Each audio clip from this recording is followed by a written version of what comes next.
You know what?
Good morning, everyone, and thank you so much for joining us here on Live Now from Fox. My name is Josh Breslow. It is 7 o'clock on the dot if you are joining us over on the East Coast, and 4 o'clock on the West Coast. As always, a lot going on.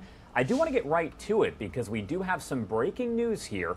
Houston police just holding a news conference saying that they are working a deadly shooting at 801 Billiards and Bowling there in Houston, Texas, where there was a party underway.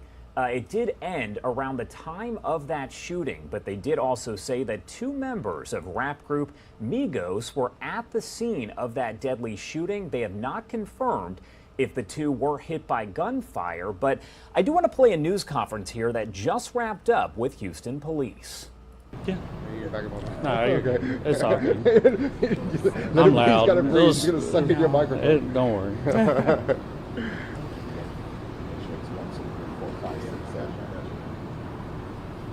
Ready? All right, everybody good to go? Yes, sir. Cameras rolling? Yes, sir.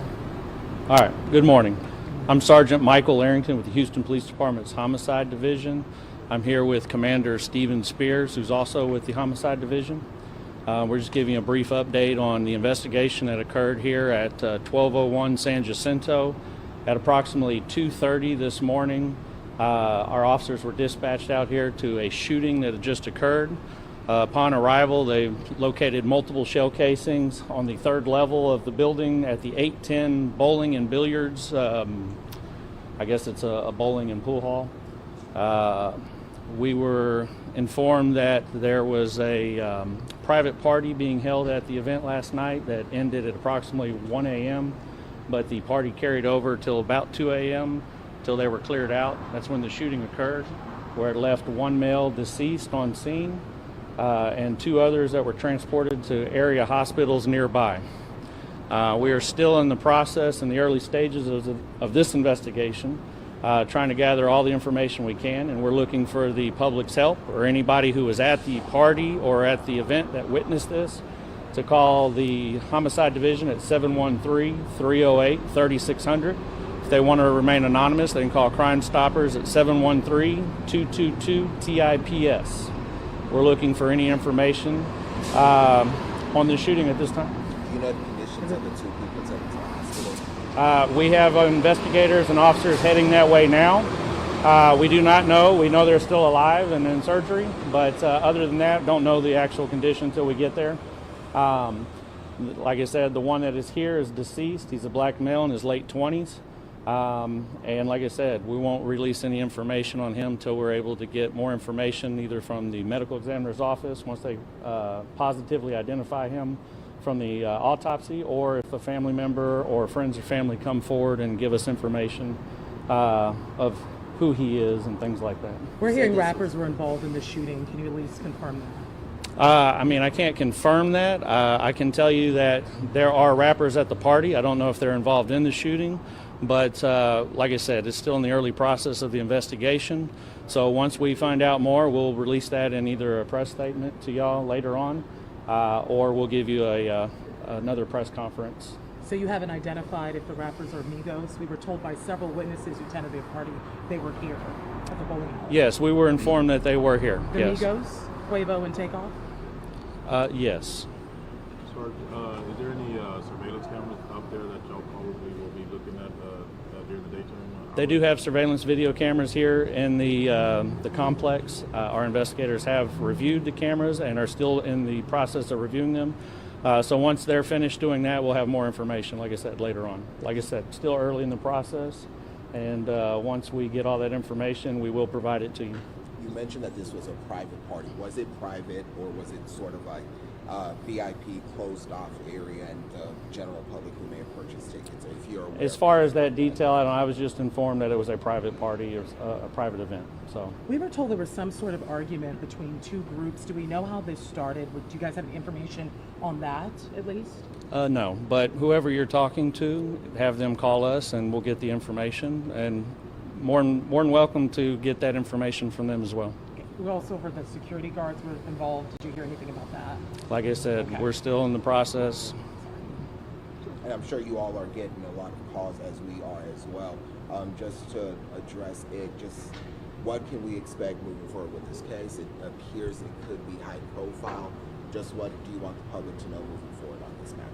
Well, right now, anybody who knows anything, they need to call us instead of the news stations, because it appears that they're calling y'all and not us. So if you do have information on this, please come forward, call us at, like I said, the two numbers, the Homicide Division or Crime Stoppers. We'll take all information, interview you in person or over the phone. But yes, please come out, because if this does turn out to be a high-profile case, we want to make sure that justice is found for the people involved, not just the person who is shot, but everyone else who's at the hospital right now. Do you happen to know how many people were here at the time? At the time, we know there's anywhere between 40 and 50 people. Do we have any more information about the two that are in the hospital, male or female, general ages, anything like that? I don't at this time. Like I said, I haven't left the scene. We've sent 2 investigators to both hospitals. We found out about them late. They were private transport, so it got called in as a separate call from this. They weren't transported from the location. They took themselves to the hospital. So it took a little time for us to connect their case with this case. And just to be clear, we know that rappers were here, but we don't know if any of the rappers were shot or is the one possibly killed. Not at this time, no. Just so we have your spelling. The last Spelling name. for first. Oh, last name is Arrington. All right, you said Arrington? Arrington. Arrington, okay. Yep. Thank you. And that was a news conference that was held not too long ago here, about 30 minutes ago, on that shooting over in Houston. Again, Houston police holding that news conference, answering some preliminary information and questions there. We know the shooting did happen around 2:30 this morning local time during a party attended by about 40 to 50 people. This was a party that was attended by several rap artists, police did say. We know that 2 members of Migos, Takeoff and Quavo, were at that party, according to police. Multiple shell casings there, and the gunfire did ring out on the 3rd level of 801 Billiards and Bowling. The party actually ended around 1 a.m. and the party carried over to about 2 a.m., the shooting happening at 2:30. We know that 1 male is deceased and 2 others were transported to area hospitals. No word yet on their conditions, but police asking anyone with any information on this shooting to give them a call. We will bring you the very latest as we do get more information here on Live Now from Fox. And I do want to get to some other breaking news that we are following very closely here as well. 3 children among 14 people wounded in a drive-by shooting on Chicago's West Side. The shooting took place at the intersection of Polk Street and California Avenue around 9:30 last night. Chicago police saying the shooting was caught on video, and it appears a vehicle drove by and possibly 2 gunmen who were inside opened fire on a crowd of people. The youngest victim, a 3-year-old boy, was shot in both legs and transported to a hospital in serious condition. An 11-year-old girl and a 13-year-old boy also seriously wounded in that shooting. There were 11 other victims here, and we are told that one person was actually hit by a car. We are expecting Joni Lum with our Fox 32 Chicago team to join us here live in the next few minutes. But I do want to play for you a news conference held by Chicago police, a very brief news conference, but it provides a little bit of detail here on what happened. We want to update everyone on the multiple people shot at about 9:30 this evening at the intersection of California and Polk. We have reported at least up to 14 people shot. They're all in various conditions between critical and non-life-threatening. We also have a person struck by a vehicle at the scene as well. The age ranges for the victims are a 3-year-old, an 11-year-old, and we have reports of a 13-year-old, and everyone else is going to be adults. They all went to different hospitals, but the largest number of the victims are here at Stroger Hospital, but others went to Loyola, Northwestern, and Mount Sinai. This is a very preliminary investigation. We do have some video of this incident on a pod. So we have some preliminary information regarding this. We know it's a drive-by. We know it happens in just a few seconds. It begins and then it's over by 3 seconds. The car is pulling out after driving by and shooting randomly really into the crowd. We don't have any motive. We don't have any offender identified. We don't have any conflicts on this corner where it happened. And so we're limited in what we can say about motive and offenders. But detectives are on the ground. Obviously, the victims are being treated, so we're awaiting interviews to see if we can gain any more information from our victims. But right now, again, I'm going to repeat, we have up to 14 people shot at various ages, as young as 3, and 15 and 11. The rest are adults. In addition to the people shot, we have a person struck by a car at this scene, and they're all in various conditions, some non-life-threatening, and we have a few that are critical. And as soon as we know more information, we'll update you. But we'll take a few questions. Yes, we'll work our way around. Everybody get a chance, okay? 14 Yes. people shot, makes me wonder, were they all standing together for some sort of Halloween event? Was it I heard someone say it might have been a vigil for somebody who died naturally. We have some information regarding why the crowd was gathered. It's probably more than one reason. There was a vigil that we understand that was the balloon release was happening, but there may have also been others gathered for other various reasons. It's a very common corner to be where people congregate and have different meetings and gatherings. So it could be various reasons, not just one. Let me get around to everybody. We'll come back around for a second round. Yes. Were they gathered at a corner, or this was a residence? It's the corner. It's the corner that I described. Again, I'm going to repeat. California and Polk is the corner where this crowd was gathered. Not at a residence, just gathered at a corner. At least some for a vigil for someone who Yes. perhaps passed. Yes. One vehicle involved in the drive-by, but possibly 2? Yes. So one car preliminarily could change at least 2 shooters that we see on the pod video. Any other questions? You said 2 shooters. Possibly 2. Everything preliminary. Could change. Yes. You said you don't know conditions yet. No. Fatalities? Right now, we don't have any reports of any fatalities. But again, this is early in the investigation. It's just 2 hours ago. Everyone's being treated, various conditions from critical to non-life threatening. And as soon as we know more information, we'll certainly update you. We'll likely have an update tomorrow once our detectives had a chance to interview some of the victims once they get treated and are able to interview with us, and hopefully some will give us information to give us some idea of what the motive might have been. Any other last questions? Well, you know, just this off the top of my head, 14 people shot could be the worst, if not one of the worst mass shootings in Chicago. I mean, do you happen to know if that's the case? And if so, just your thoughts? I think the characterization of one shooting is one too many. One is the worst, if you get my understanding. If you're that victim's family, so I don't want to play into the characterizations of, you know, what the historical perspective is. Right now, people are in there getting treated. Some may be fighting for their lives. So let's hold off on hyperbole right now, and you know there'll be time for that, I'm sure. I'm just saying, let's right now treat this in the most urgent way. We're trying to find an offender. If anyone knows anything about this, please come forward.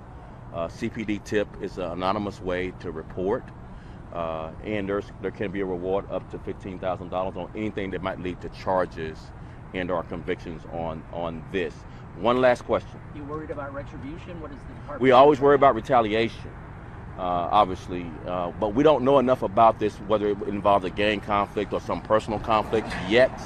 But as soon as we know, we'll share that with the public, and obviously we're deploying extra police resources in the area to make sure that we can prevent any retaliation if that's something that's real. Last question. Yes, ma'am.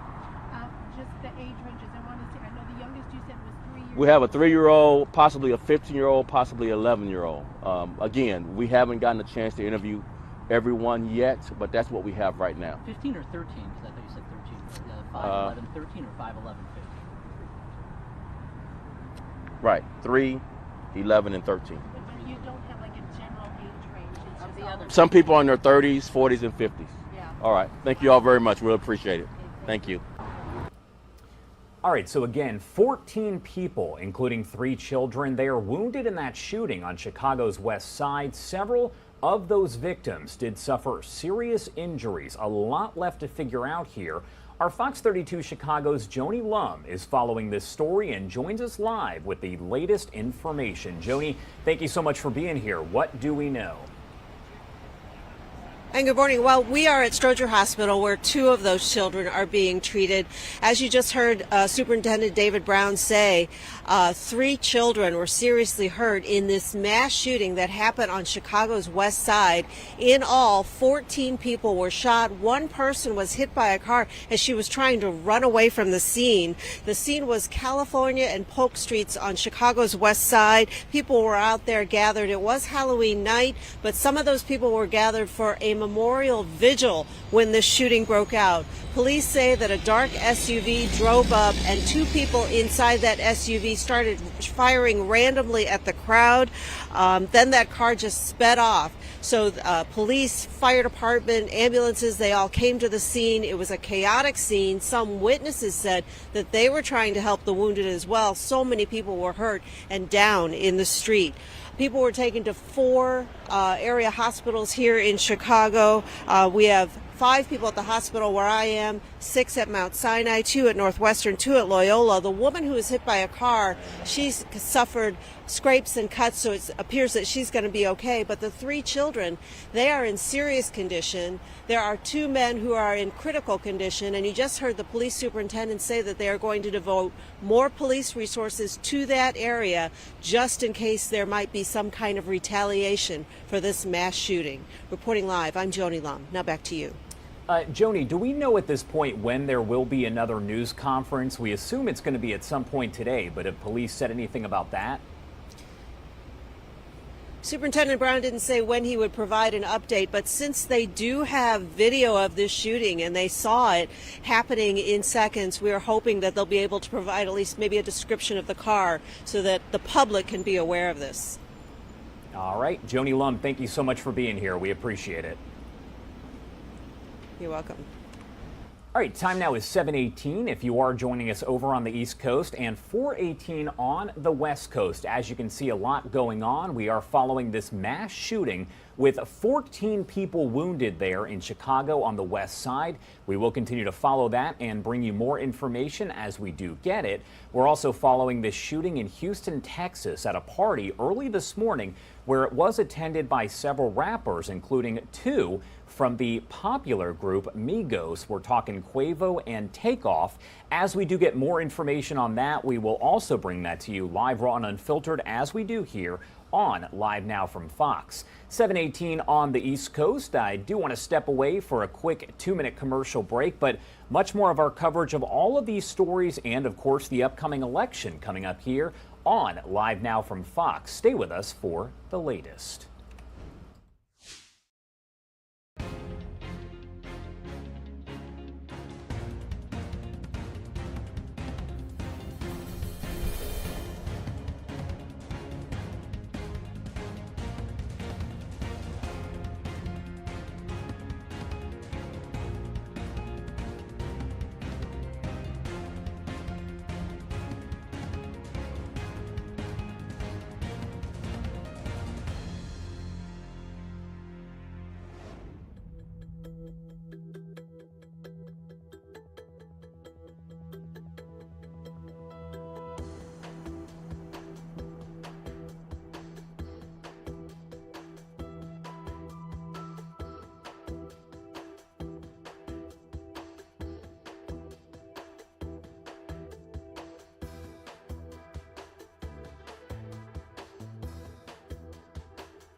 Welcome back on Live Now from Fox. It is 7:21 on the East Coast and 4:21 on the West Coast. I do want to get back to that breaking news that we are following out of Houston, Texas right now. Here is what we know so far about this deadly shooting investigation now underway. What you can see right there, a lot of police cruisers and officers working this investigation over at 810 Billiards and Bowling there in Houston. We are told there was a shooting during a private party there on the 3rd level of that building.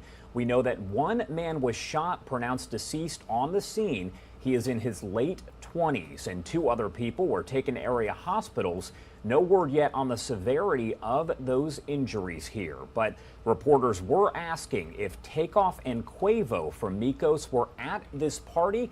We are told that they were, but it's not clear if either of them were hit by gunfire. A lot left to figure out here, so as we do get that information, we will bring that to you live, raw, and unfiltered, as we do here on Live Now from Fox. So I do want to get to the latest on the attack on Paul Pelosi, the husband of Nancy Pelosi. We know a lot of new information did come out just yesterday about that attack, as we did see the suspect officially charged in connection with that situation where we did see Paul Pelosi beat with a hammer. That suspect is now in custody. I want to go over some of the information that we do have. So the man accused of attacking House Speaker Nancy Pelosi's husband with a hammer, told police that he wanted to hold the Democratic leader hostage and, quote, break her kneecaps to show other members of Congress there were, quote, consequences to actions. In a chilling federal complaint, officials say that David Dept, 42 years old, carrying zip ties, tape, and a rope in a backpack, broke into the couple's San Francisco home early Friday morning, went upstairs where 82-year-old Paul Pelosi was sleeping, and demanded to talk to Nancy. The House Speaker and the Speaker herself were specifically targeted. That's according to the San Francisco District Attorney, who said that at a Monday evening news conference announcing state charges against Dept, including attempted murder and a lot of other charges. The DA said, quote, this was politically motivated and implored the public to, quote, watch the words that we say and turn down the volume of our political rhetoric. Fox News' Jeff Paul has the latest for us. Mr. Dept specifically targeted the Pelosi home to confront Speaker Pelosi. New details emerge in the attack against House Speaker Nancy Pelosi's husband, Paul Pelosi. The San Francisco DA's office filing new state charges against suspect 42-year-old David Dept, accused of intentionally targeting the Pelosi home in what the DA calls a politically motivated attack. The charges that we are filing today include attempted murder, residential burglary, assault with a deadly weapon, elder abuse, false imprisonment of an elder, as well as threats to a public official and their family. Dept is already facing 2 federal charges of assault and attempted kidnapping for the incident. A federal complaint outlining how Dept told police he planned to hold Speaker Pelosi hostage during the attack.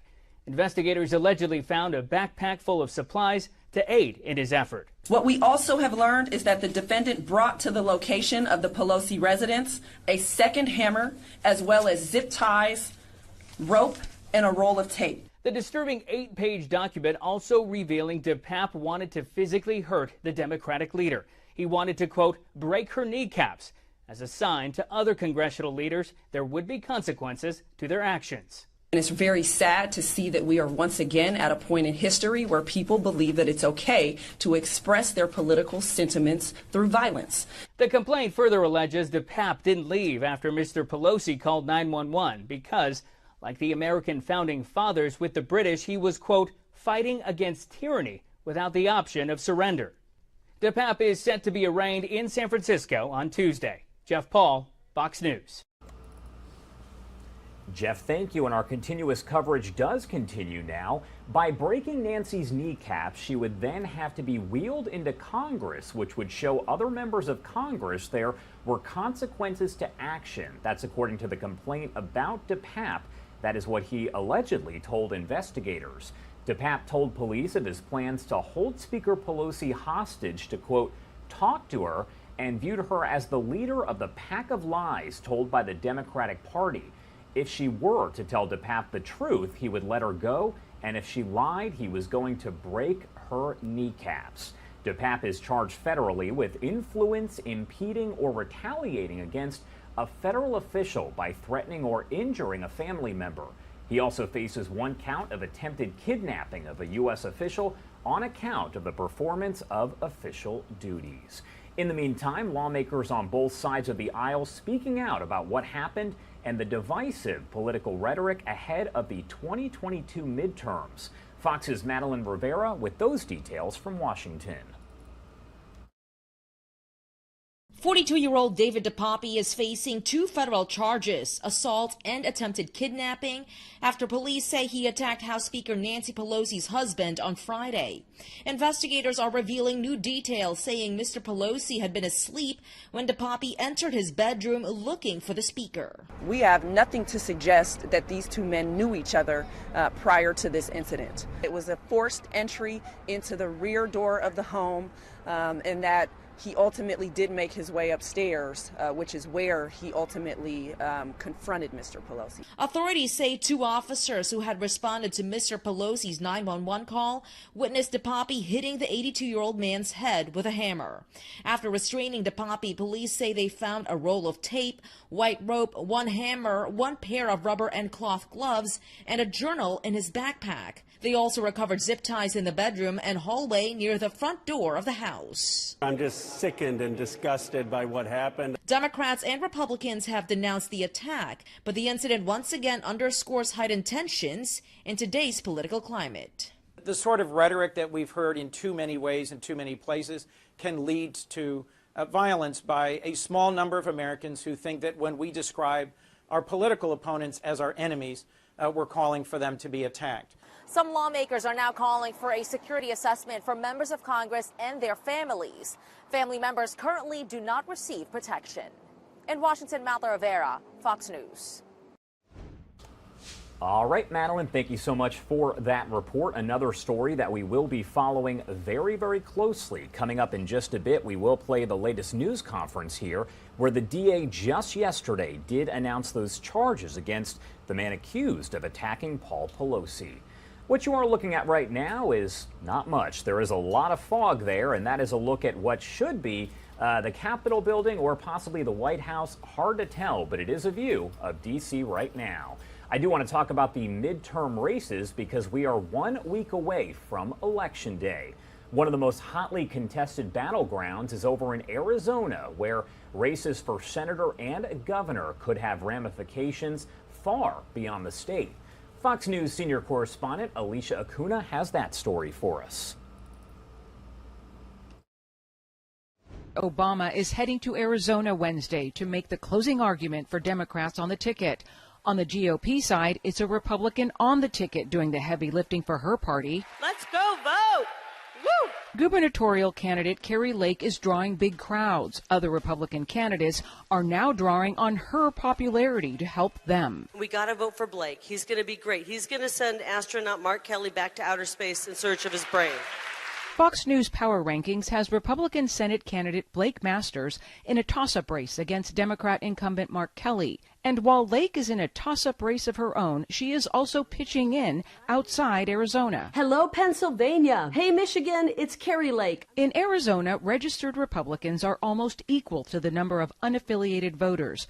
Both outnumber registered Democrats. Democrat Katie Hobbs is hoping to attract not only undecideds, but Republicans turned off by Lake's denial that Joe Biden won Arizona in 2020. What we're creating is a permission structure for those Republicans who traditionally vote straight ticket Republican that, hey, we're making this choice of sanity over chaos. As Secretary of State, Hobbs is also in charge of Arizona's elections and was disappointed when a federal judge recently allowed the group Clean Elections USA to continue what complainants called voter intimidation at ballot drop-off boxes, saying some watchers were armed and wearing ballistic vests. We are going to secure and restore honesty and integrity to our elections. Lake is encouraging folks to mail in their ballot or vote in person. She says she doesn't trust the drop-off boxes. Hobbs, her opponent, insists they are secure.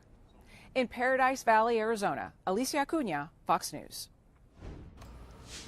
You know what? I'm going to show you this foggy photo once again. This is a live image of what should be Washington, D.C. I promise it is back there somewhere.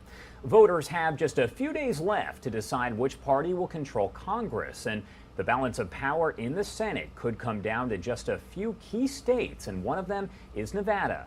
Fox News multimedia reporter Ashley Soriano reports from Vegas, where the Senate race is looking like a toss-up. Here in Nevada, the two candidates are neck and neck, but political experts say Hispanic voters could be the deciding factor. Mariachi bands and tacos have been hallmarks of some Nevada Senate campaign events. Incumbent Senator Catherine Cortez Masto, a Democrat, is facing former Attorney General Adam Laxalt, a Republican. Both campaigns have been trying to attract Hispanic voters. Soy Adam Laxalt y apruebo este mensaje. Nationally, there has been a discussion about, Latinos and Hispanics gravitating more to the Republican Party and to Republican candidates. Most of that has been driven by what's happened in Florida and also a little bit in South Texas, where there were some surprising results. We don't see that when we look at the data, for example, for Nevada, Arizona, and California. Senator Cortez Masto is Latina, and that matters to some voters.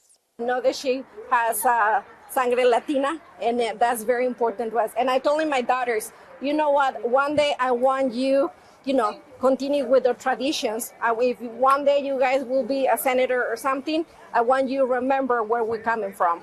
Cristina Aguilar Ramos is a disabled veteran and former Democrat. She says she will vote by issue, not by ethnicity. Yes, we are Latino. Yes, we are proud of our heritage. I get all of that, and I'm the first one to say it. But we're American first, and we conform to this country, and we love this country, and that is why we are American first. A recent poll shows the two candidates are tied. Along with Latinos, independents are really going to be critical to the outcome because it's pretty much in a dead heat. I've attended some of these Hispanic voter events, and each person I've spoken to, whether they're Republican or Democrat, they say their top issue is the economy. In Las Vegas, Ashley Soriano, Fox News. Election officials nationwide are concerned over potential threats to poll workers and voters leading up to the midterms and on Election Day. Fox News' Ted Lindner has the latest on what could be contributing to rising tensions and potential violence, plus what poll watchers are doing to prepare. This election was stolen from you, from me. Conspiracy theories and disinformation are undermining the democratic process and creating risks for poll workers ahead of the midterms. That, according to a growing number of election officials. The fraudulent accusations that, the 2020 election was stolen has really defined this election cycle, whether it's from an election administrator's standpoint of how we train poll workers, how we are taking care of ourselves. This idea that we have shifted to violence is sort of the answer for things that we disagree with is certainly something that is fairly new in elections. Especially in swing states. Officials fear those who doubt election security could create disturbances, make threats, and resort to violence against poll workers and other voters. I have fears that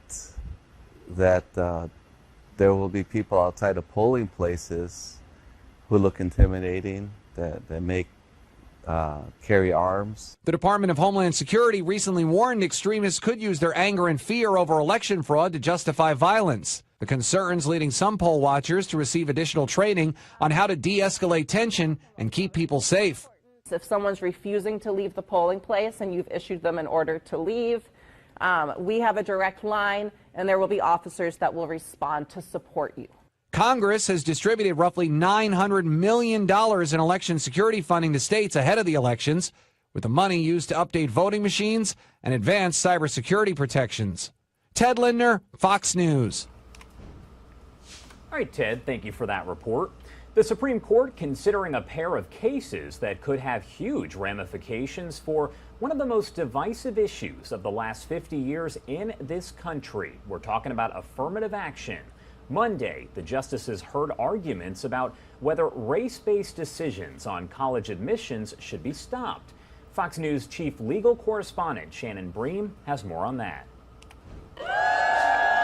Today, Harvard, a private institution, and the University of North Carolina, a public one, both denied they've been discriminating against Asian American applicants, like the plaintiffs, by giving higher preference to Black and Hispanic applicants. The plaintiffs argue the consideration of race, including theirs, should be dropped altogether. Under current precedent, higher education institutions can use race in a way that's narrowly tailored and holistic, not by means of quotas or specific numerical set-asides.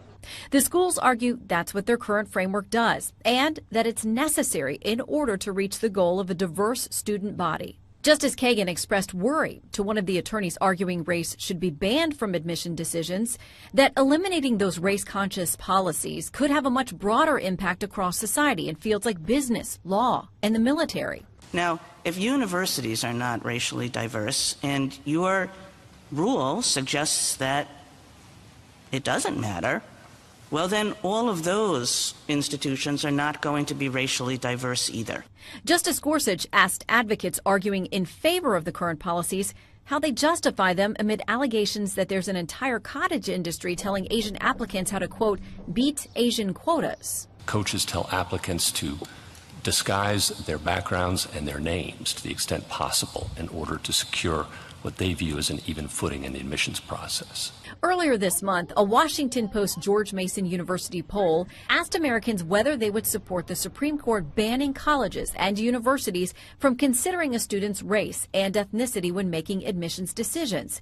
63% said yes, 36% said no. The Biden administration also made a specialized argument today on behalf of our military service academies, saying it's a matter of national security that our military officer corps be diverse and that the academy should be able to use race in some way in order to ultimately reach that goal. In Washington, Shannon Bream, Fox News. All right, Shannon, thank you so much for that report here. We are going to continue to cover everything you need to know about midterm election day 1 week away. We're talking, what, 7 days here. A lot of people are early voting, though. We've seen record turnout, and that early voting will just continue to rise, those numbers here, in the next week. Don't forget, we will have coverage of everything you need to know about all the candidates and all of the races, especially on Election Day and night. And the following day, as it is likely that most of those races will not be called on election night. 7:38 if you are joining us over on the East Coast, and 4:38 on the West Coast. My name is Josh Breslow, and I'm here for the next several hours to bring you all of your top stories from across the country and across the world. I do want to step away for a quick 2-minute commercial break, but we will return with the latest information about that horrible attack on Paul Pelosi, the husband of House Speaker Nancy Pelosi. That's all coming up here on Live Now from Fox. We are also still following those breaking stories with 14 people shot in Chicago Halloween night, and also one person killed in a shooting there in Houston at a party attended by the members of the rap group Migos. All of that coming up here on Live Now from Fox.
Welcome back on Live Now from Fox. It is 7:42 on the East Coast and 4:42 on the West Coast. I do want to get back to a story that we are following very closely and have been now for several days, ever since Friday morning when this attack did happen on Paul Pelosi. So let's get to the latest information here. The man accused of attacking House Speaker Nancy Pelosi's husband with a hammer told police he wanted to hold the Democratic leader hostage and, quote, break her kneecaps to show other members of Congress there were, quote, consequences to actions. That's from a chilling federal complaint. Officials do say that David Dept was carrying zip ties and tape in a backpack. He broke into the couple's San Francisco home early Friday morning, went upstairs where 82-year-old Paul Pelosi was sleeping, and demanded to talk to Nancy. This house and the speaker herself were specifically targeted. That is what District Attorney Brooke Jenkins said at a Monday evening press conference when she did announce state charges against Dept, including attempted murder. She added, quote, this was politically motivated, and implored the public to, quote, watch the words that we say and turn down the volume of our political rhetoric.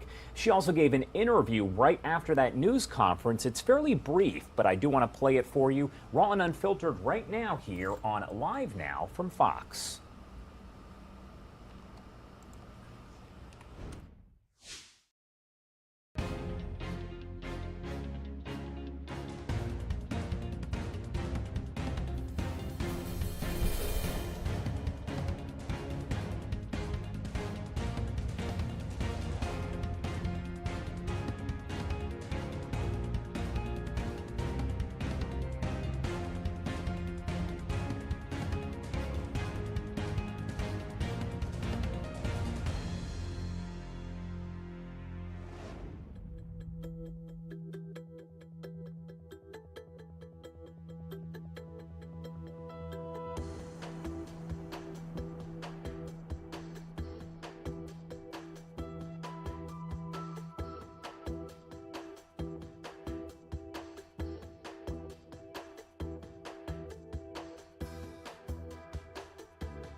Welcome back on Live Now from Fox. Sorry about that. It does appear we had a technical issue, but I do now have that interview with the district attorney out of San Francisco with the latest information on that attack on House Speaker Nancy Pelosi's husband there at their home in San Francisco, happening Friday, of course. I do want to play that fairly brief interview for you, live, raw, and unfiltered here on Live Now from Fox. All right, them on hold. So yeah, go ahead, Steph. Okay, great. How long has the suspect been planning this? Was it a decision that he's made on Friday, or is there any evidence that he's been plotting this for days, weeks, or months? So what I can say is that this incident, what I can say is that his entry into that home appeared to be premeditated prior to that day. But as far as how long he had been planning it and that sort of thing, we are still fleshing all of that out. What do you mean premeditated? I don't understand. Meaning pre-planned. It was something that he had looked into doing. You you believe he's been at the home before and scoped it out? Has he tried to break in previously? That particular detail is unclear. What I'm trying to say is that it is clear from the evidence at this point that it was not something that he decided to do that day or that night. And what sort of evidence shows this? Did he leave a note or anything like that? He's been interviewed. He did submit to an interview with SFPD, and so we have gathered that information from him. Does that scare you? The fact that this was something that could have been months or maybe even years in the planning? Of course, like I've been very clear, this attack was very, very unnerving, both to me. I know it's been unnerving to those who have had to investigate it, to this family, and really to the general public, that somebody would target a political leader's home, target her family, to really think through and make a conscious decision to enact violence on a political leader's family. It's very scary. You and Chief Scott have both praised the dispatcher for sensing that something was wrong. What was it that Mr. Pelosi said? Was it a particular phrase, his tone? Did he say, was there something else? So those are all questions that she will have to answer herself whenever she testifies. But what I can say from having heard that call, he was trying to be discreet, or it appeared that he was trying to be discreet. And so she was able to deduce that something was wrong, that something was amiss about the call itself and what might have been going on in the home. Did he walk around inside, sort of scope out the interior of the house before going up to the bedroom, or was that his first area of entry? So it's unclear right at this point what specifically he did when he first entered the home. I don't have those details available. As I said, this investigation is ongoing. We're only days into it. But what we do know is that after he entered the home, at some point he made his way upstairs to Mr. Pelosi's bedroom. Did he wake up Mr. Pelosi, or did Mr. Pelosi hear him and wake up on his own? And at what point did he take the hammer out? He woke Mr. Pelosi up, who was sleeping at the time that he entered that bedroom. And again, it is still unclear at what point he took that hammer out. Did he, when you say he woke him up, did he shake him, physically? Did he shout his name or something? I don't have those details in front of me right now. Is there any surveillance footage from inside or outside the house? Like I said, this investigation is still ongoing. Right now, the only footage that I have, viewed myself is the body camera from the officer who responded. I see. And any idea of how he got to the Pelosi home? Did he take a train, on foot? Is there potentially an accomplice who drove him? No, all we know at this point, and I believe this is contained in the federal affidavit, is that he was seen by a witness walking to the home from nearby.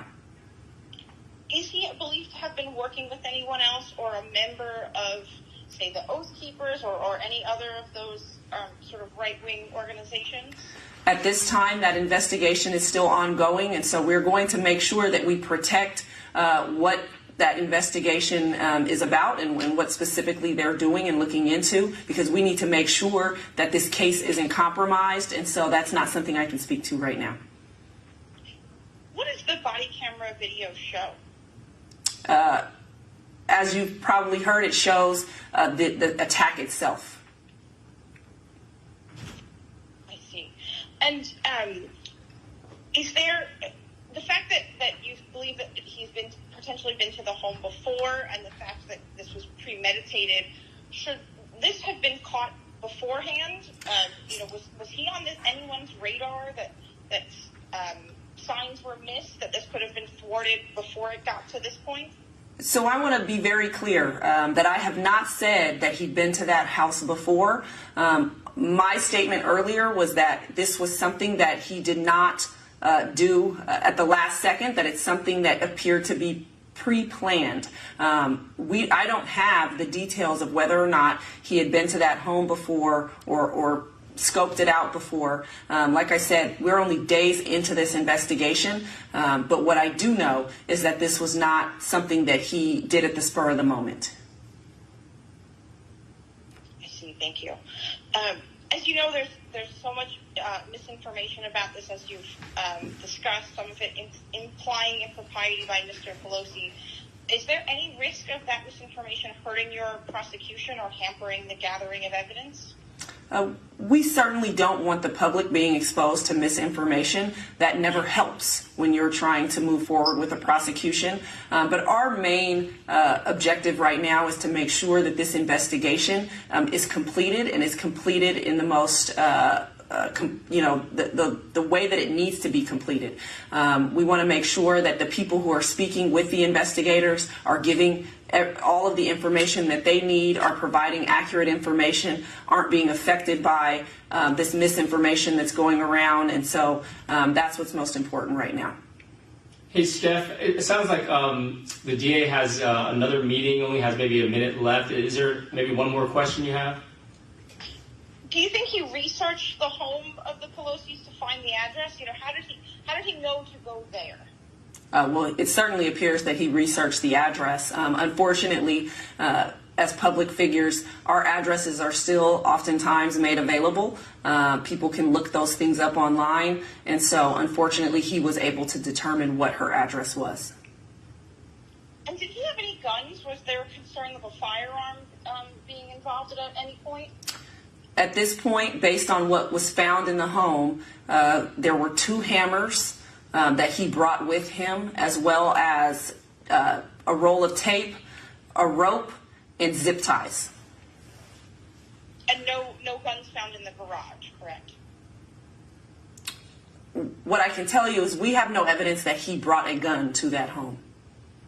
We're going to have to wrap it there. Thank you so much. Appreciate the time. We'll have to get the DA on to the next meeting. Okay, thank you so much for doing this. Thank you very much. Appreciate it. All right, so what you were watching right there was the latest update from San Francisco's DA. It was a one-on-one interview there with the Associated Press, speaking about everything we know so far about the attack on Paul Pelosi. Days later, we know that suspect has now been charged with attempted murder. He is jailed, but there are so many questions about exactly what happened and why. The DA and police both saying this was politically motivated, and saying that people need to downplay their rhetoric a little bit to prevent further violence. 7:54 on the East Coast and 4:54 over on the West Coast. Wherever you're joining us from, thank you so much for being with us here on Live Now from Fox. My name is Josh Breslow, and as you can tell, there is a lot going on today across the country and across the world. I do want to step away for a quick 2-minute commercial break, but back to all of those breaking stories coming up here in just 2 minutes. Stay with us here on Live Now from Fox.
Well, welcome back on Live Now from Fox, 7:57 on the East Coast and 4:57 on the West Coast. Thank you so much for being with us here on Live Now from Fox.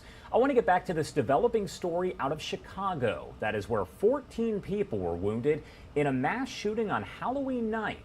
That includes several children, one victim just 3 years old. There are also 11 and 13-year-old victims. Another person struck by a car and also injured there. Police saying in a news conference a few hours ago that all victims are in various conditions, a few of them in critical condition. The drive-by shooting happened in just a matter of seconds. Chicago police saying it took about 3 seconds in all, and that vehicle drove off. Investigators say they do have no motive, and the shooter has not yet been identified. There were no fights in the area at the time, they say. We're also hearing from one witness to that shooting, so I do want to play that for you raw and unfiltered here on Live Now from Fox. It's about 3 minutes long, and he recounts everything that happened. Were you outside when all this happened? Yeah, I was coming up California. I heard about 4 blocks south of Polk, maybe 5 or 6, and I heard shots. About 8 shots, 9 shots, and I kept driving north, and as I went under the viaduct just south of here, this little like kind of rice rocket car passed me on the left, and it was kind of weaving and going real fast, so I assumed that was the shooter. And when I came up here, I parked at the corner of Polk in California, and I just saw people crying and screaming, and it was just a real scene. And talk about the response for the victims. What did you see in terms of adults or children on stretchers? Okay, I'll just go through them. The first guy I saw here, he was over there, and we carried him. Some people carried him over here. He was, I would say, about 34, 35. He had a gunshot right here. And then I helped carry him to an ambulance over there. And then I started going over here, and we picked up another girl, a little girl about 13, and we brought her to that ambulance. But the ambulance driver said, no, we can't bring her in because we have people worse. So we just sat her on the bumper. And then there was a guy over here where that car light is. He was on the ground, and they were saying he was shot in the head, and he had blood everywhere. There was blood everywhere. Richard, to see this, man, like the fact that you're able to, how are you doing, man? This has to be rough. Oh, it's at the end. I mean, it's okay. I mean, thanks to God I was here, and it is a little rough, but, and I was dry heaving and things, but anyway, you just got to try to help people. And then we were just carrying people over. It was just like a war scene, man. I mean, we got to pray for our city. It's the greatest city in the world, but too much violence.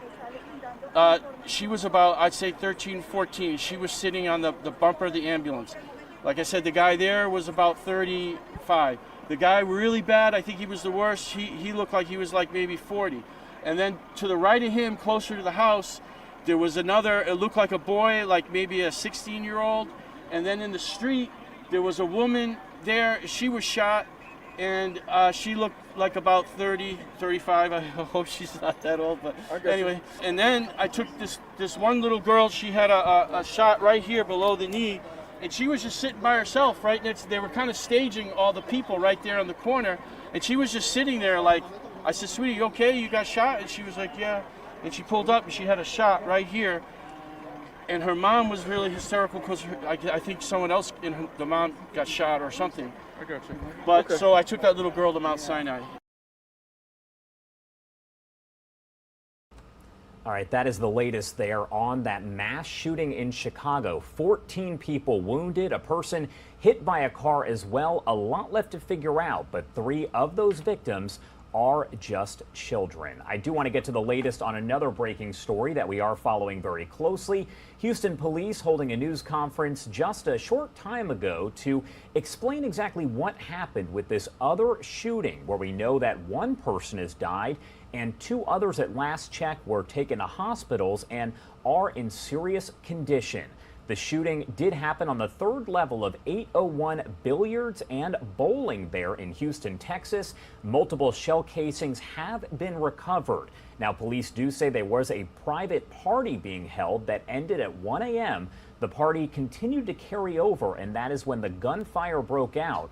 We do know, according to police, that a victim, a man in his late 20s, has died as a result. However, police have not officially identified him, despite rumors that are floating around on social media. We do know that 2 members of the rap group Migos was at this party. Quavo and Takeoff. Yes, Quavo and Takeoff were at that party. But right now we are trying to get more information on that. A lot left to figure out here, but police did hold a news conference not too long ago, as I mentioned. I do want to play that for you live on Unfiltered here on Live Now from Fox. It is fairly brief. Ready? All right, everybody good to go? Yes, sir. Cameras rolling? Yes, sir. All right, good morning. I'm Sergeant Michael Arrington with the Houston Police Department's Homicide Division. I'm here with Commander Steven Spears, who's also with the Homicide Division. We're just giving a brief update on the investigation that occurred here at 1201 San Jacinto. At approximately 2:30 this morning, our officers were dispatched out here to a shooting that had just occurred. Upon arrival, they located multiple shell casings on the 3rd level of the building at the 810 Bowling and Billiards. I guess it's a bowling and pool hall. We were informed that there was a private party being held at the event last night that ended at approximately 1 a.m., but the party carried over till about 2 a.m. till they were cleared out. That's when the shooting occurred, where it left 1 male deceased on scene and 2 others that were transported to area hospitals nearby. We are still in the process, in the early stages of this investigation, trying to gather all the information we can, and we're looking for the public's help or anybody who was at the party or at the event that witnessed this to call the Homicide Division at 713-308-3600. If they want to remain anonymous, they can call Crime Stoppers at 713-222-TIPS. We're looking for any information on the shooting at this time. Do you know the conditions of the 2 people taken to the hospital? We have investigators and officers heading that way now. We do not know. We know they're still alive and in surgery, but other than that, don't know the actual condition until we get there. Like I said, the one that is here is deceased. He's a black male in his late 20s. And like I said, we won't release any information on him until we're able to get more information either from the medical examiner's office once they positively identify him from the autopsy, or if a family member or friends or family come forward and give us information of who he is and things like that. We're hearing rappers were involved in the shooting. Can you at least confirm that? I mean, I can't confirm that. I can tell you that there are rappers at the party. I don't know if they're involved in the shooting, but like I said, it's still in the early process of the investigation. So once we find out more, we'll release that in either a press statement to y'all later on, or we'll give you another press conference. So you haven't identified if the rappers are Migos? We were told by several witnesses who attended the party they were here at the bowling alley. Yes, we were informed that they were here. The yes. Migos, Quavo, and Takeoff? Yes. Sarge, is there any surveillance cameras out there that y'all probably will be looking at during the daytime? They do have surveillance video cameras here in the complex. Our investigators have reviewed the cameras and are still in the process of reviewing them. So once they're finished doing that, we'll have more information, like I said, later on. Like I said, still early in the process, and once we get all that information, we will provide it to you. You mentioned that this was a private party. Was it private, or was it sort of like VIP closed off area and the general public who may have purchased tickets? If you're aware as far as that detail, I was just informed that it was a private party, or a private event. So we were told there was some sort of argument between 2 groups. Do we know how this started? Do you guys have any information on that, at least? No, but whoever you're talking to, have them call us, and we'll get the information. And more than welcome to get that information from them as well. We also heard that security guards were involved. Did you hear anything about that? Like I said, We're still in the process. And I'm sure you all are getting a lot of calls, as we are as well. Just to address it, just What can we expect moving forward with this case? It appears it could be high profile. Just what do you want the public to know moving forward on this matter? Well, right now, anybody who knows anything, they need to call us instead of the news stations, because it appears that they're calling y'all and not us. So if you do have information on this, please come forward, call us at, like I said, the 2 numbers, the Homicide Division or Crime Stoppers. We'll take all information, interview you in person or over the phone. But yes, please come out, because if this does turn out to be a high-profile case, we want to make sure that justice is found for the people involved, not just the person who is shot, but everyone else who's at the hospital right now. Do you happen to know how many people were here at the time? At the time, we know there's anywhere between 40 and 50 people.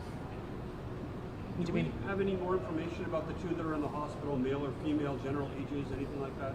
I don't at this time. Like I said, I haven't left the scene. We've sent 2 investigators to both hospitals. We found out about them late. They were private transport, so it got called in as a separate call from this. They weren't transported from the location. They took themselves to the hospital. So it took a little time for us to connect their case with this case. And just to be clear, we know that rappers were here, but we don't know if any of the rappers were shot or is the one possibly killed. Not at this time, no. Just so we have your spelling. The last spelling name. For first Oh, last name is Arrington. All right, you said Arrington? Arrington. Arrington, okay. Yep. Thank you. No problem. Thank you.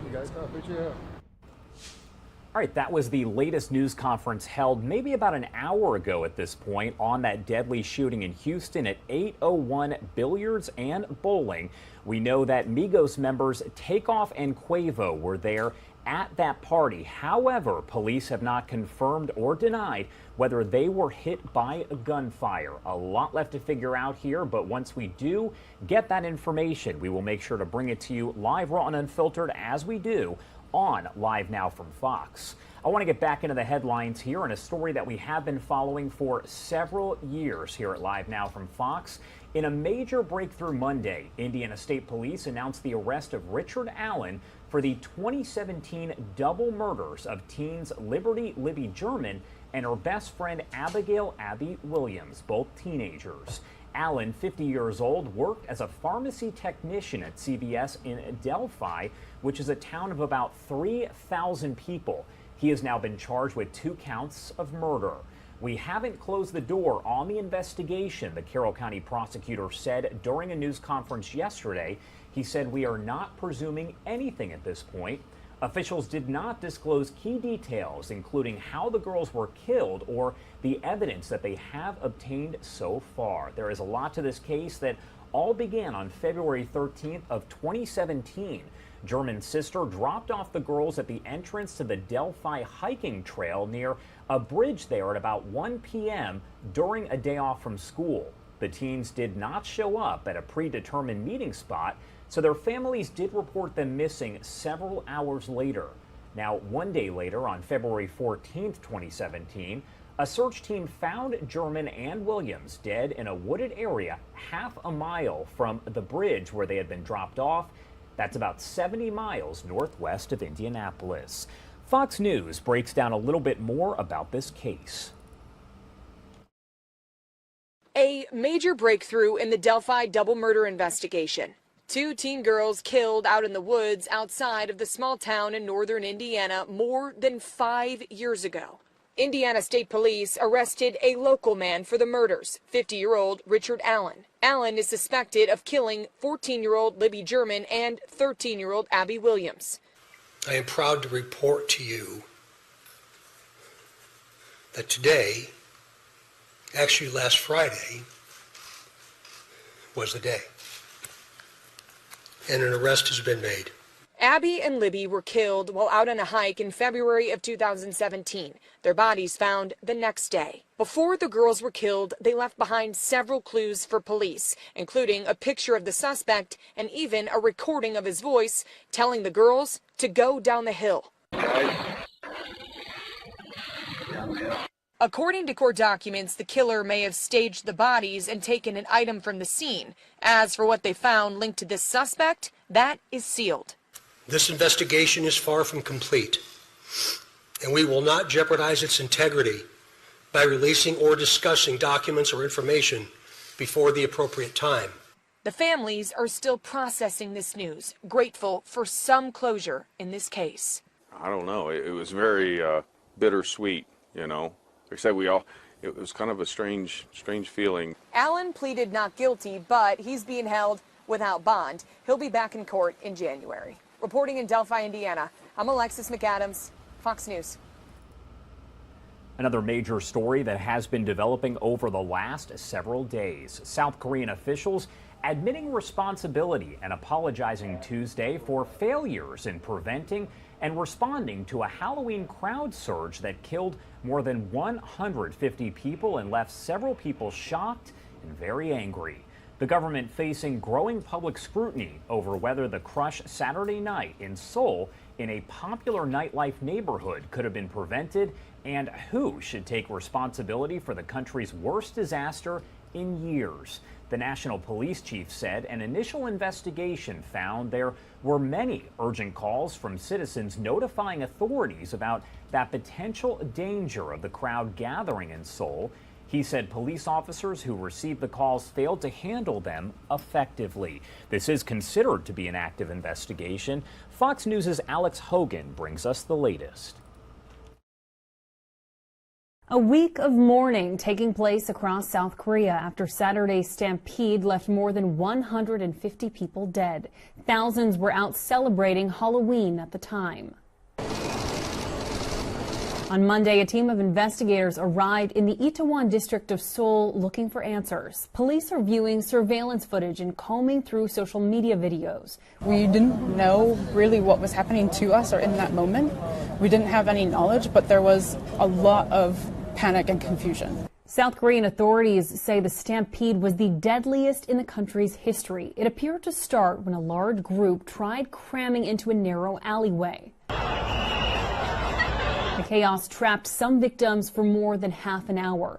Nearby streets were so crowded, making it nearly impossible for first responders to reach the injured.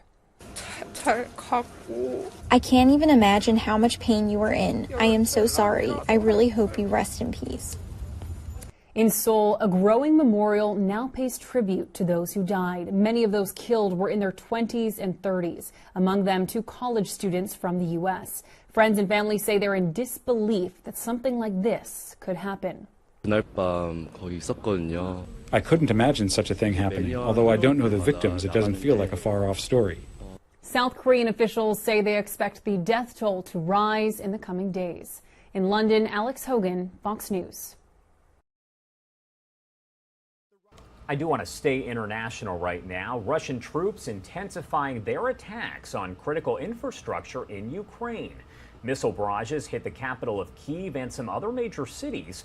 It does appear to be retaliation for what Moscow calls a Ukrainian assault on its Black Sea fleet over the weekend. Fox News senior foreign affairs correspondent Greg Palcott has the latest for us from Kyiv. The Russians fired back again. Over 50 cruise missiles as well as drones targeting Kyiv and other cities.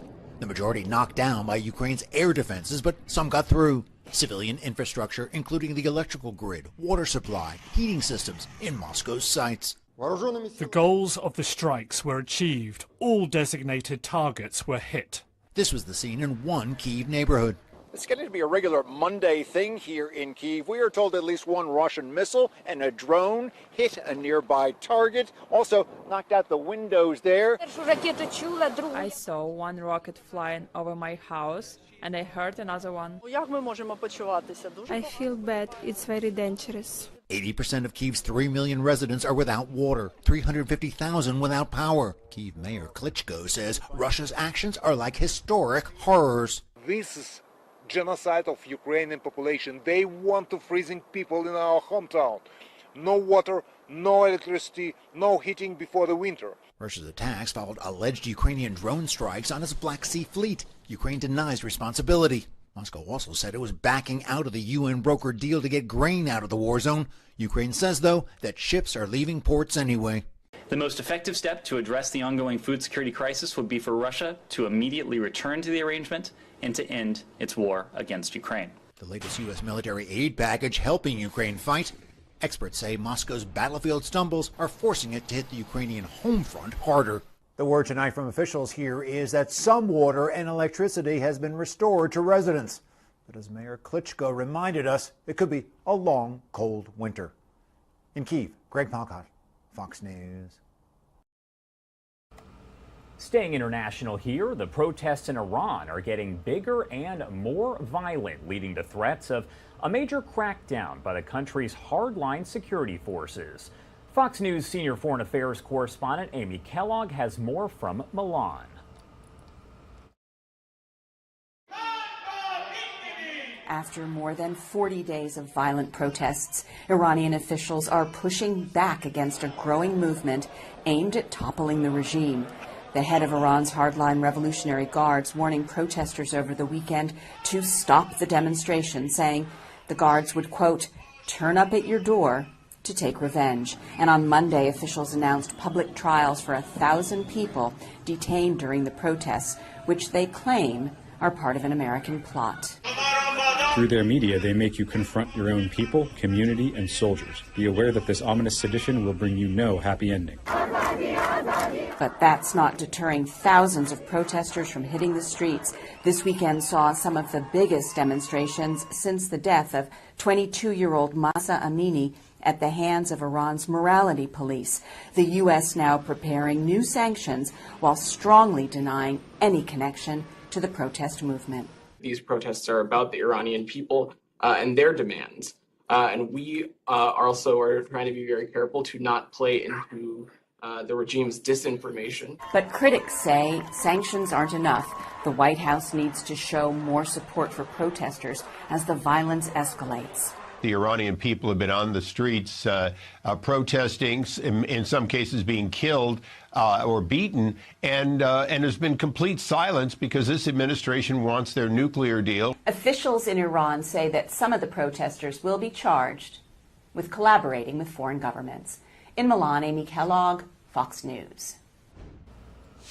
And that'll wrap up our international news. Thank you so much to all of those Fox News correspondents for providing us the latest information on several very important stories this morning. 8:19 if you are joining us over on the East Coast, and 5:19 on the West Coast. Wherever you are, thank you so much for choosing to start your day with us here at Live Now from Fox. My name is Josh Breslow, and I'm here for the next several hours to bring you all of your top stories from across the country and across the world. No question, if you've been watching this morning, you know there is a lot going on and a lot to get caught up on. I'm going to step away for a quick 2-minute commercial break, but back to the latest information that we do have on Paul Pelosi, the husband of House Speaker Nancy Pelosi, attacked with a hammer just days ago. We'll bring you the latest information on the investigation. Stay with us here on Live Now from Fox.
Welcome back here on Live Now from Fox. It is the start of November. Today is November 1st. Thank you so much for being here with us on Live Now from Fox. I want to get right into the headlines because there is a lot going on this morning, and let's talk about that attack on the House Speaker's husband. So the man accused of attacking Nancy Pelosi's husband with a hammer told police that he wanted to hold the Democratic leader hostage and, quote, break her kneecaps to show other members of Congress there were consequences to actions. That information released in a federal complaint. Officials say David Dept, 42 years old, was carrying zip ties and tape in a backpack when he broke into the couple's San Francisco home early Friday morning, went upstairs where 82-year-old Paul Pelosi was sleeping, and demanded to talk to Nancy. Now, the DA is saying the House and the Speaker herself were specifically targeted, and they are urging people, saying this was politically motivated, to watch the words that we say and turn down the volume on our political rhetoric. Our Fox 2 San Francisco team filing the latest reports here as they continue to follow this story around the clock. It's been 3 days since that brutal attack on Paul Pelosi, and since then we've seen quite a bit of a San Francisco Police Department presence in the neighborhood of their Pacific Heights home. Given the high-profile nature of the case, we expect the district attorney's office to hold a news conference formally announcing how they will handle this case. The DA's office tells me this morning they are still working to confirm a time to make those announcements. And so there are some things that we want to clear up. San Francisco District Attorney Brooke Jenkins spoke over the weekend to clear up information and debunk any conspiracy theories. We have nothing to suggest that these two men knew each other prior to this incident. Police say the victim, Paul Pelosi, beaten over the head with a hammer by the suspect, David Dept. Officers report Dept broke into the Pelosi home in Pacific Heights, asking, "Where's Nancy?" We're now learning he may have carried zip ties with him, just like rioters did during the January 6th insurrection at the Capitol. He ultimately did make his way upstairs, which is where he ultimately confronted Mr. Pelosi. Paperwork spelling out his charges are expected to be filed today. DA Jenkins says Dept will face a number of charges, including attempted murder, elder abuse, and burglary. He will face a judge in court for an arraignment tomorrow afternoon. Several congressional lawmakers on both sides of the aisle have reached out to Speaker Pelosi offering condolences, including House Minority Leader Kevin McCarthy. So we were able to communicate by text. She did say that the surgery went well. I wanted to convey that our thoughts and prayers were with her and her family and with Paul, and we hope for him a speedy recovery and that we're able to stop this crime across our country. Nancy Pelosi herself putting out a statement over the weekend for the first time, saying in part, "Our children, our grandchildren, and I are heartbroken and traumatized by the life-threatening attack on our pop. We are grateful for the quick response of law enforcement and emergency services and for the life-saving medical care he is receiving." The Speaker of the House says her husband is getting better at the hospital after receiving surgery. He is recovering from a skull fracture as well as injuries to his hands and his arms. We briefly spoke to their son, Paul Pelosi Jr., over the weekend outside of the hospital, and when asked about his father's recovery, he simply said, quote, "So far, so good." Reporting in San Francisco, I'm James Torres, KTVU, Fox 2 News. As we mentioned, a lot of information coming in from that federal complaint. We learned some details that we were not privy to until those documents were released just yesterday. So Dept had said that by breaking Nancy's kneecaps, she would then have to be wheeled into Congress, which would show other members of Congress there were consequences to actions. That is according to the complaint. Dept told police of his plans to hold Speaker Pelosi hostage to, quote, talk to her, and viewed her as the leader of the pack of lies told by the Democratic Party. If she were to tell Dept the truth, he would let her go, and if she lied, he was going to break her kneecaps, according to that complaint. Dept is now charged federally with influencing, impeding, or retaliating against a federal official by threatening or injuring a family member. He also faces one count of attempted kidnapping of a U.S. official on account of the performance of official duties. Our Fox 2 San Francisco team breaking down more about that complaint. David Dept, charged in federal court with assault and attempted kidnapping of a U.S. official for allegedly breaking into the San Francisco home of Speaker Nancy Pelosi. The feds say Dept, dressed all in black, brought zip ties, rope, tape, and a hammer and was looking for Nancy, hoping to hold her hostage early Friday morning. He threatened to kidnap. He threatened to break Ms. Pelosi's knees if she didn't tell him the truth. According to the complaint, Dept told SFPD that if Nancy were to tell Dept the truth, he would let her go, and if she lied, he was going to break her kneecaps. Dept was certain that Nancy would not have told the truth.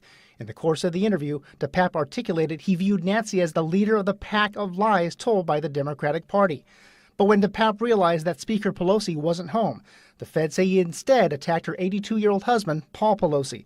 The victim called 911, but that didn't deter Dept. According to the complaint, Dept explained that he did not leave after Pelosi's call to 911 because, much like the American founding fathers with the British, he was fighting against tyranny without the option of surrender. Authorities say police tackled Dept after they saw him attacking Paul Pelosi. KTVU legal analyst Michael Cardoza says the defendant could very well plead insanity. But Cardoza says there very well could be a different reason why Dept allegedly attacked the victim with officers right there. That doesn't mean that he did that because he has some mental challenges. He really has vitriol and hatred for Nancy Pelosi, and he wanted her. Cardoza says the federal case has larger implications beyond simply longer prison sentences. If the case goes to trial, the peers sitting in judgment will be quite different in federal court. They draw from a larger, more conservative jury pool. San Francisco just draws jurors from San Francisco. Law enforcement searched a garage on Shasta Street in Richmond where David Dept had been living for the past couple of years. Authorities say they found a sword, 2 hammers, and a pair of rubber and cloth gloves. Henry Lee, KTVU, Fox 2 News.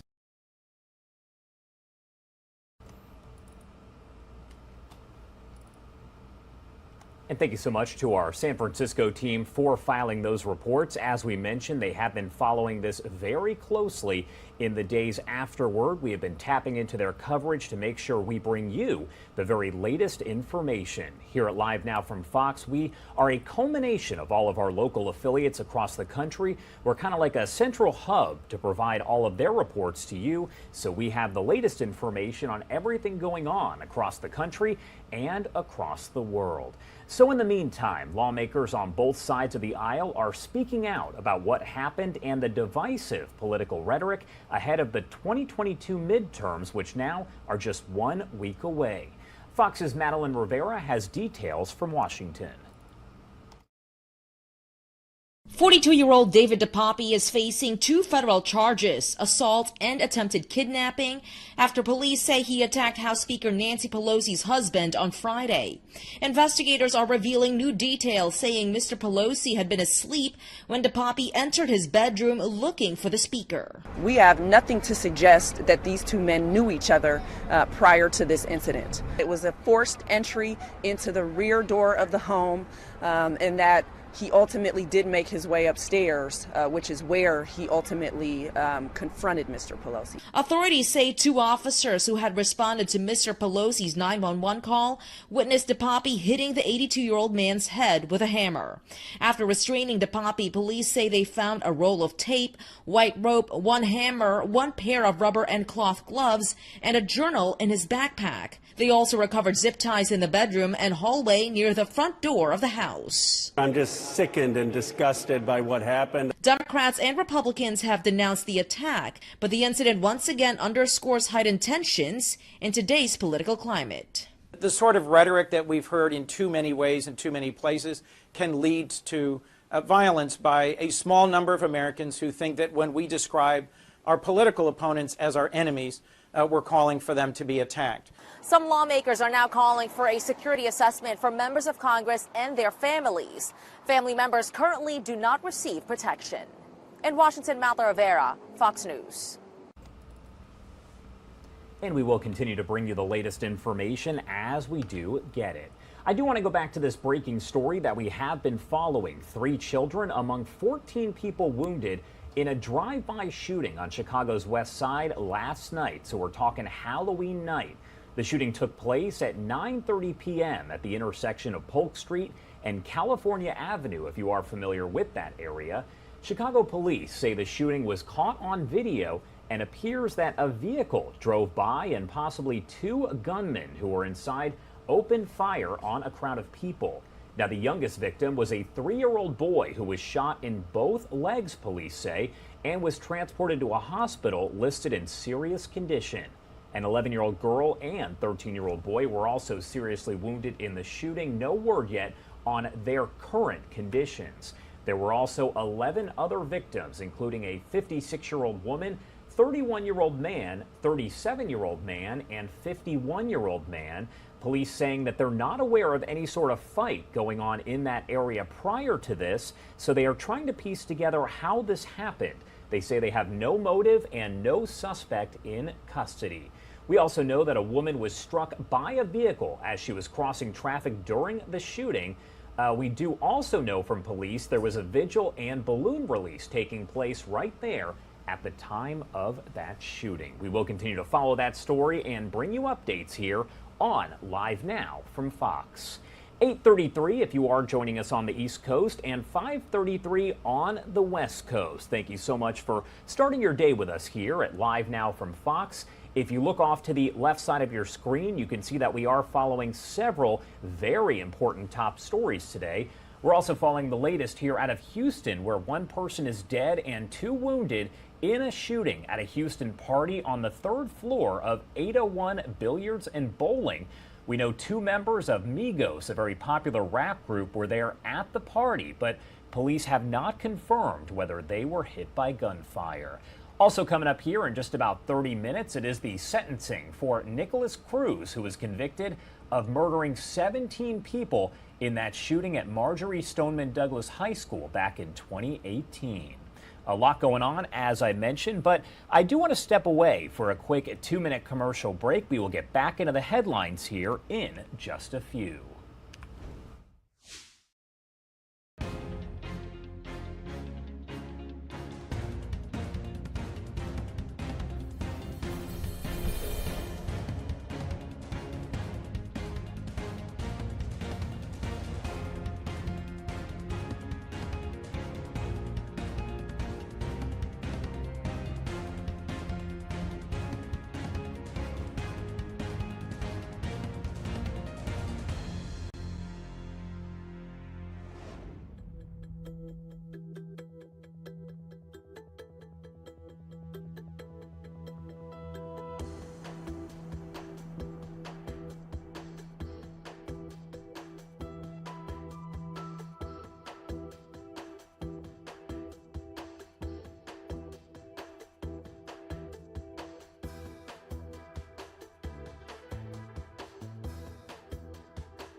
Welcome back on Live Now from Fox. My name is Josh Breslow, and I'm here for the next several hours to bring you all of your top stories from across the country and across the world. We, of course, have to talk about those upcoming midterm elections because Election Day, 1 week from today. Take a live look here at the Capitol building. The fog finally starting to clear there in Washington, D.C. The countdown is on ahead of the midterm elections, and Republicans are feeling confident about their prospects in taking control of at least one chamber of Congress. In the meantime, Democrats are hopeful they can still sway undecided voters. Fox News correspondent Madeline Rivera takes a closer look from Washington.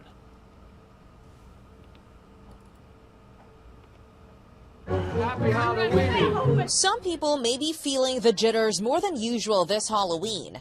Election Day is about a week away, and with control of Congress at stake, President Biden's agenda hangs in the balance. There is so much at stake, so much at stake. While Republicans are heavily favored to take back the House, the Senate is on a knife's edge. Candidates in 4 key races are running neck and neck.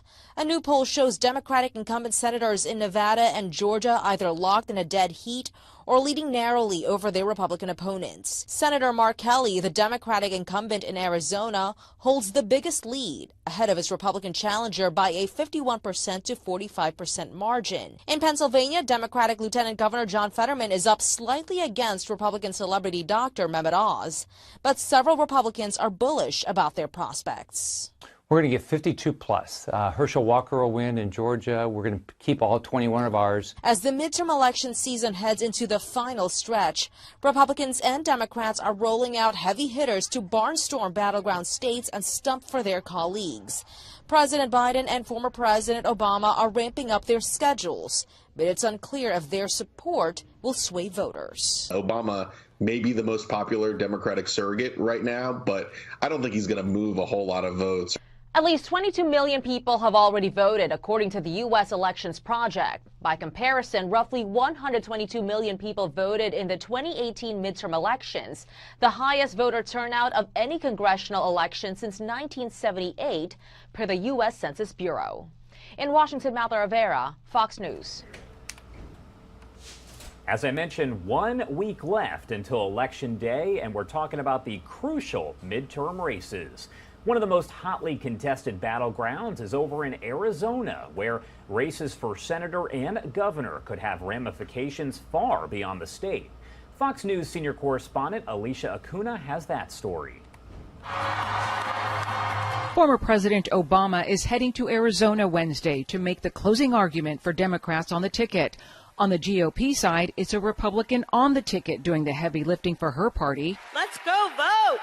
Woo! Gubernatorial candidate Kari Lake is drawing big crowds. Other Republican candidates are now drawing on her popularity to help them. We got to vote for Blake. He's going to be great. He's going to send astronaut Mark Kelly back to outer space in search of his brain.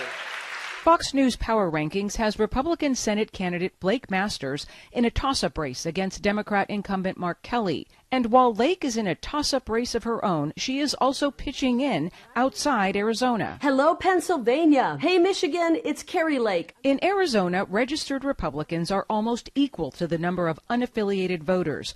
Both outnumber registered Democrats. Democrat Katie Hobbs is hoping to attract not only undecideds, but Republicans turned off by Lake's denial that Joe Biden won Arizona in 2020. What we're creating is a permission structure for those Republicans who traditionally vote straight ticket Republican that, hey, we're making this choice of sanity over chaos. As Secretary of State, Hobbs is also in charge of Arizona's elections and was disappointed when a federal judge recently allowed the group Clean Elections USA to continue what complainants called voter intimidation at ballot drop-off boxes, saying some watchers were armed and wearing ballistic vests. We are going to secure and restore honesty and integrity to our elections. Lake is encouraging folks to mail in their ballot or vote in person. She says she doesn't trust the drop-off boxes. Hobbs, her opponent, insists they are secure.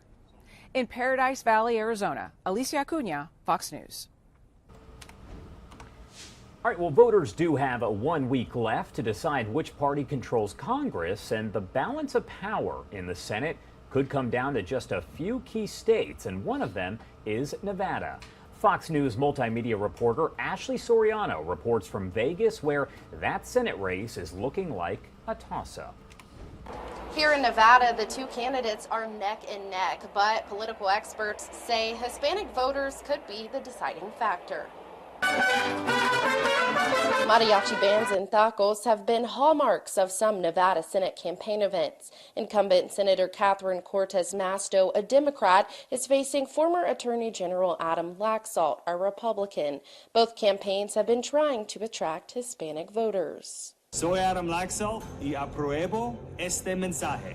Nationally, there has been a discussion about, Latinos and Hispanics gravitating more to the Republican Party and to Republican candidates.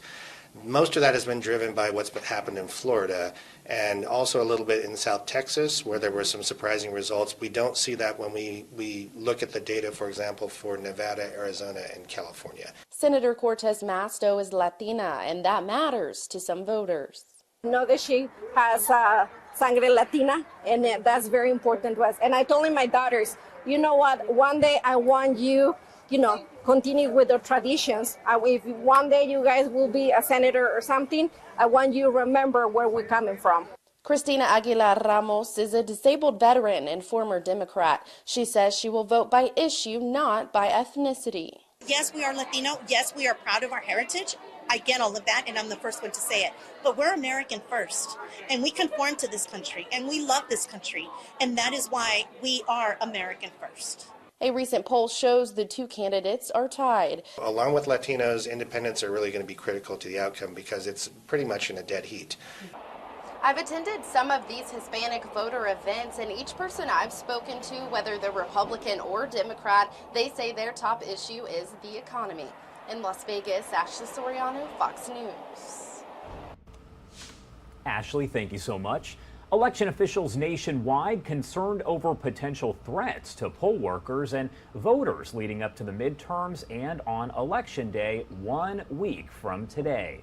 Fox News' Ted Lindner has the latest on what could be contributing to rising tensions and potential violence, plus what poll watchers are doing to prepare. This election was stolen from you, from me. Conspiracy theories and disinformation are undermining the democratic process and creating risks for poll workers ahead of the midterms. That, according to a growing number of election officials. The fraudulent accusations that, the 2020 election was stolen has really defined this election cycle. Whether it's from an election administrator's standpoint of how we train poll workers, how we are taking care of ourselves. This idea that we have shifted to violence is sort of the answer for things that we disagree with is certainly something that is fairly new in elections. Especially in swing states. Officials fear those who doubt election security could create disturbances, make threats, and resort to violence against poll workers and other voters. I have fears that there will be people outside of polling places who look intimidating, that may carry arms. The Department of Homeland Security recently warned extremists could use their anger and fear over election fraud to justify violence. The concerns leading some poll watchers to receive additional training on how to de-escalate tension and keep people safe. If someone's refusing to leave the polling place and you've issued them an order to leave, we have a direct line, and there will be officers that will respond to support you. Congress has distributed roughly $900 million in election security funding to states ahead of the elections, with the money used to update voting machines and advance cybersecurity protections. Ted Lindner, Fox News. All right, Ted, thank you. The Supreme Court considering a pair of cases that could have huge ramifications for one of the most divisive issues of the last 50 years in the country, and that is affirmative action. On Monday, the justices heard arguments about whether race-based decisions on college admissions should be stopped. Fox News chief legal correspondent Shannon Bream has more on that. Today, Harvard, a private institution, and the University of North Carolina, a public one, both denied they've been discriminating against Asian American applicants, like the plaintiffs, by giving higher preference to Black and Hispanic applicants. The plaintiffs argue the consideration of race, including theirs, should be dropped altogether. Under current precedent, higher education institutions can use race in a way that's narrowly tailored and holistic, not by means of quotas or specific numerical set-asides. The schools argue that's what their current framework does, and that it's necessary in order to reach the goal of a diverse student body. Justice Kagan expressed worry to one of the attorneys arguing race should be banned from admission decisions, that eliminating those race-conscious policies could have a much broader impact across society in fields like business, law, and the military. Now, if universities are not racially diverse and your rule suggests that it doesn't matter, well, then all of those institutions are not going to be racially diverse either. Justice Gorsuch asked advocates arguing in favor of the current policies how they justify them amid allegations that there's an entire cottage industry telling Asian applicants how to, quote, beat Asian quotas. Coaches tell applicants to disguise their backgrounds and their names to the extent possible in order to secure what they view as an even footing in the admissions process. Earlier this month, a Washington Post George Mason University poll asked Americans whether they would support the Supreme Court banning colleges and universities from considering a student's race and ethnicity when making admissions decisions. 63% said yes, 36% said no. The Biden administration also made a specialized argument today on behalf of our military service academies, saying it's a matter of national security that our military officer corps be diverse and that the academy should be able to use race in some way in order to ultimately reach that goal. In Washington, Shannon Bream, Fox News. All right, Shannon, thank you so much for that report. We're going to continue to follow everything you need to know about the midterm elections. And don't forget, on Election Day and Election Night, watch us right here at Live Now from Fox. We will have results in real time, and we're going to speak with everyone that you need to hear from on Election Day. It's likely many of those races won't actually be called on Election Night, so you can watch us really for the next 24 hours or so afterward, and we will get you those results right when they come in. Coming up here at 9 o'clock, we are expecting to hear the hearing here for Nikolas Cruz. He is the Parkland school shooter, convicted, of course, for those 17 deaths at Marjory Stoneman Douglas High School. And we do know, of course, that his sentencing hearing went on for about 3 months there, the jury deciding that he would be sentenced to life without the possibility of parole. We do expect him to be formally sentenced again starting at about 9 o'clock Eastern time. We're going to be joined by a criminologist and professor at St. Thomas University. But first, I do want to step away for a quick 2-minute commercial break. We will be right back here on Live Now from Fox.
Welcome back here on Live Now from Fox. It is 8:51 on the East Coast and 5:51 on the West Coast. Thank you so much for joining us here on Live Now from Fox.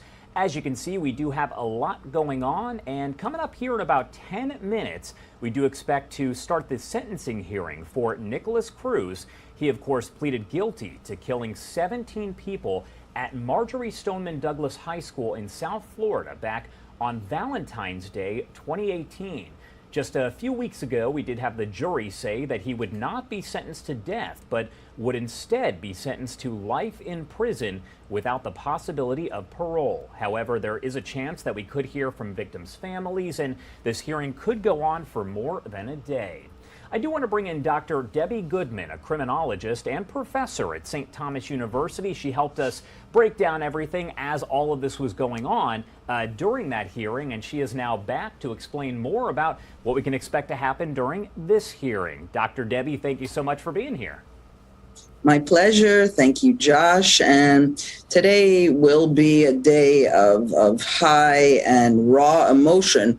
That's what a end of the victim impact statements, as we call them. So really, in terms of legal sound framework, the victims get the last word in court. Now, as you mentioned in the introduction, we're talking about 17 victims' families. So that could be the mothers, the fathers, the siblings. And it will be interesting as well to see if those individuals, the other 17, that category of individuals who were harmed by him, who faced gunshots as well, they too may be sharing their experiences. So we would anticipate, Josh, that everything from anger, hostility, animosity, and certainly the deepest sorrow and sadness will be expressed today. And this becomes as well almost a direct conversation between and among these victims' families, the victims, and Nikolas Cruz himself. Because although throughout the trial, and certainly we've followed extremely closely here day by day on Fox, and we appreciate all of the excellent reporting and information sharing, but this truly becomes the finish line to this case.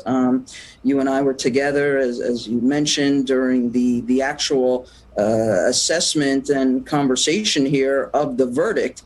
And as we went down the list of the 12 jurors, we quickly saw, although we may have had an idea that it was going more in a death penalty outcome, but as we said last time, and just to remind the viewers, this jury, 3 of 12 individuals, decided that the aggravating conditions did not outweigh the mitigating conditions.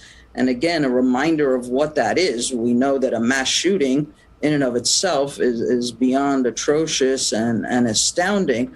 But legally, when we talk about aggravating conditions, those are things that were involved in the crime before, during, and after that could potentially heighten the outcome. Things such as the gun, the assault rifle, taking the Uber, going on media platform to literally express his intentions of killing 20 people and saying the location and stating that everybody would know his name and it would be a big event. So we were looking at those issues. However, and clearly in conclusion here, the defense team was successful in their platform of mental health, of early onset trauma, of potential fetal alcohol syndrome, and brain damage. So here we are. Nothing will change. I've had a lot of colleagues and citizens, email me about some different things that were shared, you and I speaking, and just their own curiosity, and many of whom have asked, after today and potentially in tomorrow, could the Judge Shearer, make an alternative decision? And the answer is no. She will maintain the life sentence without parole, and it is not within her purview or legal jurisdiction or framework as the judicial officer to come and alternate that posture and position of which the jury recommended the life sentence without parole. So as we wait for, obviously, these proceedings to begin, it is going to be a day of heightened emotion, from anger to sorrow and everything in between. And that was going to be my next question. You just touched on this, but I guess if it was reverse and the jury had chosen the death sentence, the judge could have said, no, we're going to go with life in prison without parole, just not the other way around. Is that correct? Well, what would happen if the roles were reversed, then certainly we would have seen literally right then and there a defense team filing for the appeals. So it's not anticipated that the prosecution will be filing any motion to appeal this outcome. Again, we have to recognize and acknowledge really both sides here, if you will, the prosecution and all they've brought forth, as well as the defense team and all they brought forth. These attorneys are among the best and the brightest, not only in Florida, but in the country. So we're rounding the corner here of 5 years, February, obviously, coming up in calendar year 2023 brings us at the 5-year mark of when this atrocity occurred. But we don't anticipate any appeals from the prosecution and certainly not from the defense. So we're near this finish line, as we say, in our crime, law, and justice process.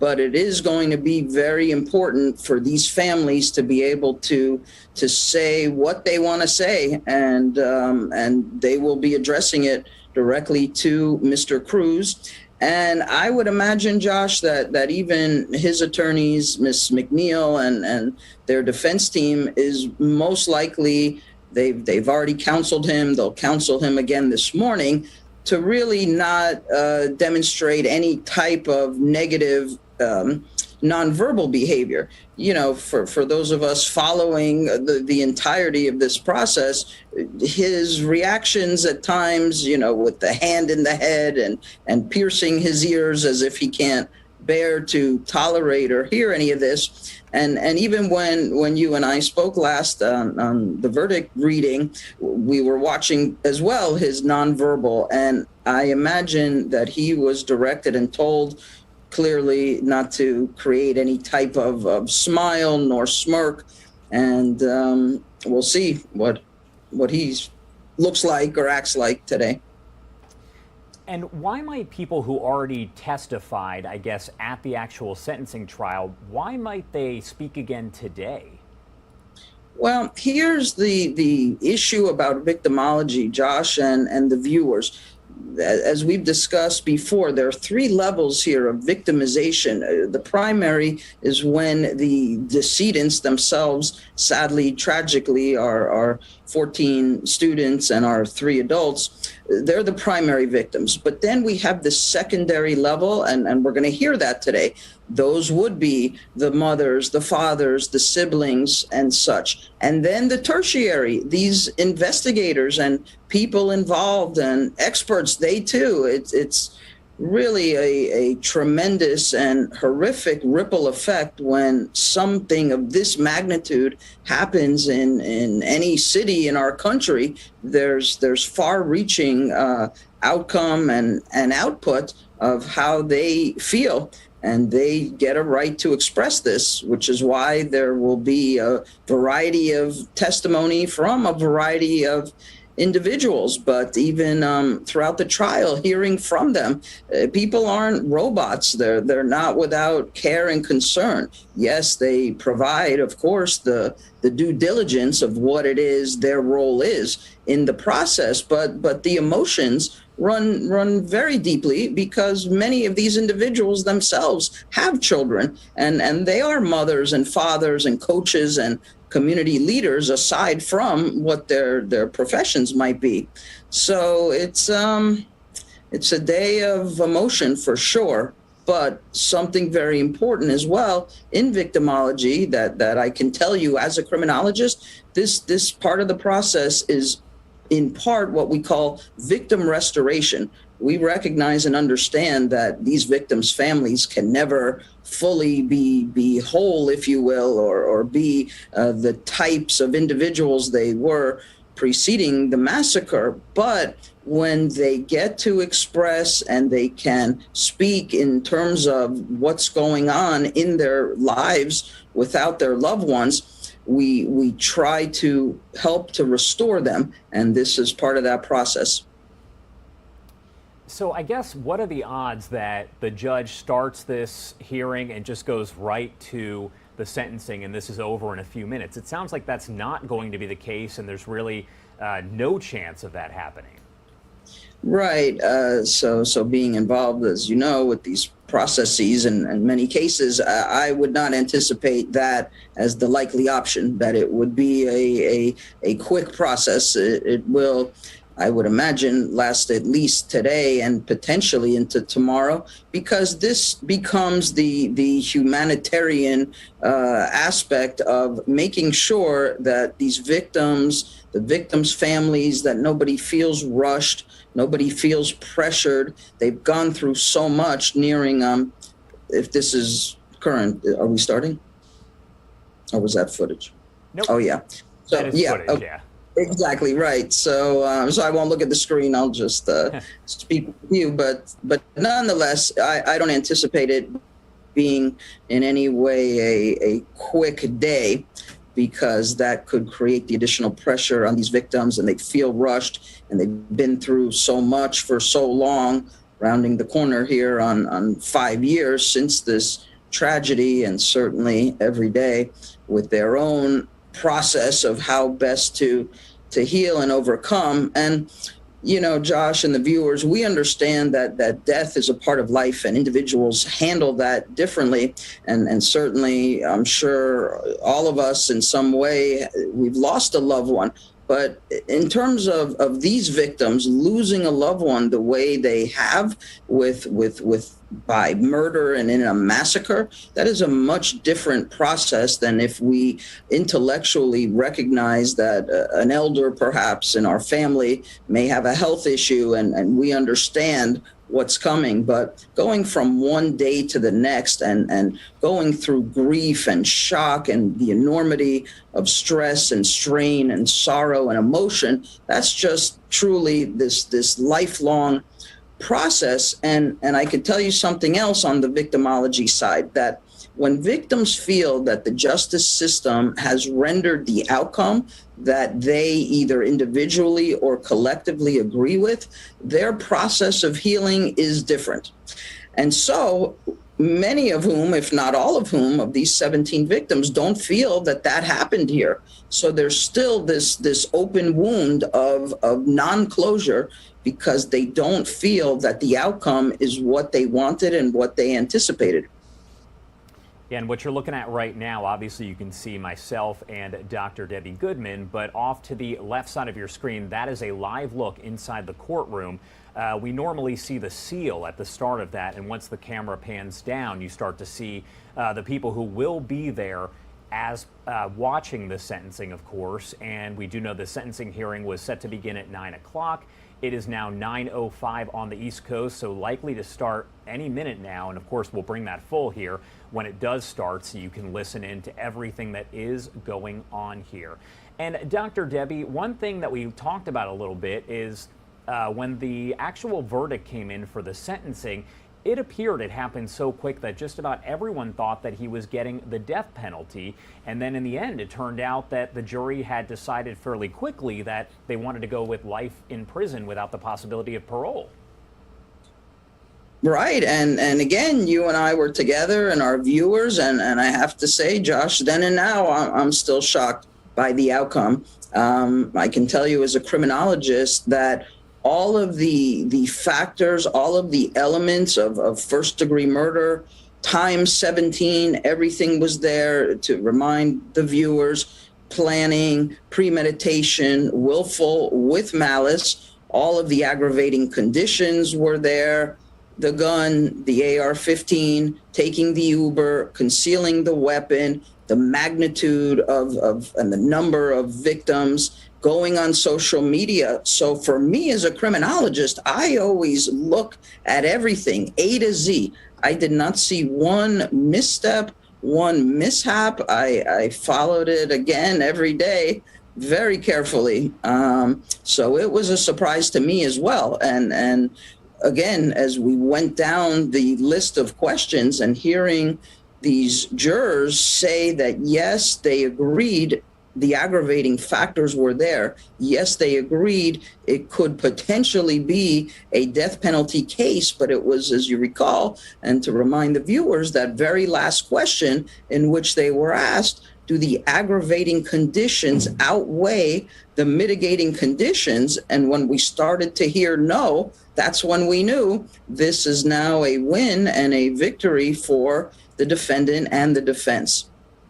And what's interesting is there was no actual trial itself. The jury didn't convict him on anything. We do know that he had pleaded guilty to those 17 counts as well as several other counts as well. So does it make it a little bit different where some of these families would want to speak today during the sentencing because there wasn't that trial? Right. There will be families, and I would imagine all 17 of whom will have either 1, 2, or 3 representatives. It's not like there's necessarily a cap on how many members of the family could speak. Those who want to will, and those who do not wish to don't have to. But yes, I think there's just going to be this tremendous outpouring of nearing 5 years of trauma, despair, devastation that these families have gone through. And most of the commentary will be directed toward Nikolas Cruz, because as we recall throughout the trial, and staying very attuned here to when parents spoke, when siblings spoke, and so forth, it was about their children, about their son, if it was their child, if it was about the daughter. And it was really just in totality, let's say, having the world know who their loved ones were. But now to direct it, I think we will be hearing the hostility. I don't imagine the judge allowing profanity, and we'll see there, but it's going to be hostile. It's going to be sorrowful. And this will be the outpouring from these families and the survivors too. If they want to speak, they can do so. What are the odds that we actually hear from Nikolas Cruz? We won't. I don't anticipate that at all. We'll hear from him, as I like to say in criminology, non-verbally. I do want to see how he reacts and responds non-verbally.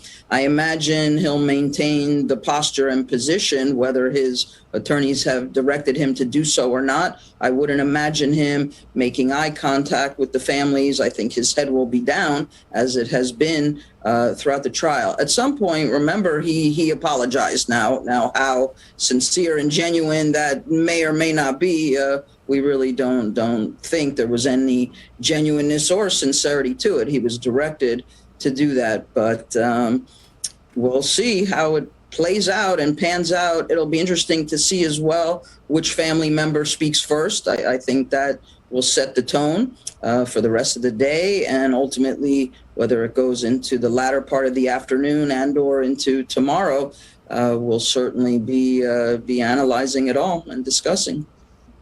Yeah, and if you are just joining us here on Live Now from Fox, we are waiting for the sentencing hearing to begin for Nikolas Cruz. He is, of course, the man who pleaded guilty to killing 17 people and injuring 17 others at Marjorie Stoneman Douglas High School there in Broward County, Florida, back on Valentine's Day 2018, a major case here that has been very high profile. He did plead guilty about a year ago to those charges, and a sentencing trial was held just wrapping up a few weeks ago. But that trial went on for 3 months, and the jury deciding that they were not going to sentence him to death, but rather to life in prison without the possibility of parole. And this morning, we will hear from, as Dr. Debbie mentioned, some of, the family members of those victims making statements. And we will eventually hear the judge at the end sentence Nikolas Cruz to life in prison without the possibility of parole. We've talked about this, of course, but she cannot reverse that decision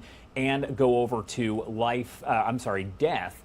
She has to stick with life in prison without the possibility of parole. And that's a question that we have gotten time and time again. Dr. Debbie doing a great job here of helping to break it down as we watch people enter into the courtroom here. Give me kind of an explanation there once again for why that can't happen. Sure. Thank you again, Josh. And for our viewers, the judicial officer in the state of Florida does not have the status, the jurisdiction, the legality to do that. That's what's in our Florida statute. And so as we were speaking earlier about some of these matters, if the roles were reversed, right, and if the jury came back with the recommendation of death, what would happen right then and there is the entire defense team would be filing their motions to appeal. So with that, then it would have been, let's say, a lengthier process. But at this point, the prosecution will acquiesce. They're not anticipated to file any types of appeals. It was already stated. And such, they've done really a tremendous job, I think, in demonstrating how and why it would have been, could have been a death penalty case, the first degree murder down the line of statute in the state of Florida speaks to everything they presented. It was planned, it was premeditated, it was purposeful, it was with malice. The number of victims, the magnitude of the victimology here of 17 decedents, plus another 17 who were directly harmed and many of whom endured gunshots as well and survived. And another aggravating condition, as we remind, is his whole platform on social media, literally stating who he was, identified himself as a school shooter where the massacre would occur, Marjorie Stoneman Douglas. He anticipated killing 20 people. He said he would, everybody would know his name, and he called it a big event.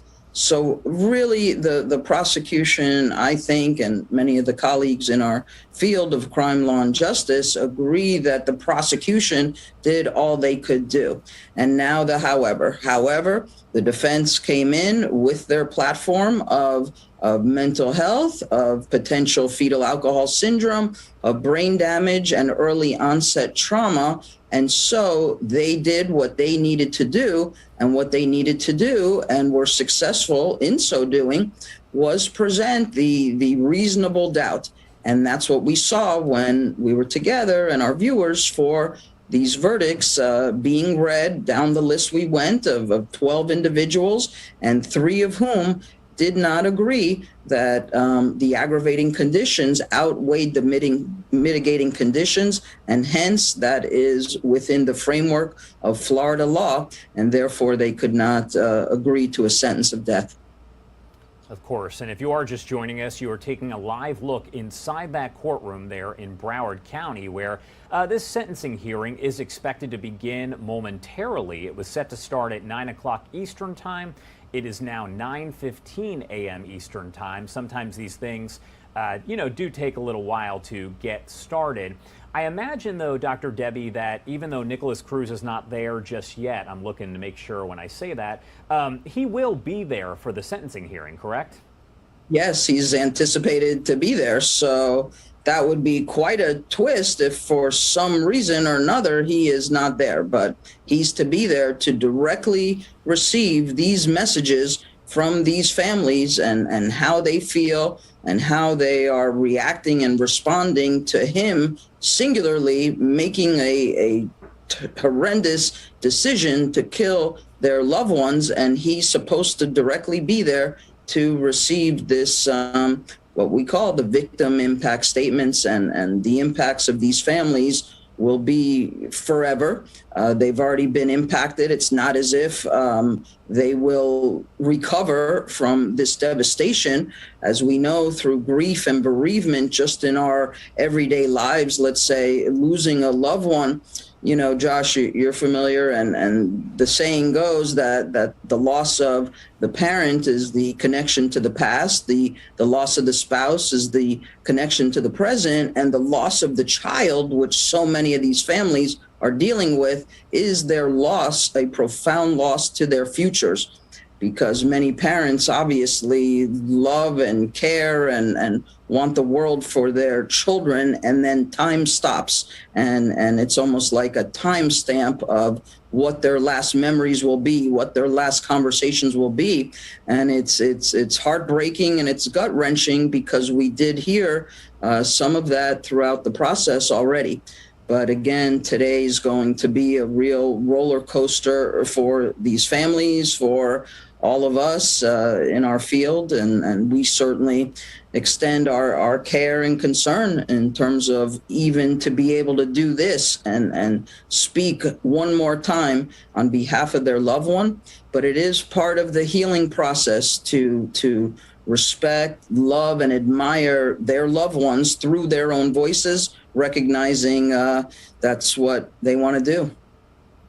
Dr. Debbie, thank you so much for being here. I do want to step away for a quick 2-minute commercial break, the first one of this hour, as we do wait for Nikolas Cruz to be brought in and for that sentencing hearing to begin. We're not going to play the entire sentencing hearing on Live Now from Fox. However, you can watch it over on our YouTube stream. Just go to YouTube and type in Live Now from Fox. You can click the button there and you will see not just this stream, but also the one where the sentencing hearing will be played raw and unfiltered.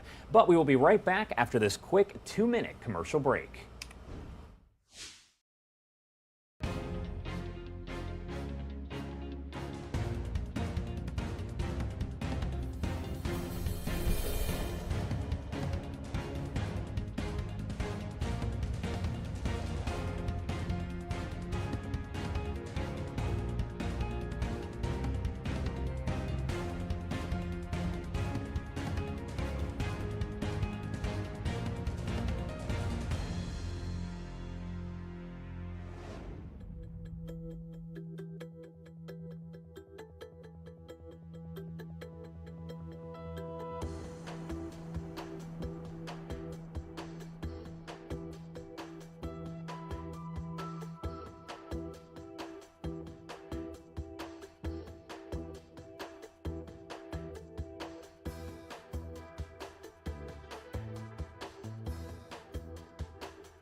All right, welcome back. If you are just joining us here on Live Now from Fox, we are waiting for the sentencing hearing for Parkland school shooter Nikolas Cruz to get underway. We will hear from several people, family members, of course, as this hearing does go on, and it could last even longer than today. But the end result will be the judge sentencing him to life in jail without the possibility of parole. In the meantime, I do want to get back to some of the breaking news that we have been following all throughout the day here. Houston police holding a news conference earlier this morning, letting us know that one person was killed and 2 other people wounded in a shooting at 801 Billiards and Bowling there in Houston, Texas.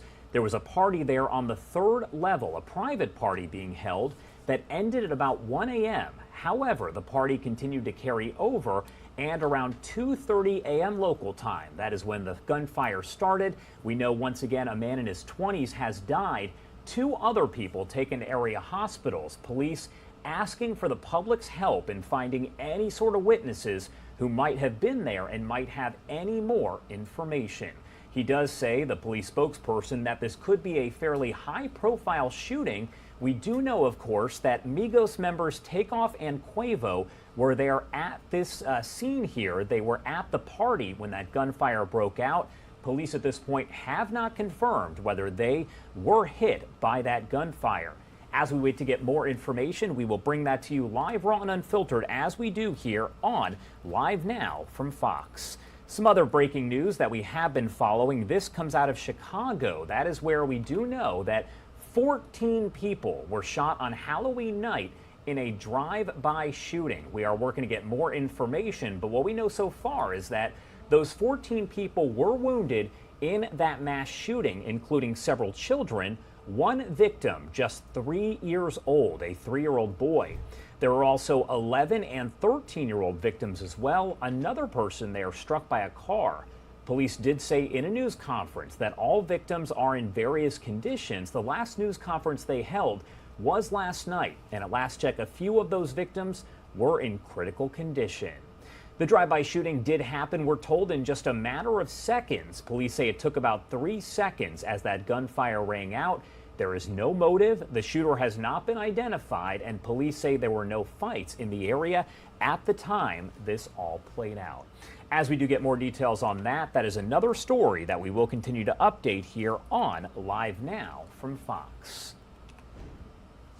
I do want to get back to Dr. Debbie Goodman here as we continue to wait for the sentencing hearing for Nikolas Cruz to get underway here. This is going to be essentially day one because it is likely this could potentially carry over to tomorrow. We will hear some emotional testimony from families of victims, possibly from other people as well. And we are waiting at this point. There you go. This is a live, raw, and unfiltered look as Nikolas Cruz, the Parkland school shooter, is brought there in his jail uniform into the courtroom. We, of course, saw during the sentencing trial that he was dressed up. He was wearing a lot of sweaters and things of that nature. But now, because he is back in prison there, and this is more of a hearing, he is back in that jail jumpsuit. So obviously, this is about to get started and get underway. So once it does, we will put the audio full and we will listen in live, raw, and unfiltered here on Live Now from Fox.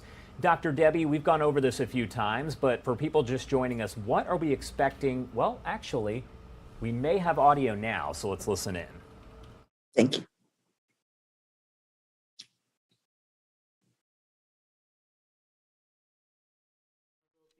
Here today. So sorry. Yes, it's terrible, and so that was part of our mourning.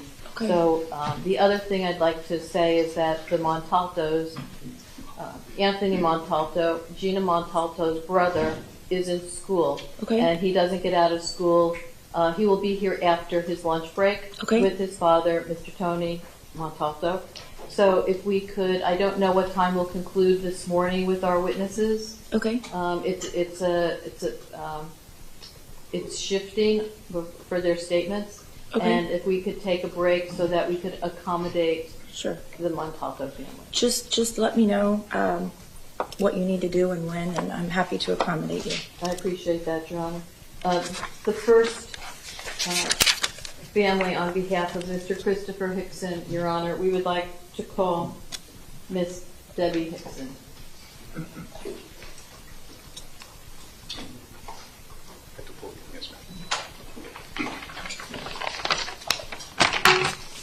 Good morning, Ms. Hickson. Please raise your right hand. Do you solemnly swear or affirm the testimony you're about to give is the truth, the whole truth, and nothing but the truth? Yes, ma'am. Thank you. You can put your hand down. Please state your full name for the record. Deborah Ann Hickson. State. Ms. Hickson, if there is something that you would like to say as a victim in this case pursuant to Florida law, please feel free to express yourself. Thank you. Christopher Brent Hickson was an extraordinary man. He was a father, he was a husband, he was a son, a brother, an uncle, a cousin, a godfather, and friend to many. He was stolen from us by an unimaginable act that you planned and executed. You stole him from us, and you did not receive the justice that you deserved. There is no mitigating circumstance that will ever outweigh the heinous and cruel way you stole him from us. You were given a gift of grace and mercy, something you did not show to any of your victims. I wish nothing for you today. After today, I don't care what happens to you. You'll be sent to jail, you'll begin your punishment, you'll be a number, and for me, you will cease to exist. You have taken enough from me and my family, and today, we close this chapter on this part of our nightmare and only remember Chris for the hero he was to us every day. I pray the media and the rest of our community also closes the door and that your name and existence will be erased from everyone's conversation. You wanted to see the family suffer. Well, no more. We will not just survive, we will thrive, and we will honor Chris and the other 16 beautiful people that you took from us with positive action and wonderful memories. They will not just be victims of the MSD shooting. They were individuals. They had plans and dreams, and I will live the rest of my life making those dreams come true. I will no longer let the darkness of how he was stolen from us be how he is remembered.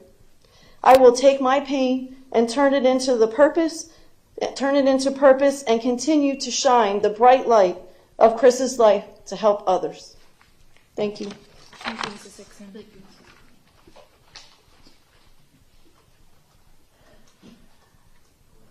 The state would next call Miss Natalie Hickson.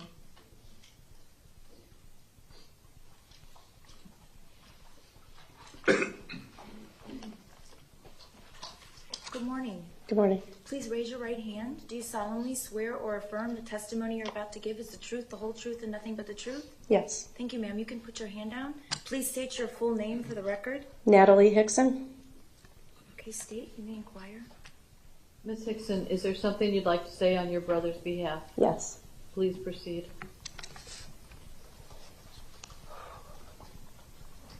Since your prefrontal cortex of your brain is not developed, I will keep this very simple for you to your IQ of 83. Just like you, I use Google and social media as well. I figured you could relate to that.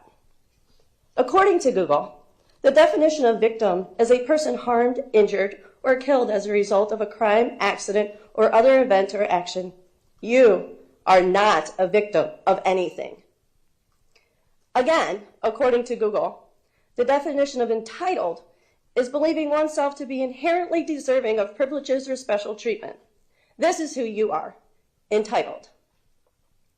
Just an individual out for attention that can get it, whether it is good or bad, as long as you are in your spotlight. Well, that spotlight burns out tomorrow.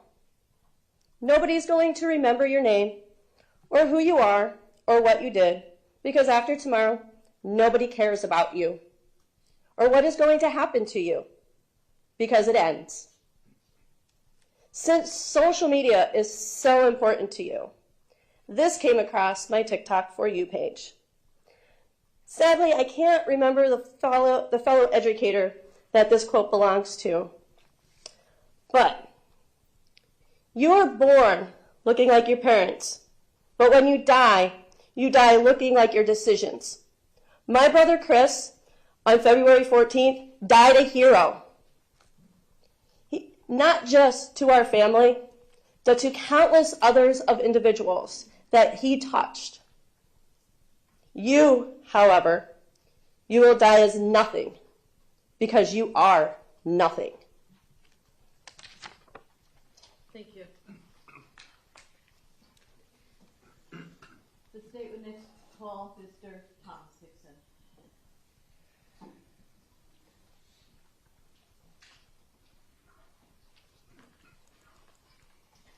Good morning. Nice to see you again. Please raise your right hand. Do you solemnly swear or affirm the testimony you're about to give is the truth, the whole truth, and nothing but the truth? I do.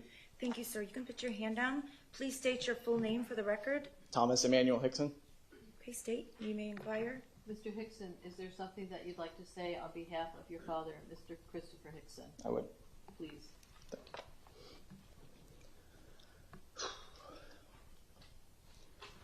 Treat, never, keep. 4 words that don't mean much to a lot of people. But anyone who's gone through any kind of basic firearms training understands that these are the 4 weapon safety rules. Treat every weapon as if it were loaded. Never point your weapon at anything you do not intend to shoot. Keep your finger straight off the trigger until you're ready to fire. Keep your weapon on safe until you intend to fire. These delineate the intent to fire. Pretty straightforward. You learned these when you were in JRTC on the marksmanship team. I know that because I was also a member of the JRTC marksmanship team when I was a student here in Broward County myself. So you knew that, you understood that. And the evidence of this case proved that you had intent to do what you did. A year ago in this very building, you told us that you had remorse for what you did. Well, where was your remorse when you saw my father injured and bleeding out on the floor and decided to shoot him for a 3rd time? Your defense preyed on the idea of your humanity, yet you had none for those that you encountered on February 14th. You're not a disturbed or broken person. You're a person who fundamentally lacks character. You lacked gratitude for what you did have in life, which is more than many others have. You lacked courage to seek whatever help you needed. You lacked the strength to ignore your misguided anger and channel it into something positive. And you lacked love, not only for yourself, but for those around you. Instead of seeking out a community to support you, you resorted to the lowest form of communication, violence. You sought out power and strength over others, ignoring that the strongest people are those who have a tribe behind them. That's what people like my dad had that made them strong. They had people around them who supported them and built them up. What you did was weaken a family, a community, and generations of young adults by taking their strongest advocate out of their corner. You are, unfortunately, living proof that evil does exist in our world, and you've proven that you have nothing positive to contribute to society. You're not going to be a case study or provide some kind of breakthrough insight into the mind of a school shooter. You're instead going to be relegated to a name on a tombstone that no one ever visits. Thank you, Your Honor. Thank you.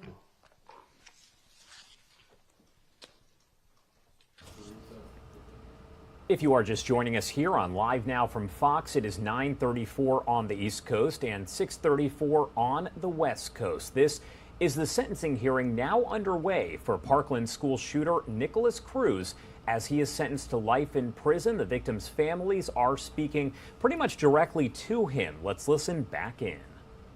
The testimony you're about to give is the truth, the whole truth, and nothing but the truth? Yes. Thank you. You can put your hand down. Please state your full name for the record. Teresa Robinovitz. Thank you. Mr. Benovitz, would you like to make a statement on behalf of Alyssa? Yes. Please do.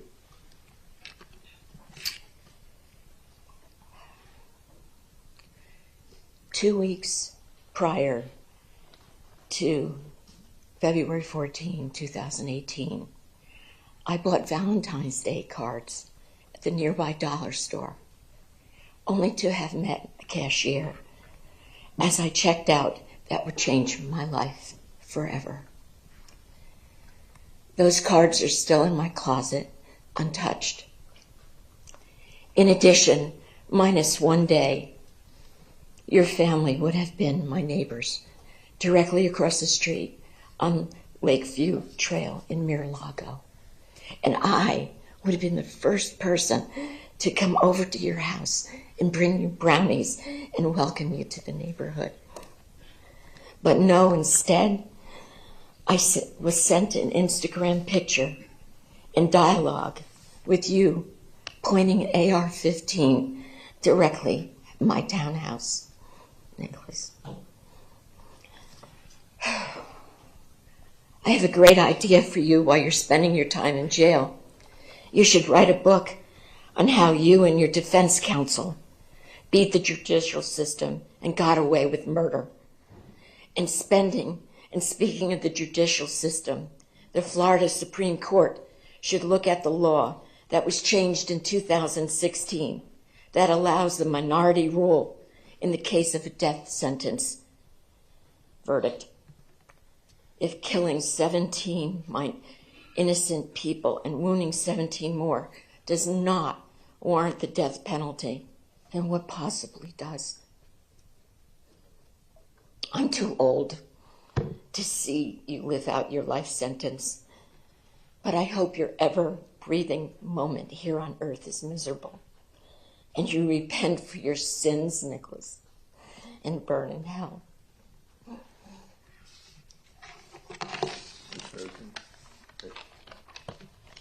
Good morning, ma'am. Morning. Please state your full name for the record. Melissa Rosen. Okay, Ms. Rosen, do you solemnly swear or affirm the testimony you're about to give is the truth, the whole truth, and nothing but the truth? Yes. Thank you. When tomorrow starts without me, and I am not there to see, if the sun should rise and find your eyes all filled with tears for me, I wish so much you wouldn't cry the way you did today, while thinking of the many things we did not get to say.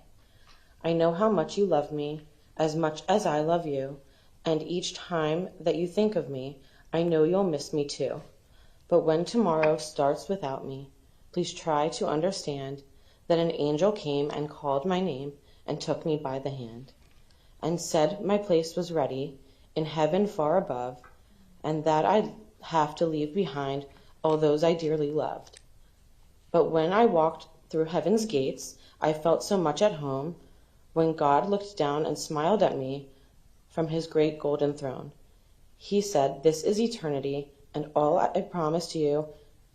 Today your life on earth is past, but here life starts anew.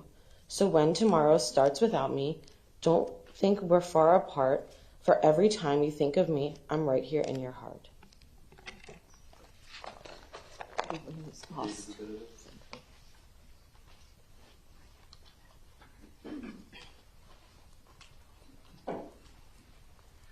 Good morning, sir. Please raise your right hand.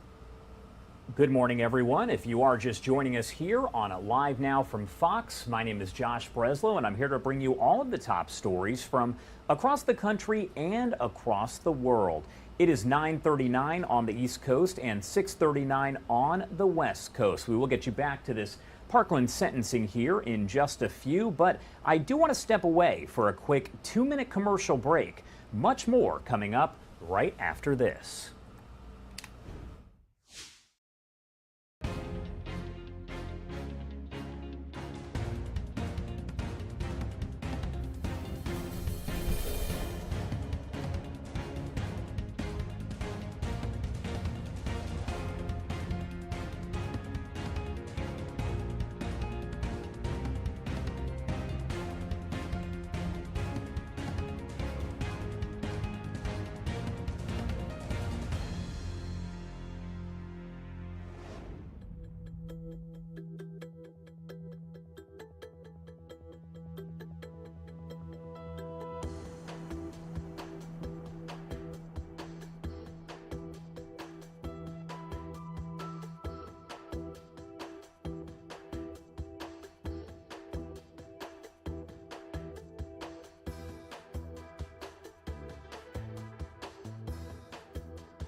Welcome back here on Live Now from Fox. My name is Josh Breslow, and I'm here to bring you all of your top stories from across the country and across the world. We will get back to that Parkland sentencing here in just a second, but first, I do want to take you back to some breaking news and an update that has just come in to our newsroom.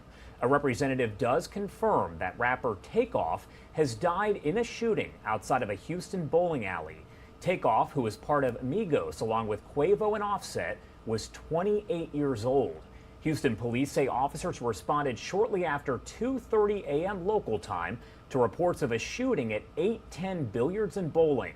We're told that dozens of people had gathered on a balcony outside the bowling alley at the time, which was on the 3rd floor of that building. Police say security guards who were in the area heard the shooting but didn't see who did it. Last month, Takeoff and Quavo released their debut as a duo, only built for Infinity Links. Once again, we have learned for a representative here confirming that rapper Takeoff has died in a shooting outside of a Houston bowling alley.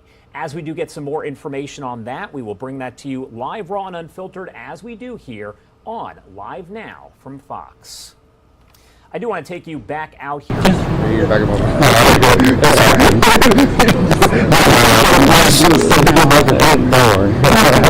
Sorry about that. Not sure exactly what just happened, but that actually is the news conference where they did announce that shooting in Houston a bit earlier on today. Actually, I'm going to play that for you raw and unfiltered right now here on Live Now from Fox. I'm here with Commander Stephen Spears, who's also with the Homicide Division. We're just giving a brief update on the investigation that occurred here at 1201 San Jacinto. At approximately 2:30 this morning, our officers were dispatched out here to a shooting that had just occurred. Upon arrival, they located multiple shell casings on the 3rd level of the building at the 810 Bowling and Billiards. I guess it's a bowling and pool hall. We were informed that there was a private party being held at the event last night that ended at approximately 1 a.m., but the party carried over till about 2 a.m. till they were cleared out. That's when the shooting occurred, where it left one male deceased on scene and 2 others that were transported to area hospitals nearby. We are still in the process, in the early stages of this investigation, trying to gather all the information we can, and we're looking for the public's help or anybody who was at the party or at the event that witnessed this to call the Homicide Division at 713-308-3600. If they want to remain anonymous, they can call Crime Stoppers at 713-222-TIPS. We're looking for any information on the shooting at this time. You know the conditions of the 2 people taken to the hospital? We have investigators and officers heading that way now. We do not know. We know they're still alive and in surgery, but other than that, don't know the actual condition until we get there. Like I said, the one that is here is deceased. He's a black male in his late 20s. And like I said, we won't release any information on him until we're able to get more information either from the medical examiner's office once they positively identify him from the autopsy, or if a family member or friends or family come forward and give us information of who he is and things like that. We're hearing rappers were involved in the shooting. Can you at least confirm that? I mean, I can't confirm that. I can tell you that there are rappers at the party. I don't know if they're involved in the shooting, but like I said, it's still in the early process of the investigation. So once we find out more, we'll release that in either a press statement to y'all later on, or we'll give you another press conference. So you haven't identified if the rappers are Migos? We were told by several witnesses who attended the party they were here at the bowling alley. Yes, we were informed that they were here. The yes. Migos, Quavo, and Takeoff? Yes. Sarge, is there any surveillance cameras out there that y'all probably will be looking at during the daytime? They do have surveillance video cameras here in the complex. Our investigators have reviewed the cameras and are still in the process of reviewing them. So once they're finished doing that, we'll have more information, like I said, later on. Like I said, still early in the process, and once we get all that information, we will provide it to you. You mentioned that this was a private party. Was it private, or was it sort of like VIP closed off area and the general public who may have purchased tickets? If you're aware As far as that detail, I was just informed that it was a private party or a private event. So we were told there was some sort of argument between two groups. Do we know how this started? Do you guys have information on that, at least? no, but whoever you're talking to, have them call us and we'll get the information, and more than welcome to get that information from them as well. We also heard that security guards were involved. Did you hear anything about that? Like I said, Okay. we're still in the process. And I'm sure you all are getting a lot of calls, as we are as well. Just to address it, just what can we expect moving forward with this case? It appears it could be high profile. Just what do you want the public to know moving forward on this matter? Well, right now, anybody who knows anything, they need to call us instead of the news stations, because it appears that they're calling y'all and not us. So if you do have information on this, please come forward, call us at, like I said, the two numbers, the Homicide Division or Crime Stoppers. We'll take all information, interview you in person or over the phone. But yes, please come out, because if this does turn out to be a high-profile case, we want to make sure that justice is found for the people involved, not just the person who is shot, but everyone else who's at the hospital right now. Do you happen to know how many people were here at the time? At the time, we know there's anywhere between 40 and 50 people. Do we have any more information about the two that are in the hospital, male or female, general ages, anything like that? I don't at this time. To both hospitals. We found out about them late. They were private transport, so it got called in as a separate call from this. They weren't transported from the location. They took themselves to the hospital. So it took a little time for us to connect their case with this case. And just to be clear, we know that rappers were here, but we don't know if any of the rappers were shot or is the one possibly killed. Not at this time, no. Just so we have your spelling. All right, so there you heard right there. We did learn just a short time ago from a representative that Migos rapper Takeoff has been killed in that shooting at a party there at a Houston bowling alley, 801 Billiards and Bowling. A representative for Takeoff confirming the information a short time ago to the Associated Press. As we do get more information on that, we will bring that to you live, raw, and unfiltered here on Live Now from Fox. It is also worth noting that Quavo from Migos was apparently there at the party as well. It is not clear if he was hit by gunfire. As we do get that update, we'll bring that to you here on Live Now. 9:49 on the East Coast and 6:49 on the West Coast. We're going to step away for a quick 2-minute commercial break, and then right after, we will step back in to listen to that ongoing sentencing hearing for Parkland school shooter Nikolas Cruz. Stay with us here on Live Now from Fox.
Welcome back on Live Now from Fox. I do want to listen back in raw and unfiltered here as the sentencing hearing is underway for Nikolas Cruz. He is the man who shot and killed 17 people and injured 17 others on Valentine's Day of 2018 at Marjorie Stoneman Douglas High School there in Broward County, Florida. We are hearing from the victims' families as they essentially address Nikolas Cruz here. Many of them saying they just want his name and story to go away. I do want to listen in live, raw, and unfiltered right now here on Live Now from Fox.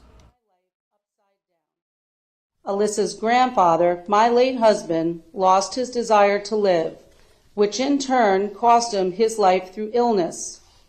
You've abolished all fibers of happiness. I'm not here today because my own health has been compromised, somewhat in part to your actions. We have no inner peace and are suffering tremendously. What you did is worse than pouring liquid acid on an open wound. The fact that you are still breathing the same air that I am sends shivers down my spine. You are a revolting entity. I can't even call you human, as you are not. Your excuse was to blame dear old mommy. Are you serious? I hope you blame your dear old mom for the hell you're going to receive while in jail. The death penalty would have been a cakewalk compared to the demons you'll face going forward. I'm filled with many hateful and hurtful words, but alas, you're not worth any of them. You've not earned any mercy. Again, the death penalty would have been your best retreat. May every second of your rotten existence be faced with the images of each person you've slaughtered, along with each family member you've damaged. May our words haunt you like your actions haunt us.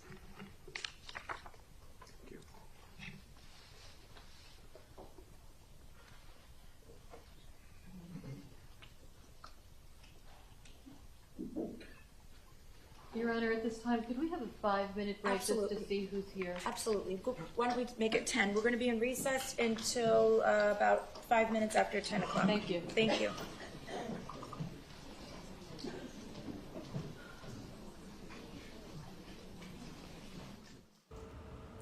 All right, it does appear that we are in recess at this point, so we will take a look at some of the other top stories that are going on across the country and across the world as we do wait for the Parkland sentencing to pick back up here. We have a lot of breaking news to get to. I do want to get to it in just a second, but let's step away for a quick commercial break and we'll reset here right afterward.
Welcome back here on Live Now from Fox. We have a lot going on as far as breaking news goes, so I do want to get back into the headlines here as, once again, a lot going on. I want to bring you to the latest here on a story that we have been following throughout the morning. A representative for rap group Migos confirms to the Associated Press that rapper Takeoff has died, killed in a shooting at a party in Houston, Texas.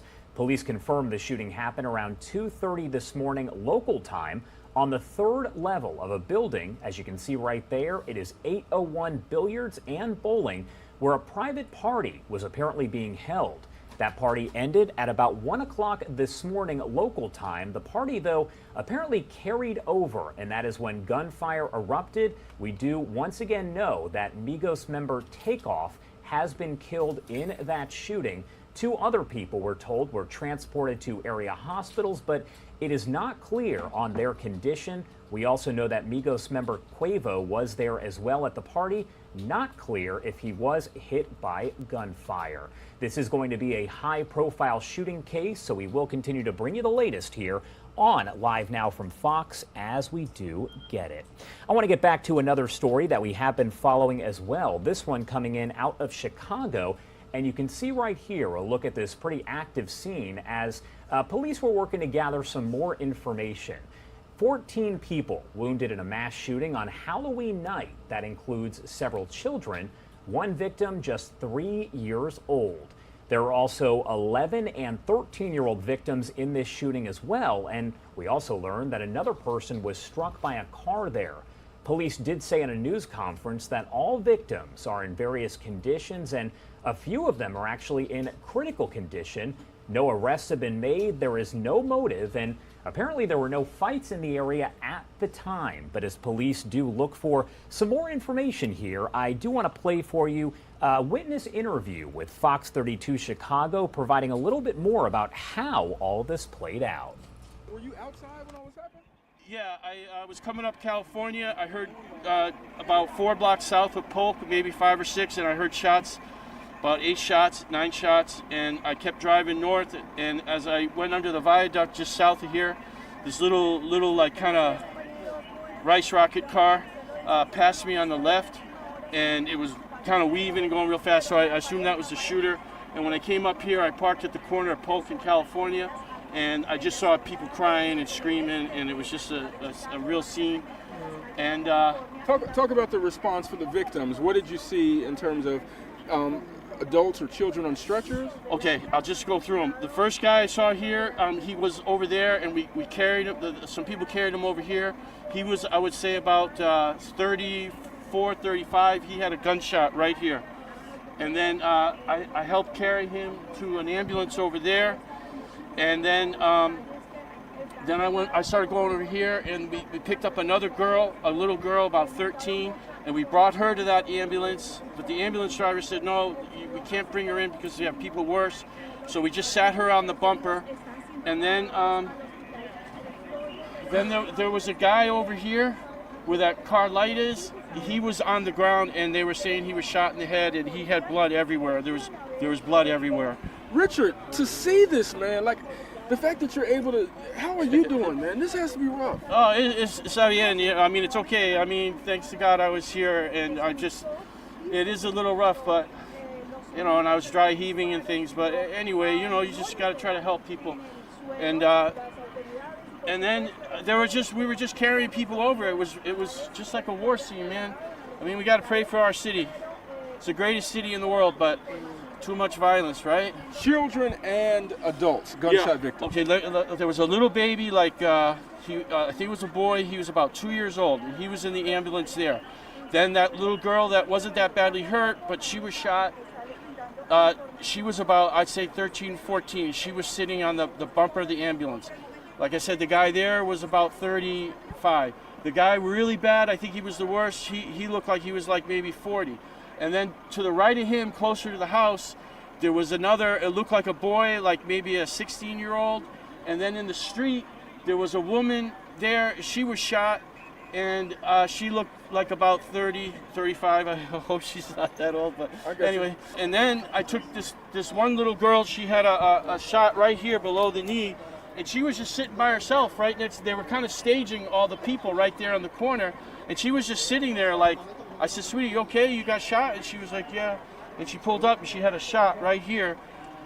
And her mom was really hysterical because I think someone else the mom got shot or something. I got you. But Okay. so I took that little girl to Mount Sinai. A Good Samaritan there jumping into action to help one of those shooting victims. Again, 14 people, including a 3-year-old boy, wounded in that drive-by shooting in Chicago. Let's get to the latest here on the attack on Paul Pelosi. The man accused of attacking House Speaker Nancy Pelosi's husband with a hammer told police that he wanted to hold the Democratic leader hostage and, quote, break her kneecaps to show other members of Congress there were consequences to actions. That information coming from a federal complaint obtained by our sister station in San Francisco just yesterday. So in that chilling complaint, officials say that David Dept, 42 years old, was carrying zip ties and tape in a backpack when he broke into the couple's San Francisco home early Friday morning, went upstairs where 82-year-old Paul Pelosi was sleeping and demanded to talk to Nancy. The House and the Speaker herself were specifically targeted. That is a direct quote from the San Francisco District Attorney during her most recent news conference held yesterday. She also announced state charges against Dept, including for attempted murder, and said this was clearly politically motivated. Our Fox 2 Oakland San Francisco team providing us the latest information that we know so far. It's been 3 days since that brutal attack on Paul Pelosi, and since then we've seen quite a bit of a San Francisco Police Department presence in the neighborhood of their Pacific Heights home.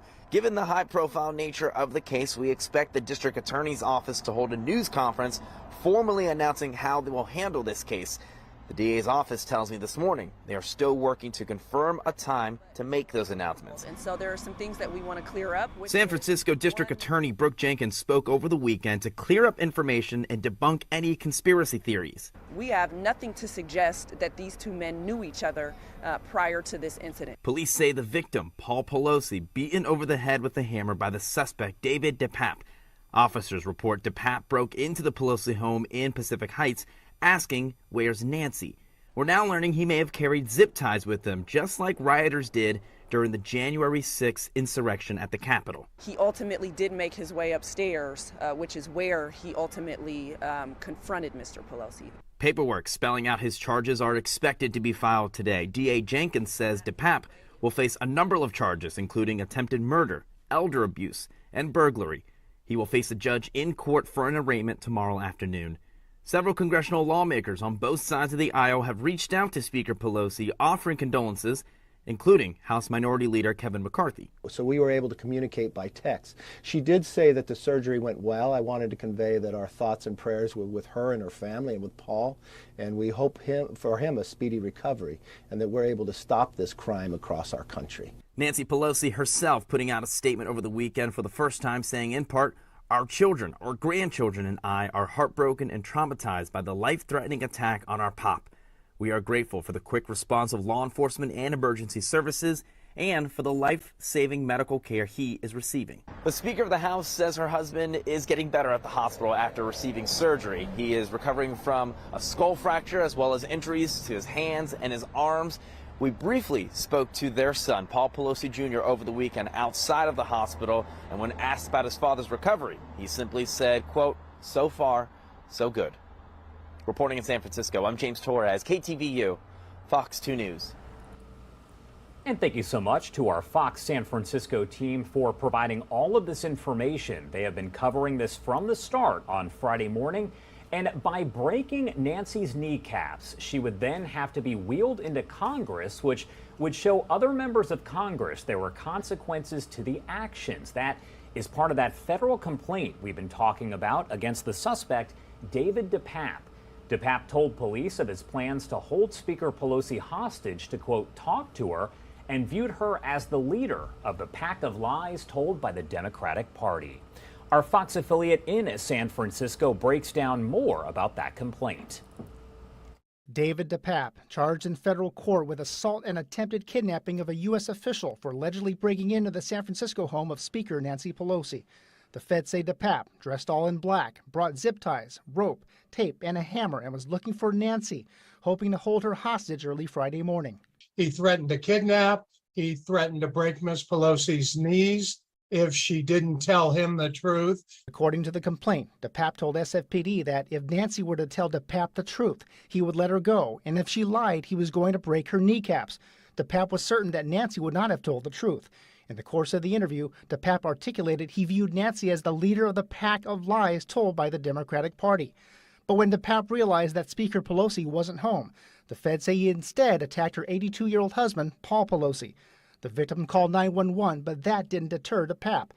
According to the complaint, Dept explained that he did not leave after Pelosi's call to 911 because, much like the American founding fathers with the British, he was fighting against tyranny without the option of surrender. Authorities say police tackled Dept after they saw him attacking Paul Pelosi. KTVU legal analyst Michael Cardoza says the defendant could very well plead insanity. But Cardoza says there very well could be a different reason why Dept allegedly attacked the victim with officers right there. That doesn't mean that he did that because he has some mental challenges. He really has vitriol and hatred for Nancy Pelosi, and he wanted her. Cardoza says the federal case has larger implications beyond simply longer prison sentences. If the case goes to trial, the peers sitting in judgment will be quite different in federal court. They draw from a larger, more conservative jury pool. San Francisco just draws jurors from San Francisco. Law enforcement searched a garage on Shasta Street in Richmond where David Dept had been living for the past couple of years. Authorities say they found a sword, 2 hammers, and a pair of rubber and cloth gloves. Henry Lee, KTVU, Fox 2 News. And thank you so much to our Fox 2 San Francisco team for providing those reports. The great thing about Live Now from Fox is we are a culmination of all of those local affiliates, and we can bring you all of their reports, serving as essentially a central hub to let you know what is going on. I do want to take you back out live to this Parkland shooting hearing that is now underway. We have been watching this very closely throughout the morning as we are seeing the victims' families come and testify and talk a little bit more about what's going on and their feelings toward Nikolas Cruz. So I do want to listen in live, raw, and unfiltered here on Live Now from Fox. Leaving an open question if this, the worst mass shooting to go to trial, does not deserve the death penalty, what does? To encounter people like you who diminishes the senseless and violent crime committed by this killer, justifying it by stating that he's mentally ill, broken, and brain damaged, showing more compassion, empathy,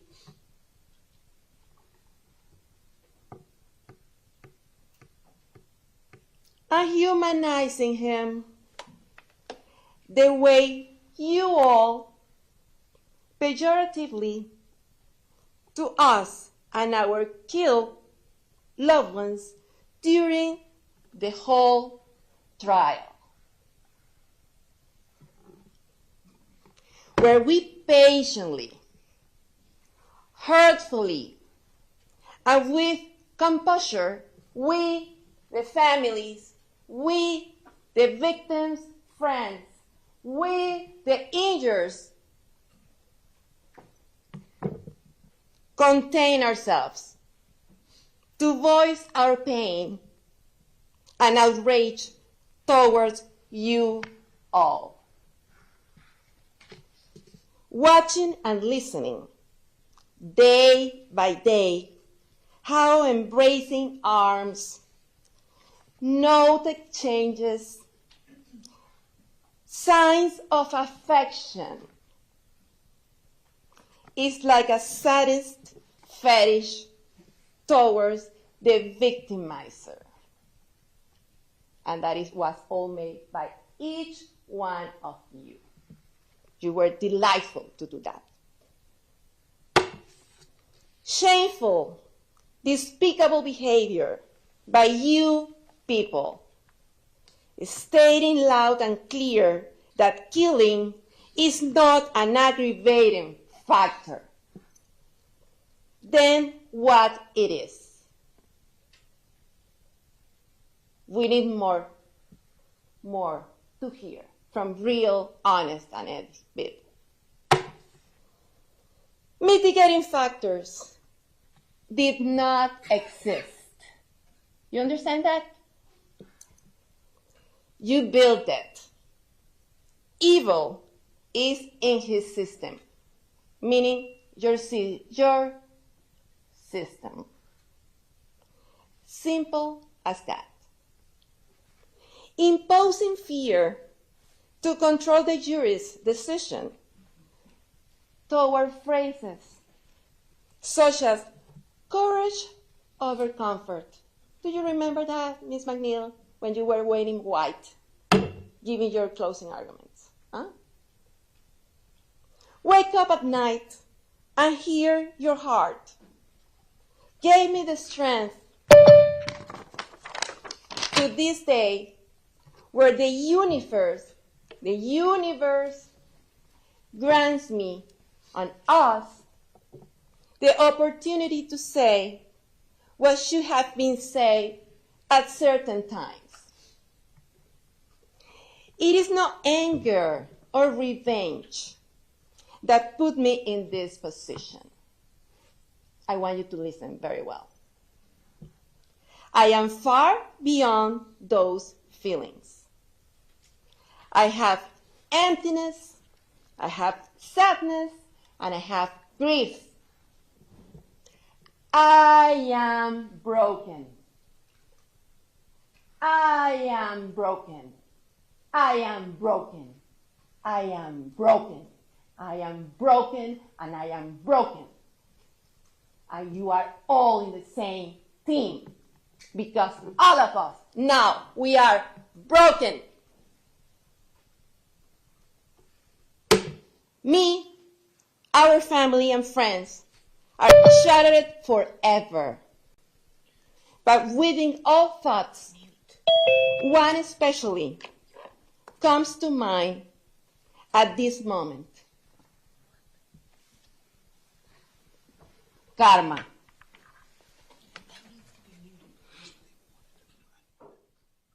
Karma.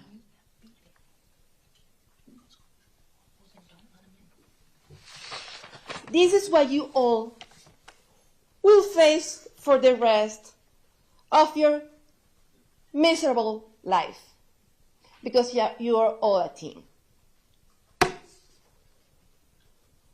The fact of facing your children,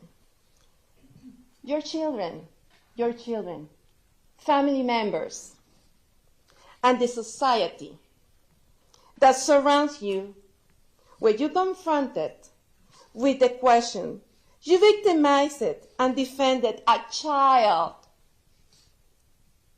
an educator killer. You all. A school shooter. How about if someone like that comes to our school and kills us? That's a question that you gotta answer someday. You, not me. Victimizing and pleading mercy for this defender, it's on you. On you. On you. Your sleepless nights, where you will hear your heart pounding, will be filled with regrets, because the only real victims were the ones he massacres, and karma will eventually catch up to you all.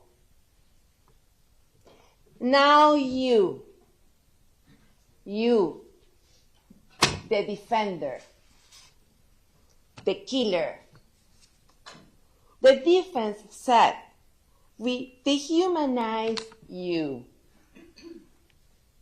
It is far from reality. You are a natural evil killer.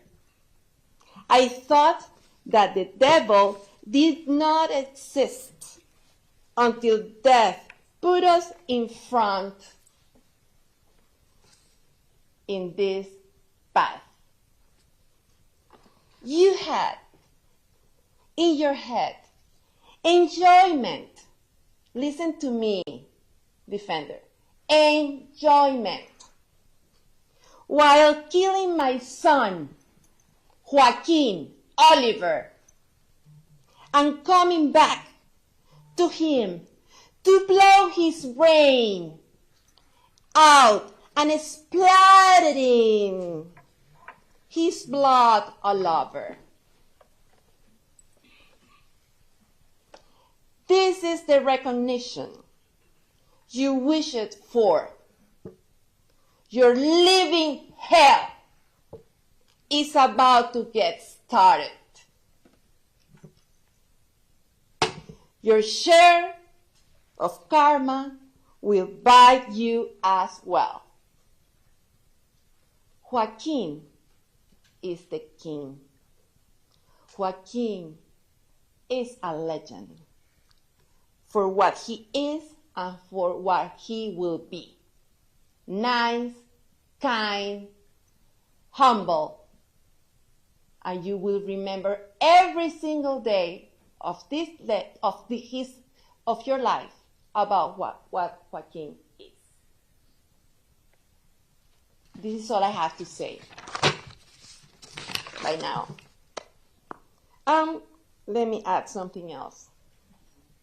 Your boss, Mr. Wick, says the sentencing hearing is not only an accountability process, but there are also some cathartic pieces that come from it.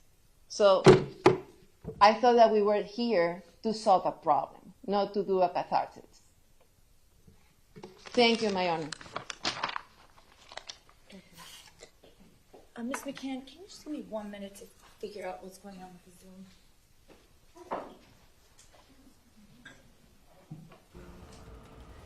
If you are just joining us here on Live Now from Fox, it is 10:19 on the East Coast and 7:19 on the West Coast. Thank you so much for joining us here at Live Now from Fox. You are listening into the sentencing hearing underway for Parkland school shooter Nikolas Cruz. Just a few weeks ago, we did have Cruz sentenced to life in prison without the possibility of parole. Right now, the victims' families from the Parkland school shooting are speaking to Cruz and making statements. After that, the judge will officially sentence him to life in prison without the possibility of parole. If you're not familiar with the situation that did unfold, Nikolas Cruz opened fire inside of Marjorie Stoneman Douglas High School in Broward County, Florida, back in February of 2018. It was Valentine's Day, killing 17 people and wounding 17 others. He pleaded guilty to the charges against him just 1 year ago, and then several weeks ago, that jury sentenced him to life in prison. So as I mentioned, the victims' families are speaking to Cruz ahead of his official sentencing. Not clear just yet if anyone else is about to take the stand. I am watching here live, raw, and unfiltered, as you are as well. Let's listen in because it appears maybe the judge could be speaking. People's testimony, I've told Ian to just, at the end of each witness, we'll wait 60 seconds, turn it on so that anybody who wants to come in can come in, and then we'll turn it back off so that that doorbell is not going off constantly, which I think is quite distracting. So he's opened it now. It's been open for 30 seconds. We'll give it another 30 seconds, and then we're going to close it, and then we'll do that at the end of each witness or two. Thank you, Your Honor. Thank you.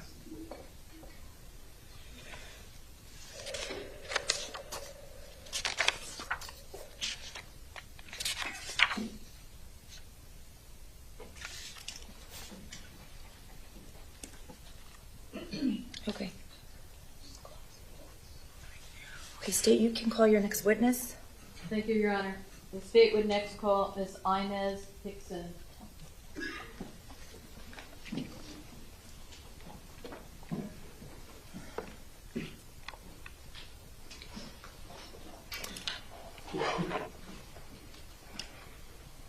Good morning, Ms. Hickson. Please raise your right hand. Do you solemnly swear or affirm the testimony you're about to give is the truth, the whole truth, and nothing but the truth? I do. Thank you. Please state your full name for the record. Inez Maria Hickson. Okay, state. Ms. Hickson, is there something that you would like to say about Mr. Christopher Hickson? Yes, there is. Please go ahead.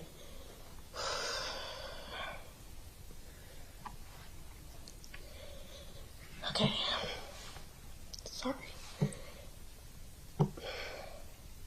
I've waited 4 years, 8 months, and 18 days to come forward and finally address everything that's been churning inside of me for a long time now, and I'm sure every family member here feels the same.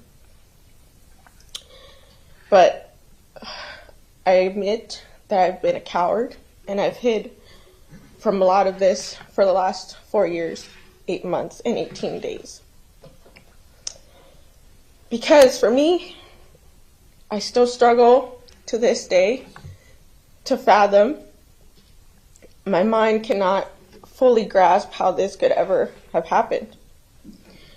Because my story is a little bit different than everyone else's. On February 14th, 2018,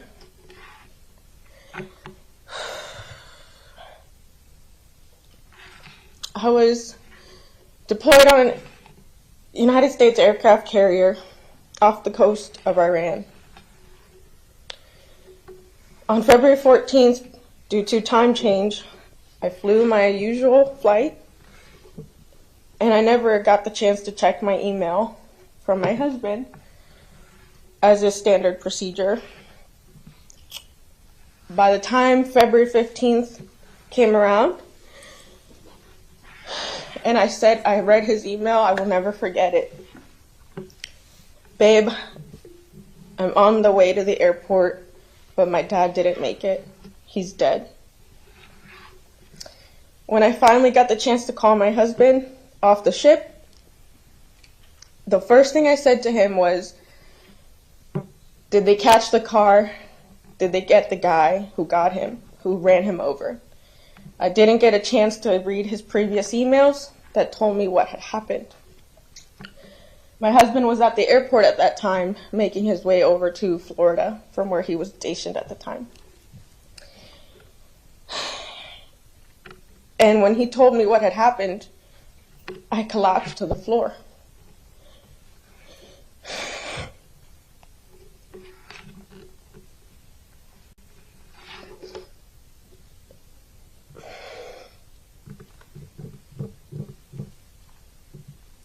By the time I made it back to the United States, 4 days later, I entered my mother-in-law's house, and it's a scene I'll never be able to burn off my brain. That night, when I finally had a moment alone with my husband, and we had the chance to chat, there's another thing that I will never forget. And the thing that my husband said to me was, I just wish the killer had talked to my dad.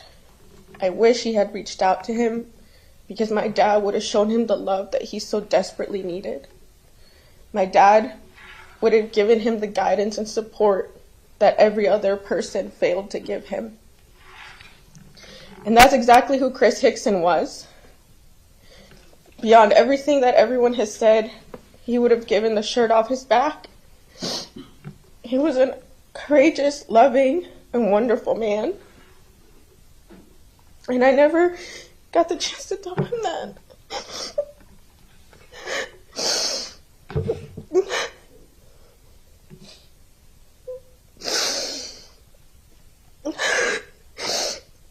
So I came up here today, not necessarily for me, but for Chris. And not just for Chris, but for all the other victims who deserve to know that they will be remembered.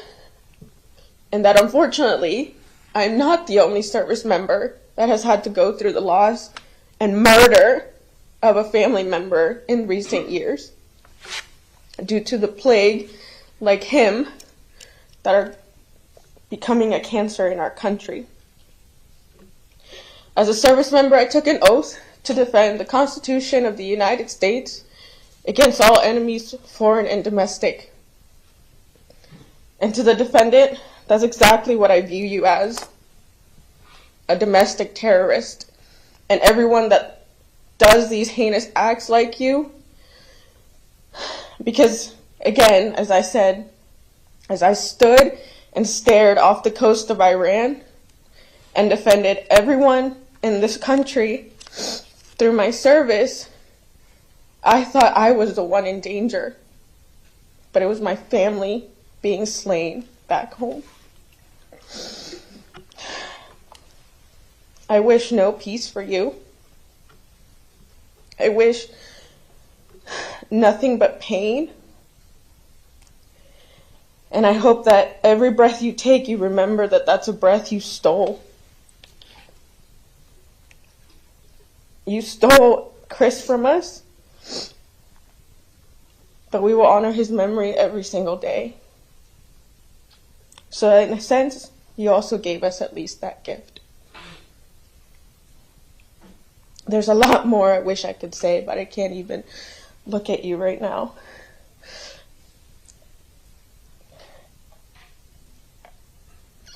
Thank you, Your Honor. Don't ever think of yourself as a coward. Please, people handle things in different ways. You're a hero, and you have a beautiful family. You all have made such an impression on this court, and I wish you the absolute best. You are very strong, very good people, and you've made a lasting impression on everyone, truly. And I thank you for your service and bravery, and your dad's as well. Thank you, Your Honor.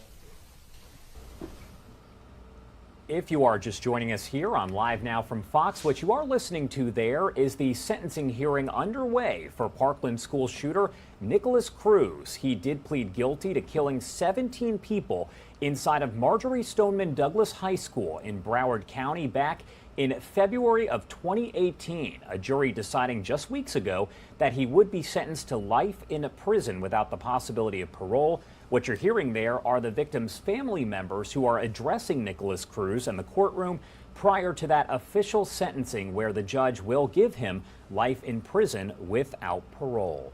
I do want to step away for a quick 2-minute commercial break, but we will be right back with a live look at more of your top stories from across the country and across the world. Stay with us here on Live Now from Fox.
Good morning, everyone, and welcome in on Live Now from Fox. We will get you back to that Parkland shooting hearing, but first I do want to take you back to some breaking news that we have been following all throughout the morning here.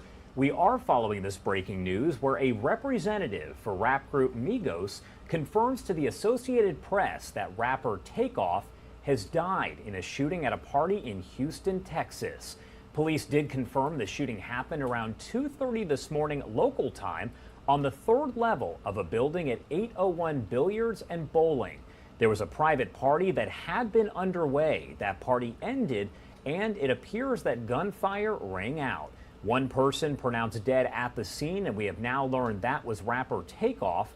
2 other people taken to hospitals with serious injuries, but we are not clear how they are doing right now. Police asking for the public's help to find any witnesses here. They do say there were other rappers at the party as well. We do know that Quavo with Migos was also at that party, but it is not clear if he was hit by gunfire. As we do work to get more information, we will bring you updates here on Live Now from Fox. All right, so I do want to take you back into the courtroom here in Broward County, Florida, where the sentencing hearing is still underway for Parkland school shooter Nikolas Cruz. It appears they might be in a recess, though. I do want to turn up the audio to listen in. Yeah, it does appear that they are in a recess right now, so we will go to some other stories and then eventually get back to the Parkland hearing, as it has been underway since about 9:30 Eastern time, and it could last not just today, but into tomorrow. We'll let you know as that does happen. All right, let's talk about the elections, because there's a lot of election news around the area, and we do know that we are now 1 week away from the midterm elections. I want to send it over to Fox News' Madeline Rivera, who does have more on the countdown to the midterms. Happy Halloween. Some people may be feeling the jitters more than usual this Halloween. Election day is about a week away, and with control of Congress at stake, President Biden's agenda hangs in the balance. There is so much at stake, so much at stake. While Republicans are heavily favored to take back the House, the Senate is on a knife's edge. Candidates in 4 key races are running neck and neck. A new poll shows Democratic incumbent senators in Nevada and Georgia either locked in a dead heat or leading narrowly over their Republican opponents. Senator Mark Kelly, the Democratic incumbent in Arizona, holds the biggest lead, ahead of his Republican challenger by a 51% to 45% margin. In Pennsylvania, Democratic Lieutenant Governor John Fetterman is up slightly against Republican celebrity Dr. Mehmet Oz, but several Republicans are bullish about their prospects. We're going to get 52 plus. Herschel Walker will win in Georgia. We're going to keep all 21 of ours. As the midterm election season heads into the final stretch, Republicans and Democrats are rolling out heavy hitters to barnstorm battleground states and stump for their colleagues. President Biden and former President Obama are ramping up their schedules, but it's unclear if their support will sway voters. Obama may be the most popular Democratic surrogate right now, but I don't think he's going to move a whole lot of votes. At least 22 million people have already voted, according to the U.S. Elections Project. By comparison, roughly 122 million people voted in the 2018 midterm elections, the highest voter turnout of any congressional election since 1978, per the U.S. Census Bureau. In Washington, Madeline Rivera, Fox News. All right, Madeline, thank you so much. You are taking a live and, I guess, foggy look over at the U.S. Capitol here. We are just 7 days, 1 week from Election Day in these crucial midterm races. One of the most hotly contested battlegrounds is over in Arizona, where races for senator and governor could have ramifications far beyond the state. Fox News senior correspondent Alicia Acuna has that story for us. Former President Obama is heading to Arizona Wednesday to make the closing argument for Democrats on the ticket. On the GOP side, it's a Republican on the ticket doing the heavy lifting for her party. Let's go vote! Woo! Gubernatorial candidate Carrie Lake is drawing big crowds. Other Republican candidates are now drawing on her popularity to help them. We got to vote for Blake. He's going to be great. He's going to send astronaut Mark Kelly back to outer space in search of his brain.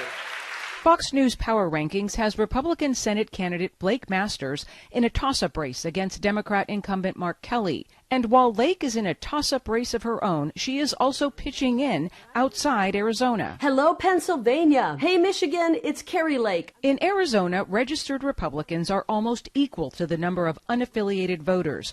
Both outnumber registered Democrats. Democrat Katie Hobbs is hoping to attract not only undecideds, but Republicans turned off by Lake's denial that Joe Biden won Arizona in 2020. What we're creating is a permission structure for those Republicans who traditionally vote straight ticket Republican that, hey, we're making this choice of sanity over chaos. As Secretary of State, Hobbs is also in charge of Arizona's elections and was disappointed when a federal judge recently allowed the group Clean Elections USA to continue what complainants called voter intimidation at ballot drop-off boxes, saying some watchers were armed and wearing ballistic vests. We are going to secure and restore honesty and integrity to our elections. Lake is encouraging folks to mail in their ballot or vote in person. She says she doesn't trust the drop-off boxes. Hobbs, her opponent, insists they are secure.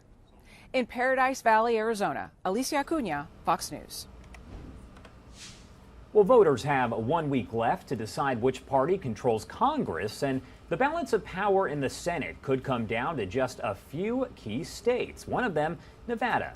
Fox News multimedia reporter Ashley Soriano reports from Vegas, where the Senate race is looking like a toss-up. Here in Nevada, the two candidates are neck and neck, but political experts say Hispanic voters could be the deciding factor. Mariachi bands and tacos have been hallmarks of some Nevada Senate campaign events. Incumbent Senator Catherine Cortez Masto, a Democrat, is facing former Attorney General Adam Laxalt, a Republican. Both campaigns have been trying to attract Hispanic voters. Soy Adam Laxalt y apruebo este mensaje. Nationally, there has been a discussion about, Latinos and Hispanics gravitating more to the Republican Party and to Republican candidates. Most of that has been driven by what's happened in Florida and also a little bit in South Texas, where there were some surprising results. We don't see that when we look at the data, for example, for Nevada, Arizona, and California. Senator Cortez Masto is Latina, and that matters to some voters. Know that she has sangre Latina, and that's very important to us. And I told my daughters, you know what, one day I want you, continue with the traditions. If one day you guys will be a senator or something, I want you to remember where we're coming from. Cristina Aguilar Ramos is a disabled veteran and former Democrat. She says she will vote by issue, not by ethnicity. Yes, we are Latino. Yes, we are proud of our heritage. I get all of that, and I'm the first one to say it. But we're American first, and we conform to this country, and we love this country, and that is why we are American first. A recent poll shows the two candidates are tied. Along with Latinos, independents are really going to be critical to the outcome because it's pretty much in a dead heat. I've attended some of these Hispanic voter events, and each person I've spoken to, whether they're Republican or Democrat, they say their top issue is the economy. In Las Vegas, Ashley Soriano, Fox News. All right, thank you so much for that. Election officials nationwide concerned over potential threats to poll workers and voters leading up to the midterms and on Election Day. Fox News' Ted Lindner has the latest on what could be contributing to rising tensions and potential violence, plus what poll watchers are doing to prepare just in case. This election was stolen from you, from me. Conspiracy theories and disinformation are undermining the democratic process and creating risks for poll workers ahead of the midterms. That, according to a growing number of election officials. The fraudulent accusations that, the 2020 election was stolen has really defined this election cycle. Whether it's from an election administrator's standpoint of how we train poll workers, how we are taking care of ourselves. This idea that we have shifted to violence is sort of the answer for things that we disagree with is certainly something that is fairly new in elections. Especially in swing states. Officials fear those who doubt election security could create disturbances, make threats, and resort to violence against poll workers and other voters. I have fears that there will be people outside of polling places who look intimidating, that make carry arms. The Department of Homeland Security recently warned extremists could use their anger and fear over election fraud to justify violence. The concerns leading some poll watchers to receive additional training on how to de-escalate tension and keep people safe. If someone's refusing to leave the polling place and you've issued them an order to leave, we have a direct line and there will be officers that will respond to support you. Congress has distributed roughly $900 million in election security funding to states ahead of the elections, with the money used to update voting machines and advance cybersecurity protections.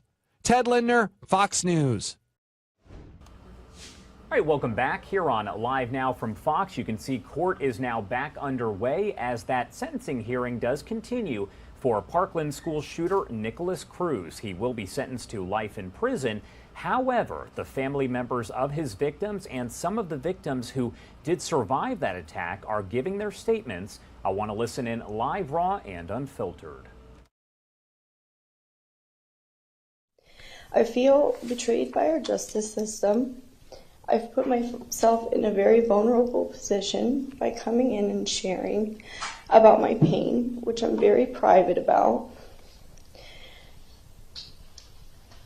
and telling everybody how much I have suffered, which I tried to put aside to honor Elena's memory, and I feel it ended up accomplishing nothing here. My main reason, though, for not wanting to speak was that I didn't want to give you the opportunity to enjoy more of our family's suffering, which you've admitted that you wanted to see. This entire ordeal has pushed me to my emotional, physical, and mental limits. It will continue to do so for the rest of my life, even more so now that he has escaped being punished to the fullest extent of the law, as I believe he should have been, knowing he gets to live out the rest of his natural life, something Elena doesn't get to do because of his disgusting and violent actions on February 14th, 2018. He has escaped this punishment because a minority of the jury was given the power to overturn the majority decision made by people who were able to see him for what he is. A remorseless monster who deserves no mercy.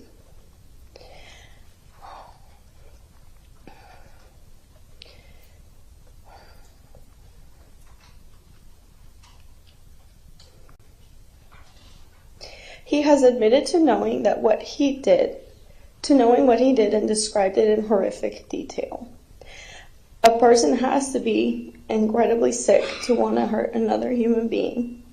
Even sicker to dwell on the desire and craft a plan, and unimaginably evil to execute that plan, which didn't just hurt people but ended lives.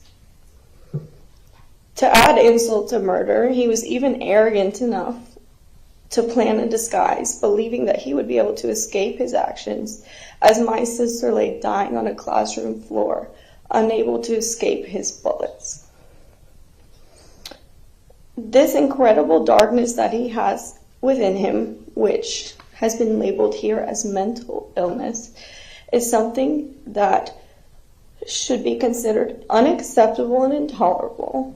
Yet, in this court, we have shown the world that if one stretches the truth, they can get away with not only murder, but mass murder.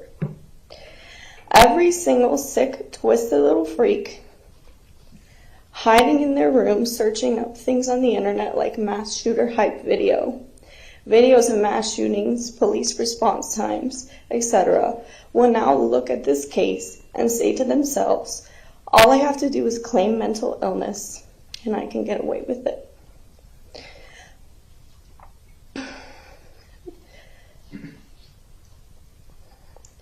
An incredibly dangerous and ridiculous precedent that has been set here will affect the lives of children across the nation.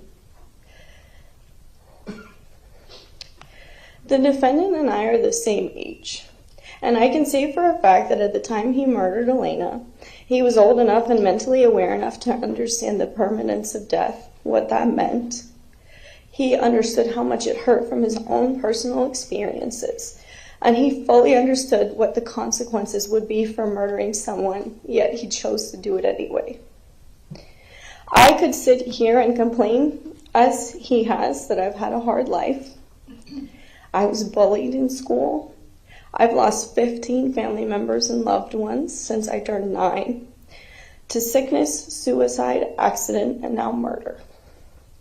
Not once have I ever turned to hurting others as a solution to make me feel better, because I'm not a coward and I'm not weak. However, after witnessing these proceedings, it appears to me that we coddle, protect, and even reward weakness and evil in a person. I have tried to turn the other cheek so many times and stay strong throughout Elena's murder and everything related to this case afterwards, so much so that I feel that my cheeks are bleeding. But I'm still here trying to do the right thing and stick up for her memory. I have relived Elena's murder in this courtroom. No one that's up here right now can imagine what it's like to have a little sister murdered. And you cannot begin to, understand the depth of pain that it is to relive it in a very public setting, surrounded by strangers. I have heard the gunshots that killed her through the speakers in here. I have listened to the medical examiner describe the fatal gunshot wounds that he inflicted on my 14-year-old baby sister. Sorry, I can't see.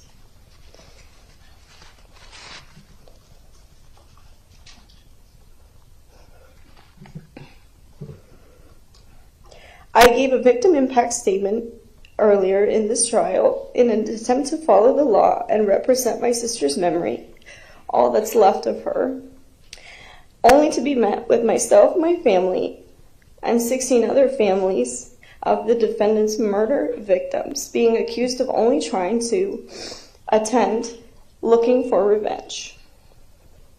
Not once have I petitioned the court to allow me to kill him myself. We are all here to seek justice. I am painfully aware that sentencing him to death will not bring her back, and I am the only one on this half of the room that has to go home and live with that forever.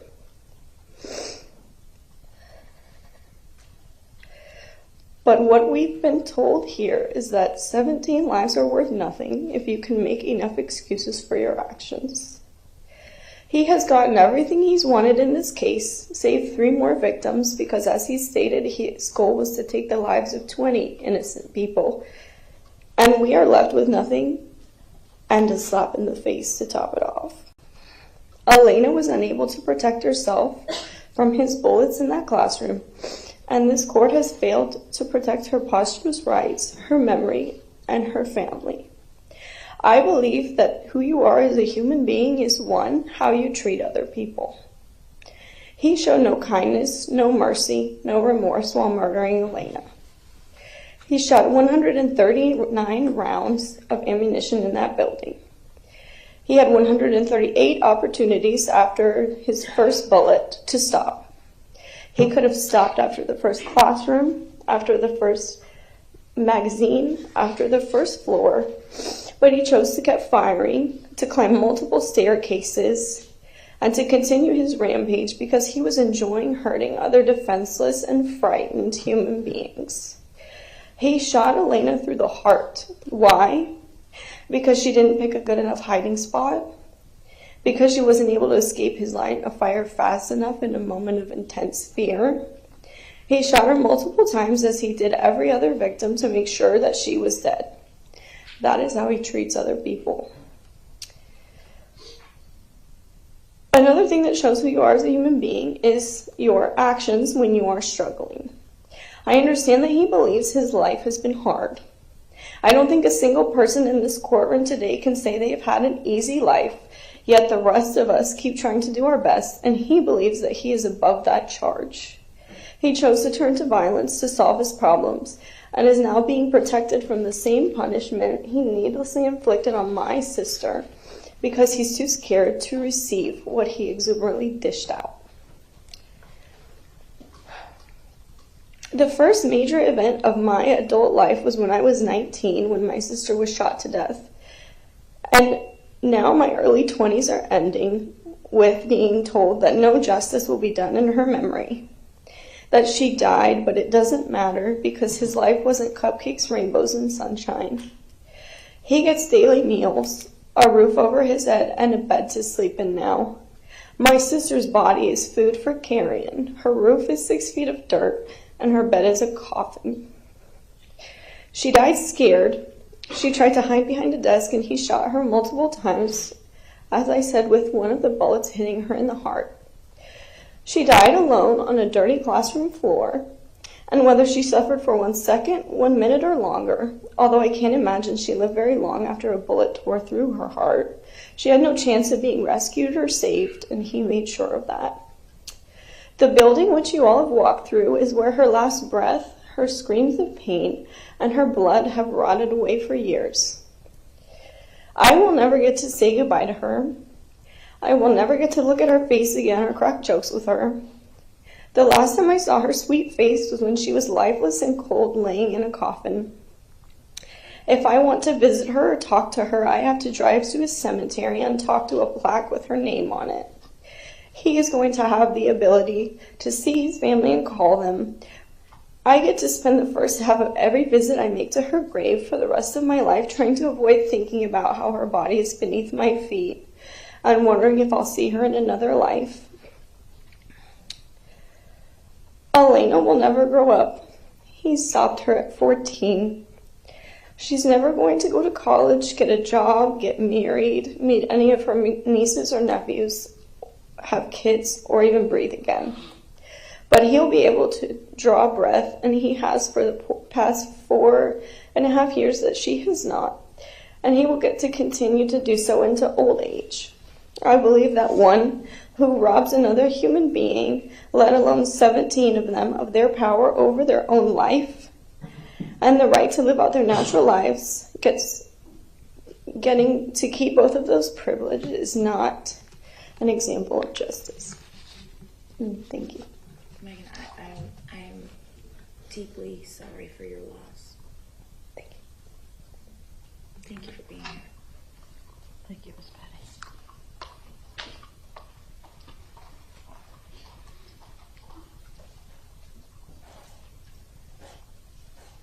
Is there anyone in the Zoom waiting room, or can we continue? Nope, we don't have anyone. Thank you. Mr. Max Schechter.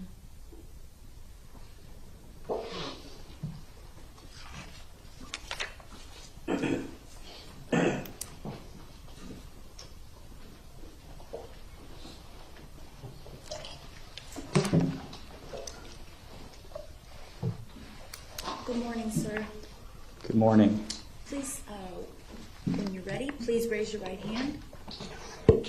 Do you solemnly swear or affirm the testimony you're about to give is the truth, the whole truth, and nothing but the truth? Yes. Thank you, sir. You can put your hand down, and please state your full name for the record.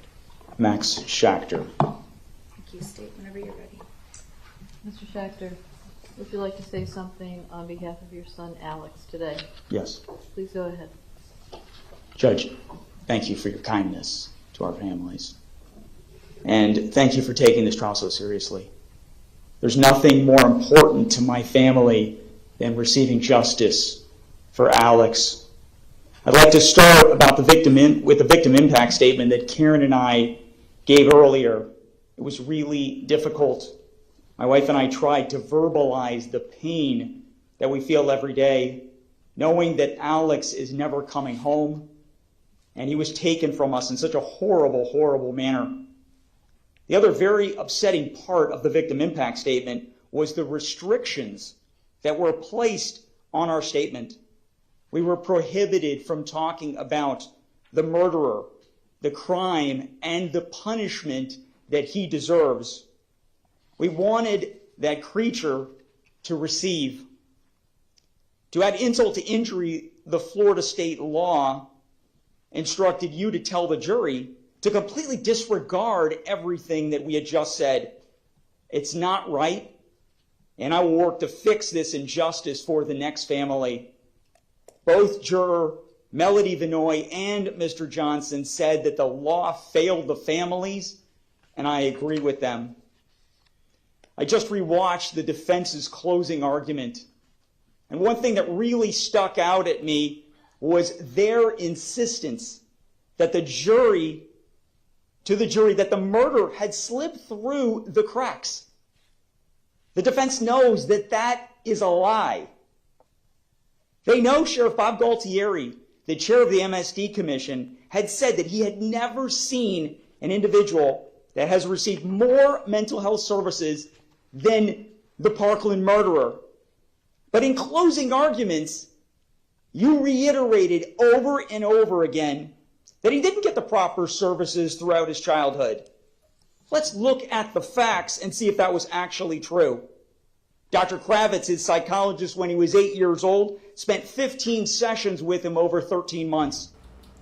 If you are just joining us here on Live Now from Fox, 10:58 on the East Coast and 7:58 on the West Coast. My name is Josh Breslow, and I'm bringing you all the top stories from across the country and across the world. What you were listening to there was the sentencing hearing that is still underway for Parkland school shooter Nikolas Cruz. We'll have the latest out of there all throughout the day here on Live Now from Fox. I do want to step away for a quick 2-minute commercial break, but more of the headlines coming up here in just a few.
Year when he was in grade 10, he received language therapy again once a week and counseling once a week. In addition, he was receiving counseling provided not only by the school but also by Henderson. Then Dr. Nagin, his next psychiatrist, treated him for the next 5 years up until right before the shooting. But Gordon Weeks, the chief Broward public defender, said he fell off the cracks. But we have to save him now. The defense in their closing argument said that if he had just had the proper diagnosis, that things would have been different. Really? How? His therapists were treating his behavior and his symptoms. Nothing would have changed. Would they have changed his medicine? No. He was on medicine after medicine over the 15 years. He's on medicine now. And he still wants to kill. She said he needed to be properly diagnosed so that he could receive the proper programs and services and accommodations and interventions. He got all of those.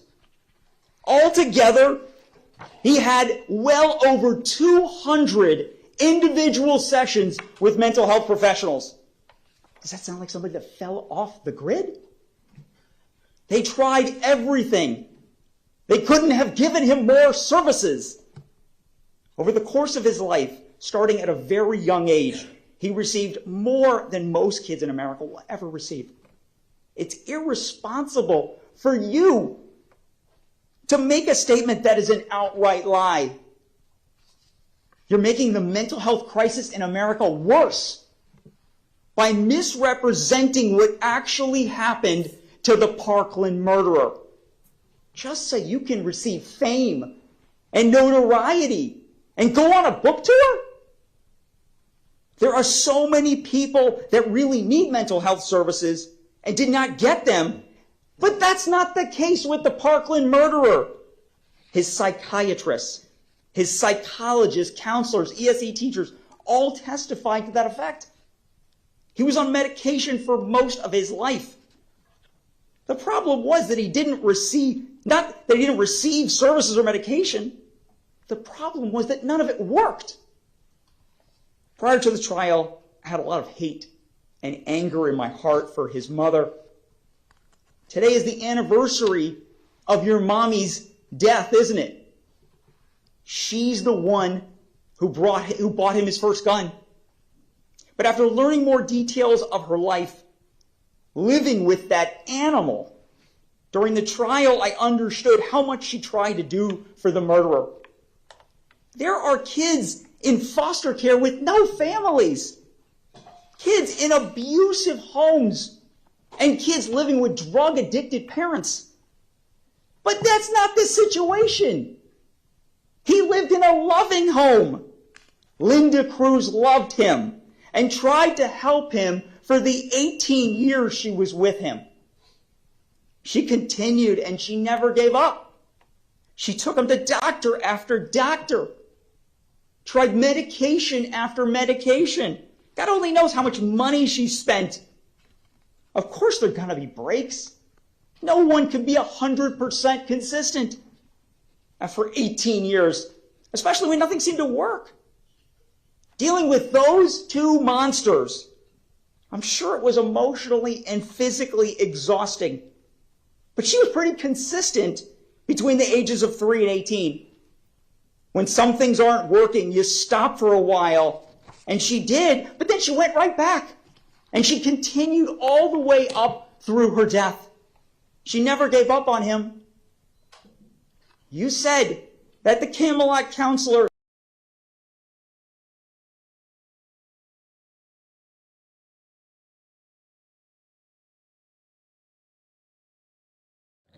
Thank you so much for being here with us on Live Now from Fox. The feed coming inside of this courtroom in Florida. Frozen here for the moment, but Live Now from Fox still continuing to search for more sources that we'd be able to use here. Families speaking out about this incident that happened again years ago, back in 2018, but their wounds still feeling just as fresh as that deadly day back on Valentine's Day. Thank you so much again for being here with us on Live Now from Fox. My name is Christy Larson. This is the sentencing hearing for Nikolas Cruz, again, the gunman in that high school shooting.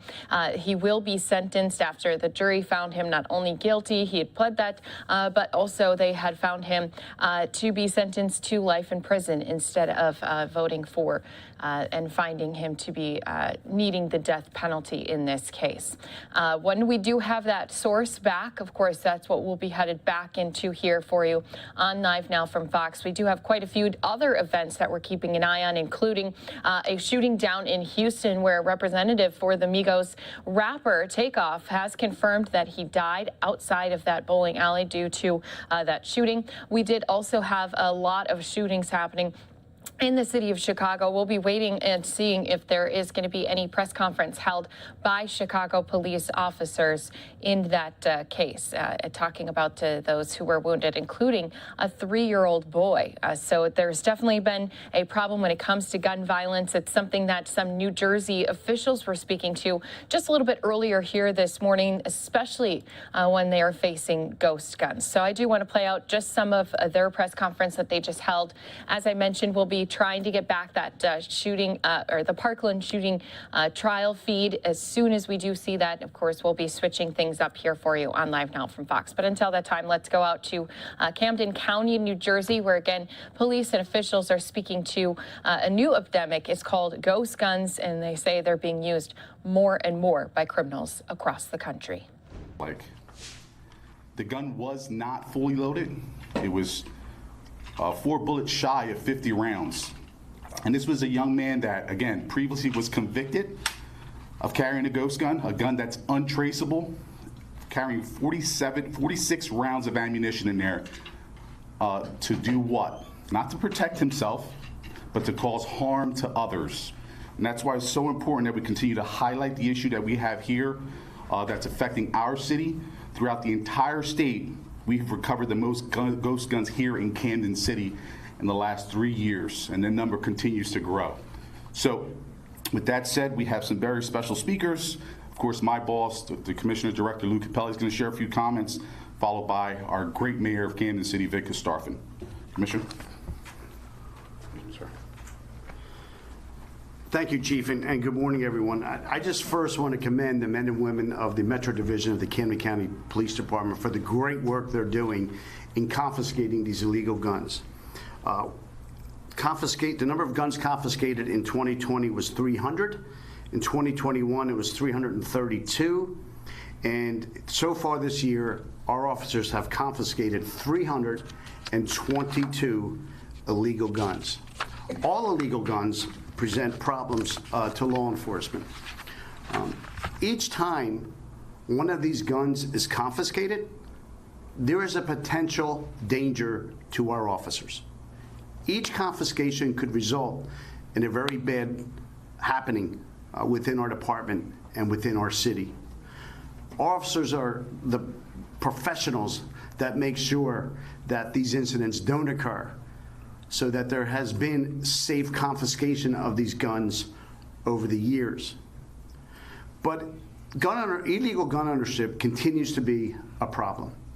And these ghost guns, as pointed out by the chief, are of a particular problem. The ghost guns are designed to get around any gun laws that may exist in this country. So in some states, like in New Jersey, it's very difficult to get a handgun. I believe as well it should be. But these ghost guns can be manufactured at home. And you just saw what I would consider to be an assault weapon that can be manufactured at home. So to the members of Congress who think that safe gun ownership laws do not need to be put in place, think about that particular weapon that we just displayed. That weapon puts members of the public at risk, and certainly members of our police department at risk on a daily basis. So members of Congress who think we don't need safe gun ownership laws, I'm asking you today to put your self-interest behind you. See, that's what our officers do every day in this department. Service before self. They put their self-interest behind them and work on behalf of the public to confiscate these laws. So you members of Congress who have your hands out to the sleazy leaders of the NRA and to the sleazy gun lobbyists and to the sleazy companies that manufacture these guns with no liability, take a deep breath.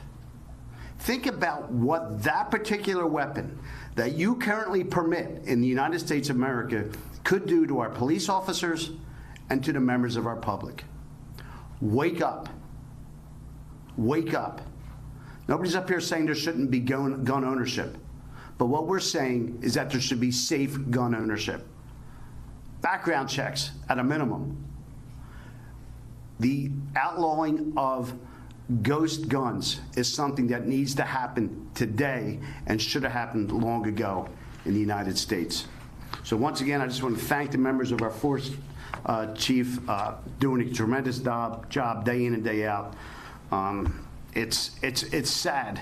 It's sad that on a daily basis, our officers have to put their own lives at risk because this nation refuses to pass the laws necessary to keep guns out of those who are dangerous. Look what's happening in Philadelphia on a daily basis. Oh, and by the way, these guns that you see before us, 80% of them are from out of the state of New Jersey. Why? Because in other states, the gun laws are much more lax, and it's much easier for criminals to get guns. These laws work. The laws that are put in place in New Jersey protect our police officers and protect our public. They should be adopted nationally. Thank you. Should I introduce the mayor? All right, and our partner in government and on this effort is Mayor Vic Karstafson. Mayor? Thank you, brother. You got it. Thank you, everyone. I second Commissioner Capelli and wanting to thank our police department. I mean, working diligently in efforts to get these ghost guns off the street. I'm looking at all these guns in front of me, and you know, our officers are putting their lives out there for our public. They're working extremely hard to get these off the street, which are affecting a lot of families, a lot of people in the community. I mean, I've had family members affected by this, and it touches you from a very heartfelt stance to know that the laws out there are allowing this, and it's just backwards. You know, it's really backwards. You know, as our commissioner said, 80% of these guns are from out of state. Why can't you start adopting what states like New Jersey are doing when it comes to these guns? You know, it's a selfish thing when you look at it. Like, if you're not in a position to go after and have laws that are tough laws regarding guns, it's something selfish that's going on. It is not selfless. You know, our police department, our community, our leaders are selfless leaders, and it's about the people. It's about every day, how do we fix this? If they're not going to do it nationally, we have to work that much harder, and that's what our police department says. We have to work that much harder because nationally, they're just allowing things like this. And our police department is saying, we're not going to stop this fight for our community. And they work together. We talk about community policing, but people don't understand what's going on. I talk to Chief all the time, the work that's being done behind the scenes to go after, you know, individuals that are doing this. It's a lot of work.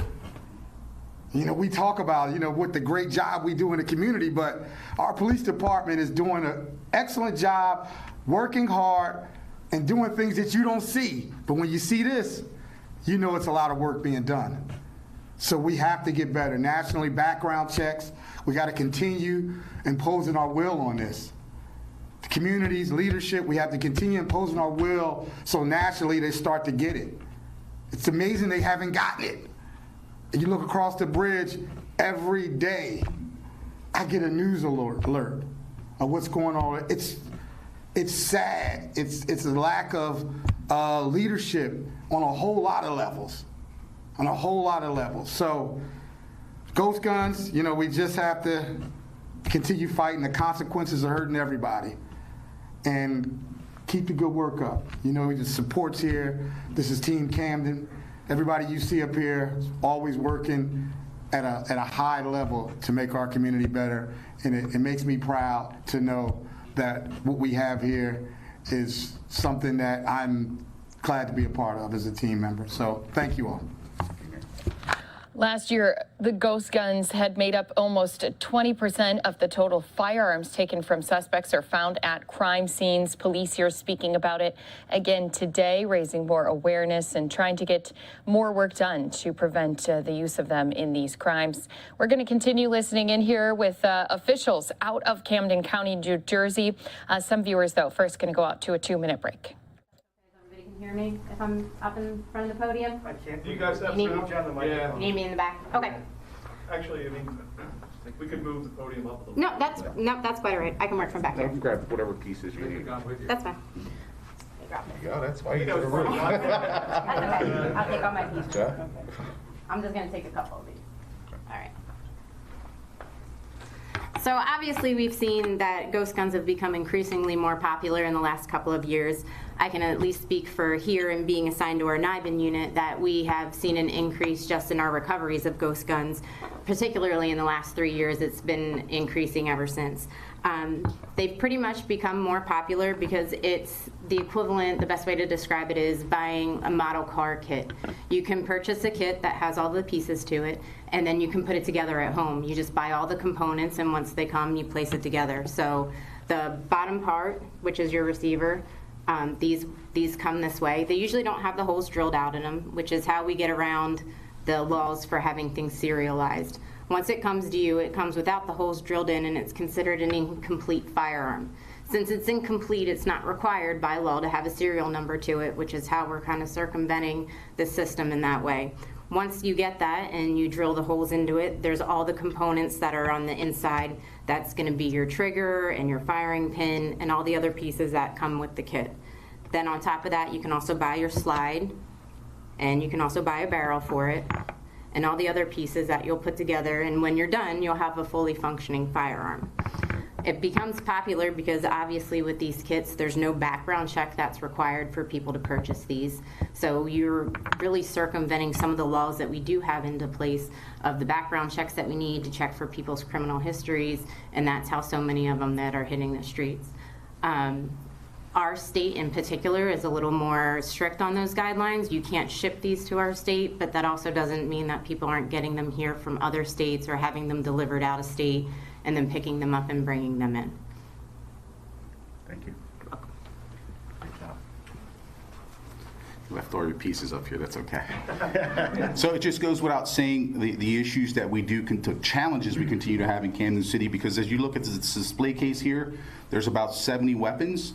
We've recovered this year alone 3 times as much, and we have enough weapons in our evidence vault to fill this entire room, which is close to 6,000 weapons, some for pending cases, others being prepared for destruction. So with that said, I definitely want to commend the men and women of this agency for all their hard work, because these weapons are being recovered without us firing one shot. So that if you guys can clap, that'd be cool, but not.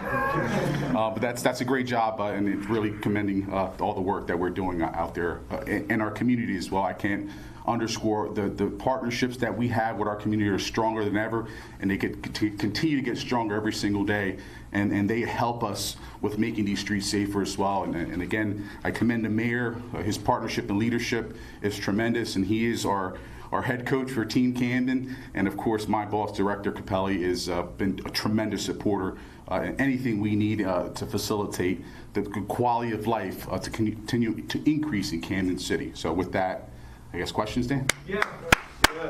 Thank you. You've reported 322 illegal guns so far in 2022. What number of that are ghost guns?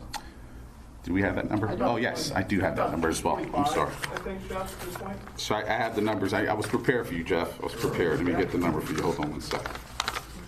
So I'll give you some stats. In 2019, we recovered 7 ghost guns. In 2020, we recovered 32 ghost guns. In 2021, that number increased to 61. And so far this year, we've recovered 45. So as you can see, that number continues to climb. It's discussions I've had with the U.S. Attorney and the Attorney General as well, and other partners throughout the state, that this is mostly a Camden problem now, but it is going to spread, and it's scary. Yes. You guys all talk about the hard work that goes into it, but can you sort of detail specifically what that hard work is? What are you doing exactly to find these ghost guns and get them off the streets? Well, in some cases, there's a lot of investigative work that goes into it. In some other cases, we have some great partnerships with our community stakeholders that give us information that lead to some of these arrests. In other cases, our officers are out in the neighborhoods, particularly the ones that are most challenged, where we know gun violence is most likely to occur, and we're engaging with people. And most of the time, to give you an example of that ghost gun that had that large cartridge in it with 46 rounds, that person was identified by an officer that was doing routine patrols and remembered him from a previous gun arrest. And this guy was clenching his side, because how can you conceal something like that? Clenching his side and then try to run, but was unable to because that gun was so heavy. So there are different examples I can give you. A lot of it is investigative. We have our federal partners, ATF, FBI, DEA, and HSI, all working in partnership with us every single day. And my direction to them and to all of our officers is stopping violent crime, getting these trigger pullers off the street, and then making sure there's successful convictions. So that case didn't go to our superior court for state of New Jersey. It went to federal court, and that person was federally indicted to send a message to deter future folks, and of course to get our youth away from these guns and their minds back on the right track. So the law is in New Jersey now that you can't send the kits, ghost gun kits, in essence what they are, you can't send them to New Jersey, I think Mr. Salo said. Right. You want to come up and comment? No, right now that they're changing it, Polymer 80 is a large company that is based out of Nevada that sells the majority of the ghost gun kits. They have changed some of the laws now where they can only sell them to firearms distributors and retailers, but in New Jersey, shipping was not an option available for New Jersey. So you can't ship directly to a consumer? No. Can you ship to a federally licensed gun dealer? Yes. So you can. So they're selling them in New Jersey then? You should, if you're a licensed firearm dealer, you should be able to still get them. Right, so do you believe that these ghost guns you've taken are being built in New Jersey? Or do you think, where do you think, I mean, you must believe that there's some manufacturer of ghost guns in the city limits here. So our partners, the state police, did make an arrest recently, earlier this year, where they were able to, throughout an investigation, they were able to track down a group of individuals that were building these guns above a barbershop in Camden City. And when they conducted their search warrant, they found enough pieces that were still not together to assemble somewhere around 12 to 15 ghost guns. So when you're saying these guns are being built, they're being built everywhere. They're being built in garages, in cars. It's very simple to put these guns together, and it's very scary when you think about it. And do you believe it's more groups or individuals, though? Like, would an individual have enough tools, the right tools to do this, or is it more a group that's building the guns and then selling them out from, As I think in the beginning, as you can see, we only had 7 that we recovered in 2019. Now more and more people are being educated on how to put these things together, and I'm sure you can probably look up a YouTube video. You can look up everything on YouTube now and figure out how to put this together. So to answer your question, that can be anyone. I had a few more. So 80% from out of state. So of that 80%, how many do you believe are coming across from Pennsylvania here? That is very hard for us to determine because, again, these weapons are untraceable. There are no serial numbers attached to them. On the ghost guns? Yeah, on the ghost guns. So, the guns, of course, that we're recovering with serial numbers, we can identify those locations where they're coming from, and I don't have those specific numbers to share right now, but we can definitely get that to you. Yeah. Quick question, how difficult does an untraceable gun make it for you all when it comes to investigating a violent crime? I will call the professional up here, Lieutenant Sarlo. Stand on the other side. It doesn't make it makes it a little bit difficult because we can never find the origin of where actually that gun started because we don't have a starting place because we don't have a serial number to trace it back to that original point of purchase. However, with the new technology we have, which would be our NIBIN system, we can take casings that are recovered from crime scenes and we can put them into our machine, and each casing is very distinct to the gun that is fired from. That machine will then search the rest of the system for all the other police departments that have recovered casings in the area to see if there's something else that came back as a match that looks similar to the one that we recovered here. That system allows us to go ahead and start linking our shootings together, and we can start to form a pattern of where this gun has been or what crimes this gun has been involved in by using that system that we do have already. But it still makes it challenging.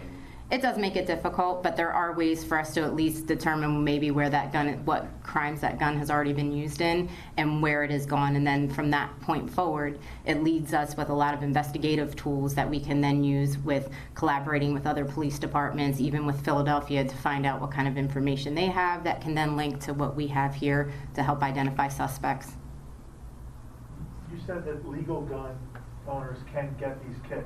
Are there requirements on them on how they're allowed to sell them? Like, do they have to serial number them, in that, or if they're caught, they, can they be charged because they're not? Like, well, what do they need that gun for then if it's not useful for them to sell? They can go to firearm distributors. Just the kits can go to distributors. So it would have to be a firearms distributors. They're supposed to be serialized once they are put together. They are supposed to be serialized. Whether or not that gets followed through on and what the system for tracking on that is, I'm not sure. Ask a couple of quick questions here. If I could. I mean, if you look at your numbers, you've got growing numbers of illegal guns every single year. New Jersey has some of the most aggressive gun restrictions in the state, in the country, not the state, in the country. Your illegal guns continue to grow. It doesn't appear as if you're able to shut it off. They do, and that's why we're calling for more federal legislation with regard to safe gun ownership. We can have the strictest laws in the nation, but if neighboring states such as Pennsylvania have very lax laws, those guns are going to flow here. And there are other states with laws that are more lax than Pennsylvania, such as West Virginia, Florida. Those guns wind up in Pennsylvania and then over here. So there's a direct supply line from these states that allow pretty much anyone to have a gun into Pennsylvania and New Jersey, and that's one of the reasons why we're seeing an increase in the number of guns. Last question I have for you. In Pennsylvania, I mean, a legal buyer can buy as many guns as they want in any purchase. There's no requirement to report a lost or stolen weapon. But those laws are reflective of the legislature, who are reflective of voters. Maybe Americans don't want to restrict guns in any more aggressive way than already occurring. Yeah, listen, the lobbying efforts by the NRA, by these gun manufacturers, are having significant impact on legislation. When you see polls regarding gun ownership, I think over 80% of the nation favors national background checks. That's what the citizens of this country want. But a majority of the members of Congress who take these very generous donations from the NRA, from these gun manufacturers, they vote with their pocketbooks, not with their conscience. They don't vote on anything that is reflective of the members of their states. The polls, the national polls are out there. You can see them for yourself. Americans want, at a minimum, background checks. Those sleazy individuals that lead the NRA and care only about themselves don't want background checks. Why? We're not sure. To me, it makes no sense. If you're an American, if you're a citizen, don't you want to have something in place to protect a person who's not mentally capable of safely owning a gun from owning a gun? It's just common sense. It's money. It's campaign donations is the main reason why members of Congress do not pass laws as simple as background checks. But Lou, laws are laws. How many of these weapons were legally owned? I imagine most of them were owned by criminals who Correct. had no place owning a gun. Correct. But they still have. That's right. There's a disconnect between stronger laws and people following them. People aren't following the laws. Well, here's how I envision it. When you own a car, you have to register it, you have to insure it, and if you transfer that title, you have to let the state know that you're transferring that title. Why should it be any different with a gun? So if I'm in Pennsylvania and I can buy as many guns as I want under the laws in Pennsylvania or West Virginia and Florida, but there's no laws curtailing how I dispose of those guns, that's a big gap. That's a big gap in law, and a big gap in protection for the residents of our nation. Any reform on the agenda in the Pennsylvania, in the New Jersey legislature about ghost guns specifically? Anything more there? Don't know. I'm not sure.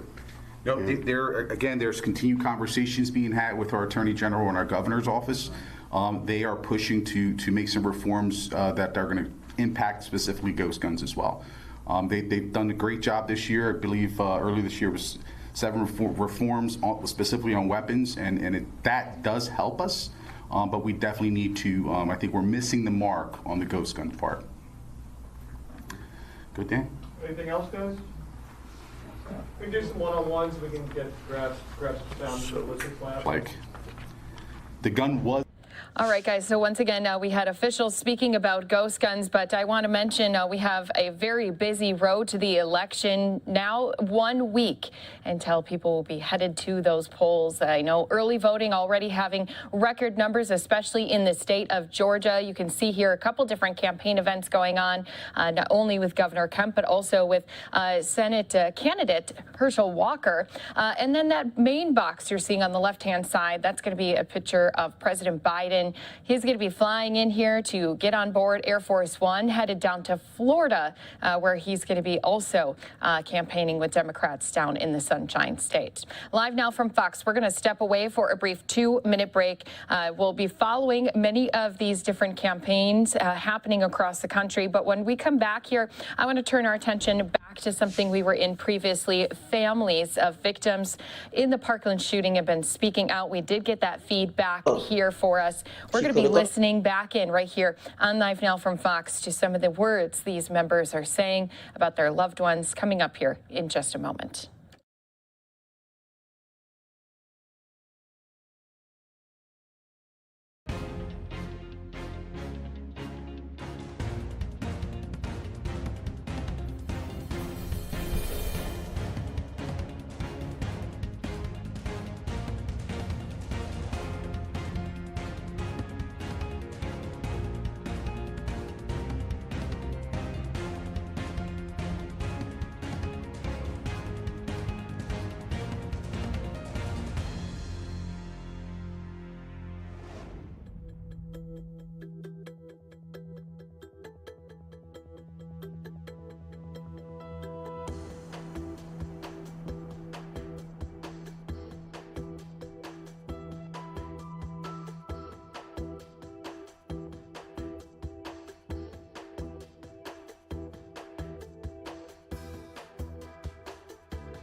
Welcome back here to Live Now from Fox. We have been listening in as family members of those victims who were killed back in 2018 during that Parkland High School shooting. They're speaking out here today as the sentencing will be handed down to Nikolas Cruz. Again, he's the accused gunman in this trial. There's been so many passionate speeches being made. I do want to continue listening into some of those with those family members. We're going to just dive in back live right here for you on Live Now from Fox. Many children from our school, many successful, and many from many different backgrounds. And one was the incredibly talented Sir David Ajajaye, who graduated from the very same high school that I attended. He is the lead design architect of the African American Museum in Washington, D.C. Just imagine the loss if his spirit was crushed when I went to school. Our teachers encouraged us. Doesn't matter what race, what class, we were just encouraged to do our best and encouraged to shine. And Helena and I visited that museum, and Helena declared, there's so much to see. We must return to the museum to see it all. And sadly, this will never happen.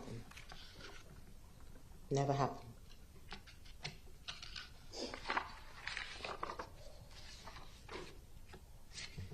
And then This statement was,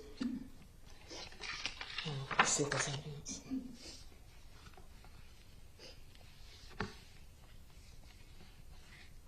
Yeah.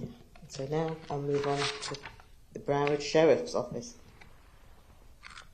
And Vincent Ramsey pretty much said the first part. I lost Helena, my daughter, on my birthday. And we should have been out, celebrating, laughing, enjoying dinner, just doing the usual birthday celebrations. And instead we spent hours fruitlessly searching nearby hospitals for Helena because we were told that she was injured. Someone had mistaken her for Samantha Grady, which was often the case. So we thought she was injured, so we braced ourselves for the worst. And then we went to the North Broward General Hospital, the main hospital, and we asked for our daughter. I mean, the whole family was searching for our daughter.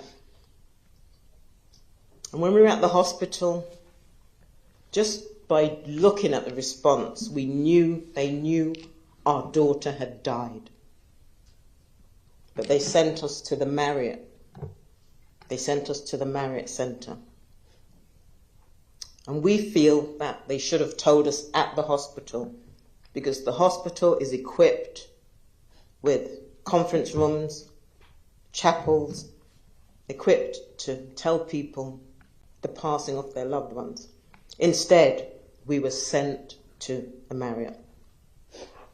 And let me tell you, we were waiting there for hours and hours and hours, listening to the screams and the howling of all the other families. All of my family was there that night.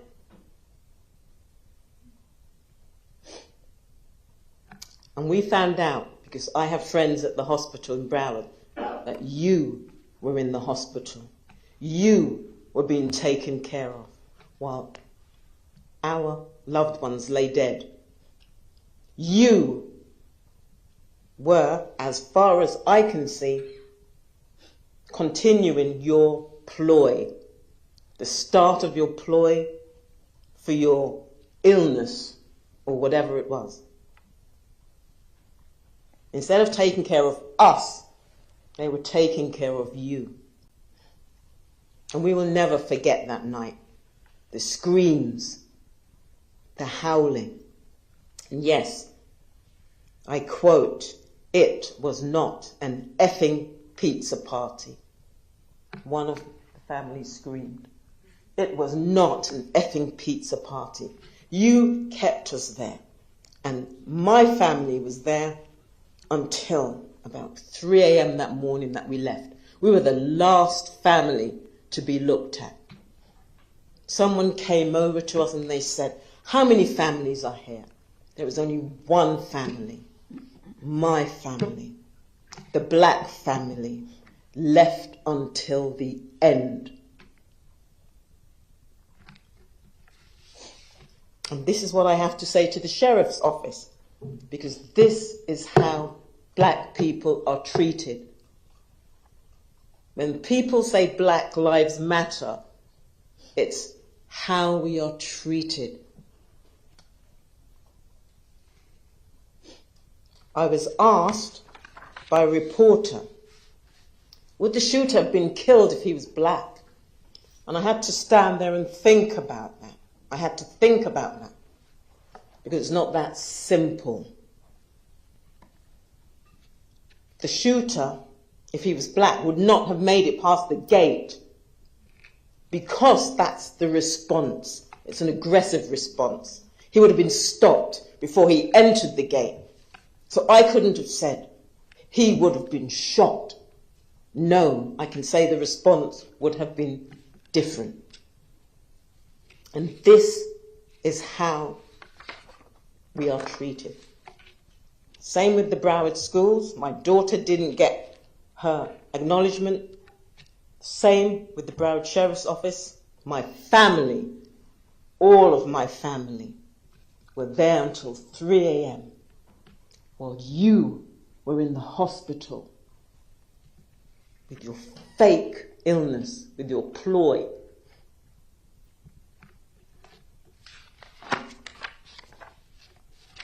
And that is what I have to say. Because when I sat down with the principal at Broward School, it was whatever. She just did whatever she wanted to do. She didn't follow the rules. And when we sat in the Marriott Hotel, it was the black family all herded together, left until the end. And that's the change that needs to happen. People keep going on about affirmative action in colleges. I've been here 20 years. Has anything changed? Very little. It's not in your face, but we still need positive action. We still need positive action. So you took away an angel that day. That could have made a difference in society. And that's all I have to say today. Thank you. Thank you.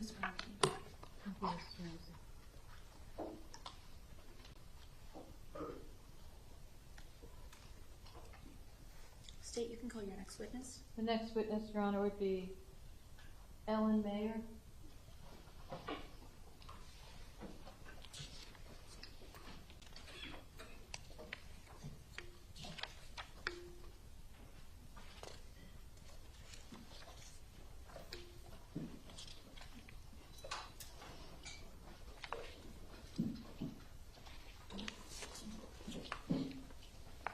Good morning. Good morning. Will both of you be speaking? Or I will be speaking. Just, okay.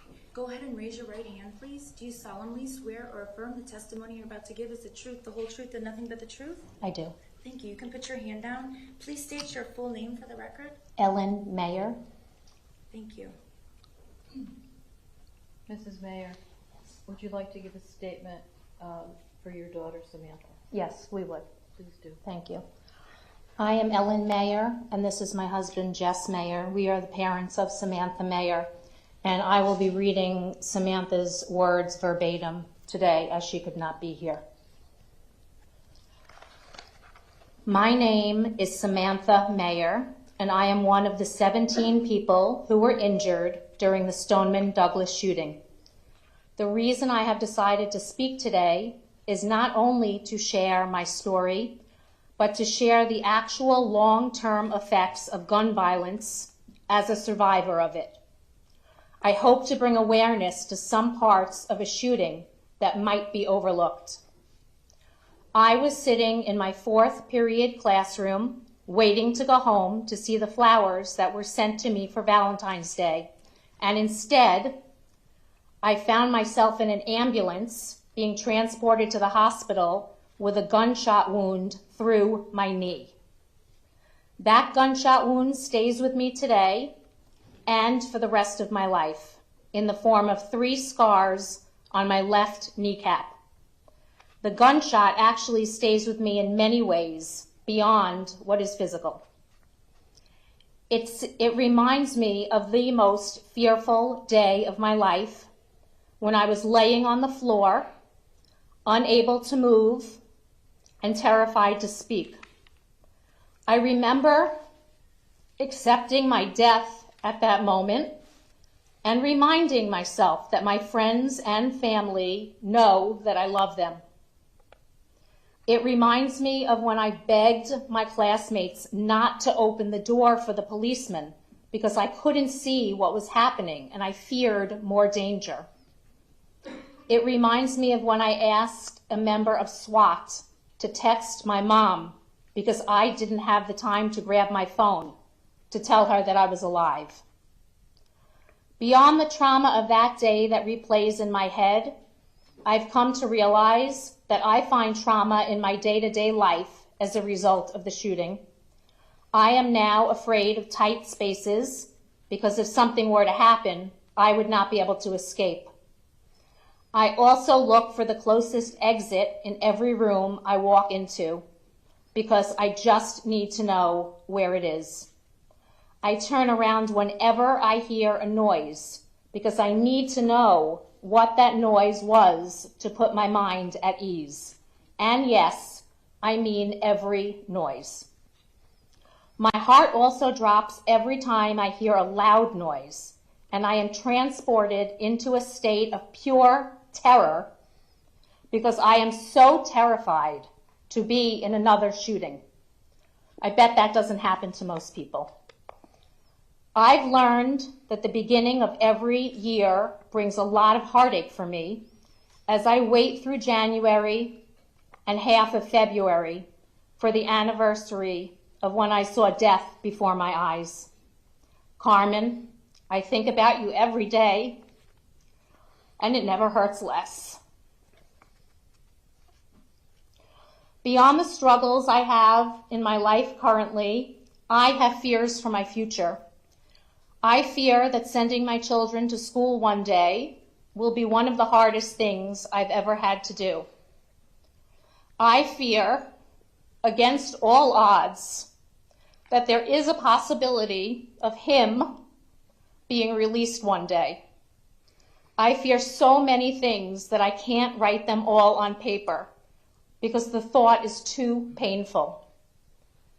To other gun violence survivors who may be listening, I would like to commend your strength. I know your journey hasn't been easy. The jury had to endure this trial for 6 months, but I have to live with this outcome for the entirety of my life. For my community, my family, and myself, I feel devastated. Justice has not been served. Now we all have to breathe the same air of someone who wanted us to never take another breath. Thank you. Thank you.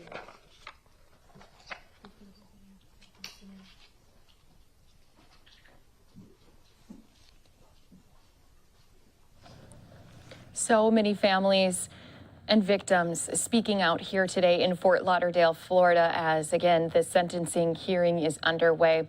Live now from Fox, going to send some viewers out to a 2-minute break as we continue to listen in here inside of this courtroom in Florida. Just a matter of taking a break in the normal course? I think probably, let's see, it's 11:49 now. The Montalto said they would be here after 1. Okay. For school, so play it safe, maybe 1:20. Okay. All right. Is that suitable to the defense? Okay, why don't we just make it 1:30? Thank Do you, you Your think Honor. we won't have time to finish this afternoon? Is that why you were thinking 1:20? Well, no, 1:30 is fine. I was just trying to It's be okay. conservative with time. Okay, I know it takes everyone. There are other witnesses for tomorrow as well, but I anticipate it will be a short afternoon, Your Honor. Okay. All right, so we are in recess until 1:30. Thank you.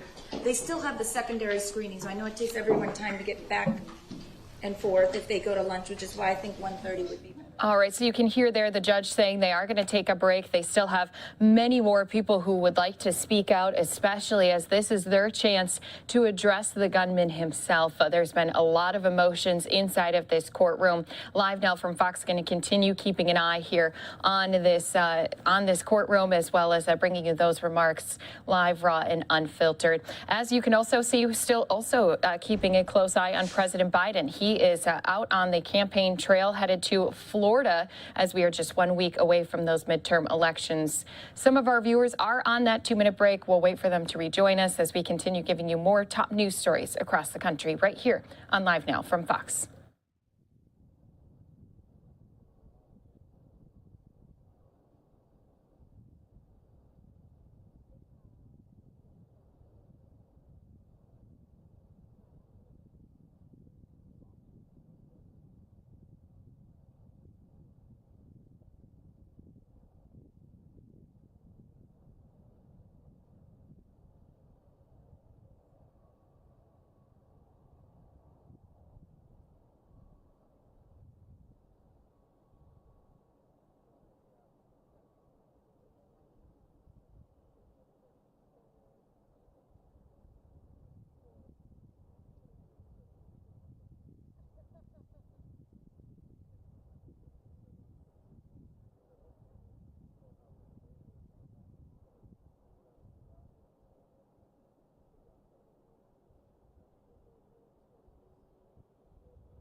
All right, Air Force One going wheels up. This again is President Biden. He is headed out to Florida, where he's going to be speaking not only once about some healthcare issues, protecting Social Security, Medicare, lowering prescription drug costs, but he's also then going to be participating in some Democratic events with some of those candidates who are running in the Sunshine State. We'll continue to follow the president's movements as he's going to be out on that campaign trail. And just a reminder to all of our viewers, we are just 1 week away from the midterm elections. It has been such a busy campaign season already, and that road to the election heating up even more so as there's many of these candidates trying to get those last-minute votes until Tuesday, November 8th.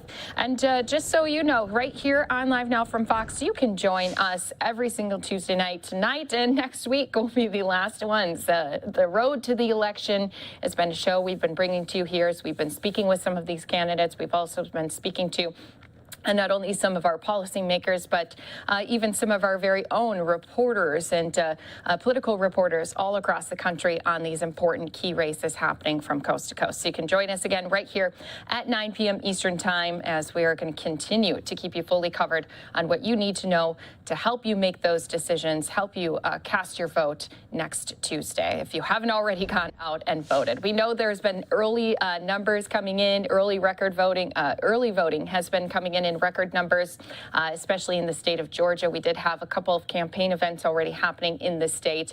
But I just want to turn our attention back to what we were just listening into. The Parkland shooting trial, it is over. The jury did recommend life in prison instead of the death penalty for Nikolas Cruz. And again, he is the gunman in that 2018 shooting that took place. And unfortunately, those families very upset with that decision that had been made. As they said, it was the lives of their very own, their children, who they'll never be able to get back, who here are not having justice being brought to them after that decision. So we want to continue talking about this, especially since this will be something we'll continue to pop in and out of. Right now, that trial, again, on a break. We'll hear from more of those victims and family members coming up. But I want to bring in here one of our criminologists. She's been speaking with us this morning, Dr. Debbie Goodman. And I just want to start with, some of these words, you can hear the emotion from these families. When it comes time for these remarks to be given at the sentencing hearing, kind of describe for us how they decide who's going to get to speak in these situations. Sure.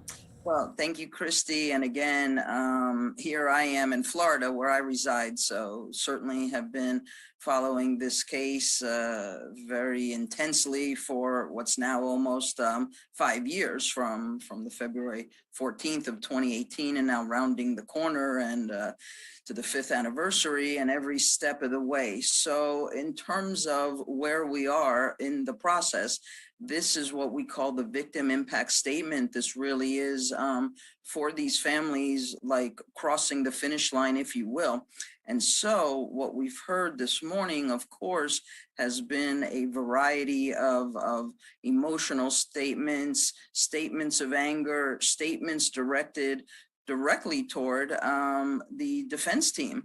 And with that, some of the highlights of this morning, certainly Mrs. Oliver, the mother of Joaquin Oliver, she has been directing her responses and remarks in a very bold and courageous manner toward the defense team. And there, again, a variety of families who will address directly Nikolas Cruz. He's sitting there with eye contact toward them. And again, for those of us in the field, certainly in the field of crime, law, and justice, and our wonderful journalists and reporters, we really hadn't seen him display any type of direct eye contact up to this point. As we recall, he would be with his head down, his hands to his head, the fingers in the ears, as if he couldn't bear to listen to or directly hear what he himself had done in terms of this atrocious mass murder. So with Mrs. Oliver speaking, we also just heard from Mr. Schachter, and he's the father. Alex Schachter. So many of the families are thus far directing their commentary toward the disturbing emotion they have in ways in which they felt the defense handled this, or perhaps in their view mishandled it. We also, I think it was very stunning hearing from the older sister of Elena Petty, and that's her baby sister, as she refers to her, right, as we're seeing here. And so Christy and our viewers, you know, the victim impact statement is so critical in our field of crime, law, and justice, and at the end of our courtroom process. See, with all of the individuals who will speak today and potentially tomorrow, it doesn't change the outcome. You know, many will ask me as the criminologist that question. Well, Dr. Debbie, if some way, somehow, the judge feels differently hearing all of the victims, can she, as the judicial officer, change the outcome? And the answer is no. The recommendation has come from this jury. We do know the vote of 9 in favor of the death penalty, 3 of whom felt, and this is again an important review so the viewers understand that we were looking at aggravating and mitigating conditions, and certainly a crime of a mass shooting, a mass murder on school grounds, it warrants the death penalty. But when we take a look back when the verdict was being read and watching it all together on Fox and commenting on that as well, what happened was it was toward the end whereby most of these jurors said that, yes, they felt there were aggravating conditions.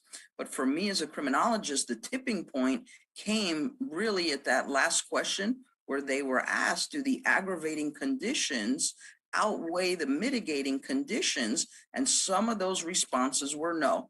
So hence, I think there was certainly shock and dismay, not only in the courtroom, but it really penetrated communities around the country. And who's speaking as we speak, and I know we're on recess, but these would be the parents and the mothers, the fathers, the siblings, and we'll hear from other individuals as well later today and possibly into tomorrow. And those who can speak as well would be the surviving individuals who were there. We're hearing certainly from children who were in those classrooms who were shot and harmed. So it's a day really, Christy, and our viewers of compassion, of care, concern, for respect, of course, for these families who will be and are entitled to give their thoughts about the enormity of all they have endured for close to 5 years.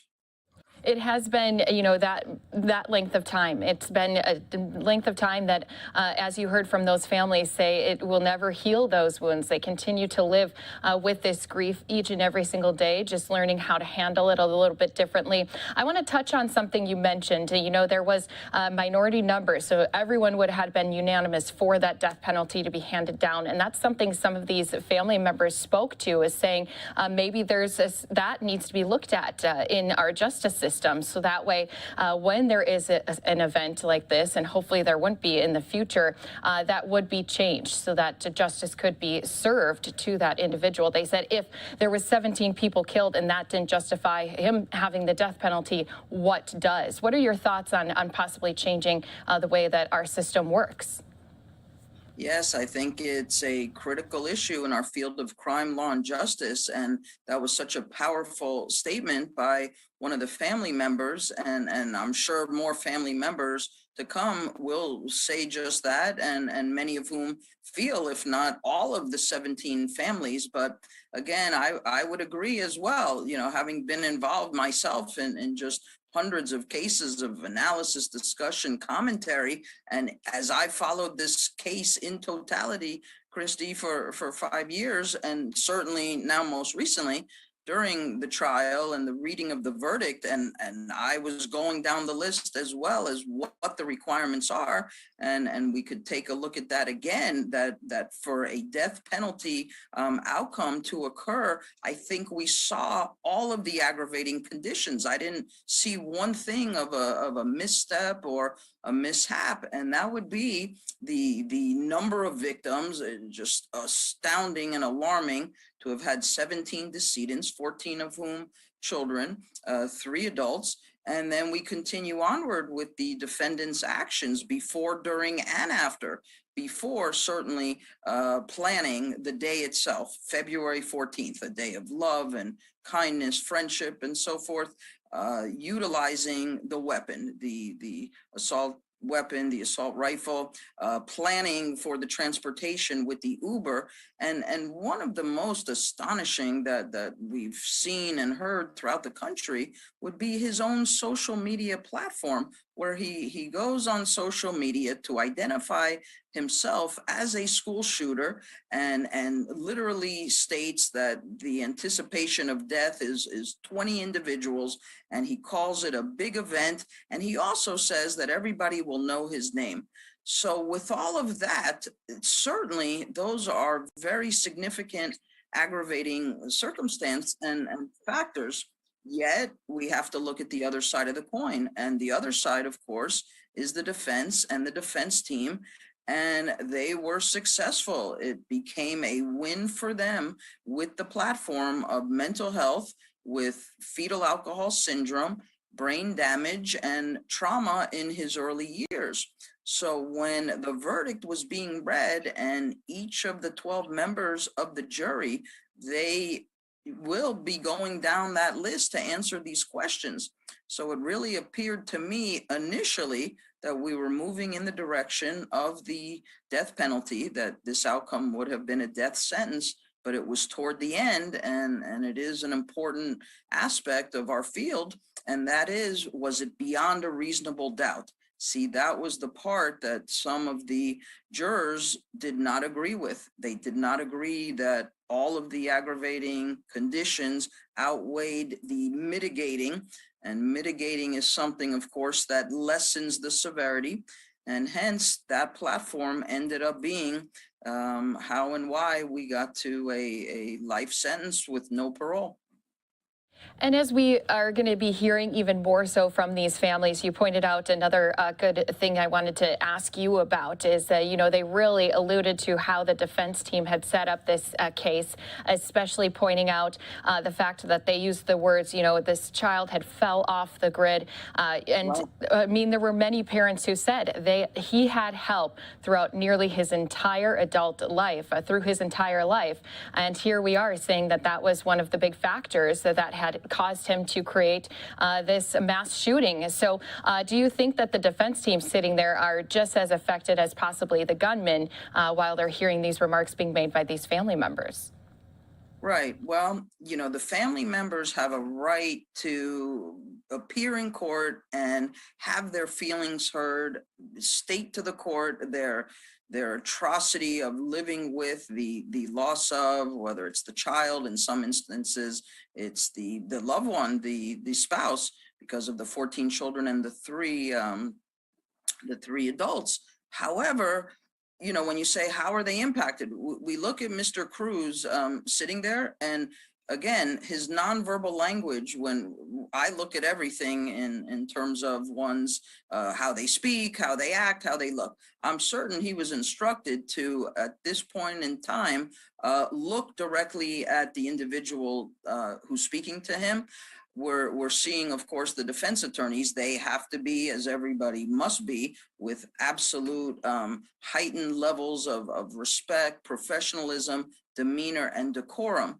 But it was interesting, right, Christy, before we went on to discuss and analyze some of this, Ms. McNeil addressed the judge and, you know, we're paraphrasing here, but said that within the constitutional right of the victims and the victims' families, that they don't have the right to verbally attack the defense team and or attack the defense team's children.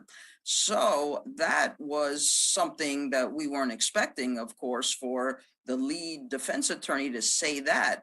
But then we heard the judge. The judge said it's been heard and we're proceeding. So I don't think that it's out of the purview of these victims and these victims' families' rights to say whatever they want to say. We have a First Amendment and we have victims' rights in our criminal justice system, and it is their right to say how they feel and express themselves.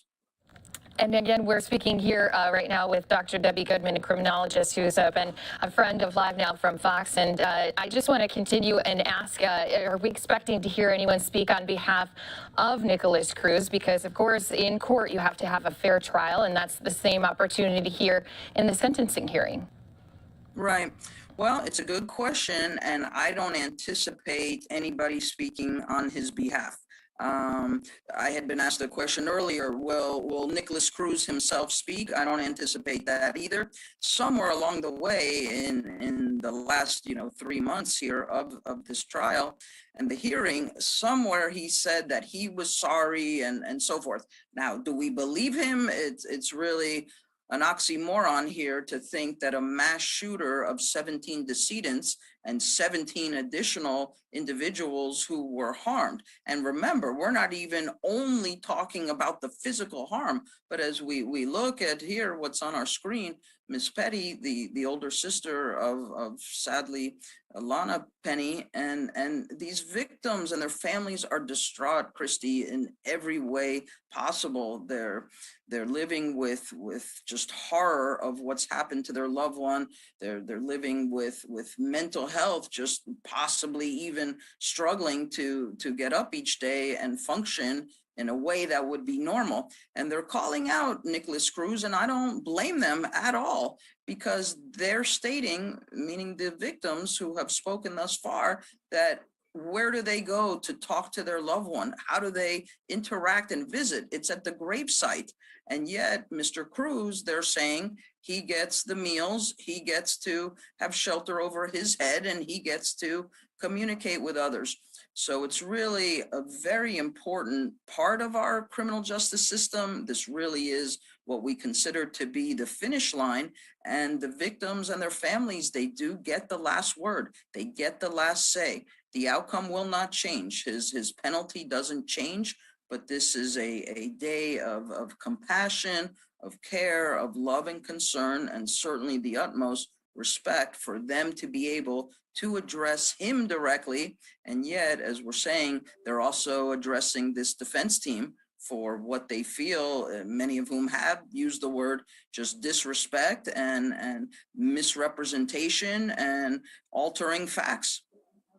And as we think about now, after all of these impact statements are being made, of course, everything is on the record. The judge going to ultimately now have the decision to make on what to hand down for the sentencing. Are we expecting anything other than, obviously, we have those 17 counts, anything more than life in prison? Could we see anything else being handed down to the gunman here today?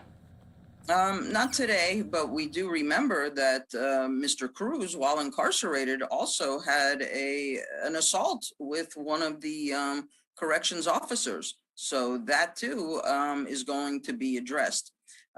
But again, nothing is changing really here in terms of any type of outcome. The judge simply does not have the statutory right and legal platform in which to alter it. If she could, it might be interesting to see what might it have been. Also, we wouldn't anticipate at this point either any type of appeal from our prosecution. I think our prosecutorial experts on this case have just done an extraordinary job. They've devoted their lives to really aligning all of the evidence, all of the testimonial from subject matter experts, ballistics experts, and detectives, and neurologists. So across the board, they've done their due diligence. And in fairness, at this point in time, the defense did what they needed to do to represent their client in a way that would create some level of doubt.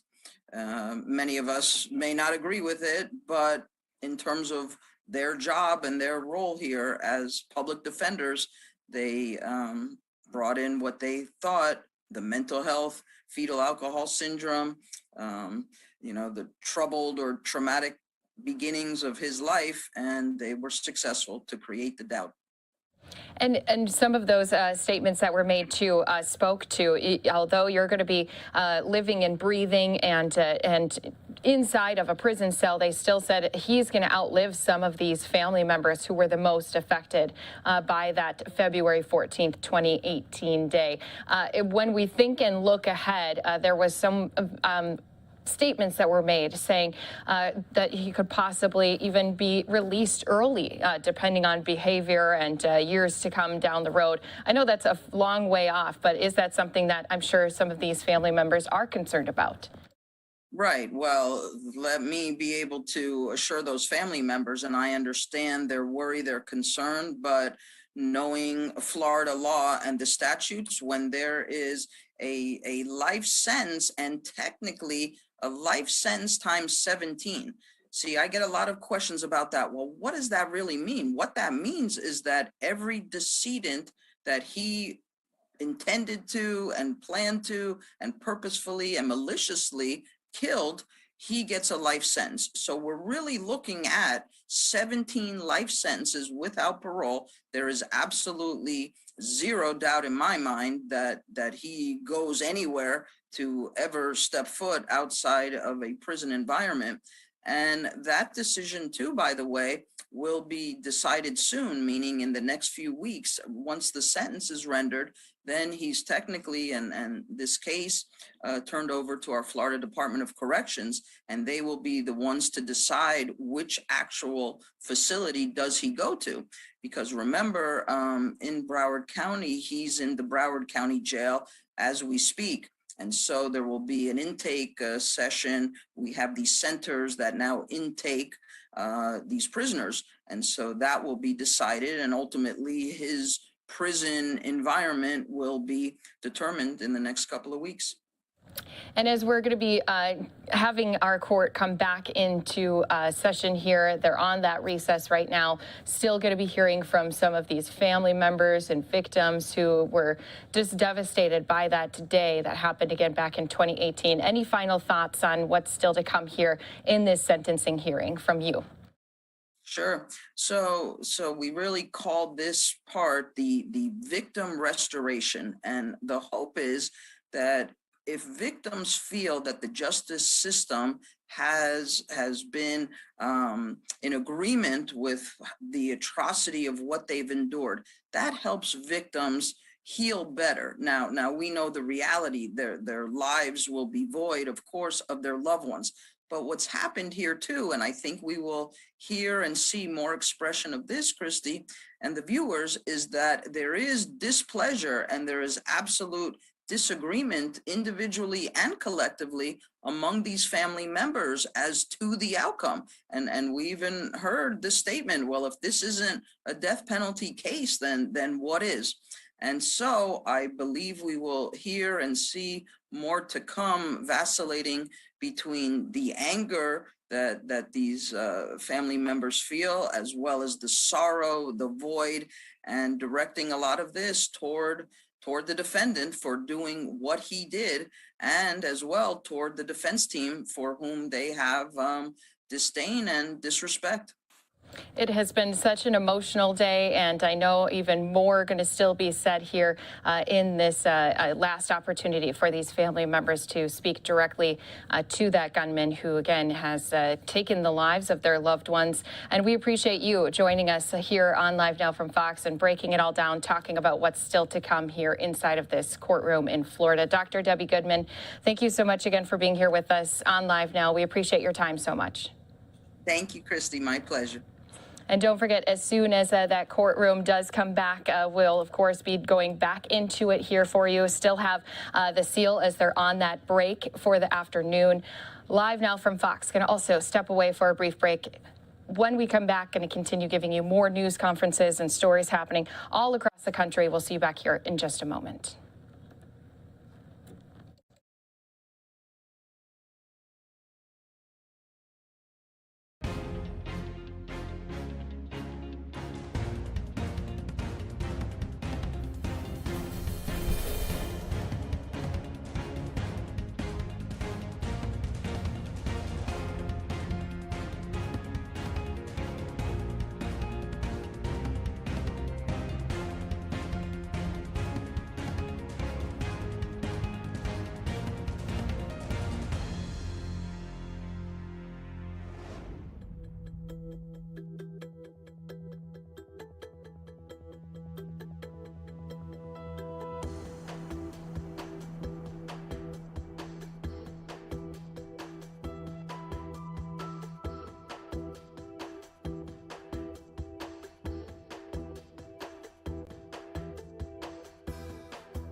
And welcome back here to Live Now from Fox. Thank you to all of our viewers who've been watching here with us. We were just speaking with Dr. Debbie Goodman. She's a criminologist who's been here with us a few times and speaking specifically today about the Nikolas Cruz sentencing. He again is the Parkland shooter who took the lives of 17 people, injuring another 17 back on February 14th of 2018. Right now, the court in recess. They are going to continue to hear from some of these families as well as the victims themselves throughout the rest of the afternoon. We'll continue to keep an eye on that live feed, but I do want to make a note. There's quite a few other events we're also going to be keeping a close eye on here for you today. President Biden, we saw moments ago him board Air Force One. He is up in the air now on his way to Florida to do a couple different events, and of course we'll be on top of them here for you. First, he's going to be making some remarks on what the White House administration says is protecting Social Security and Medicare and lowering prescription drug costs.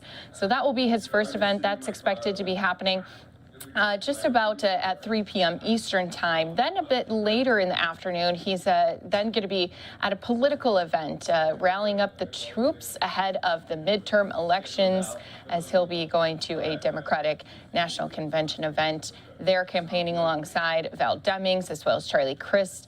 So that will be happening in Miami Gardens, Florida. We'll be keeping a close eye on all of his events right here for you on Live Now from Fox. And it has been already a very busy morning as we are now just 1 week away from those midterm elections. I already told all of our viewers, and if you just are joining us, you can make sure to tune in tonight at 9 p.m. Eastern time. That's when we have our Road to the Election show hosted by Andrew Kraft, where we're speaking with not only some of these candidates, but also other experts all across the country, speaking specifically about these key races happening from coast to coast. There's quite a few tight races that we've been following as well. And so we want to go into some of these different political events, these campaign events that have been happening. There's been a couple bus stop tours that have been happening for people like Senate candidate Herschel Walker, for also governor candidate down in Georgia, Brian Kemp. He's trying to be reelected into that position. So he did speak with some of our crews who were there down at one of his latest stops. Let's go ahead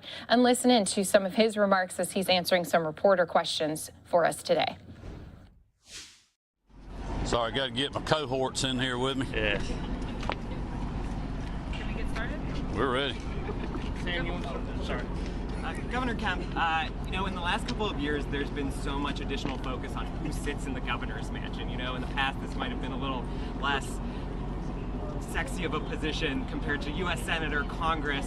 Can you make the case for why your governor matters tangibly to people's everyday lives, especially in this moment?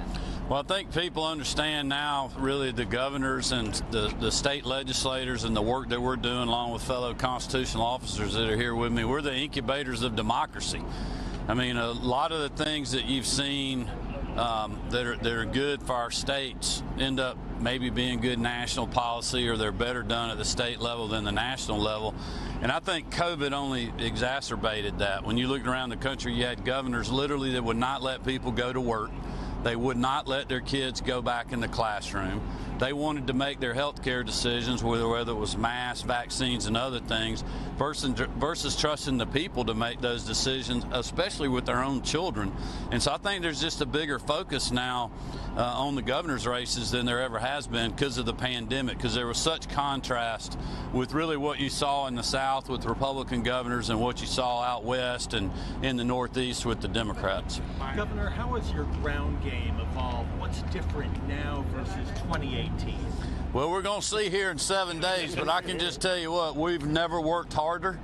We knew this was going to be a tough fight. We knew it'd be one of the most watched and hard-fought governor's races in the country this cycle.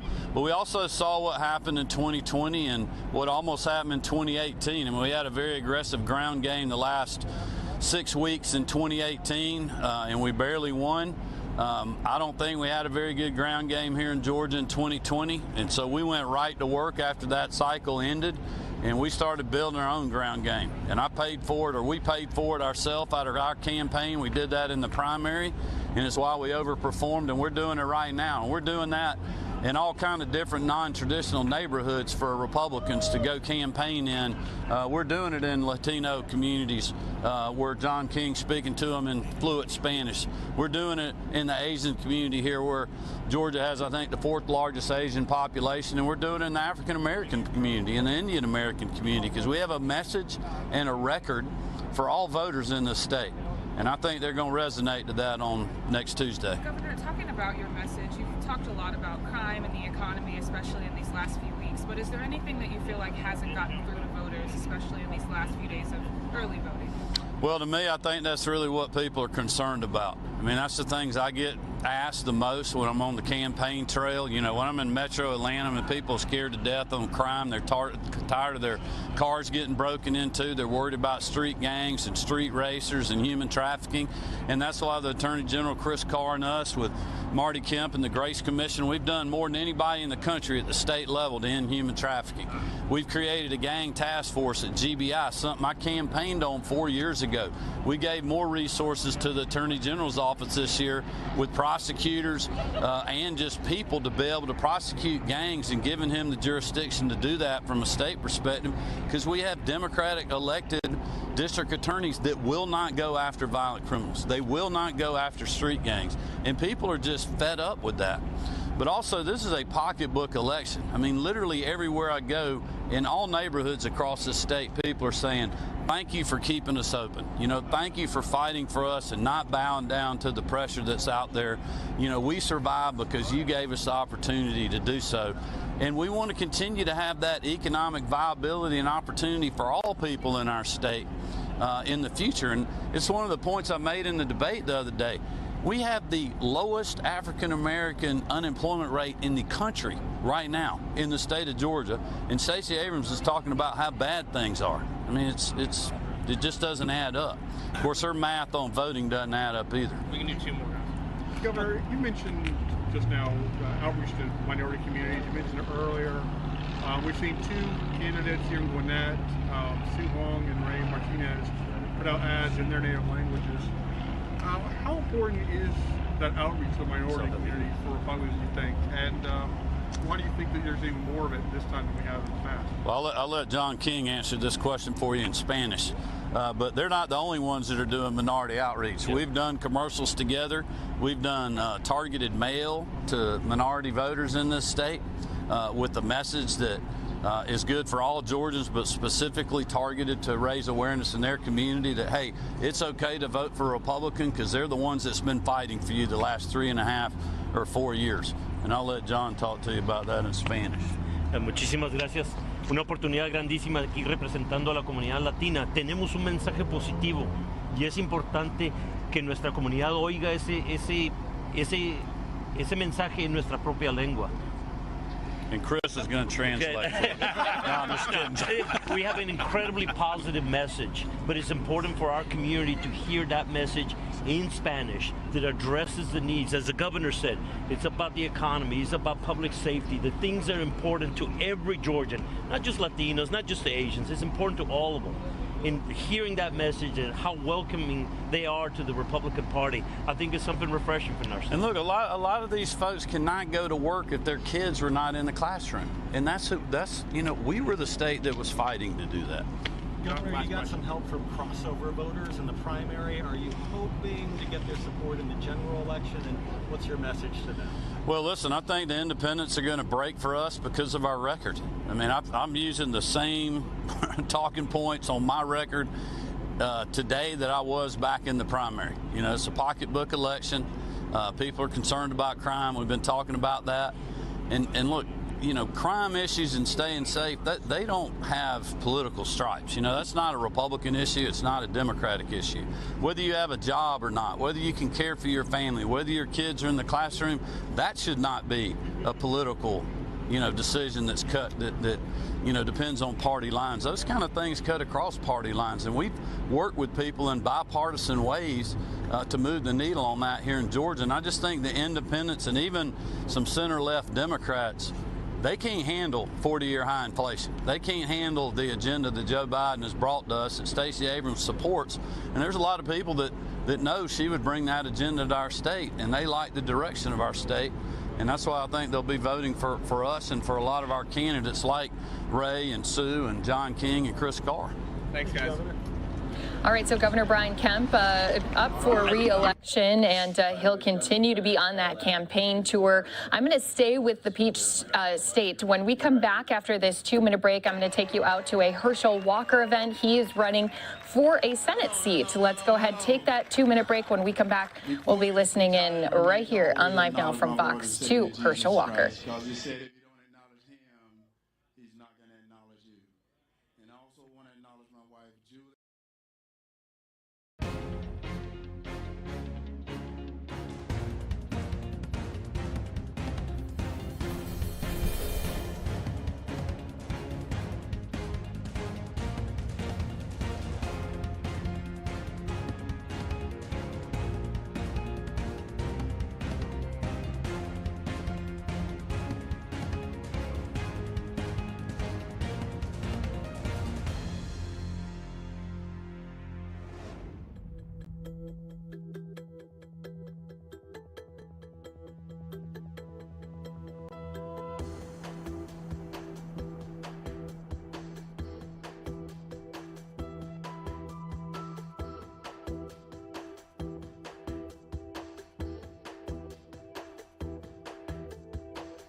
Welcome back here to Live Now from Fox. The races are heating up all across the country. You are seeing two different competitors for that Georgia Senate seat.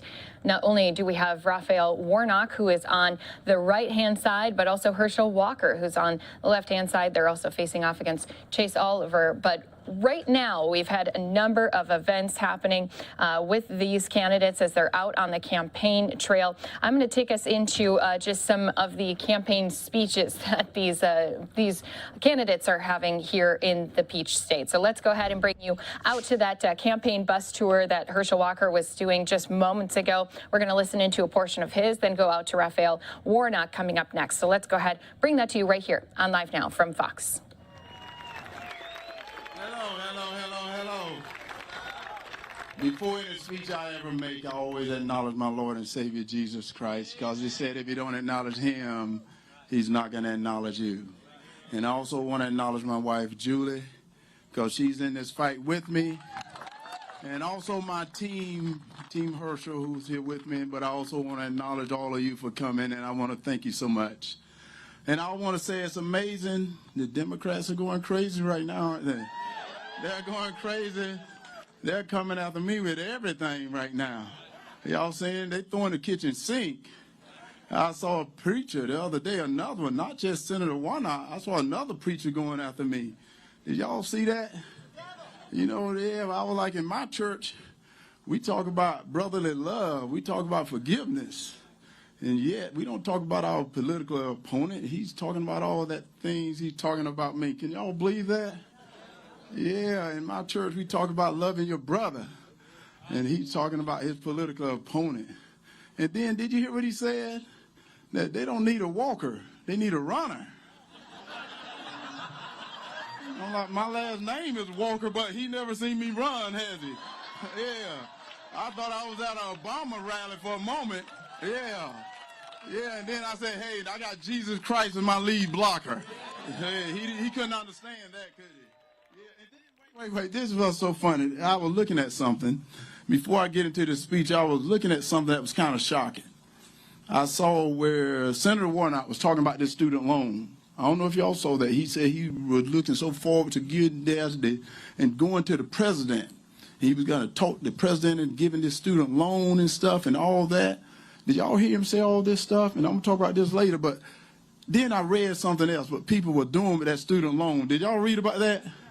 Yeah, they was like, they was doing vacation, buying video games, buying booze, drugs, and gambling. I was thinking I was at a Hunter Biden weekend. Yeah, that's what I thought they were doing with that money. But that's what's so funny. And then they're here talking about me. Hey, I love Herschel Walker. But I want to tell y'all this. I just want to tell y'all this. I'm that one warrior that they're afraid of right now. Because what they've done right now, they got Marxists in Washington. And Senator Warnock is one of them. And they're trying to protect him right now. They're trying to protect him right now, and he's trying to hide. But y'all saw him in that debate, didn't you? You saw him in that debate. He been asking to debate me, and all of a sudden he got a chance. He got a chance to stand on the stage with me, and y'all saw what he became. Y'all know what he became? No. He became Scooby-Doo on the debate stage. I don't know if y'all noticed that. He became Scooby-Doo because as we were sitting there, they asked him, said, will you support Joe Biden for a 2024 run? And he said, oh, no. And I'm like, he became Scooby-Doo. But I'm going to tell y'all the reason I'm running, because I said, I'm sick and tired of these people. They're trying to lie to you. They're trying to lie to you. It reminds me of this story I heard once, and I've been telling this story, about this man that died early in life. He died early in life, and as he got to heaven, St. Peter met him at the pearly gates. And St. Peter said, sir, you're here a little bit early right now. So your name ain't on the roll. So you're the only one in history that's going to get an opportunity to decide where you want to go. Say, I'm going to take you to heaven and I'm going to take you to hell, and you get to determine where you want to be. So he takes him in this elevator and sends him all the way down to hell, and the doors open up. And there was a party going on. He sees some of his friends down there. He's having a good time. And after a couple of hours, St. Peter came to him and said, you ready to go? You ready to go? He said, I got to leave now. He said, yes. So you got an important decision to make. So St. Peter puts him in his elevator, sends him all the way up to heaven. They get to heaven, and there's people floating around on clouds, having a good time, just talking. And after a couple of hours, St. Peter came to him and said, have you made your mind up? Have you made your mind up? And the guy said, well, St. Pete, I hate to tell you this, I think I want to go to hell. That seemed like my type of place. I want to go to hell. St. Peter said, are you sure? He said, yes. He puts him in this elevator, sends him all the way back down to hell, and now the doors open up, and it is hot. People crying, they're shouting, that says miserable. And the guy go, wait a minute, a couple of hours ago when I was here, there was a party going on. And Satan shows up and said, a couple of hours ago, I was campaigning. And that's what I'm here to tell you right now. No, Raphael Warnock is campaigning. He's campaigning. He's lying to you. Y'all heard him. Y'all seen the people on the left. They're lying to you. They're campaigning right now. They're telling you this is the new normal. Like, we got to get used to it. No, we don't. What we got to do is get them out of office. We got to get them out of office. We got to get people in office that got guts. They got guts that's going to stand up. As my father told me no, he meant no. That's what he said. He meant no. And when I got too big for my britches and I decided I was going to challenge him, and he said, son, if you don't like the rules underneath my roof, you can leave my house. And that's what we got to get people in Washington that say, if you don't like the United States, you can leave the United States of America. Because this is our country. And we have rules and laws here that we got to go by, because the guy I'm running against, he is trying to be that smooth talking, slick walking guy that he's trying to fool you and take you down in that elevator. He even tried to convince us, you saw him, that he support all men and women in blue. And y'all heard Ms. Abrams in that debate the other day that said all the sheriffs that just wanted now to go and arrest the black men. And I said, do Senator Warnock agree with that? Because what he's doing right now, he called them bullies and thugs and stuff. And the other day I saw him out there with some sheriffs. He was out there with some police officers.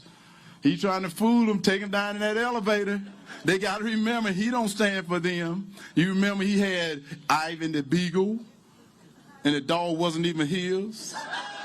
And he tried to fool you and take you down in that elevator that he loved dogs and puppies and cats and things. Have you seen him with a cat lately? No, because he was taking them down in that elevator. And he got into Washington, and what did he do? He voted 96% of the time with Joe Biden, and yet they're talking about I do what people tell me to do. Herschel Walker don't dance and sing for nobody. And the only people I'm going to fight for is my Georgia family. My Georgia family who I'm going to fight for, because I don't care about the color of your skin, because the guy I'm running against, that's all he talks about. You've heard him that Americans need to apologize for their whiteness. And he is a minister. And I'm like, do he not believe in redemption? Do he not believe in forgiveness? Because in the Bible I read, my God says, how can you ask me to forgive you if you can't forgive your fellow brother? And I'm like, what Bible is he reading? And he just don't understand that right now we're in a situation. But I'm going to tell y'all something that he's not telling you, and that's that they don't want to talk about it. Most of everything that is happening to us right now is at his watch. He voted against the Keystone Pipeline, not just once, not just twice, 4 times, which gave our energy up to our enemies. And we're going over to our enemies to ask them to help us. Do we not know the definition of enemy? It means they don't like you. But then, no, it's so funny because they don't even got the definition of a woman down yet. They're still saying, what's the definition of a woman? And in my Bible, I read, my Bible says it is man and woman. And the woman came from the rib of a man. That is very simple, and I'm not sure why we're debating that. Why are we not debating about this economy? Because giving up that pipeline and going to our enemy. But we can do it all here in America.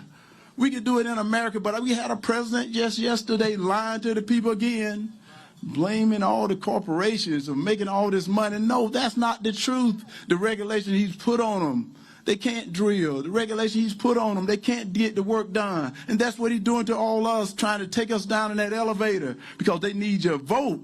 And if they get your vote, I'm going to tell you right now, you're not going to recognize America because they're going to change this country. And that's what they're telling you. They're telling you this is a new normal. Get used to the pain. And I'm telling you there's a new way.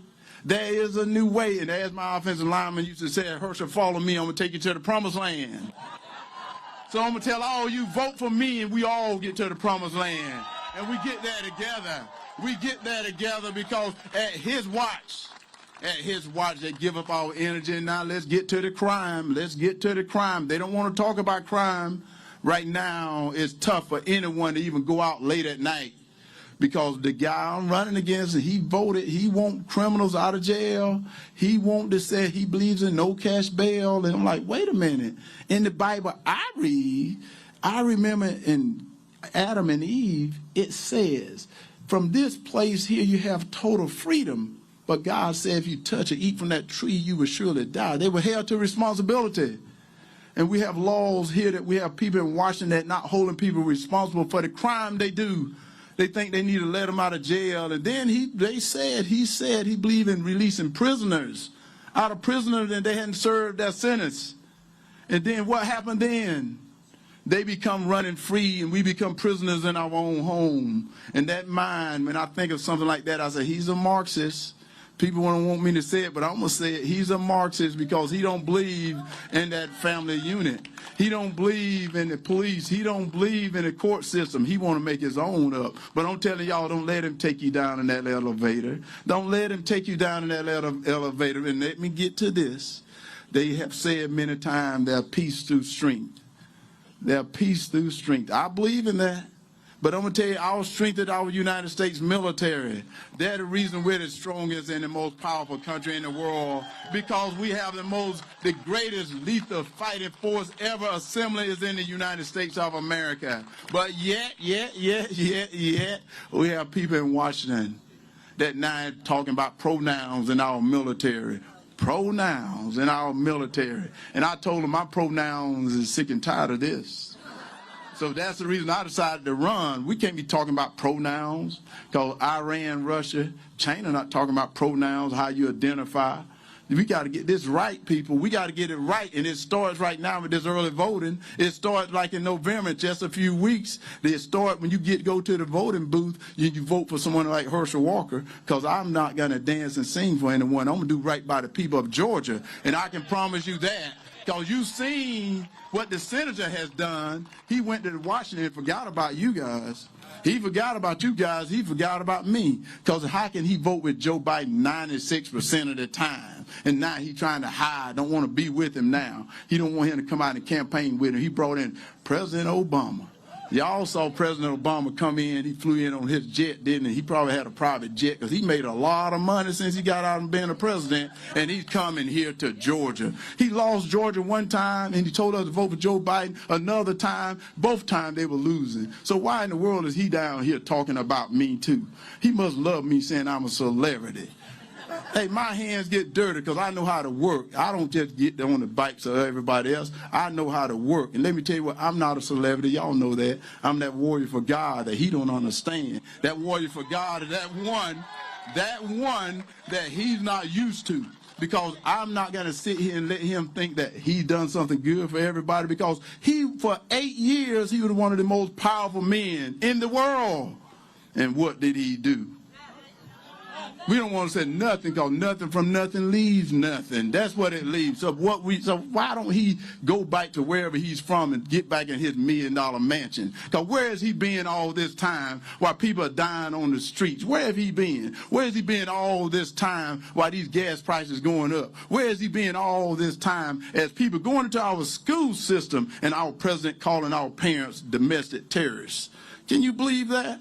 They're going after your kids because they know we're a little bit too smart for it. We're not going to let them take us down in that elevator, so they're trying to get our kids down in that elevator by telling your kids because he's white that he's an oppressor and telling the black kids you're a victim. And I said, not in Herschel Walker watch, you become victorious because I know that is an America dream right here in America, but you got to put leaders in Washington that not going to put up with it no more. Not going to put up with it no more. It don't matter whether you're a Democrat or whether you're a Republican. What it do matter about is your people, and that's who I represent, the great people of Georgia, and that's who I'm going to fight for. I'm not fighting. Herschel Walker here speaking at his latest bus stop tour on the road to the election. He is running again as a Republican for the U.S. Senate to represent Georgia. He advanced from the Republican primary back on May 24th of this year. Live Now going to send some viewers out to a 2-minute break as we continue listening in here out of Madison, Georgia. Was the deciding factor, and now he's asking for 6 years. We couldn't recover from 6 years. We can't even put up with this 2. Is that not true? We can't put up with it 2. And as I've been saying, don't let that door hit you on the bite side as you walk out, because it's time for you to leave the people's room. And it's time for me to step back in because I represent the great people of Georgia, and that's who I'm going to represent. And you heard them talk about this border. Why are they not talking about things that really matter? Why are they not talking about things that really matter? Because they don't have a solution for those things. And I said, I do have a solution, but I'm not going to tell them because you tell them, they'll think they came up with it. They're good at that marketing. They are good at marketing. What they are good at is lying to you, taking you down in that elevator. Because that border is not secure. Do you know that? And so do Senator Warnock believe with Kamala Harris by saying this border was secured? Yeah, I'm like, what is she talking about? She hasn't been down to the border. Has she been down to the border yet? She hasn't been down. Oh, I don't know whether Senator Warnock has been down there either, but yet this border is wide open. People are coming across this border like they live here. And like I said, we are a country of immigrants, but we also a country of laws. And we got to get back to the law to get this country straightened out. But how you going to get it done? By putting the right person in office. That's not going to dance and sing for nobody no more. Because we're fighting over the same thing we've been fighting for a long time. So it's time to put new sheriff in town. It's time for a new sheriff to come into town. And you remember when I showed that badge, they went nuts, didn't they? They went nuts. That badge was real. They talking about a prop. Hey, yeah, it's a prop. They were trying to help him out. But he can't help him because let me tell you what, I was the adult in that room and I took him to school. Did I not? That's what happened to him. I was the adult and I put him in the car and took him to school when he had told me that he was going to do. And what he been telling all you what he was going to do is all he been doing is lying to you. He went to Washington and told him he was going to protect us, didn't he? And what did he do? He raised our taxes and spent our money. And he can't even spend his own money, spending $100 million against me and the race is tied or I'm in the lead, which meant he don't even know how to spend his money. So why are you letting him spend your money? He shouldn't be spending your money. And then he told us he was going to protect the women, but yet he voted to put men and women in sports. What's the matter with him? What is the matter with him? And then he told us he was going to support our men and women in blue. You heard him say that, and yet he called them thugs and bullies. What is the matter with this man right there, thinking we can trust him again? And then he said again, he loved our military. But he forgot that he said this. You can't serve the military and serve the God at the same time. So then y'all should have known then that he wasn't for us. He was for someone else. I'm not sure what it is, but it don't really matter because it is time for him to go. And come November, you got to vote him out. Come November, you got to get him out. And he know it's time for him to go because you see what he's doing right now. They just going crazy right now, are they not? I'm like, wow, man, I'm doing things I never knew I even done before, but it's okay because we only got a couple of days left. We only got a couple of days left, and then they can go sit on the couch and eat bonbons or do whatever they want to do. But then get out of the way and let us get the job done and get it done for the people. That's what we got to do right now, get the job done, because that's what we got to do right now. And then I want to tell you this. It is time for us to lay down and get up. Lay down and get up because we've been resting too long now. We've been resting too long, and we let them get away with too much right now. I'm telling you, we can't let them get away with no more. Time to get off the sidelines. Time to get off the sideline. I just thought of this real quickly, real minute. Because the guy was telling me I'm a walker and he need a runner. I'm going to tell you, he got a runner, but he got Obama who was running in the wrong direction. Y'all see that commercial he was running? He running in the wrong direction. Do the preacher and Obama want to run me in a relay race together? And I beat both of them because that's what I'm here to do. Hey, yeah, oh, okay. Yeah, that's exactly right. I just thought of that. I threw it out there so the cameras can have something they can print tonight. But anyway, I want to tell you this. Guys, we got to come together. We got to come together because as I can see, they're trying to separate us. You see it, they're trying to separate us. They're trying to separate us through the color. They're trying to separate us through our color. Guys, wake up. Wake up, because in the Bible I read, my Bible don't say anything about the color of your skin. It talks about your heart. And that's what we got to get back to, is people's heart, not get back to the color of their skin, because that's all they worried about. And the church that he's in, he's in a church that the man says not the color of your skin, but the content of your character. And you know that. But then all of a sudden, being this pastor, I'm going to go there for a moment. Being this pastor, he always throw those Bible verses at me. He told me he was a Matthew 25. Y'all know what Matthew 25 means. It said, when I was hungry, you fed me. And when I had no clothes, you clothed me.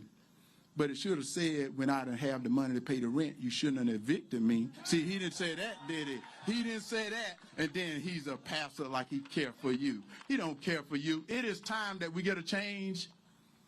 It is time for a change. For 2 short years, this where we at. 2 short years, this where we at. Y'all think you're going to do anything different?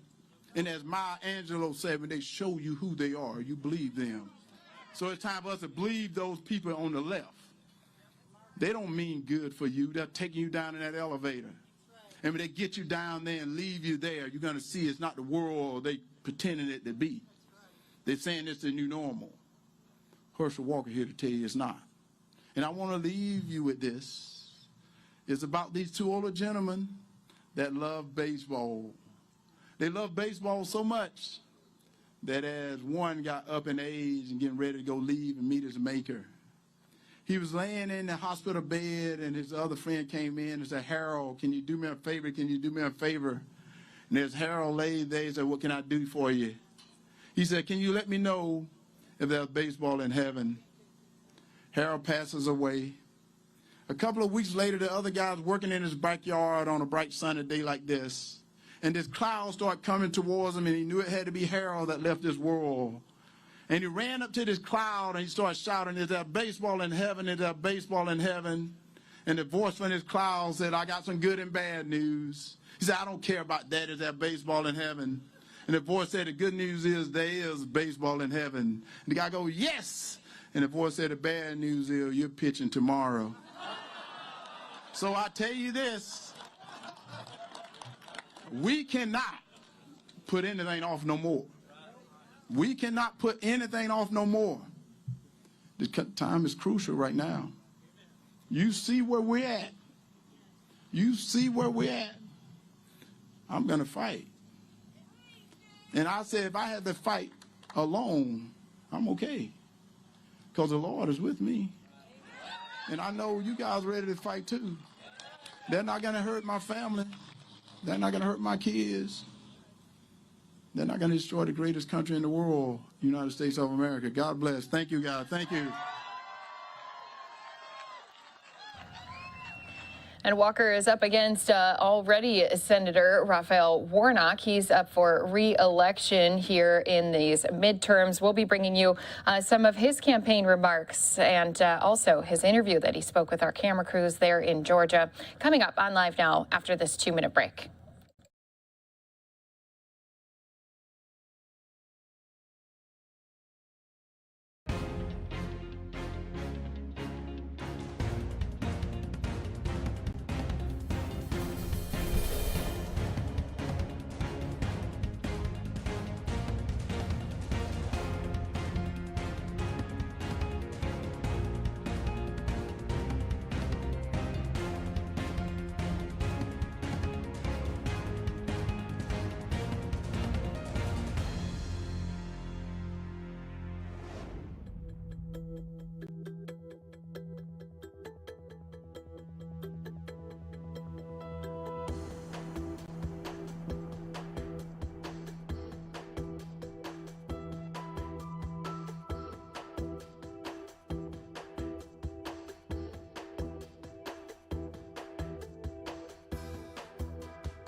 Somebody left this for me. Hello, Fort Valley State University. It's so wonderful to be here, back at Fort Valley State. I've been visiting this school since I was a high school student in the Upward Bound program.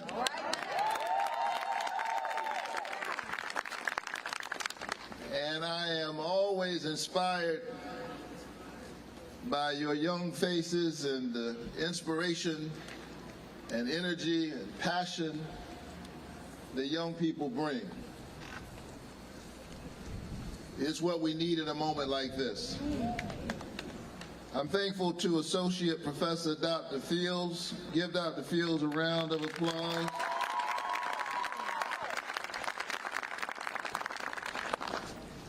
I just met the king and the queen. Deja Pickens, Janiah Morton, Haston Holder, and somebody whose parents clearly read the Bible, Melchizedek Green. Give them a round of applause.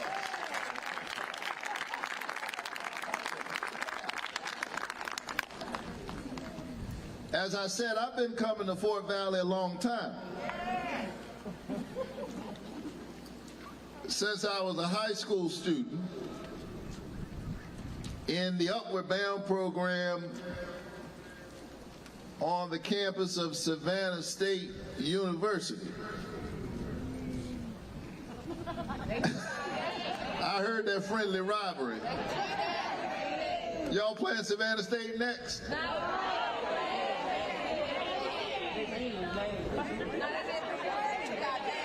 Oh, you're going to get them next year. Is that what you said? Oh, they cheated you. Like a good politician, I'm going to stay out of that. Listen, I mentioned in those days because while you see a United States Senator, it's really important to me, far beyond politics, for my young sisters and brothers who are hearing me this morning, to know that while I stand right now as a United States Senator, that's not how my story started. That we all have to start somewhere. You're looking at a person who grew up as a kid in the Caton Homes housing projects of Savannah, Georgia. One of 12 children in my family. Clearly my folks read the Bible, be fruitful and multiply. I'm number 11 out of 12 and the first college graduate in my family. A new hour and live now from Fox, continuing to keep track of many top stories happening across the country, especially as we are now 1 week away from the midterm elections. Have you already done early voting? Are you going to be going out next Tuesday? Live now from Fox here to help you make those big decisions. We're following races all across the country. Here today, we've already heard from Herschel Walker, who is the Republican running against Raphael Warnock, who's speaking here in front of us today. He is a U.S. Senator from Georgia running for re-election. He assumed office back in January 2021. His term ends January 3rd of 2023. This has been a race that we've been keeping a close eye on here today. Raphael Warnock not only speaking to a crowd of people, but also then stepping up to the podium we had set up and speaking to our camera crews. I want to jump into that right here for our viewers watching here with us on Live Now from Fox. Today, the senator's got a few minutes for questions from press. NBC 41 want to kick us off? Hi. With things being so high stakes this day and age with everything going on, what's something encouraging you would want to tell kind of like just the common folk? If that makes sense, I'm sorry. No, it's fine. Times are tough, but we will get through them together. We've seen tough times before.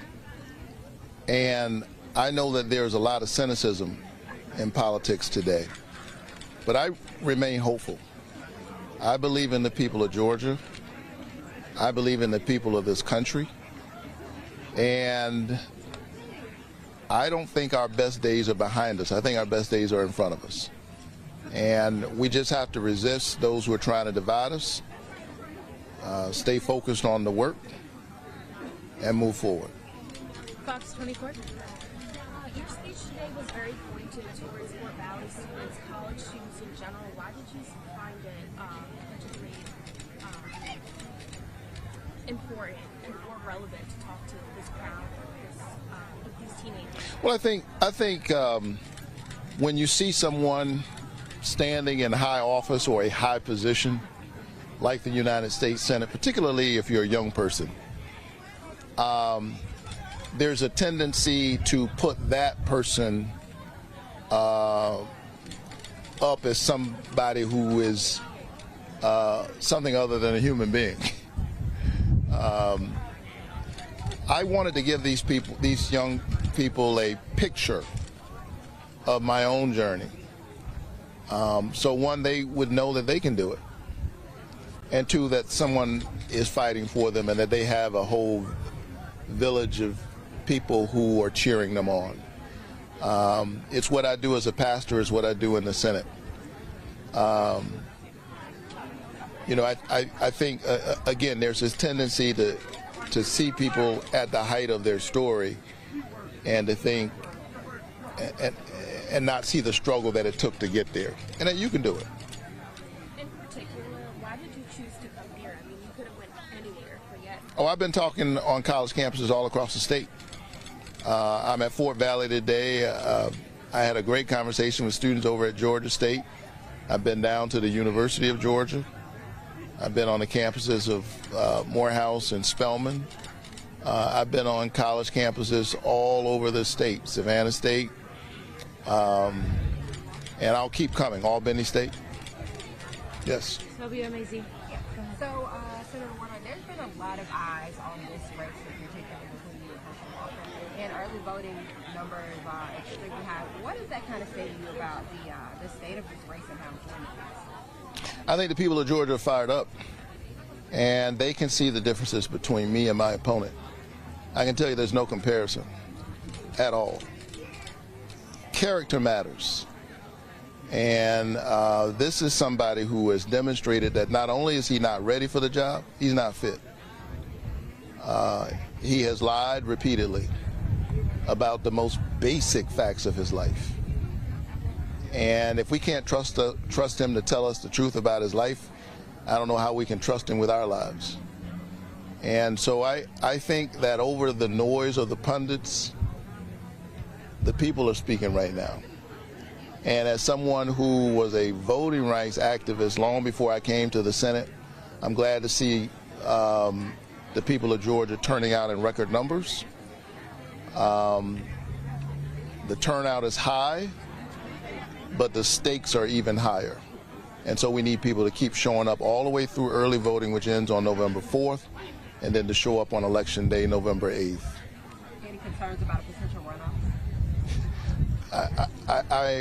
We'll deal with things as they come. I think we may very well get a verdict on Tuesday. We'll see. But the fact that people are turning out in record numbers, I think is a great thing. I think it's great for democracy. And the four greatest words in a democracy are the people have spoken. Right now, the people are speaking. And that's what makes our country great.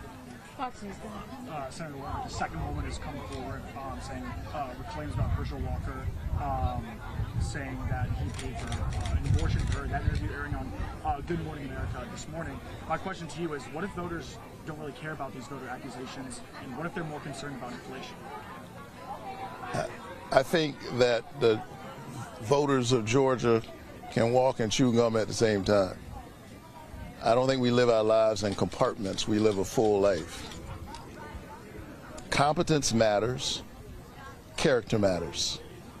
And Herschel Walker fails on both counts. In the midst of this inflation, he hasn't given us a single solution. He hasn't told us what he would do. He said he would have voted against a provision that I wrote, which capped the cost of insulin for folks who are dealing with price gouging right now. I've capped their costs to $35 of out-of-pocket costs. I've capped the cost of prescription drugs for seniors. I've held oil and gas companies and shipping companies that are contributing to this inflation, which, by the way, we're seeing globally. I've put forward solutions that are literally going to make a huge difference for people's pocketbooks.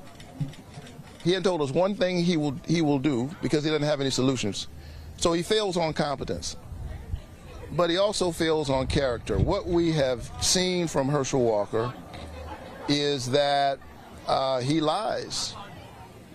And you don't have to take that from me. Take it from his own staff. His own campaign staff said that he lies like he's breathing.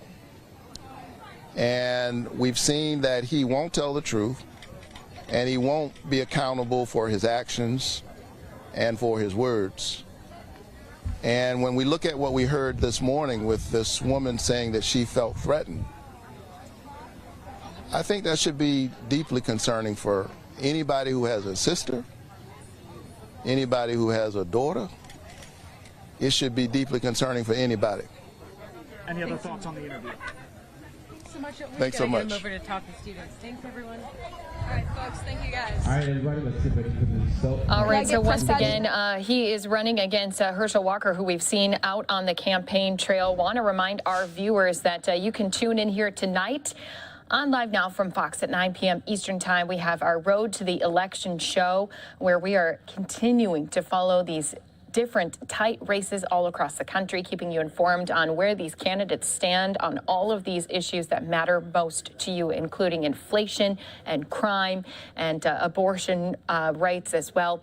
So many things to keep track of. A live picture here at the White House. President Biden, though, earlier this morning, already taking off from the D.C. area. He is on his way down to Florida. He'll be making some remarks on health care for Americans, but then later he's going to be at a Democratic event with Val Demings, as well as Charlie Crist, who's running for governor down in the state of Florida. So Biden also going to be out there on the campaign trail trying to work up those votes ahead of the election. We are just 1 week away. I know many people have been talking about that already here today, and so many others been out on that campaign trail.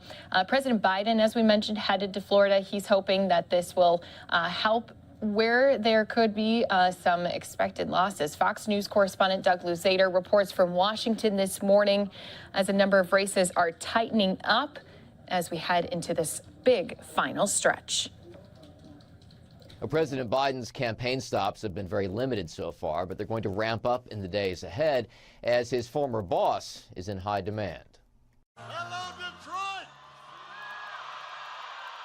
A former President Obama back in campaign mode. He was in Michigan and Wisconsin over the weekend, and his dance card is getting filled in the final stretch, with stops this week in Nevada, Arizona, and Pennsylvania. That's where he will cross paths with President Biden on Saturday, who also has a stop in New Mexico on Thursday and Florida today. Give me a break. Enough is enough. The White House has been redirecting the president's messaging on the economy, the #1 concern for voters, according to recent polls. Yesterday, he blamed oil companies for high gas prices and threatened them if they don't lower them. If they don't, they're going to pay a higher tax on their excess profits and face other restrictions. Republicans, meantime, have been steadily chipping away at Democratic leads in critical states like Pennsylvania and Georgia, as Democrats have had to redeploy funds to what were once safe blue states and districts. The money that Democrats are spending defending seats that Biden won by double digits doesn't quite match up with what we're sort of seeing with the generic ballot, and that's giving Republicans hope.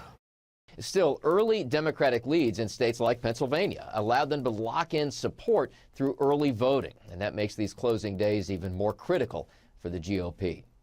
In Washington, Doug Luzader, Fox News.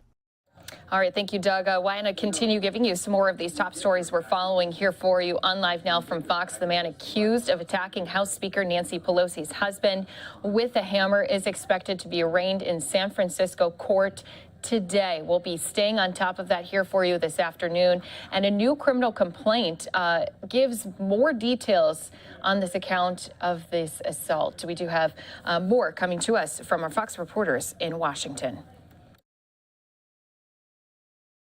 Mr. Dept specifically targeted the Pelosi home to confront Speaker Pelosi. San Francisco District Attorney Brooke Jenkins shared chilling new details in the attack on House Speaker Nancy Pelosi's husband. Investigators say 42-year-old David Dept, carrying zip ties, rope, and tape, broke into the couple's home on Friday and woke Paul Pelosi up in the bedroom. According to a criminal complaint, Dept stated that he was going to hold Nancy hostage and talk to her. If Nancy were to tell Dept the truth, he would let her go. And if she lied, he was going to break her kneecaps. In a new statement, the speaker says her husband is making steady progress on what will be a long recovery process after Dept allegedly hit him in the head with a hammer. Jenkins called the assault politically motivated. It is incumbent upon us all to watch the words that we say and to turn down the volume of our political rhetoric. But at a campaign event Monday, Republican nominee for Arizona Governor Carrie Lake appeared to mock the Pelosi's. Nancy Pelosi, well, she's got protection when she's in D.C. Apparently her house doesn't have a lot of protection. The moment drawing backlash as some lawmakers call for more action to tamp down violent speech and conspiracy theories. What I'd like to see is just some semblance of humanity. Dept is facing 13 years to life in prison on the state charges. He's also facing 2 federal charges. In Washington, Matt Rivera, Fox News. And another top story we're following here is South Korea after there was that deadly crowd surge. South Korean officials have admitted responsibility and apologized Tuesday for failures in responding to that Halloween crowd surge that killed more than 150 people. Let's go ahead and get more from Fox News correspondent Alex Hogan, who's joining us from London.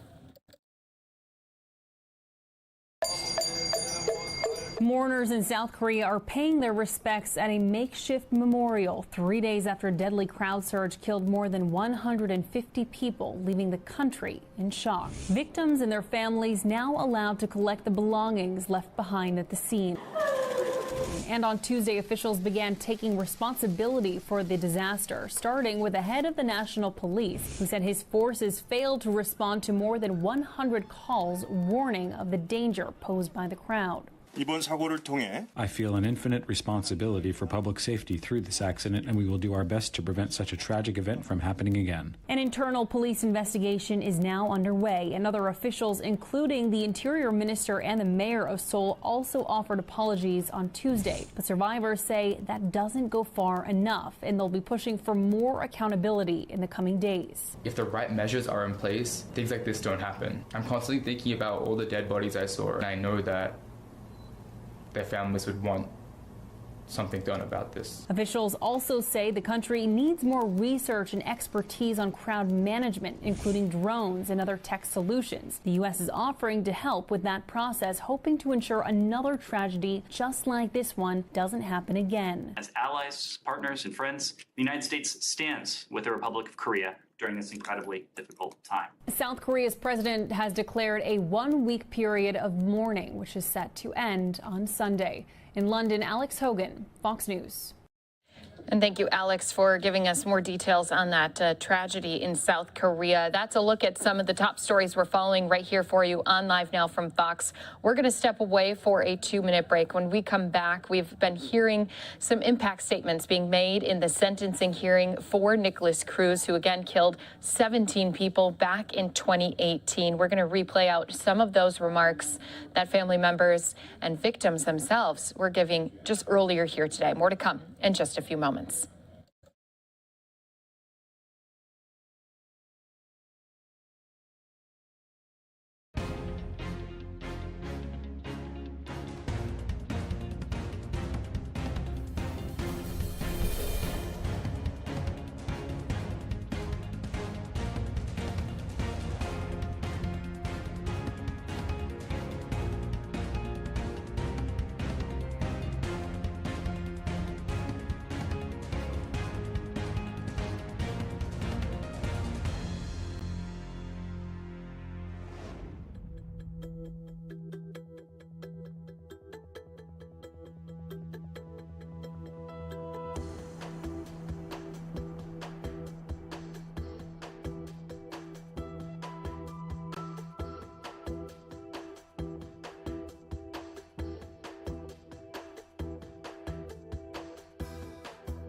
Welcome back here to Live Now from Fox. My name is Christy Larson, and we have been following a number of top stories happening here today. But you're taking a live look in Fort Lauderdale, Florida, inside of that courtroom where just earlier here today, we've been hearing some impact statements being made by family members who are still grieving the loss of their loved ones nearly 5 years after the incident took place at that high school in Florida. So right now, I do want to replay some of those remarks, again, that were happening earlier here today. Going to take you out to one of the victim's sisters who spoke and addressed the killer himself as well as others inside of that courtroom. Ready, you may go ahead and say what you were going to say. Thank you.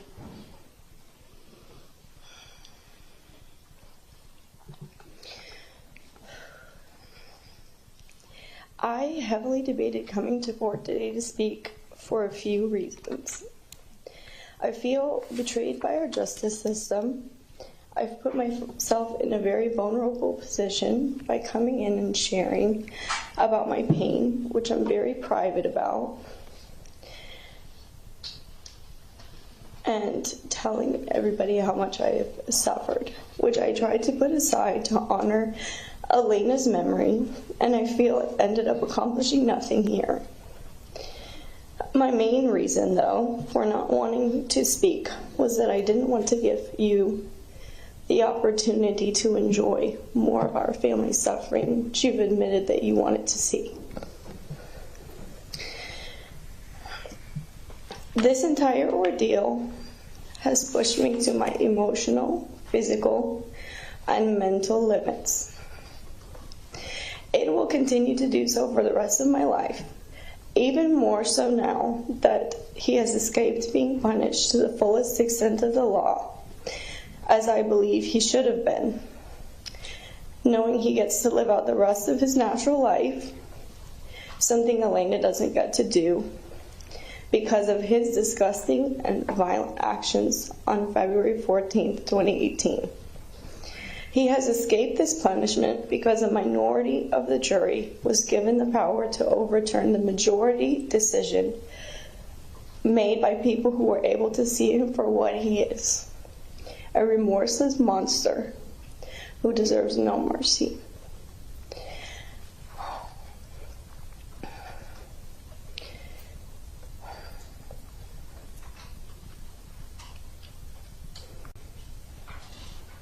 He has admitted to knowing what he did and described it in horrific detail. A person has to be incredibly sick to want to hurt another human being, even sicker to dwell on the desire and craft a plan, and unimaginably evil to execute that plan, which didn't just hurt people but ended lives. To add insult to murder, he was even arrogant enough to plan a disguise, believing that he would be able to escape his actions as my sister lay dying on a classroom floor, unable to escape his bullets. This incredible darkness that he has within him, which has been labeled here as mental illness, is something that should be considered unacceptable and intolerable. Yet, in this court, we have shown the world that if one stretches the truth, they can get away with not only murder, but mass murder. Every single sick, twisted little freak hiding in their room, searching up things on the internet like mass shooter hype videos of mass shootings, police response times, etc., will now look at this case and say to themselves, all I have to do is claim mental illness and I can get away with it.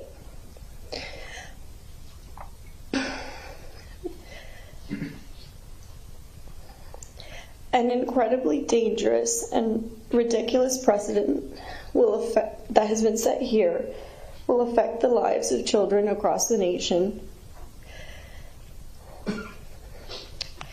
The defendant and I are the same age, and I can say for a fact that at the time he murdered Elena, he was old enough and mentally aware enough to understand the permanence of death, what that meant. He understood how much it hurt from his own personal experiences, and he fully understood what the consequences would be for murdering someone, yet he chose to do it anyway. I could sit here and complain, as he has, that I've had a hard life. I was bullied in school. I've lost 15 family members and loved ones since I turned 9, to sickness, suicide, accident, and now murder. Not once have I ever turned to hurting others as a solution to make me feel better, because I'm not a coward and I'm not weak. However, after witnessing these proceedings, it appears to me that we coddle, protect, and even reward weakness and evil in a person. I have tried to turn the other cheek so many times and stay strong throughout Elena's murder and everything related to this case afterwards, so much so that I feel that my cheeks are bleeding. But I'm still here trying to do the right thing and stick up for her memory. I have relived Elena's murder in this courtroom. No one that's up here right now can imagine what it's like to have a little sister murdered. And you cannot begin to, understand the depth of pain that it is to relive it in a very public setting, surrounded by strangers. I have heard the gunshots that killed her through the speakers in here. I have listened to the medical examiner describe the fatal gunshot wounds that he inflicted on my 14-year-old baby sister. Sorry, I can't see.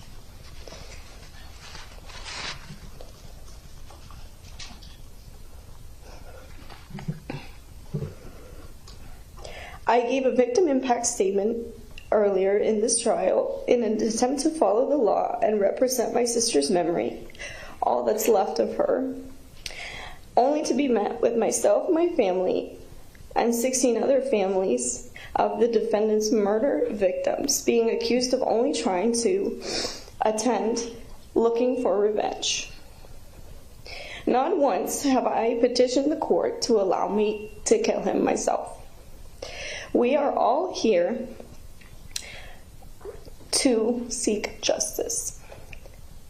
I am painfully aware that sentencing him to death will not bring her back, and I am the only one on this half of the room that has to go home and live with that forever.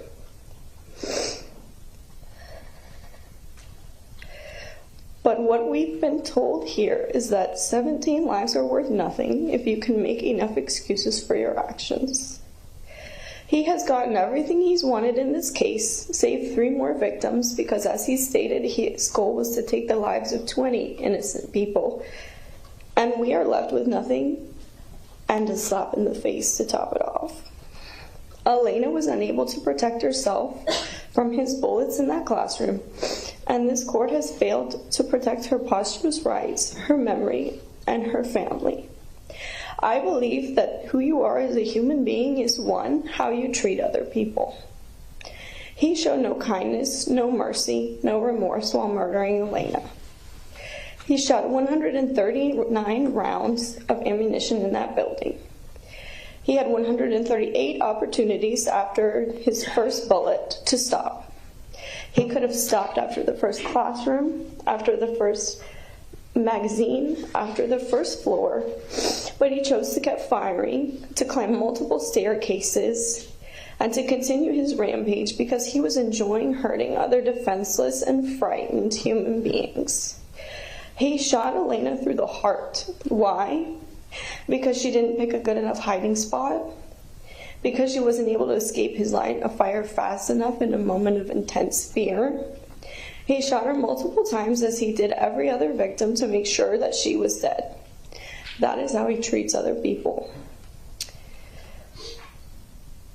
Another thing that shows who you are as a human being is your actions when you are struggling.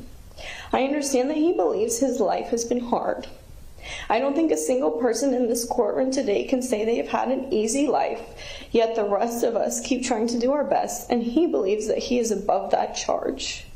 He chose to turn to violence to solve his problems and is now being protected from the same punishment he needlessly inflicted on my sister because he's too scared to receive what he exuberantly dished out. The first major event of my adult life was when I was 19, when my sister was shot to death. And now my early 20s are ending with being told that no justice will be done in her memory. That she died, but it doesn't matter because his life wasn't cupcakes, rainbows, and sunshine. He gets daily meals, a roof over his head, and a bed to sleep in now. My sister's body is food for carrion. Her roof is 6 feet of dirt, and her bed is a coffin. She died scared. She tried to hide behind a desk, and he shot her multiple times, as I said, with one of the bullets hitting her in the heart.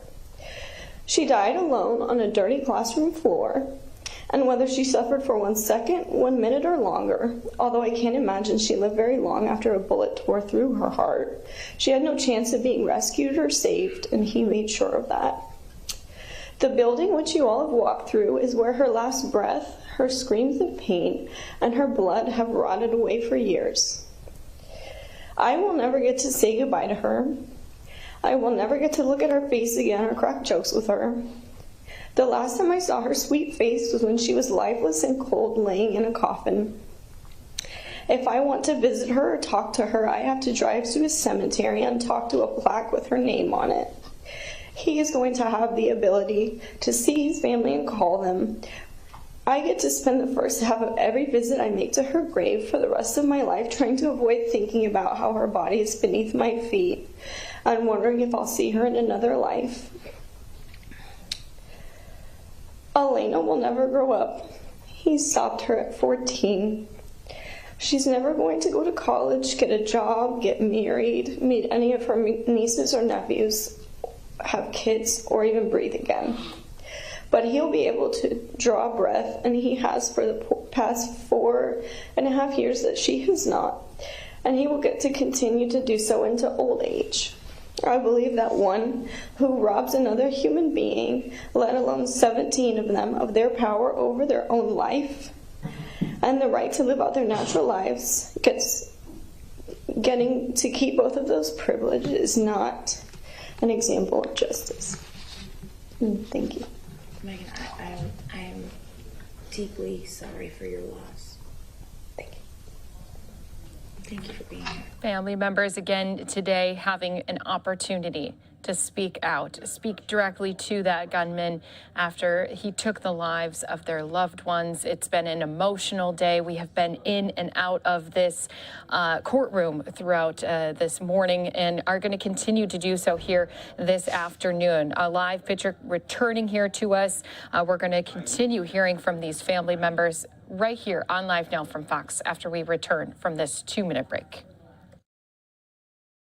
No one jumped up to try to tap down that rhetoric.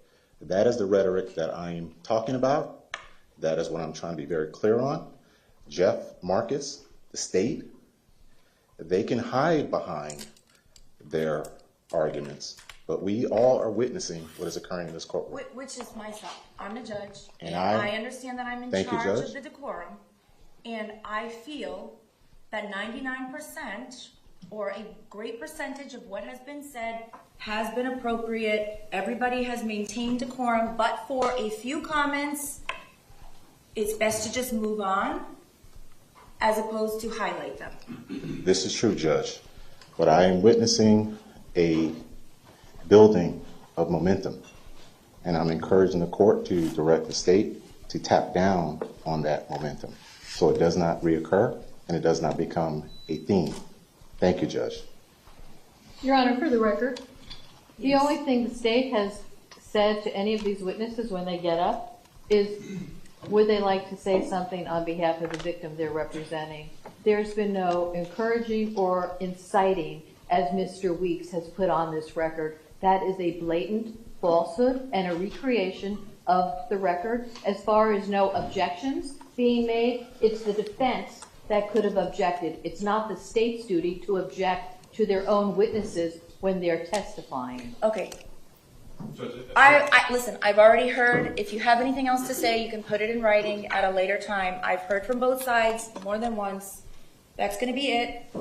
I've made my decision. Like I said, 99% of what's been testified to has been appropriate. I do not want to highlight the few things that were said that were perhaps not appropriate, and let's move on. Judge, I'm asking for 20 seconds back. You can have as many seconds as you want in writing, and you can put all of your objections in writing. They've been made multiple times from your chief assistant, from Ms. McNeil, and I don't want to hear anything else. I've already heard it. Is there something that has not already been argued? Yes, ma'am. Okay, exactly what is it? Judge, before Mr. Schachter took the podium and testified before this court, I wanted to, the record to reflect that both Mr. Marcus and Mr. Satz looked at the statement prior to the reading. And so their implicit adoption of what he was saying, this improper arguments, the court should chastise. Okay, but what you are doing right now is highlighting something and making more of a spectacle. So if your office in general does not want to facilitate and or incite violence, then we need to just sit down and move on. That's it.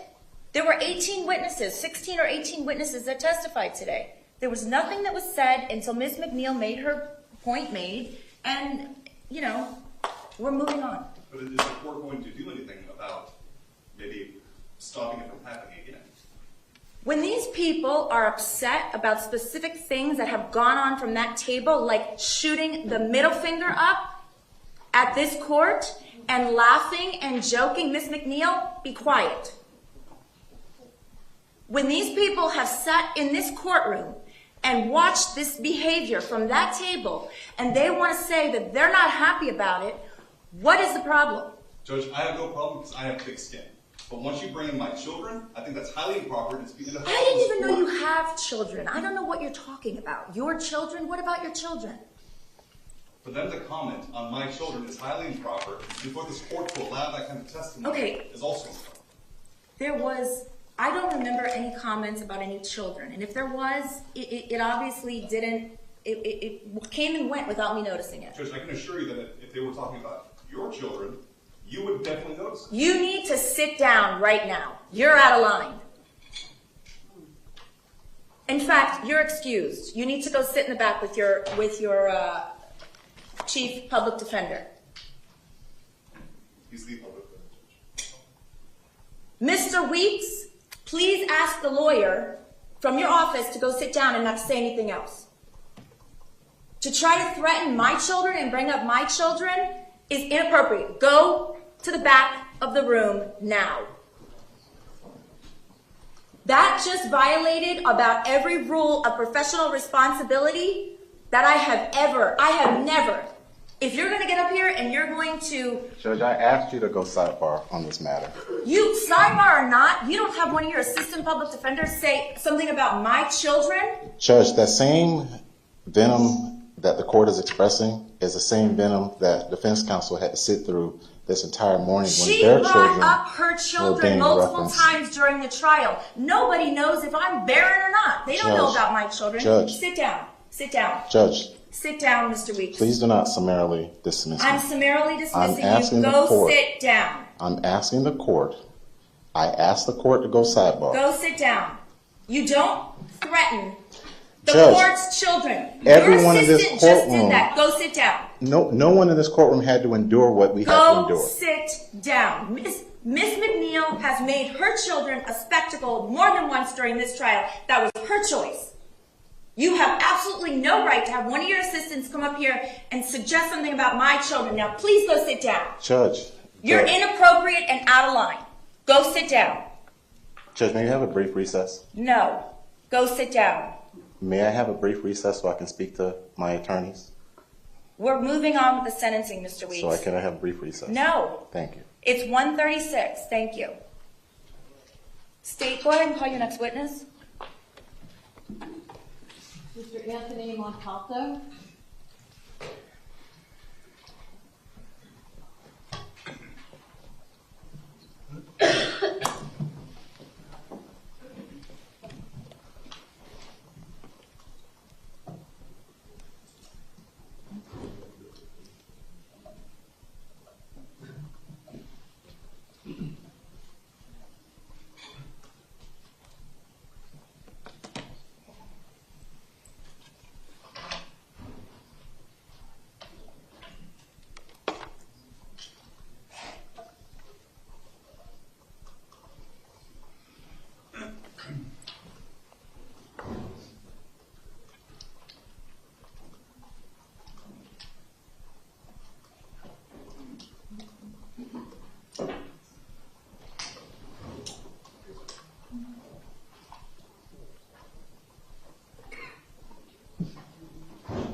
Good afternoon, sir.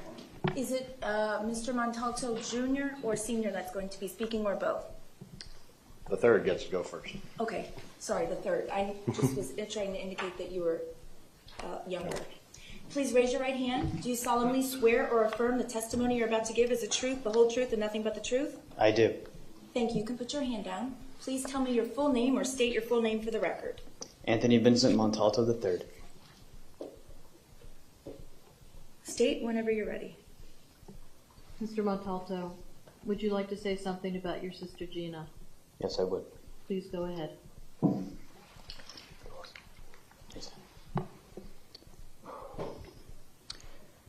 February 14th, 2018. I was at Westglades Middle School in my 5th period class, filming a project with my friends, when I heard a fire alarm over at Marjorie Stoneman Douglas High School. I then heard gunshots and ran inside. I sat at my desk and I felt something strange. I didn't know what it was until I felt a large pain in my chest. I realized it was a message saying my sister, Gina Rose Montalto, would not be coming home today. I ignored it out of hope, and I waited until I was clear to go home. I got on my bike, and I rode as fast as I could. I dropped my stuff at the door, and I yelled for my mom and dad. They were leaving to go see if Gina was safe. They told me to wait at home with my uncle. At 10 p.m., they returned as I was eating dinner. They had tears in their eyes. They said she was dead. The worst part about it was, that morning, I did not say goodbye to her. Gina was my only sister. She was fun to be with. She was really smart. She would help me whenever I needed it. I will never have that again. I will never be able to watch TV with her, talk about books with her. Every day, I walk by her room and see that it's empty. Every day, I see pictures and I think about her. Every day I wake up and I remember that she will not be there. It's a great pain that only I feel. To go from a younger brother to an only child in less than 6 hours is a dramatic change for anyone. Every day, I wish I could come home and see her again. Every day, I wish this had never happened. Every day, I wish I had said goodbye like I should have. While this reality I now live in is an unfortunate truth, an even more unfortunate truth is that this country has forgotten who the victim is. The murderer is not a victim of drinking during pregnancy. He is not even. He shouldn't live while my sister rots in a grave. The jury has failed the families, the victims, and me. Was this mass murderer a victim when he put the gun to my sister's chest and shot her? Was he a victim when he shot her again? Was he a victim when he shot her 2 more times on his second pass? Some jurors may have thought so, but I know he is just a murdering bastard. I'm speaking about this today because I've held my tongue long enough. People I've heard from adults and parents, police and medical staff, but they haven't heard from me. A boy whose life was changed in a flash. My fun-loving older sister, Gina Rose Montalto. I hope the jurors that allowed him to live will regret their decision after hearing this from me today.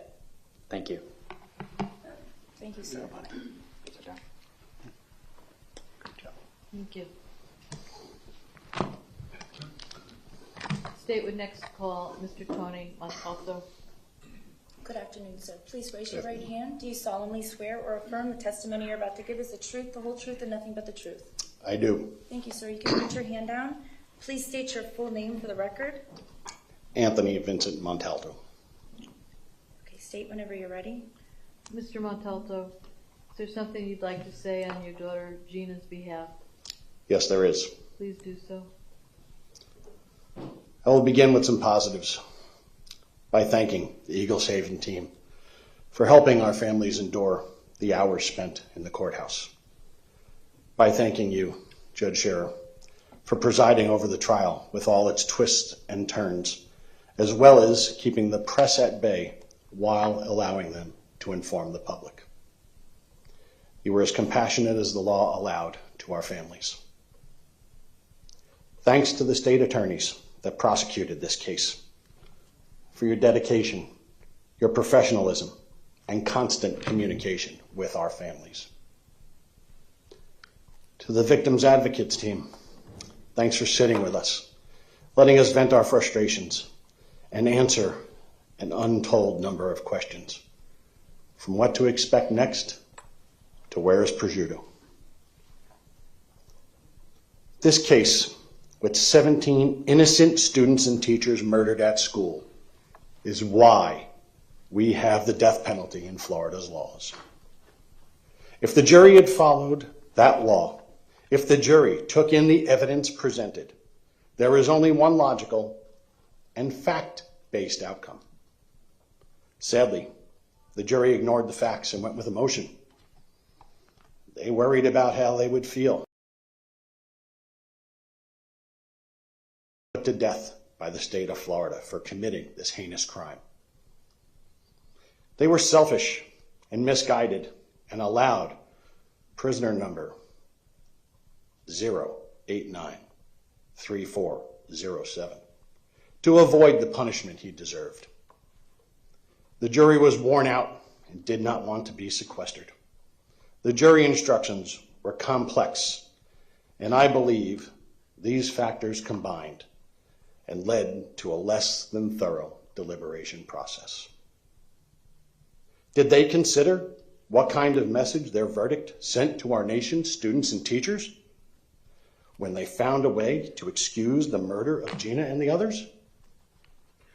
Did they consider how they would explain their verdict to the siblings of the victims, as my wife and I struggled to do?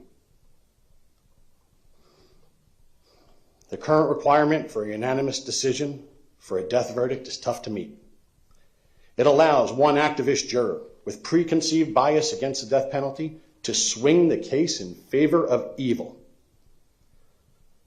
Once one juror shows sympathy, decides that they can't live with the tough decision to hold a murderer, and in this case, a mass murderer, accountable, it relieves the others and allows them an avenue to avoid voting for the death penalty. The vote is not to put a random individual to death. It is called the death penalty because it's supposed to be imposed due to the actions of the convicted murderer. Assuming that's supported by facts, as the jury acknowledged clearly in this case. An interesting historical fact is that now, two of the most infamous mass murderers in Florida history, Ted Bundy and this murderer of my child and 16 others, did not receive a unanimous verdict of death in our state's courts. Perhaps it's time for the state legislature to make a change, back to a simple majority or perhaps a supermajority of 9 votes out of 12, to impose the maximum punishment when the aggravating factors warrant it. This would be more fair to the victims. My beautiful, bubbly, and kind daughter deserved to live a happy and full life. She should have been protected at her school from the monster sitting here, with no less than, 6 BSO deputies, as he enjoys the protection of his rights in this courtroom. I applaud the court and the prosecution team for following the ideals of our justice system, as the evil murderer enjoyed a fair trial. I don't believe the case was fair to the victims. The court allowed the defense to show every aspect of prisoner 809 3407's life prior to the execution of Gina and her classmates. Pictures showing his smiling face, while at the same time claiming life was so tough it justified the mass murder of innocent students and teachers in school. Our families were prohibited from bringing photos of our murdered loved ones to the courtroom. We couldn't even wear bracelets or pins to court to represent the victims. The court did everything it could to dehumanize our beautiful Gina, her classmates, and her teachers, who were massacred by this admitted murderer. My family and the others had to sit like church mice in the courtroom for fear of influencing the jury and possibly causing a mistrial. We all showed amazing grace and decorum as we learned the terror to our children, spouses, and fathers. The justice system even stops the jury from considering our victim impact statements. How could it be a fair trial when the only people who can speak for the victims, those who cannot speak for themselves, have the jury instructed to disregard our words? The system is biased against the victims. It trampled the First Amendment rights of my family in a misguided effort to protect the perpetrator of these heinous crimes. This injustice must be fixed. The victims' rights must be recognized. As for the defense team, you had a job to do. You had no case because the facts of the cold, calculated, horrific actions should have sealed this mass murderer's fate via the law.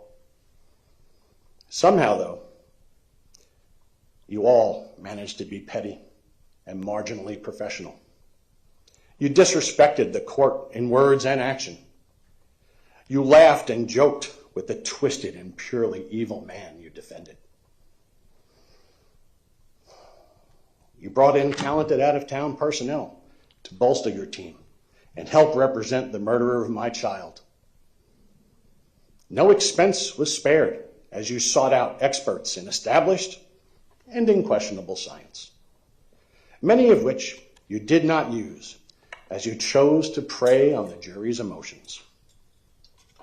What was the cost of prisoner 0893407's defense to the taxpayers of Broward County?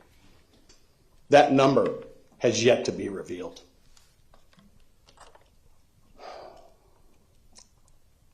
Those citizens should all ask why.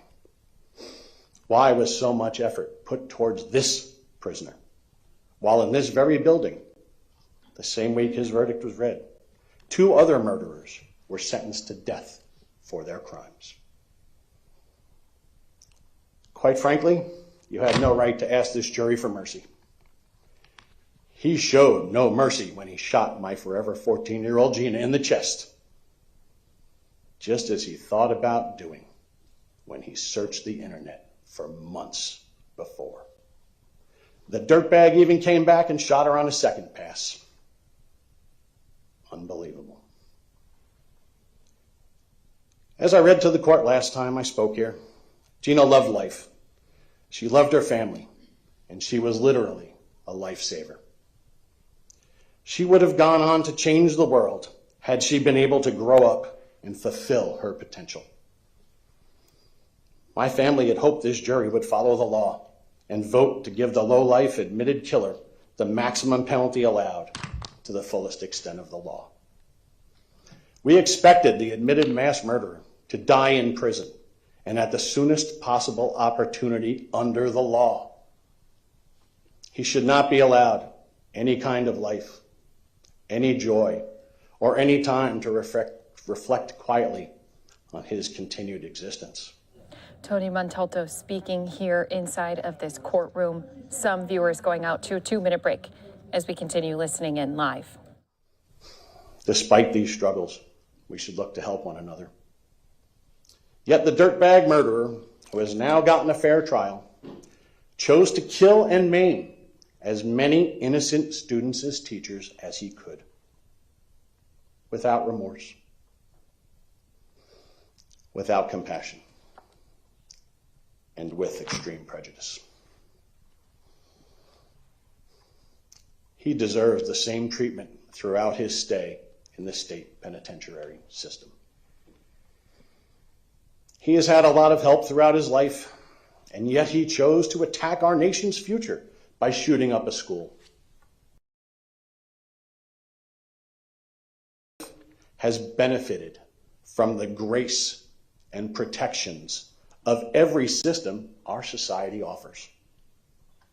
He should now be placed in a correctional facility where he is forced to interact without those protections.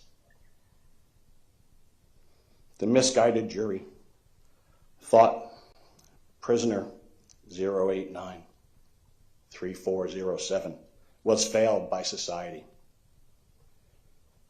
To be clear, the system, schools, mental health professionals, law enforcement, and now the justice system failed my daughter Gina, her classmates, and her teachers, which he chose to murder. A planned, cold, calculated, heinous attack where the monster chose to pull his trigger 139 individual times. Today, the court prepares to sentence this admitted mass murderer. However, the legacy and greatness of the victims is being preserved and extended because Stand With Parkland, formed by our damaged yet amazingly resilient families, succeeded in creating the Federal School Safety Clearinghouse, which today begins a 3-day national summit on how to protect America's schools.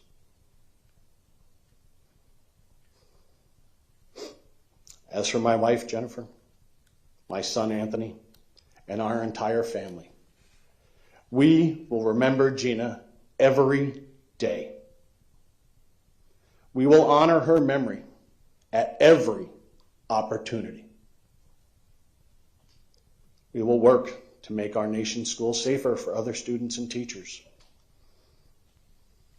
And the Gina Rose Montalto Memorial Foundation will help others achieve their goals, spread kindness, and keep Gina's light shining for all in this world to see. Thank you. Thank you, sir. Tony Montalto here, who's spoken with us before on Live Now from Fox, speaking once more, addressing the entire courtroom, including those defense attorneys, as well as the judge herself at the beginning of his remarks. You can see he's rejoined his family, and we have been hearing hours of parents, wives, siblings, and children of those 17 victims. We've also even heard from some of those victims of the 17 who were wounded at the hands of this gunman here today at the sentencing hearing. Live Now from Fox is going to have to send some more viewers off to our final 2-minute break of this hour as we continue listening in live here in Fort Lauderdale, Florida. Thank you, Your Honor. Tomorrow we're in recess for today. Thank you.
Welcome back here to Live Now from Fox. The court has been dismissed for the day, and tomorrow we will continue to hear from some of these family members as well as victims in this case of the Parkland High School shooting that happened back in 2018. Remember, a jury had sentenced him to life in prison instead of the death penalty. And Live Now from Fox will not only later today be playing out some more of those remarks that were given by these victims' family members, but also be inside of that courtroom tomorrow when they do resume hearing from each and every single one of those who had wanted to make some remarks and give their speeches. We just heard from Tony Montalto. As I mentioned, he's spoken with us here on Live Now from Fox before, and he's always reiterated the fact that they will forever remember his daughter, Gina Rose, as someone who was a bright personality, a bubbly person, and they are going to continue to work on trying to prevent anything of the like happening in the future. Let's continue on, though, since that courtroom going to be done for the day. We do have quite a few other pictures or events that have already happened. Again, a live look at the White House. President Biden about to arrive in the state of Florida. He's going to be doing a couple different events that we are going to be following. He's going to be giving some remarks on health care, Medicare, Social Security. But then later, he's going to be joining Democrats who are up on the ballot for the midterm elections at a Democratic event. We'll be following the president's movements in Florida right here for you on Live Now from Fox. Plus, I want to make a note that we are also keeping a close eye here on the State Department briefing. It is set to begin here at the top of the hour, and there's new reports that there are planned strikes believed to be targeting Saudi Arabia and Iraq. So the United States, Saudi Arabia, they're on high alert after Saudi intelligence had shared with the U.S. Indicated that Iran is expected to carry out an attack on targets in Saudi Arabia. This is all according to the Wall Street Journal, who's reported this. Spokesperson Ned Price supposed to be here giving us a briefing at the top of the hour. Looks like he's running a few minutes behind. Now, officials from both countries reportedly told the Journal about the concern over coming attacks. Saudi officials said that in addition to Saudi Arabia, Iran is also looking to strike more locations where U.S. troops are located. Now, these planned attacks are said to be intended as a distraction from protests taking place in Iran against the Islamic nation's leadership.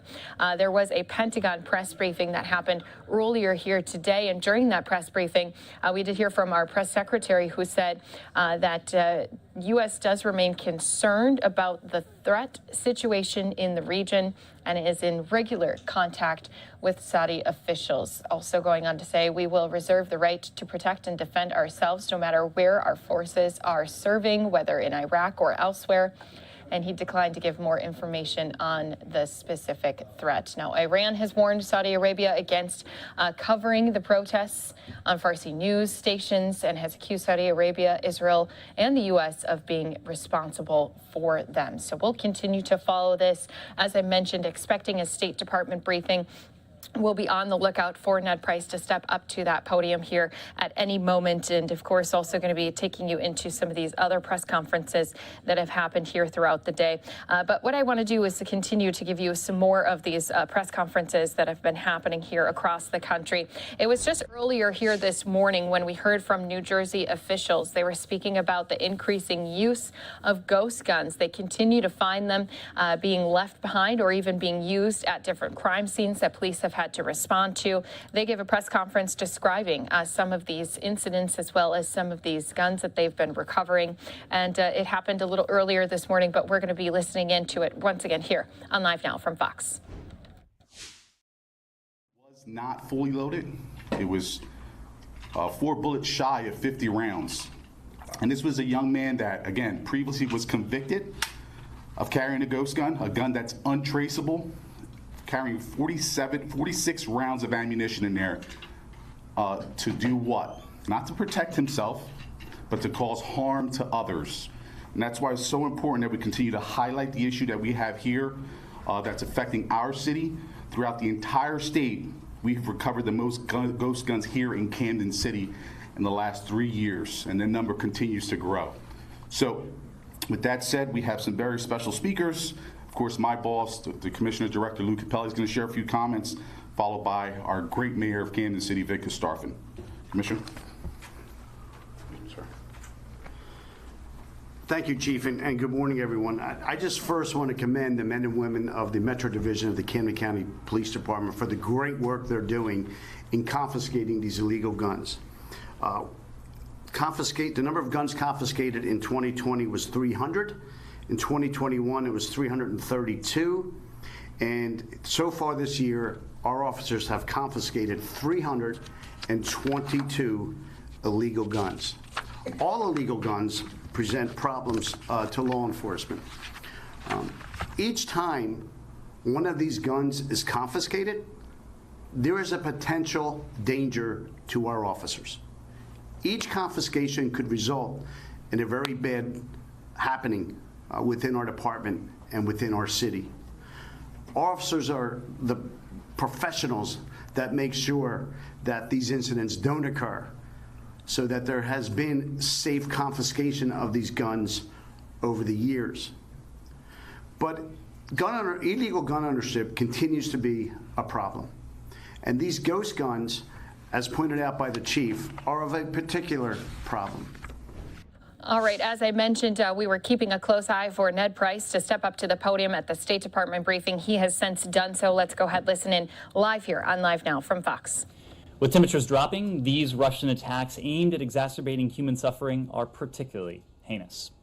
As Ukraine works to restore water and power to its citizens, the United States remains committed to the victory of a sovereign and independent Ukraine, and we are working to deliver air defense systems so Ukraine can continue to repel these attacks. Since February 24th, the Department of State and USAID have contributed more than $1.5 billion in humanitarian assistance, including shelter and other critical assistance for vulnerable families. USAID recently announced $55 million in new assistance to help Ukraine repair and maintain heating infrastructure in 19 regions of Ukraine, benefiting up to 7 million Ukrainians. They are also providing more than 1,600 generators, water purification systems, and other measures to help keep Ukraine warm. The United States also continues to provide blankets and other winter-specific household items and is providing hundreds of millions of dollars towards shelter, food, water, sanitation, and hygiene assistance. For all who also wish to show that they stand strong with Ukraine by helping meet the humanitarian needs of its brave people, you can go to GoFundMe's Ukraine Humanitarian Fund page, established in partnership with the State Department to help the people of Ukraine. And finally, today we announced that the Department of State has awarded $47.6 million to Tetra Tech Incorporated of Pasadena, California, to provide urgent humanitarian demining assistance to Ukraine in the face of Russia's brutal war of aggression. This project forms part of the $91.5 million in demining assistance we announced in August. Under the terms of this project, Tetra Tech will strengthen the government of Ukraine's capacity to locate and remove landmines, unexploded abandoned ordnance, improvised explosive devices, and other explosive hazards from civilian areas. Tetra Tech will train the government of Ukraine's demining and EOD teams to international standards and provide them with the tools necessary to do their jobs.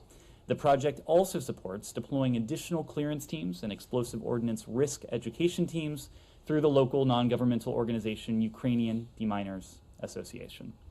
With that, I will turn to your questions. Matt.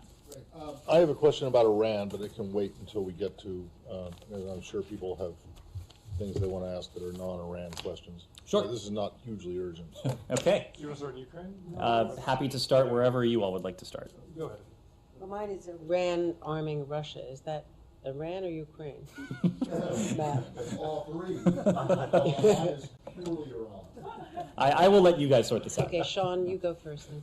Well, I'm sure we'll get to Iran as well, but can I just ask you about the latest on the grain initiative? Sure.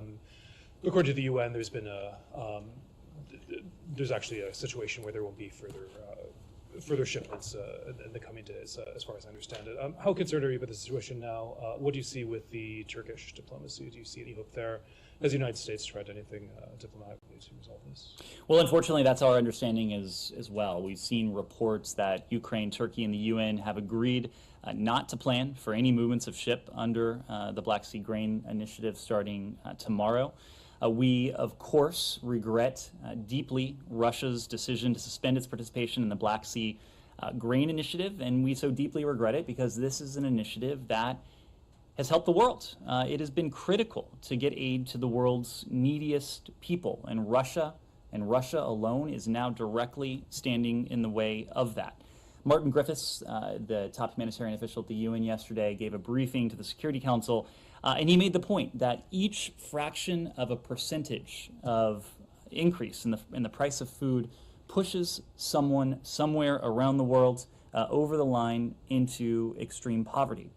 To be clear, every ounce of food delivered through this grain initiative, and as of yesterday, it had been nearly 10 million metric tons so far. Hopefully those shipments will resume. But every single ounce of food helps food get to people around the world. And I say that because beyond the mere fact of the deliveries themselves, the viability of this calms markets. It mitigates against price spikes. And unfortunately, since Russia's announcement over the weekend and its bellicose rhetoric, we've seen the opposite. Its announcement, its threats, has caused shippers and insurers to charge higher rates or to think twice about making these voyages. So Russia's choice, as we discussed yesterday, has had an immediate impact on global food prices. But to put a finer point on it, it has had an immediate impact on the lives and livelihoods of people around the world, an impact that will only be compounded for as long as this initiative remains dormant. When we talk about the vitality of this initiative, we made the point yesterday that the vast majority of the nearly 10 million metric tons that has been delivered under it has gone to the developing world. A large share of that, about a fifth of it, going to the world's least developed countries. The World Food Program sources half of its wheat from Ukraine in a typical year, underscoring the importance of this initiative to providing for the world's poor. And I made this point yesterday, but any act, any statement, any decision by the Kremlin to disrupt this initiative is essentially a statement that Moscow doesn't care. Moscow doesn't care if the world goes hungry. Moscow doesn't care if people starve. Moscow doesn't care if the world's food insecurity crisis is compounded. We could talk quite a bit about what the initiative has already delivered, and I've already made a couple of those points today. There are ships, suffice to say, there are ships in Black Sea ports that are loaded, that are ready to go. There is one chartered by the World Food Program loaded with 30,000 metric tons of wheat for the emergency response in the Horn of Africa. There are dozens of other ships that would be in a position to set sail in the coming days if only Russia would not stand in the way. So this is an urgent challenge. It is a challenge that we know that the UN Secretary General is engaged on intensively, has been engaged on intensively ever since Moscow's announcement over the weekend. He's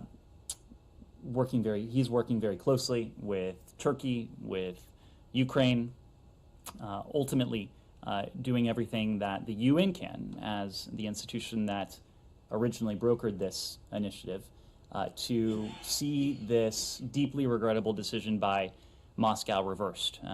Individuals here in this building have been in close touch with their counterparts in these countries and these institutions to do what we can to support that diplomacy. We stand ready to do whatever it is that the UN and Secretary General Guterres deems useful for us to do. But right now we are supporting his efforts, supporting his diplomacy, and lamenting, as is the rest of the world, the dire implications and costs of Moscow's decision.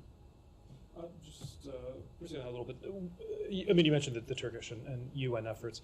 I mean, you discussed this yesterday, Russia's demands on it, but is the United States open to the possibility, I know you're not directly negotiating this, but are you open to the possibility of changing this around? Could there be changes made in the Green Sea Initiative to make it more palatable to the Russians, or is this basically just a matter of renewing it as is? Well, the initiative was working. The initiative was working at the time of Russia's decision to suspend its cooperation. And we know it was working because of the metrics. I've already spoken to the more than 9.5 million metric tons that were delivered, some 400 separate voyages that had left Ukraine's Black Sea ports since this initiative went into effect. Food prices around the world declined while this was in effect. So this was not broken to begin with, but unfortunately, Moscow appears to be trying to break it. It is our goal to see this initiative, that is to say the ability of ships to leave Ukrainian ports, to enter Ukrainian ports, to see that resume. We are not going to be, of course, prescriptive to the Secretary General. It was his good offices and his efforts that ultimately negotiated this initiative in the first place. We have confidence in his efforts. We are supporting his efforts and will support them in whatever way we can. Andrea. Let me ask you about some reporting that we have. 3 officials, U.S. and Western government officials, saying that Iran is preparing to send short-range ballistic missiles to Russia, part of a tranche of weapons, including weaponized drones that are supposed to be sent by the end of the year. So this is not sent already, but preparing to deliver, if you have anything on that. To us, Iran has not commented when we went to the UN. We are listening in live here to the State Department briefing. Want to remind our viewers coming up at the top of the hour, also expecting to hear from President Biden. More to come here on Live Now from Fox with the State Department briefing as some viewers are going out to a 2-minute break. We've spoken for quite some time now about some of the dire supply shortages that Russia is facing. These owe, at least in part, to the export controls that the United States and a number of other countries have placed on Moscow's industrial base, but also its military industrial base, starving Russia of the inputs that it needs to indigenously produce components for efforts in its war against Ukraine. We are concerned that Russia may also seek to acquire advanced conventional weapons from Iran, such as surface-to-surface missiles that will almost certainly be used to support Russia's war against Ukraine. We've spoken before about our efforts using all appropriate means to expose, to deter, to confront Iran's provision of these munitions against the Ukrainian people. We will continue to vigorously enforce all U.S. sanctions on both the Russian and Iranian arms trade to make it harder for Iran to sell these weapons to Russia, to help the Ukrainians have what they need to defend against these threats. And we'll stand up with our partners throughout the Middle East and against the Iranian threat that many of them also face. To put a finer point on it, anyone doing business with Iran that could have any links to its UAV or ballistic missile development or the flow of arms from Iran to Russia should be very careful. They should do their due diligence. We will not hesitate to use our sanctions. We will not hesitate to use any appropriate and effective tool. This goes back to what we had been saying since July. It was over the summer that the National Security Advisor first went out to the White House podium to make the point that Iran at that time was planning to sell UAVs to Russia for use against Ukraine. We have since confirmed the delivery of dozens of these UAVs from Iran to Russia that have been employed by Russians against the innocent people of Ukraine. So whether the source is Iran, whether the source is indigenously produced Russian weapons and munitions, whether Russia continues its engagement with the DPRK, for example, that I think showcases the necessity of going well beyond what would otherwise be its comfort zone to source weapons and material for this war effort.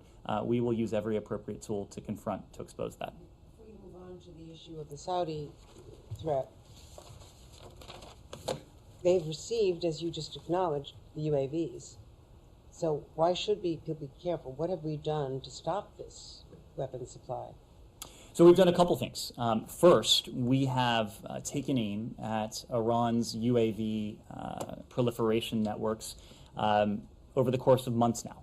It was last year that we first issued a round of sanctions against those who have supported the proliferation of Iranian UAV technology.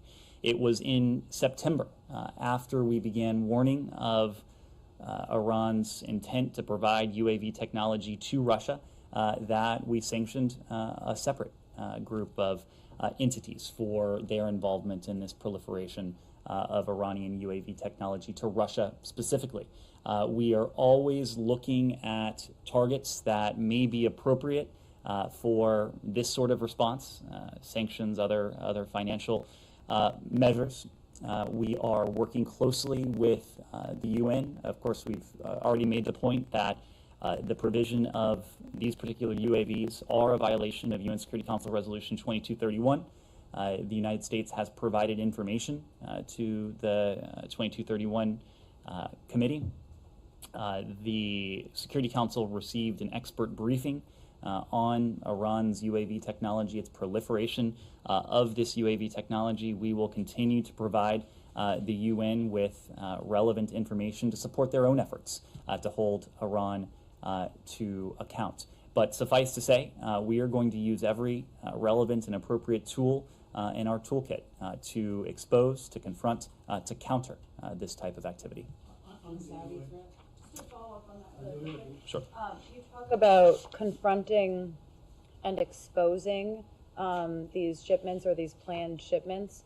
Can you prevent them from actually going from Iran to Russia with the actions that you laid out are in your toolkit? We can certainly counter them. And that's our intention.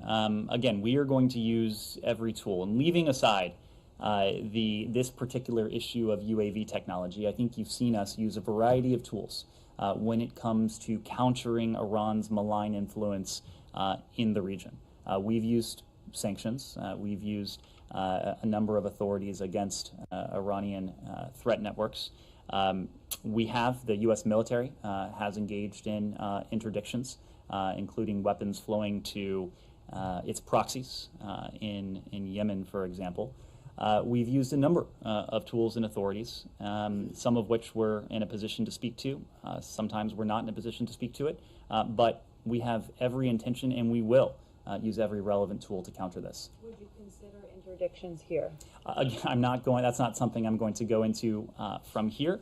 We will look at all of our options. We will do what we deem in close coordination with our partners to be most effective to countering this threat. On the unmanned vehicles, isn't there a bit of exaggeration in Iran's ability to produce these things en masse and send it to a country like Russia? Iran, that has been under the strictest of sanctions and so on, its ability to produce these things in enough numbers to give Russia, that has been a pioneer in rocketry and missiles and so on, much bigger country, definitely under less sanctions and so on. Isn't there some sort of exaggeration in this equation?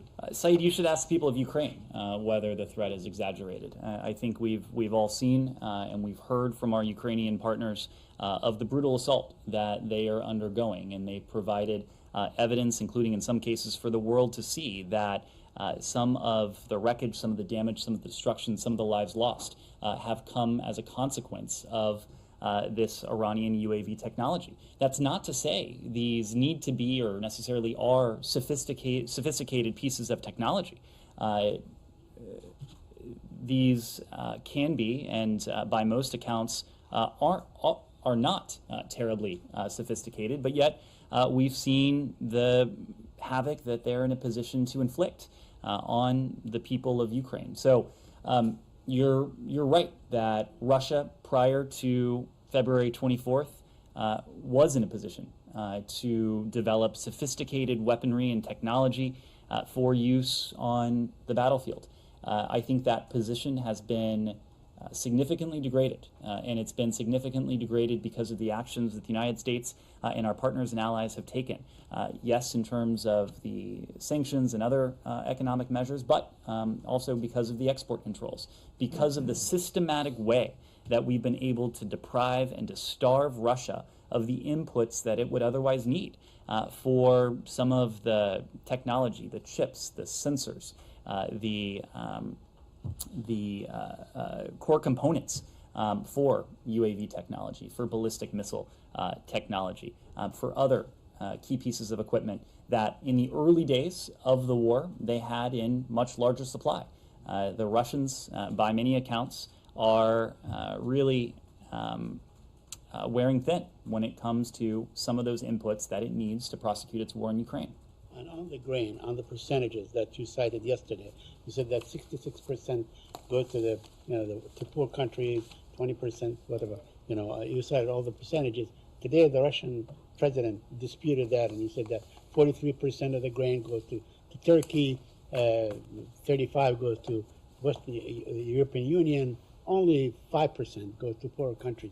Is there who can, with credibility? I mean, I'm not saying that what he's saying is not credible, but is there like a watchdog or a committee that can see exactly where what percentages of this grain goes where? So I want to be very clear. Those were not our figures. Those were not figures from the United States. Those were figures from the UN. And I don't know that there's going to be a more credible source of information on this. The UN that brought together this initiative, that helped to set it in motion in the first place, that's been helping to administer it, the UN numbers were that 66%, or 2/3, of this wheat going to developing countries. The UN reports that 19% going to the world's least developed countries. Yeah, I think, is it your view that the shipments that you fear Iran is going to be making, not of the UAVs, because I already know what you think about those, but of the other advanced conventional weapons, are a violation of 2231 or any other Security Council resolution? So 2231 very clearly lays out the parameters that are would be forbidden under it. And again, without being able to go into specifics at this point, because we are warning of the potential for this to happen. It's not something I could speculate on, but we will, if this does come to pass, we of course will take a close look at the type of equipment, at the range of that equipment, of other relevant details, to see if these are violations under 2231. 2231 or not, Iran's provision of lethal supplies, technology, equipment to Russia is something we are going to, with the support of partners and allies around the world, to counter using every relevant tool. Okay, that's fine, but their provision of this stuff is not necessarily illegal or a violation of international law, is it? Especially if they're short range. So again, Matt, right? If these are short-range missiles that have less than 300-kilometer range, they're not prohibited. Without knowing what may in fact be provided. Let's say they go 290 kilometers. Is that a violation? But Matt, I'm not going to engage you as you just make up hypothetical facts. Let's engage. You're the one who's coming up here and saying that you fear that they're going to send advanced conventional weapons, right, including short-range ballistic missiles. Which are presumably ballistic missiles that are less than 300-kilometer range. And to remind you of the historical record, we warned in July of what at the time was information we had that Iran planned to supply UAVs to Russia. There was some skepticism of that at the time. Unfortunately, our information was not inaccurate. Unfortunately, that came to pass. I'm not skeptical of your claim that they intend to ship those. I want to know that if they do you think that there would be a violation of 2231 and or another? That's just not an answer I can provide right now, because we don't know precisely what these would be, and this is something that we'd have to take a close look at with the parameters of 2231 in mind. So in fact, not all lethal equipment that Iran might provide to Russia is a violation of 2231 or anything else. It doesn't need to be a violation of 2231 for Iran to face consequences. Right, but you for guys the United States and our partners and allies to take concerted action to deter and ultimately to counter this activity. Which allowed the conventional arms embargo to expire, right? I mean, you can argue whether when the Trump administration had invoked snapback, whether it actually meant anything, but you guys actually went out and reversed it. So the conventional arms embargo doesn't exist anymore, correct? Under 2231? there are certain provisions of 2231 that are no longer in effect. That does not mean that we don't have tools at our disposal, including our own national authorities, but the question is, that we will not hesitate to use. Why not go back? Why not revisit snapback? Because the United States is no longer a participant in the deal. This was you don't have to be. This was the one of the great ironies, one of the many great ironies of the last administration's approach to the JCPOA. So you think that it was legally flawed for them to even try and invoke it since they had already withdrawn from the deal, right? We saw how that story ended, and it ended unfortunately in not only the previous administration failing at what they were attempting to do, but in some cases even worse yet. With the United States on one side of the table and our closest allies in the world on the other side of the table. Okay. The fact of the matter is that the arms embargo expired, the conventional one expired, and you guys haven't done anything to try and bring it back. And while it may be awful and horrible that Iran is providing Russia with these weapons that maybe are not that short-range conventional weapons, it's not something that's sanctioned. So Matt, we are going to be focused on what would be effective in countering this activity. You know as well as anyone that any effort to stitch together a coalition in the UN Security Council where you have the belligerent Russia as a permanent member with a veto, that any effort to stitch back together what has expired probably would not fare too well in the UN Security Council. Just the last thing on Iran. There was a meeting that you guys and the Albanians co-chaired today, or maybe it's not happened yet. You know what I'm talking about, right? About the situation in Iran itself. I do, and this is actually, if I recall, this is a meeting that will take place tomorrow. Oh, it's tomorrow. This is an ARIA-style meeting, a November 2nd ARIA format meeting of the UN Security Council. It's co-hosted by the United States and Albania.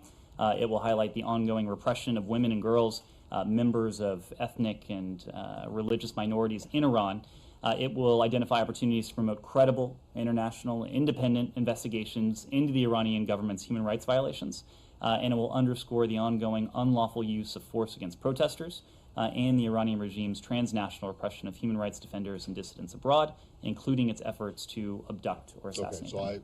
It's tomorrow. It's tomorrow. Right. It's okay. tomorrow. But just in light of that meeting, and in light of the comments that Special Envoy or Representative Malley made yesterday about what the administration is doing in terms of the current situation in Iran with the protests, are you in a position to say whether this administration supports a regime change or a change in government in Iran? Matt, this answer applies all over the world. It is not up to the United States to determine any government, which government is in power in any particular country. That applies to Iran. This is a decision for the people of Iran. Okay, but you do support the protesters? We support the ability of these protesters to exercise universal rights. That's precisely why we support what they are doing, because they are exercising peacefully the rights that are as universal to them as they are to anyone around the world. Other questions about Iran, though? The Saudi threat of imminent. We are listening into the State Department briefing with spokesperson Ned Price. Some viewers going to be going out to a 2-minute break. Concerned about the threat picture. We are in constant contact through military, diplomatic, intelligence channels with the Saudis, and we won't hesitate to act in defense of our interests and our partners in the region. Alex. Thanks so much. Back to Iran. Hold on, question. just one more thing on that. If there is an actual threat and it is imminent, as this report cited, wouldn't the department have to warn U.S. citizens in the region of that threat? Has it not gotten to that level? Can you just describe to us where you guys are on that? Right, so I can't speak to what we haven't done, but you are correct that if we do have information that is precise, that is credible, that could potentially pose a threat to the American citizen community, of course we will follow all obligations under that policy. What can you speak to what you have done? Have you issued? I mean, I looked before I came out here. I didn't see anything. I'm not aware that we've issued any consular warnings, but I am aware that we are in constant touch with the Saudis through diplomatic, military, intelligence channels as well. Are you aware, or is there consideration being given to putting out notices like this? I'm just not going to speak to the internal process. Whenever we are always evaluating information that comes in, information that may be available to us, and if it meets that bar, of course we will But take as that of, step. as of when you walked out here, you weren't aware that any had been issued? I'm not aware of any public consular warning. Alex. Thanks. Back to the question on how to prevent Iran from sending those shipments. Ukrainian military intelligence says that 200 combat drones will be sent this month through Caspian Sea to the port of Astrakhan. I'm just wondering if you have reached out to Caspian Sea countries and if you have being clear about the potential consequences. And you mentioned that you will respond. And also, when it comes to the status of Caspian Sea, what does it tell you? Are you in a position to actually prevent this shipment in the sea? So, Alex, we have been clear in public and in private with countries in the region and well beyond about our concerns of this partnership that has emerged between Iran and Russia. This was a partnership that has existed, but clearly the Iranian regime is taking steps to deepen that partnership. Clearly, Russia is in pretty dire straits now, certainly more desperate for partners that it otherwise may not have pursued. Iran would fall in that category. The DPRK would fall in that category. Non-traditional, let's say, security partners whose assistance it is requesting or needing because of the steps that the international community has taken. We have made very clear the costs and consequences that we're prepared to impose on any country that provides security assistance to Russia's brutal assault of Ukraine. We've made very clear that we're prepared to provide and to impose costs and consequences on any entity that systematically assists Russia evade U.S. or international sanctions. That applies everywhere. I think it is fair to say that countries you've referenced have been partners in standing up against and countering and speaking out against Russia's aggression against Ukraine. We've been gratified to see the approach that countries around the world, including in the Caspian region, have taken.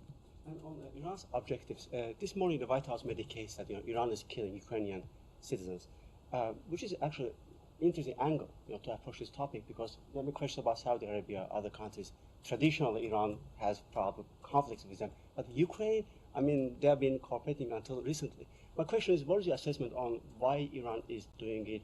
What are we facing with? Is it a coalition of terrorist countries? I mean, I don't want to remind you of the fact that except for Cuba, all of the countries in SSD list have been lined up to help Russia. So what are we facing right now in this case? So I wouldn't want to offer that sort of analysis from here. I think the one relevant and interesting data point, of course, is that Iran continues to lie about this. Iran continues to deny reports that are increasingly unmistakable that Iran is providing this type of assistance to Russia. And that fact suggests that this is not something that Iran is necessarily proud of, but that Iran is undertaking this activity for reasons that they would have to explain, whether the motive is strategic, whether the motive is financial, whether the motive is geopolitical, whether it's a mix of all of those things. That would have to be something Iran would need to explain. But, of course, Iran has continued to obfuscate and to lie. Yes? Thank you. On China, John Kirby just confirmed that the U.S. and China are still trying to arrange the two-leader summit on a staff level. How is this building involved in this preparation, and has Secretary Blinken and Wang Yi talked about it in their phone call yesterday?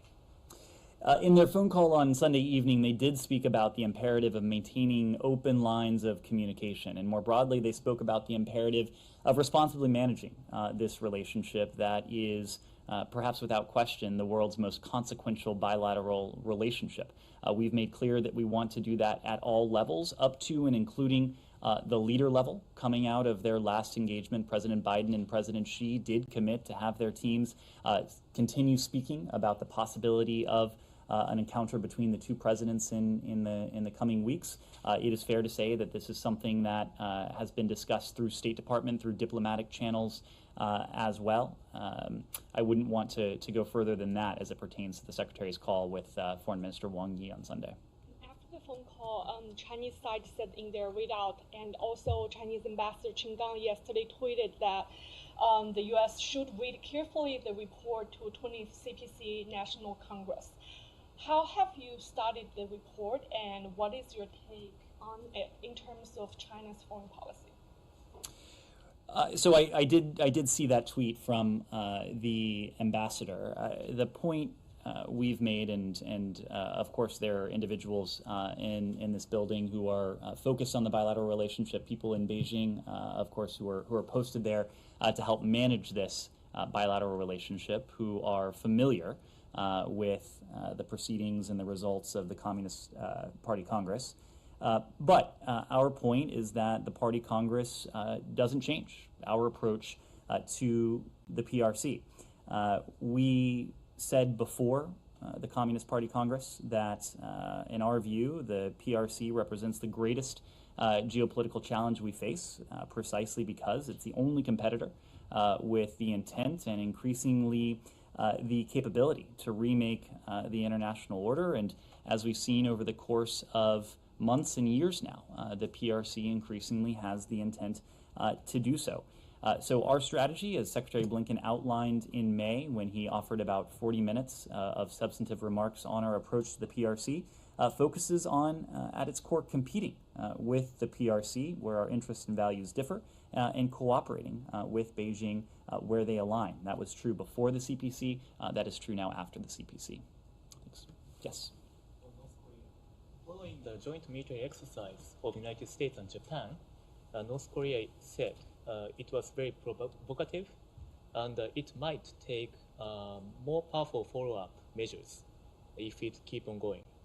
So how do you respond to this allegation? And also, have you seen any indication from North Korea to conduct next nuclear test, nuclear weapon test? So in the first part of your question, unfortunately, this seems to be the DPRK reaching for another pretext for provocations it has already undertaken, potentially for provocations that it might be planning to take in the coming days or coming weeks. The DPRK knows full well that the military exercises that we conduct are purely defensive in nature, and they do nothing more than support the security of our allies in the region, in this case, the ROK. We have made very clear in our messages, private messages to the DPRK, but also in our public messaging, that we harbor no hostile intent towards the DPRK. We, at the same time, are committed to the security of the ROK and our Japanese allies as well, and to our combined defense posture in accordance with our ironclad system of alliances. I would need to refer you to DoD for any additional detail on these defensive military exercises, but unfortunately this appears to be nothing more than another pretext on the part of the DPRK. When it comes to the potential for a nuclear test, this is something that we, our Japanese allies, our South Korean allies, have been concerned about for some time. We've spoken in some detail about a number of steps that the DPRK appears to have taken in finalizing in important ways the steps that would need to be in place were it to conduct another 7th nuclear test. Our message has been a very simple one. There would be profound costs and profound consequences if the DPRK were to take this dangerous, destabilizing step in contravention of not only UN Security Council resolutions, but what it is hearing very clearly from countries around the world. Said. Thank you. Very quick question on the Palestinian issue. 20 congressmen, House Democrats, sent a letter to Secretary Anthony Blinken last Thursday asking that Israel be excluded from the visa waiver program. First, can you acknowledge receiving that letter by the Secretary? And the second, what is the status of this visa waiver issue. Said, I'm familiar with the letter. We, of course, don't comment specifically on congressional correspondence, but as a broader matter, I can tell you that all countries seeking to join the U.S. visa waiver program must meet each and every program requirement. We will continue to work with Israel to ensure that all U.S. citizens and nationals seeking to enter or to transit through Israel are treated equally. This, of course, includes Palestinian Americans. What we seek is equal treatment and freedom to travel for all U.S. citizens, regardless of national origin or ethnicity. Simon. All right, guys, so thanks again for watching here with us on Live Now from Fox. We've been listening into the State Department briefing, but I want to turn our attention to some breaking news we have just been reporting in here to our Live Now from Fox desk. Viewer discretion advised, as we are still seeing a lot of action happening here out of Newark, New Jersey. Our Fox 5 teams reporting that 2 officers are currently being transported to the hospital after being injured by gunfire. There's a lot of different reports being said out there about a possible suspect firing off of what could be from the rooftop. Again, we're trying to get more information confirmed at this time. Our chopper also looking like they're trying to stay a little bit back from this area, but as they zoom in, you can just see how heavy of a law enforcement first responder presence is out here in this neighborhood. So again, there is still a lot of details that need to be confirmed. Police not going to be able to speak with our crews who are on their way there down on the ground until they are able to say that things are safe in this area. We're going to continue to keep an eye on these live pictures. Again, there's a report of officers possibly shot here in Newark, New Jersey. We're going to step away for a brief break. We'll stay on top of this breaking news coming up here on Live Now from Fox when we return here in just 2 minutes.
Welcome back here to Live Now from Fox. We are following some breaking news coming to us out of Newark, New Jersey. In that lower right-hand box, you're seeing some video being fed back here by our teams who are there down on the ground. They're going to be on standby for, obviously, any police news conference that's going to come from this big breaking news incident. Let's go ahead and pull up the tweet from one of our Fox 5 reporters, Linda Schmidt. She does say that 2 Newark police officers were shot. A suspect on the roof of a building building. They do have SWAT on the scene, and this again is per the law enforcement sources. You can see that she's there down on the ground as well. We're going to continue to bring these live pictures to you here. Do want to say viewer discretion advised as we're continuing to follow this breaking news. But again, our aerial pictures showing us just how big and how large this police presence is. It is stretched on this main road here for multiple blocks. Also, just want to remind our viewers too that as these reports are coming in, we're going to continue to try to keep all of you up to date on the very latest. She's also been tweeting out, our Fox 5 reporter Linda Schmidt, saying FBI has now also arrived on scene, as well as the ATF and U.S. Marshals. They are saying the suspect is armed with a long gun. And because there's not been any word of that suspect being apprehended or taken down at this time, or no longer being a threat to the public, I want to just remind everyone, viewer discretion is advised as we're taking these live pictures here out of Newark, New Jersey. Our chopper up above showing us all of these different first responders out here on scene. You can see some of those big armored vehicles down there on the ground, as well as some undercover marked police vehicles and a lot of black and white police cars as well. I do want to take us to some of those shots coming in from down on the ground. Again, they're feeding back some of this video, so it might not be live at this time, but as you can see in that upper left-hand box, that live picture from our chopper, it is still a very active scene here at this time. And obviously, whenever it comes to a law officers being struck in the line of duty, it's going to get a huge response like we are seeing here on this Tuesday afternoon. So just seeing that tape playback, you can see some of these officers, all of them armed not only with the appropriate gear that they are wearing, but also armed with weapons to possibly also try to either negotiate if the suspect's willing to do so. But if we're hearing reports that they were shooting from on top of a rooftop, they may not be much in a mind or state of negotiating with officers responding here to this area. Unknown what the response was at this time that called these officers out here to this location. And as I mentioned, we are working on to try to get the very latest information always, not only from our Fox reporters that are there down on the ground, but also from law enforcement officials, as they also are trying to help direct the public around this situation. I know one thing from breaking news that we say time and time again is they are going to advise the public to stay out of this area until there is an all clear given, until they have it confirmed that there's no longer a threat to the public. It is sad to see us once again being out at a breaking news scene like this, where police officers who put their lives at risk are once again being attacked by individuals. This time it's coming to us out of the Newark, New Jersey area. And as our chopper is zooming in there, I want to take that picture in full here so you can really get an idea on how many people have responded out here. So we don't quite know the reasoning why our chopper has been said to stay back from this area. It could possibly be because they do still have that suspected gunman active in this area, and who knows where they could try to aim their guns next. As we mentioned, Linda Schmidt, she's one of our Fox 5 reporters. She said there's a number of officials out there on the scene, including the FBI. They have responded, as well as the ATF and U.S. Marshals. Obviously, we're seeing local police as well as county officers also out here in full force today on this Tuesday, after we again have heard reports of at least 2 police officers who were shot here. And again, they're also having reports of the suspect possibly had been on top of one of these rooftops here in this area. So live now from Fox, we're going to keep a close eye here on this breaking news. We're going to stay in it here with you, especially as this is a very active scene. We do have one more commercial break we have to get in for our viewers here watching with us. But what we're going to do is to continue to stay on top of this as soon as we return from that 2-minute break. So stick around. We'll continue to dig up more information, get it confirmed with our crews and teams who have been responding out here to this big breaking news incident. And we'll be back after this quick break.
Welcome back here to Live Now from Fox. We are following some breaking news coming to us out of Newark, New Jersey. We have teams not only up in the air giving us some live pictures, but down on the ground as well. We continue to follow the very latest as we are bringing in not only reports from our reporters there down on the ground, but also officials tweeting and sending out messages to those who are in this area and also across the entire state. I want to pull up a tweet from the governor out of New Jersey. It's Governor Phil Murphy.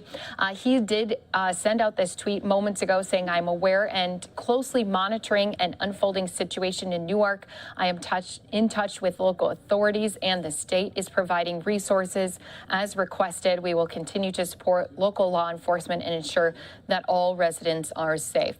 So let's go over what we do know here at this time. You can see a massive police response underway here in Newark after there's been reports that 2 police officers were shot here on Tuesday afternoon. Now, law enforcement sources have talked with our Fox 5 New York teams. They do say there's at least 2 officers who had been wounded in a shooting, and the officers' conditions are not yet known. So video here from Sky Fox, it's showing this active scene here. This happening again in a neighborhood just inside of the city. It is a developing story, so more information is just going to continue to come in as it is available. And as we mentioned, we're working also alongside with our Fox teams who are there responding down on the ground to continue to keep you up to date with the very latest. Our Fox 5 reporter Linda Schmidt had reported that there's been a massive response not only from local officials but also federal officials. Her sources also telling her that the suspect could have been possibly on top of one of these rooftops and armed with a long gun.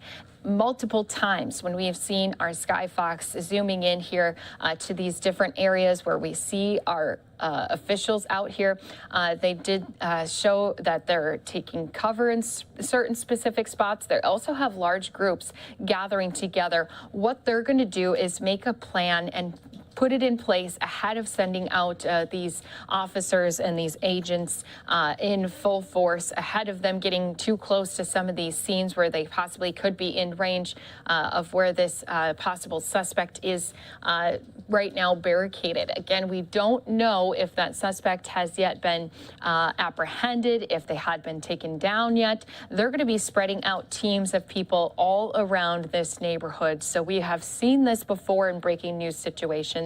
Not only do they have specialized teams that are going to be down on the ground, but possibly some are going to be surrounding this neighborhood, utilizing some of the other buildings, other homes in this area to also go into some upper levels or maybe on top of other rooftops to try to get better vantage view of exactly where this suspect is. So thank you to everyone who's been watching here with us on Live Now from Fox. We are inside of this breaking news coming to us out of Newark, New Jersey, where 2 officers had been shot. They are being transported to local hospitals. The conditions of those officers have not yet been said, but we have these live images showing us the action that is unfolding here in this neighborhood in Newark, New Jersey. So we have our Sky Fox up in the air, and we also have our crews down on the ground. One thing I want to make a note of, I know a lot of people always talk about what is happening as these breaking news scenes are unfolding with news crews that are outside of these areas. Usually what happens, and I can speak from experience as well, they're going to keep those reporters at a very safe distance, not only for their own safety, but also to keep them out of the way of the officers who are here responding. They obviously have the number one duty to keep the rest of the public safe, as well as trying to get this suspect into custody while keeping everyone as safe as possible. So they usually keep those news crews outside of a perimeter that they've set up when they responded here to this area. You can see how far back we are once those cameras have been zooming out, and even Sky Fox too, showing us the different looks of these areas. You can see some of these different specialized teams meeting together. They're going to be getting assignments on where exactly they're going to go and be stationed, and they're going to be listening closely to those commanders in charge as to how to respond once they are located into those different areas. So we're going to continue to keep all of you up to date with the very latest. As we mentioned, The governor of New Jersey sending out a tweet earlier here today saying, I am aware and closely monitoring an unfolding situation in Newark. I am in touch with local authorities, and the state is providing resources as requested. We will continue to support local law enforcement and ensure that all residents are safe. So we'll also be keeping a close eye on all these officials' different social media pages. Sometimes that's where they push out information because they can do so quickly without having to go up to those news crews and hand off some of this information. You're even seeing some more specialized units arriving here in this building. You can see this bomb disposal unit making its way around this neighborhood, and we'll just be watching this unfold live on Unfiltered because that's what we're doing. Viewer discretion is advised as this breaking news scene again is just underway out of New York, New Jersey.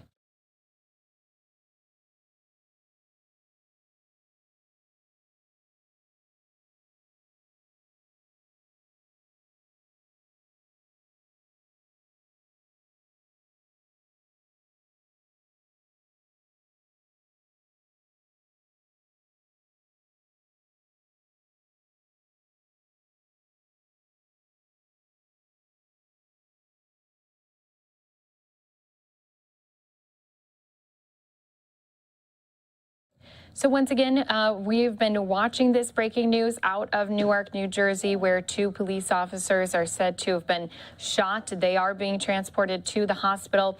We have reports that the suspect possibly was on top of a rooftop, armed with a long gun. And while we have these live pictures, we will keep them up on your screen as we move into other pieces of content. At this time, the public going to be kept out of these areas as they are dealing with this situation. And as soon as we do hear new information on the condition of those officers, or if they do have that suspect threat done and dealt with, we're of course going to be bringing it to all of our viewers watching here with us on Live Now from Fox. If you haven't learned yet, what we do is we take you into these breaking news scenes. We bring you these live images, these pictures. You can see the camera moving. They're also out there collecting video evidence or video pictures and bringing us these different scenes from down on the ground, from up in the air, and we bring it to you all raw. So as they move their cameras around, you're seeing exactly what those who are out at those scenes are also seeing in real time.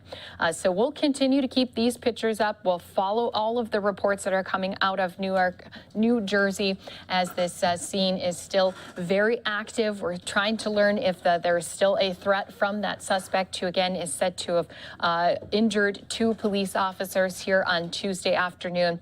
If we do get more information, we'll update you as it is coming in here to our Live Now from Fox desks. But we'll step away for a brief moment from this breaking news scene.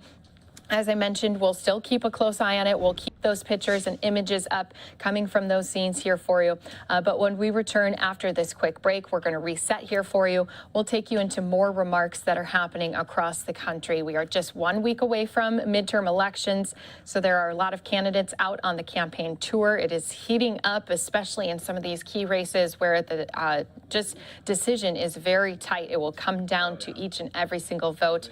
We've been also keeping a close eye on the State Department and Pentagon press briefings as they have been speaking about how U.S. and Saudi Arabia, they're on high alert after there's been some possible intel of some attacks from Iran. So we'll take you into some of those pieces coming up here in just a moment. But when we come back, as I said, we'll stay on the pictures of the breaking news, but we'll take you into President Biden's remarks. He has traveled down to the state of Florida, and as he is later going to be speaking at a Democratic event with Val Demings and with Charlie Crist, he right now is talking about lowering costs for American families, especially when it comes to Medicare and prescription drug prices. So we'll be bringing you his remarks, as well as keeping an eye on that breaking news out of New Jersey, all happening right here on Live Now from Fox after this 2-minute break.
And thank you again to everyone who's been watching here with us on Live Now from Fox. As we mentioned, we're still going to keep a close eye here on the breaking news that's coming to us out of Newark, New Jersey, where there's been a report of 2 officers shot. The suspect was armed with a long gun. And if there's more information coming from this scene, of course, we'll be following it right here for you on Live Now from Fox. But until that time of getting more information from those authorities who have responded here to this breaking news scene, I do want to continue to bring you some of these other press conferences happening across the country. Going to take us down to Florida, where President Biden, well, he traveled here this morning, and he is speaking on Social Security, Medicare, and drug prices.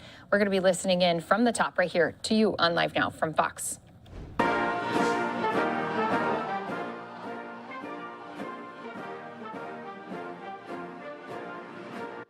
Hello, Hollandale Beach. God love you. Well, thank you. Please have a seat. Thank you. Thank you very, very much. Thanks, Sheldon, for that introduction. And Sheldon, there's millions of people like you all across America who went through the same thing. And not only seniors, but a lot of Americans. My son had stage 4 glioblastoma. Thank God he was in the military. Well, that's how he got it. But anyway, he was a year in Iraq, but he had coverage. But the costs are astronomical. You all know somebody who's had a serious disease. Some of these drugs can be $10,000, $12,000, $15,000 a year, some of them. And so what Sheldon went through is something that a lot of you, maybe some in the audience, have gone through as well. And look, let me start off by saying I love Debbie Wasserman Schultz, and I make no apologies. She is not only one of my best friends in the United States Congress. I know I don't look it, but I served 36 years in the Congress. And I spent time working with Debbie. She wasn't there nearly that long when I was there, but my point is we became good friends because she has enormous integrity. And she has a sense of understanding what people are going through, and she plays it out, she works it out. And so she was one of my biggest supporters in helping me not only pass, but draft and move some of the legislation we're going to talk about today, a couple pieces of it. And I don't have a greater friend in the United States Senate, and I don't have a greater friend when I was vice president, nor as president. So Debbie, thank you, kiddo. I don't know even where you're sitting, but oh, there you are, Debbie. Thank you. Folks, last time I was in Florida was almost a month ago because of Hurricane Ian, and we surveyed the damage in the ground at Fort Myers, and it was the surrounding communities by air, helicopter. The damage and destruction was historic, almost unimaginable. And I've said then that it's going to take not weeks or months, but years to fully recover and rebuild. But I also made a commitment. I made a commitment to my administration, the federal government, would give the people of Florida the commitment that we're going to not move until it's all done. We're going to stick with you till it gets all done. And look, my administration has been through, going to follow through on those commitments to get the people of Florida what they need as fast as they can get it and to help to rebuild. So far, we put in through the legislation Debbie helped me pass as well, $1.7 billion in federal grants, disaster loans and flood insurance payments have been provided to state and small businesses and households. FEMA has made assistance available to 26 counties and will to provide temporary housing and for the survivors of those 6 counties. We've sent 24 disaster recovery centers across the state for survivors to register for help. And FEMA, Federal Emergency Management Assistance, is going door to door to reach people as well. They've also performed over 180,000 home inspections, 180,000 personal inspections. And the U.S. Small Business Administration has approved $460 million in low-interest business loans for renters and homeowners. Like I said, this is just the beginning of our effort, and we're going to be with you every step of the way. And by the way, the very piece of legislation I'm talking about today contained $369 billion for environmental protection. Folks, well, I've come to Florida today to talk about two very, very, very important programs. Two very important that's going to affect as many Americans as anything else, and a great deal of people in this state are going to be affected. And they're under siege by our Republican friends. And by the way, this ain't your father's Republican Party. This is a different deal right now. And there's a lot of good Republicans out there, but they're under a lot of pressure. Social Security and Medicare are the two things I want to talk about. You know, they've been around a long time. President Roosevelt signed the Social Security law into the law 87 years ago. And Lyndon Baines Johnson signed the Medicare into law 50 years ago. These programs do something so basic yet so important. Almost half of all seniors in the United States lived in poverty before Social Security. Let me say that again. 50%, almost 50% of all the seniors in America lived in poverty before this law was passed. Almost half the seniors, half of them lived in poverty, even those who spent a lifetime working. Not enough to put food on the table until Medicare came along, no health care they could count on. And think about what that does to your sense of security, what it does to a person's dignity. Unless you were wealthy, people often worked until they took their last breath. They couldn't even think about retiring. And if they did, they'd starve. Then we came together as a country, Democrats and Republicans, and said we have to do better than this. After working hard for decades, people deserve better than what existed at the time. They deserve to retire with dignity and peace of mind. And that's how it should be in the United States of America. Some of you are on Social Security, or your parents or your grandparents are. They earned it. They earned every single paycheck. They put money in since they were teenagers to pay for Social Security. And those are more than government programs. They're a promise we made as a country to work hard and contribute. And when it comes time to retire, we're going to be there for you. We're going to be there for the basic needs. That's been a rock-solid guarantee, an ironclad commitment. Generations of Americans have counted on it, and it works. The number of elderly people living in poverty has plummeted since Social Security was created. It's transformed millions of people's lives. Here in Florida, 21% of the people are over the age of 65. It's the second highest of any state in the country as a percent of their state. Some are people of means, but the vast majority live day to day relying on Social Security and Medicare, and maybe a little help from their families. That's why I'm going to keep fighting for these programs, because I believe the word my dad used all the time, everyone's entitled to be treated with dignity. How? No, I mean, just basic stuff. How could a child look at their mom and dad and not be able to afford to take care of them and still maintain their own dignity? I believe hard work should be rewarded. And I believe that we should leave no one behind, not in the United States of America. So that's why we passed the Inflation Reduction Act, which Debbie helped write, pass, and monitor all the way through. And thank you.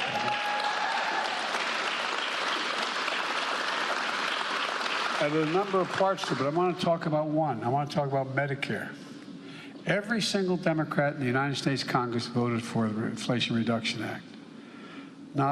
Every single one voted for it. Not one single Republican voted for it in the House and the Senate. Take prescription drugs. Folks, we pay the highest price for prescription drugs than anywhere in the world. The prescription you have from a drug manufacturer in the United States, you get at the local drugstore. You get in a plane and fly to Paris, you can get the same exact drug for less every other major capital in the world. How can that be? Why is that the case? The very same prescription by the very same company. For years, many of us have tried very hard to bring prescription drugs under control. But for years, Big Pharma has stood in the way. They beat us every time. I remember starting this battle when I was a 35-year-old United States Senator. Over the past year, drug companies raised the price to make a reference to what my introducer said, raised the price on 1,200 drugs, more than the rate of inflation. Let me get something clear here. Hold for a second. Let me get something clear. It's not they did anything more to the drug, more research and development on that particular drug to make it better. They did nothing. Nothing. Same exact drug with no change. I understand if they have a breakthrough in that drug and make it more effective and charge more. I get that. But none of that. None. The average price for those drugs was raised over 30%. In 2022, the price of one blood pressure medicine, one, that millions of Medicare recipients are relying on every day, increased 500%. 5 times. The exact same drug. No change whatsoever. Another drug treating autoimmune conditions increased by $1,000. $1,000 for an autoimmune disease. Again, no change in the quality of it, just changing the price. And they talk about inflation. You know, we're dealing with it for a whole second. Inflation is a worldwide problem right now because of a war in Iraq and the impact on oil and what Russia's doing. I mean, excuse me, the war in Ukraine. And thinking of Iraq because that's where my son died. Because he died. But the point is that you know, that's why it's up. We have the lowest inflation rate of almost any major country in the world. We've done a lot to try to take it under control. I've released millions of barrels of oil from our Strategic Petroleum Reserve, keeping the price down. It's down about $1.25 and going down. It needs to go more. But they talk about inflation all the time. What in God's name? And they ask why I call this the Inflation Reduction Act. If you have to take a prescription that costs you an arm and a leg, and I reduce that, and you don't have to pay as much, it reduces your cost of living. It reduces inflation in your paycheck. And by the way, no, I'm serious. My dad used to say everybody deserves a little bit of breathing room. Granted, when the price of a gallon of gasoline went up, we talked about it at our kitchen table. We weren't poor. We were an average middle-class family. We lived in a 3-bedroom split-level house in a development in a suburban area. We were in a situation where, you know, we had 4 kids and a grandpa living with us. And but it was we weren't poor, but we didn't have any money. We didn't have anything left over. And so it was, you know, do you have anything left to have a little bit of breathing room? Look what's happening to drug prices on average Americans. It's actually outrageous. But this year, we finally beat pharma. We finally beat pharma. No, I've been trying this a long, long time, Debbie. I've been trying to do it. Finally. Big pharma lost and Americans won. Thanks again to the Democrats in the Congress. And you know, I have the bad reputation of Biden's not partisan enough. Well, in this one, I'm partisan. Because a lot of these guys came up to me and women said, you know, basically said, not up to me, they can't come up to me in the White House as much when I see them though, saying, I know you're right, but it cost me in my election. I'd lose a primary if I supported you. Well, look, starting in January, if Big Pharma tries to raise the drug price faster than the cost of inflation, they're going to have to write a check for the difference back to Medicare to cover the difference. Lowering. Instead of the money going to the pockets of big drug companies buying back their own stock, which is the way in which, just why they keep buying their own stock back, that's how the executives get paid. 89% of their salary, I think that's the number, is paid on stock. Well, guess what? If you have 100 shares of stock and you buy back 50, the 50 left are worth more than 100 each one. Same total amount. And also, they're in fact putting them into the pockets of their shareholders. There's nothing wrong with that per se, unless there's somehow you're ripping people off to get there. It'll go into you. This time it goes into your pockets for lower drug prices. And look, The practical thing, at least in my household where I was raised, is that means you have more money for the car payments, more money for groceries, which are high because of Putin cutting off grain supplies. You have more money to put toward holiday shopping for your grandkids. It's about basic standard of living for ordinary Americans. What the drug companies are doing now is really inflating your cost of living, and we're doing something about it. We're going to give Medicare the power to negotiate lower prescription drug costs, period. We fought for years to make this happen. This year we got it done. Medicare is going to finally have the power to negotiate lower prescription drug prices like the VA can do, the Veterans Administration. They can do that now, and private insurance companies. The VA can say, look, you want to sell all our veterans that particular drug? We're not going to pay that much for it. We're not going to pay $10. We're only going to pay $7.50. If you don't want it, we're not going to buy it. You don't want to sell it to us. Well, it's a gigantic customer. Well, the biggest customer in the world for the drug companies is Medicare. And so whether VA negotiated prices that are 54% lower on average than Medicare prescription drugs, the same if you're a senior veteran on a Medicare drug, that another person, because you're VA, another person's on that same drug who's a retired banker or a retired auto worker, guess what? The person in the VA, and they deserve it, is paying 54% less for the same exact medicine, prescription. Doesn't make any sense. But now Medicare is going to have the power to negotiate lower drug prices. So, for example, when these guys come along and say, you know, we're going to charge you, I'm making this up, we're going to charge you 10 cents per an aspirin. And they say, no, we're only going to pay 5. Well, we're not going to sell it to you. No problem. They're going to lose 50 billion aspirin or whatever the hell they sell. The point is they're going to have to respond. Seniors are going to see their out-of-pocket costs for prescriptions. This is really important. It was really important to my mom and my dad. Thank God, you know, we had 4 kids. We were able to make up the difference for mom and dad. But guess what? Now, the total amount of drug prices, prescription drug price you have to pay in any one year, if you're a senior on Medicare or Social Security, will not be more than $2,000 a year. That's it.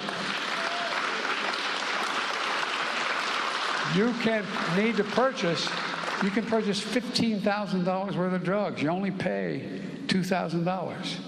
$2,000 for prescription drugs, period. Whether it's expensive cancer drugs or any other drug they need for the pharmacy. My son, who died of stage 4 glioblastoma, the cost of those drugs was enormous. Enormous. We're talking about drugs that can cost $9,000, $10,000, $14,000 a year. But thanks to this law, seniors are going to be limited to having to pay $2,000 for all the drugs they need. All the drugs. Now, starting in January, we're also capping the cost of insulin. How many of you know somebody with diabetes who needs insulin? Well, guess what? And when Debbie and I passed this law, it included everybody, not just seniors. And so what happened was we said, okay, you know how much it costs to make that insulin drug for diabetes? Cost. It was invented by a man who did not patent it because he wanted it available for everyone. I spoke to him, okay? And guess what? It cost $10 to make. $10 to make. And if you count packaging and everything, you could maybe get it up to $15. Well, guess what? They're not going to have to pay more than $35 a month. They still make a significant profit instead of an average of $400 a month. Look, that's well, it's important. And guess what? It affected, I was at an event like this in Virginia about 4 months ago talking about this, what are we doing? And a woman stood up and she said, I have 2 children. They both have diabetes. And I can't afford the insulin, so we have to share it. We have to cut it back. We split it in half. Imagine a parent looking at their child, knowing they don't have the money or the insurance to be able to pay for it. Talk about being deprived of your dignity.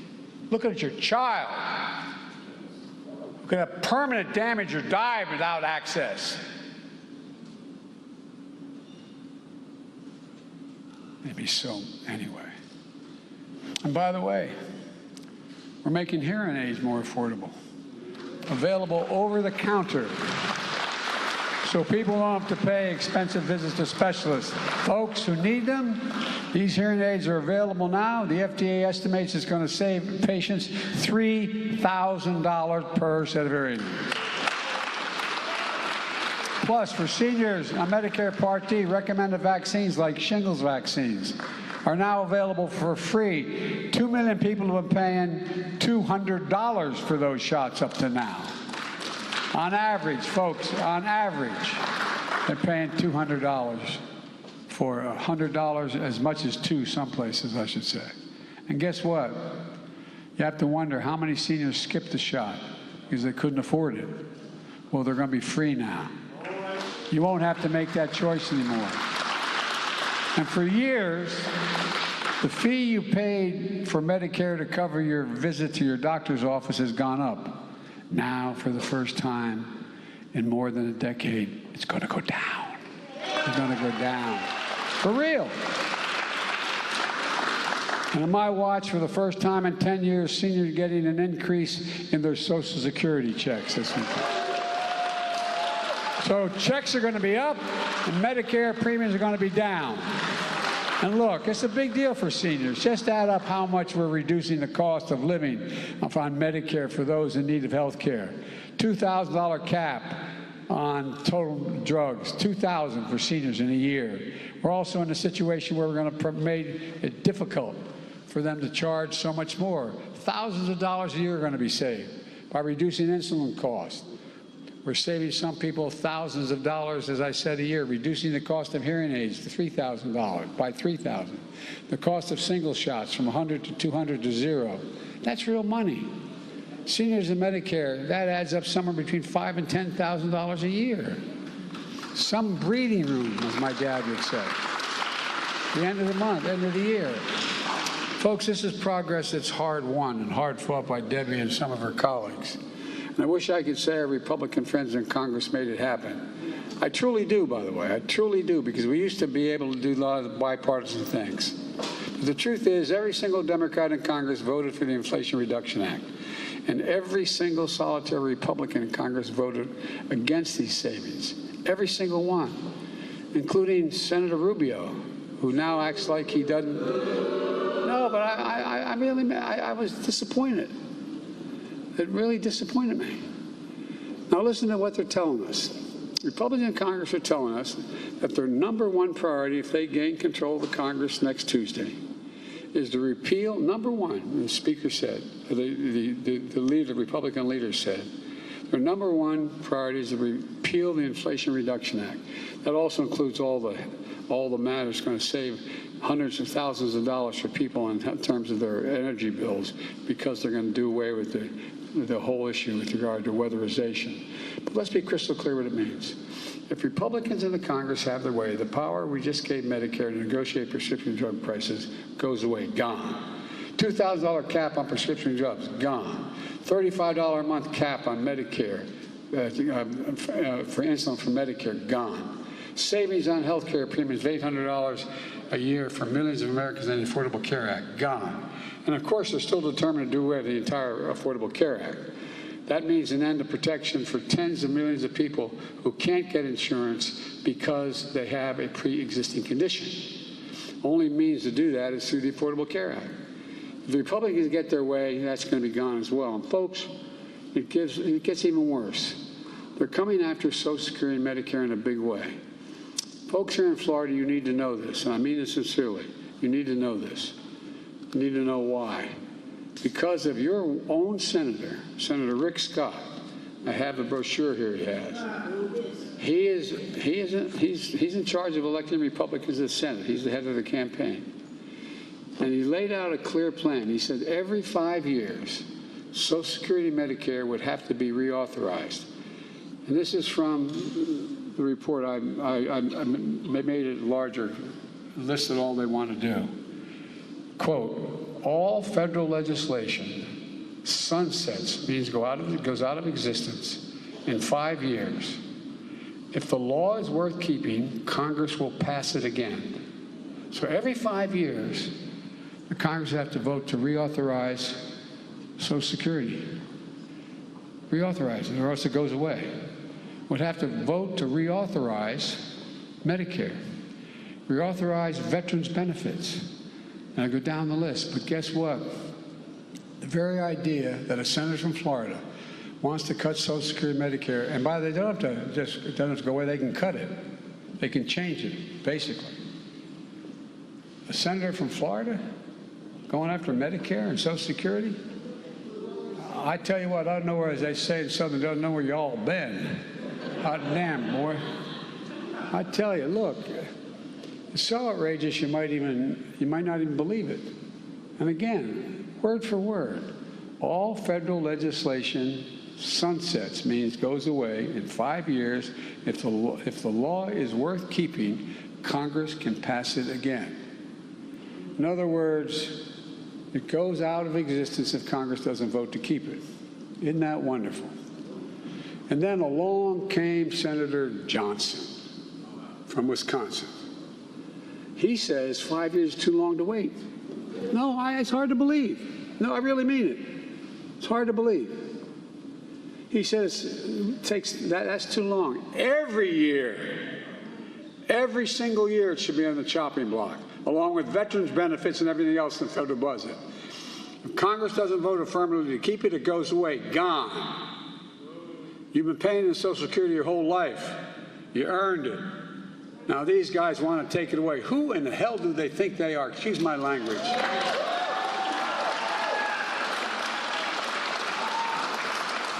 Just imagine what that would mean. Imagine a child care worker in her mid-60s, been at it for 35 years. She's paid into Medicare and Social Security every paycheck. It either get cut or it's gone. She's getting ready to retire, trying to make plans for the future.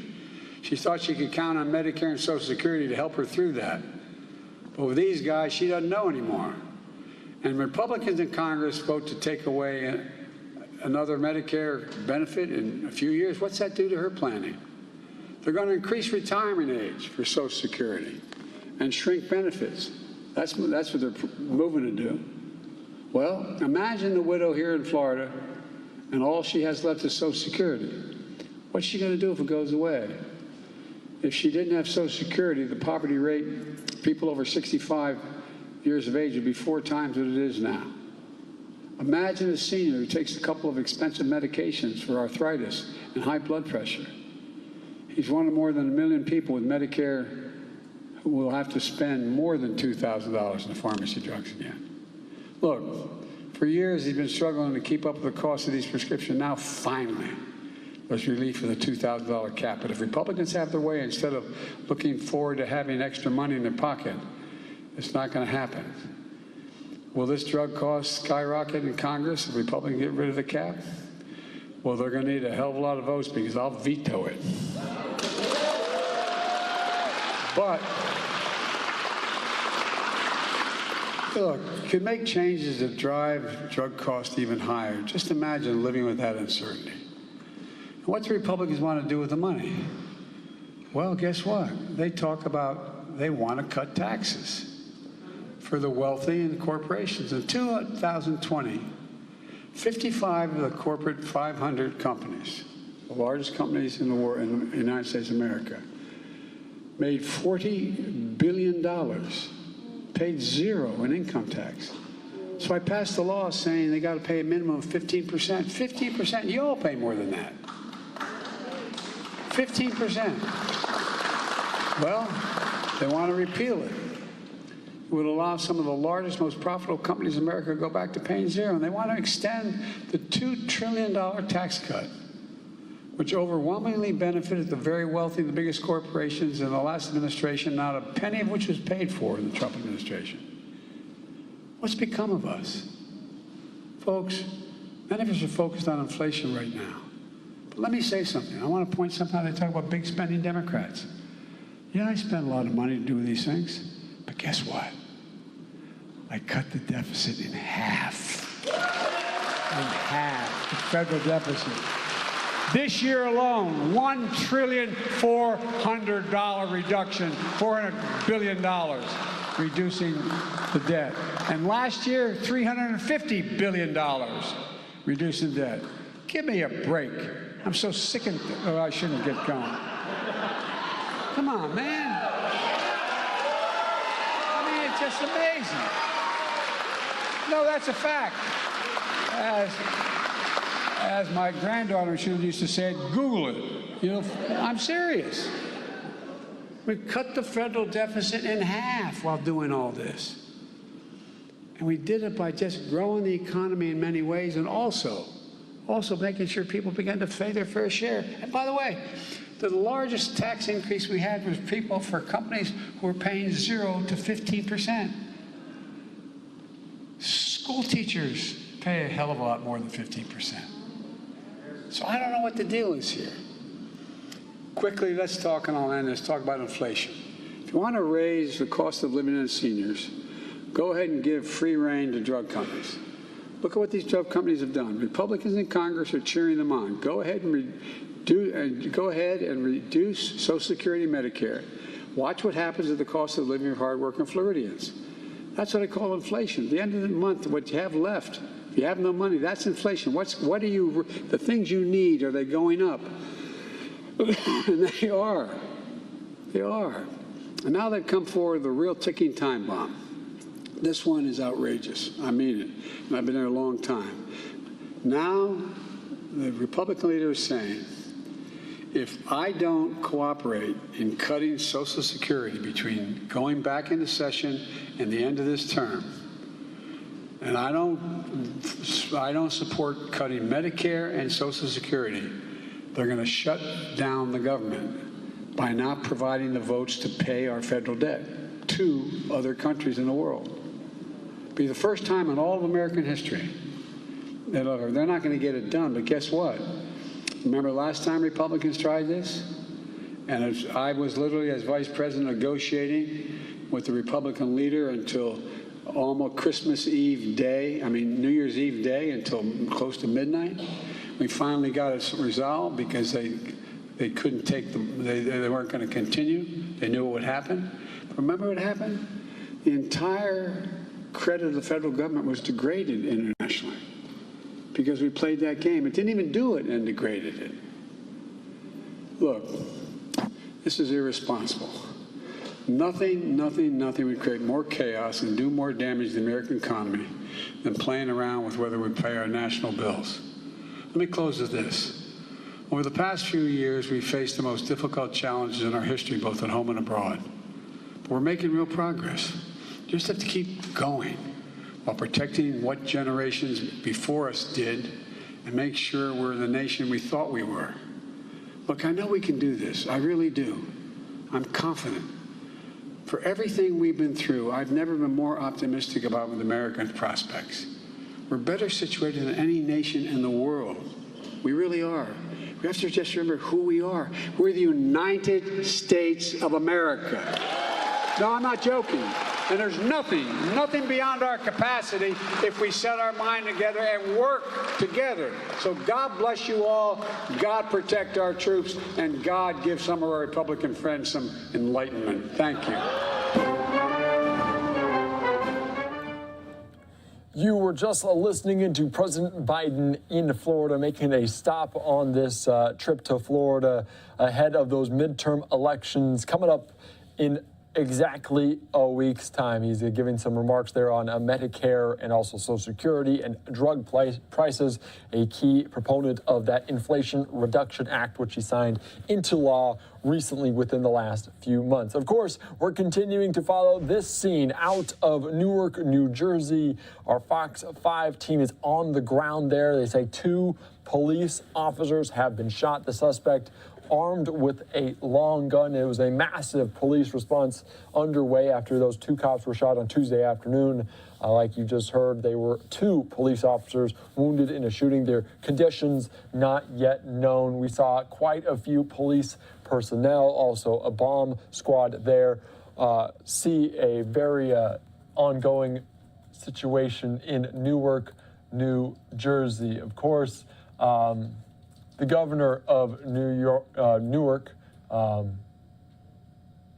governor of Newark is following this ongoing ordeal. Governor Phil Murphy says I'm aware of this scene, and he's also monitoring an unfolding situation. He's in touch with local authorities in the states, providing resources as requested. They will continue to provide support with local law enforcement, ensure all residents are safe. Of course, this is a live look there in Newark, as we've seen for the last hour or so. It has calmed down. Hopefully we'll hear a report coming up in just a little bit from officials in Newark, New Jersey there, of these 2 police officers shot, taken to the hospital there. We're going to continue here on Live Now from Fox. I am Andy Mack as we continue some of the biggest headlines from around the country. We were down in Parkland at those sentencing in the courtroom of the Parkland shooter, as we heard from victims' families there. Very emotional testimony there. Is also coming up in just a little bit. We're likely going to go out to Houston and hear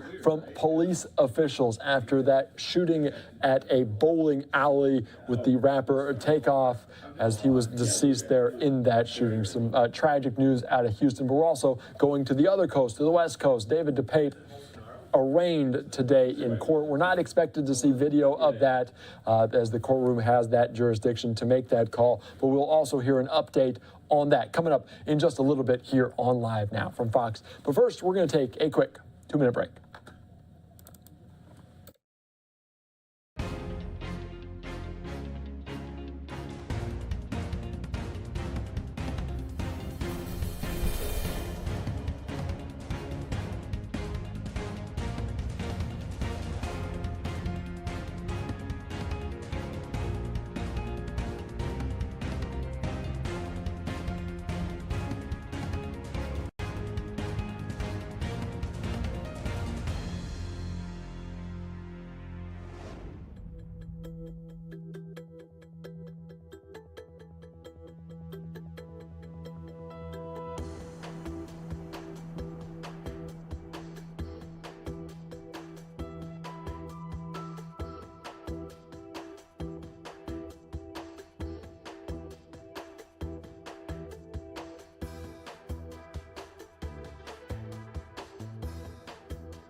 Welcome back into Live Now from Fox. This once again a live look there in Newark, New Jersey, as we continue to monitor this situation of 2 officers that were shot after they were on this ordeal. We've seen a lot of police presence and police tape there in Newark, New Jersey. 2 police officers shot there in Newark, New Jersey. We're still awaiting a press conference or something from those remarks as we continue here on this Tuesday on Live Now from Fox. Of course, we'll take it to you live, raw, and unfiltered as soon as it happens, live, raw, and unfiltered there, as soon as it happens here on Live Now from Fox, out of Newark, New Jersey, when we hear an update on either the conditions of those officers or any more information on what went down there in Newark, New Jersey. We're also taking a look out at the midterm elections, which are very, very important, coming up in a week. The road to election coming up tonight with my colleague Andrew Kraft, coming up at 6 on the West Coast, 9 p.m. Eastern Time. You'll want to watch that as we get ready for the midterm elections in just 7 days' time. We're also monitoring international headlines as the United States and Saudi Arabia on high alert after Saudi intelligence shared with the U.S. indicated that Iran is expected to carry out an attack on targets in Saudi Arabia. Officials from both countries reportedly told the Wall Street Journal about the concern over the coming attacks. We heard from the Pentagon. We also heard from the State Department, but also the Pentagon. I want to take you out to some of these remarks here on Live Now from Fox to get more information on those situations. All right. Well, good afternoon. A few items to pass along, and we'll get right to your questions. So as we announced yesterday, Secretary Austin is traveling today to Fort Bragg to welcome back the soldiers of the 18th Airborne Corps who deployed to Germany in February in support of U.S. Army Europe and Africa to assure our NATO allies and to deter Russian aggression. The Secretary will thank them for their support to our NATO partners and will also express his gratitude to their families for their support and for the sacrifices they continue to make for our nation. Separately, U.S. and Republic of Korea units began Exercise Vigilant Storm yesterday, which is a training event that will enhance combat readiness and interoperability for all units involved. Approximately 240 aircraft and thousands of service members from the ROK Air Force, U.S. Air Force, U.S. Marine Corps, U.S. Navy, and U.S. Army will participate in this training. This year's event, which was long scheduled, will strengthen the operational and tactical capabilities of combined air operations and support our strong combined defense posture. Looking ahead, Secretary Austin will attend the U.S. Space Force Change of Responsibility ceremony tomorrow at Joint Base Andrews, which will include a retirement ceremony for the Space Force's first Chief of Space Operations, General John W. J. Raymond. Secretary of the Air Force Frank Kendall will officiate the change of command responsibility ceremony, where General Raymond will relinquish office to U.S. Space Force General Chance Saltzman at 10:30 a.m. Secretary Austin will provide remarks and recognize General Raymond for his many years of dedicated service to our nation. And finally, Secretary Austin looks forward to hosting his Republic of Korea counterpart, Minister of National Defense Lee Jong-sup, on Thursday for the Republic of Korea Security Consultative Meeting here at the Pentagon. The purpose of this annual consultative meeting is to serve as a venue to discuss and affirm national commitments toward the continued development of the ROK-U.S. alliance in a mutually reinforcing and enduring manner. We'll have more information to provide on that in the coming days. With that, I will take your questions. We'll start with Tara, AP. As some other Western officials have noted, that Iran is intent on supplying Russia up to 1,000 additional munitions, including ballistic missiles and additional drones. Yep, thanks, Tara. So we've seen the press reporting on that. I don't have any specific information to provide. We do know that Russia has provided, Iran has provided Russia with UAVs, which we anticipate they'll likely seek more of those. We do have concerns that Russia may also seek to acquire additional advanced munition capabilities from Iran, for example, surface-to-surface missiles, to use in Ukraine. And so if we see Russia employing such capabilities on the battlefield, we'll certainly do what we can to illuminate that. I would say that this just is indicative, though, regardless, the relationship between Russia and Iran, of their continued collusion to attack Ukrainian citizens and sustain Russia's illegal occupation. Is there anything else that can be read into that, such as Russia's munitions are actually in a depleted state, and does it add any urgency to getting air defense systems like the NASAMS onto the battlefield? Well, I think it does speak to the state of Russia's munitions capability. We've said before that we assess that they continue to experience supply shortages when it comes to munitions, particularly guided munitions. It also is indicative of where they're seeking munitions from countries like North Korea and Iran, which says a lot about the kind of company they keep and where they stand in the world right now in terms of isolation. In terms of air defense capabilities, this continues to be a priority for the U.S. government, for the Department of Defense to work closely with the Ukrainians, with our allies and our partners to try to get them additional air defense capability. As you highlighted with the NASAMS, we expect those to be delivered very soon. Again, we'll allow the Ukrainians to announce when those arrive in country, but we're going to continue to look at other ways that we can support them. In addition, Secretary Austin continues to speak frequently with his partners and our allies, his counterparts, to identify what other capabilities might exist within their own stocks or within their own defense industrial bases to be able to support Ukraine in that regard. Thank you. Laura. Thanks for doing this. There have been some reports that Iran is poised to carry out attacks in Saudi Arabia and in Iraq to distract from the domestic protests, and that the Saudi and U.S. military has raised alert levels there. Can you confirm these reports, and do you have any additional information to share? Well, as you know, I'm not going to talk about specific force protection levels. I can say that we do remain concerned about the threat situation in the region. We're in regular contact with our Saudi partners in terms of what information they may have to provide on that front. But what we've said before, and I'll repeat it, is that we will reserve the right to protect and defend ourselves no matter where our forces are serving, whether in Iraq or elsewhere. Can you confirm that there is a specific threat? I'm not going to have anything beyond what I've provided. Thank you. Just as a different question, can you give us an update on when the NASAMS is going to be delivered to Ukraine?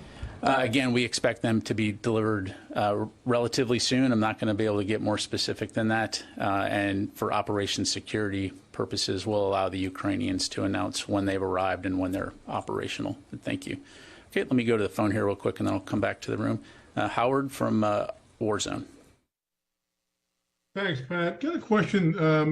A Russian hacker called Joker claims to have accessed the Ukrainian Delta command and control system. Can you confirm that? And does that raise additional concerns about similar U.S.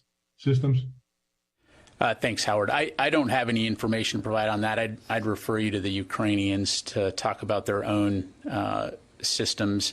As you know, from a U.S. military standpoint, cybersecurity is something that we take very seriously at every level. And while I don't have anything specific to provide, that's an area that we'll continue to pay close attention to and ensure that not only are we protecting our systems, but that our people are taking the appropriate training and taking appropriate precautions, but nothing specific to provide. Thanks, Howard. All right, Liz. Thank you. The U.S. is planning to send B-52 bombers to Australia as part of a normal rotation. China said this may trigger an arms race. Is China overreacting? So when it comes to aircraft rotating through Australia, as you know, we have a long-standing relationship with Australia, and it's not uncommon for us to send aircraft through to participate in joint exercises, combined exercises with Australia.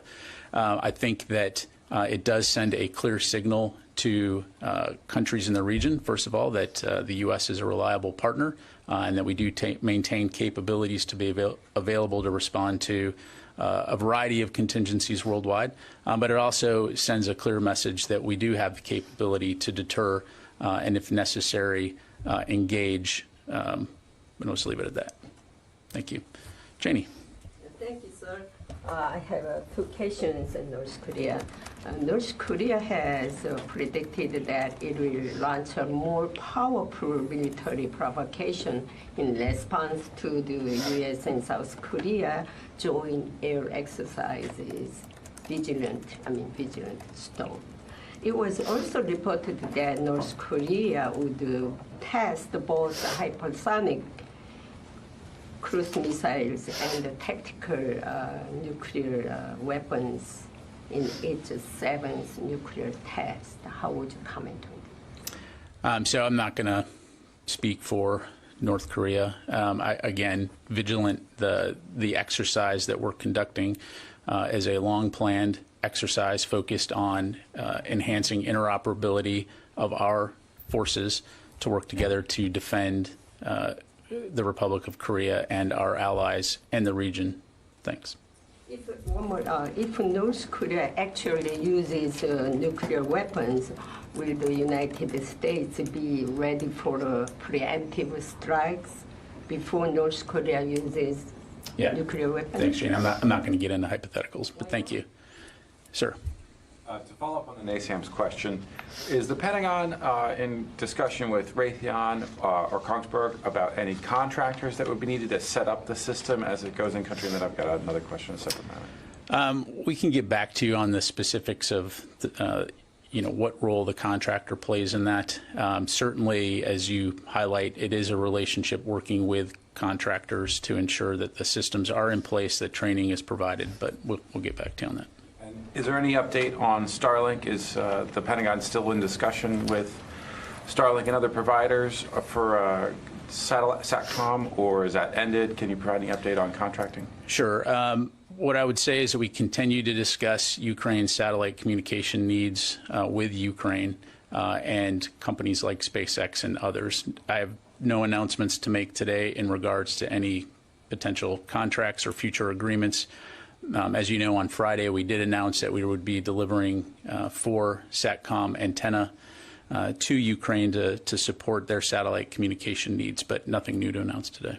Thank you. Ro. Thank you very much, General. I want to ask you about the U.S. Deployment of fighter jets in Kadena Air Base in Okinawa as the F-15s are retiring. The Japanese Ministry of Defense said today the U.S. is considering options to deploy more capable aircraft to Kadena permanently. I'm wondering how soon the U.S. will make a concrete long-term plan to replace F-15s, and do you think the U.S. should have worked out such a replacement plan before F-15s in Okinawa start leaving this month? Yeah, thanks, Ro.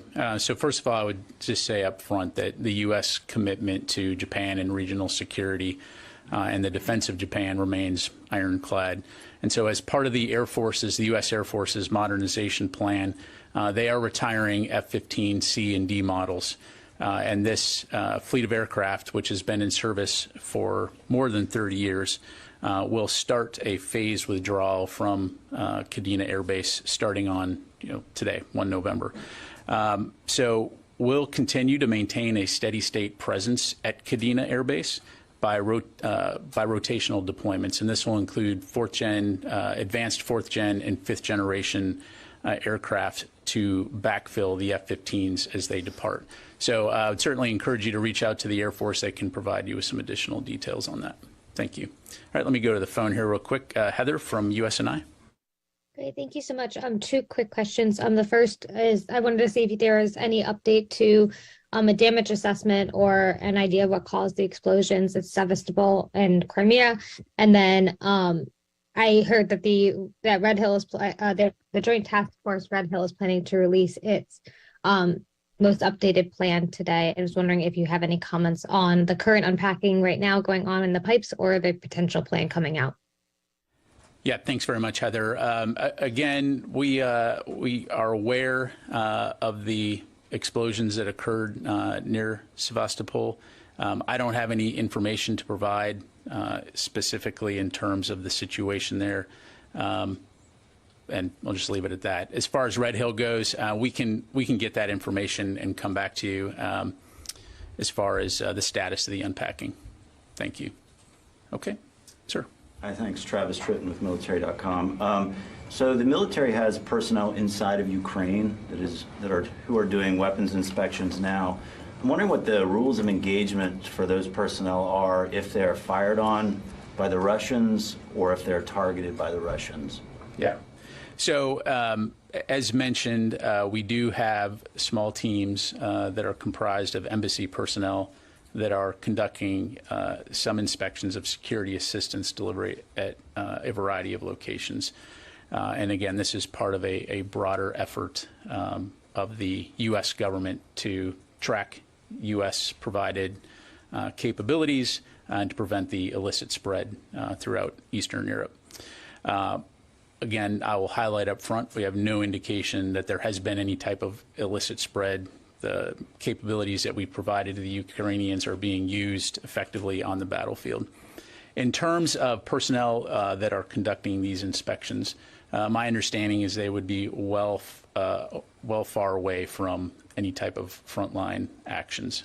We are relying on the Ukrainians to do that. We're relying on other partners to do that. Essentially, that would not be the case for U.S. personnel. So again, that is something that will continue to ensure the safety and the welfare of our folks that are doing this. But the point being, they're not going to be operating on the front lines. So up until this point, there haven't been any U.S. troops inside of Ukraine, and now we do have U.S. troops inside of Ukraine.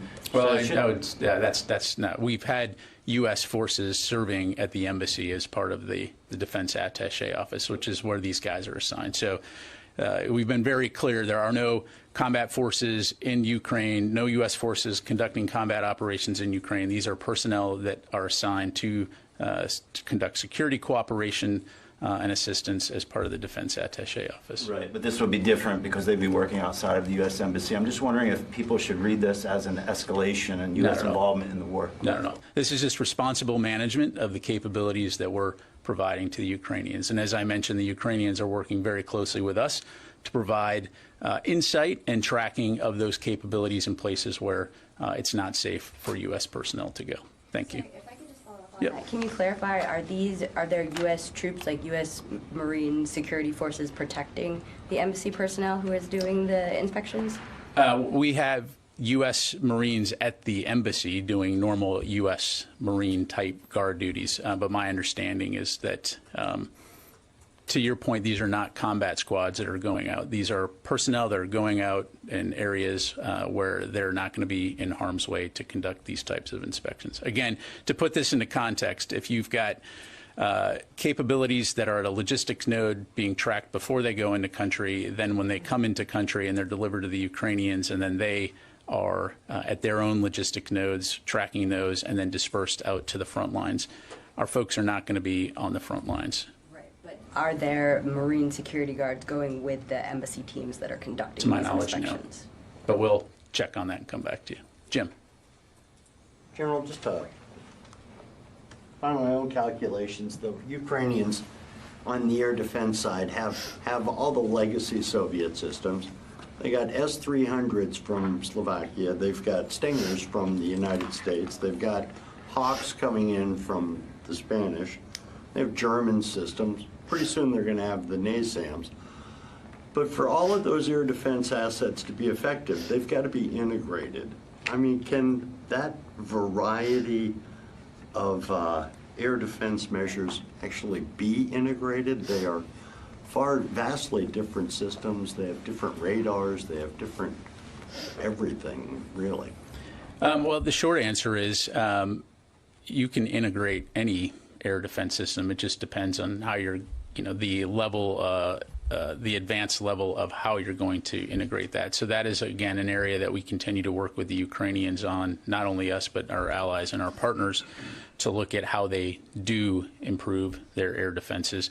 But I would submit to you, they've demonstrated in many cases that they've done a very good job of integrating air defenses, particularly, for example, when it comes to taking down a significant percentage of the Iranian drones. But again, that'll be an area that we'll continue to work with them on.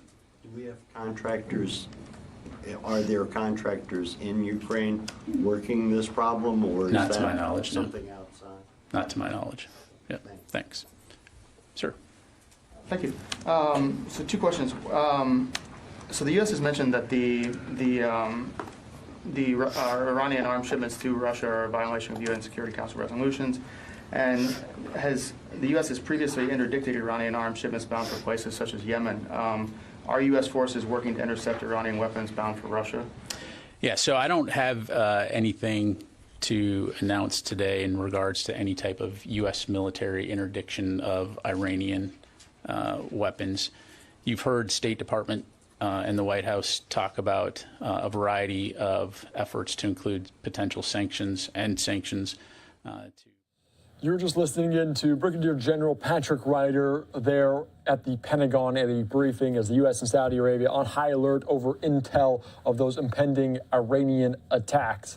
Well, we're also looking at two live scenes here on Live Now from Fox, one out of Newark, New Jersey, as 2 police officers were shot, and also this one out of Houston, Texas. Of course, we're waiting for an update from Houston police on the shooting that happened last night in downtown Houston, on the update that killed rapper Takeoff there from Migos among that trio. Of course, it's a very tragic story that we're continuing to follow here on Live Now from Fox. I imagine police stepping up to the podium momentarily. According to our Fox 26 associates in Houston, Migos rapper Takeoff died at the age of 28. Let's listen in here on Live Now from Fox. Hopefully that was just a mic check, so that was a false alarm. Live, raw, and unfiltered. Of course, we're continuing to wait for this update on the shooting that happened last night in Houston, Texas. This is a live look at Takeoff has died at the age of 28 after a shooting in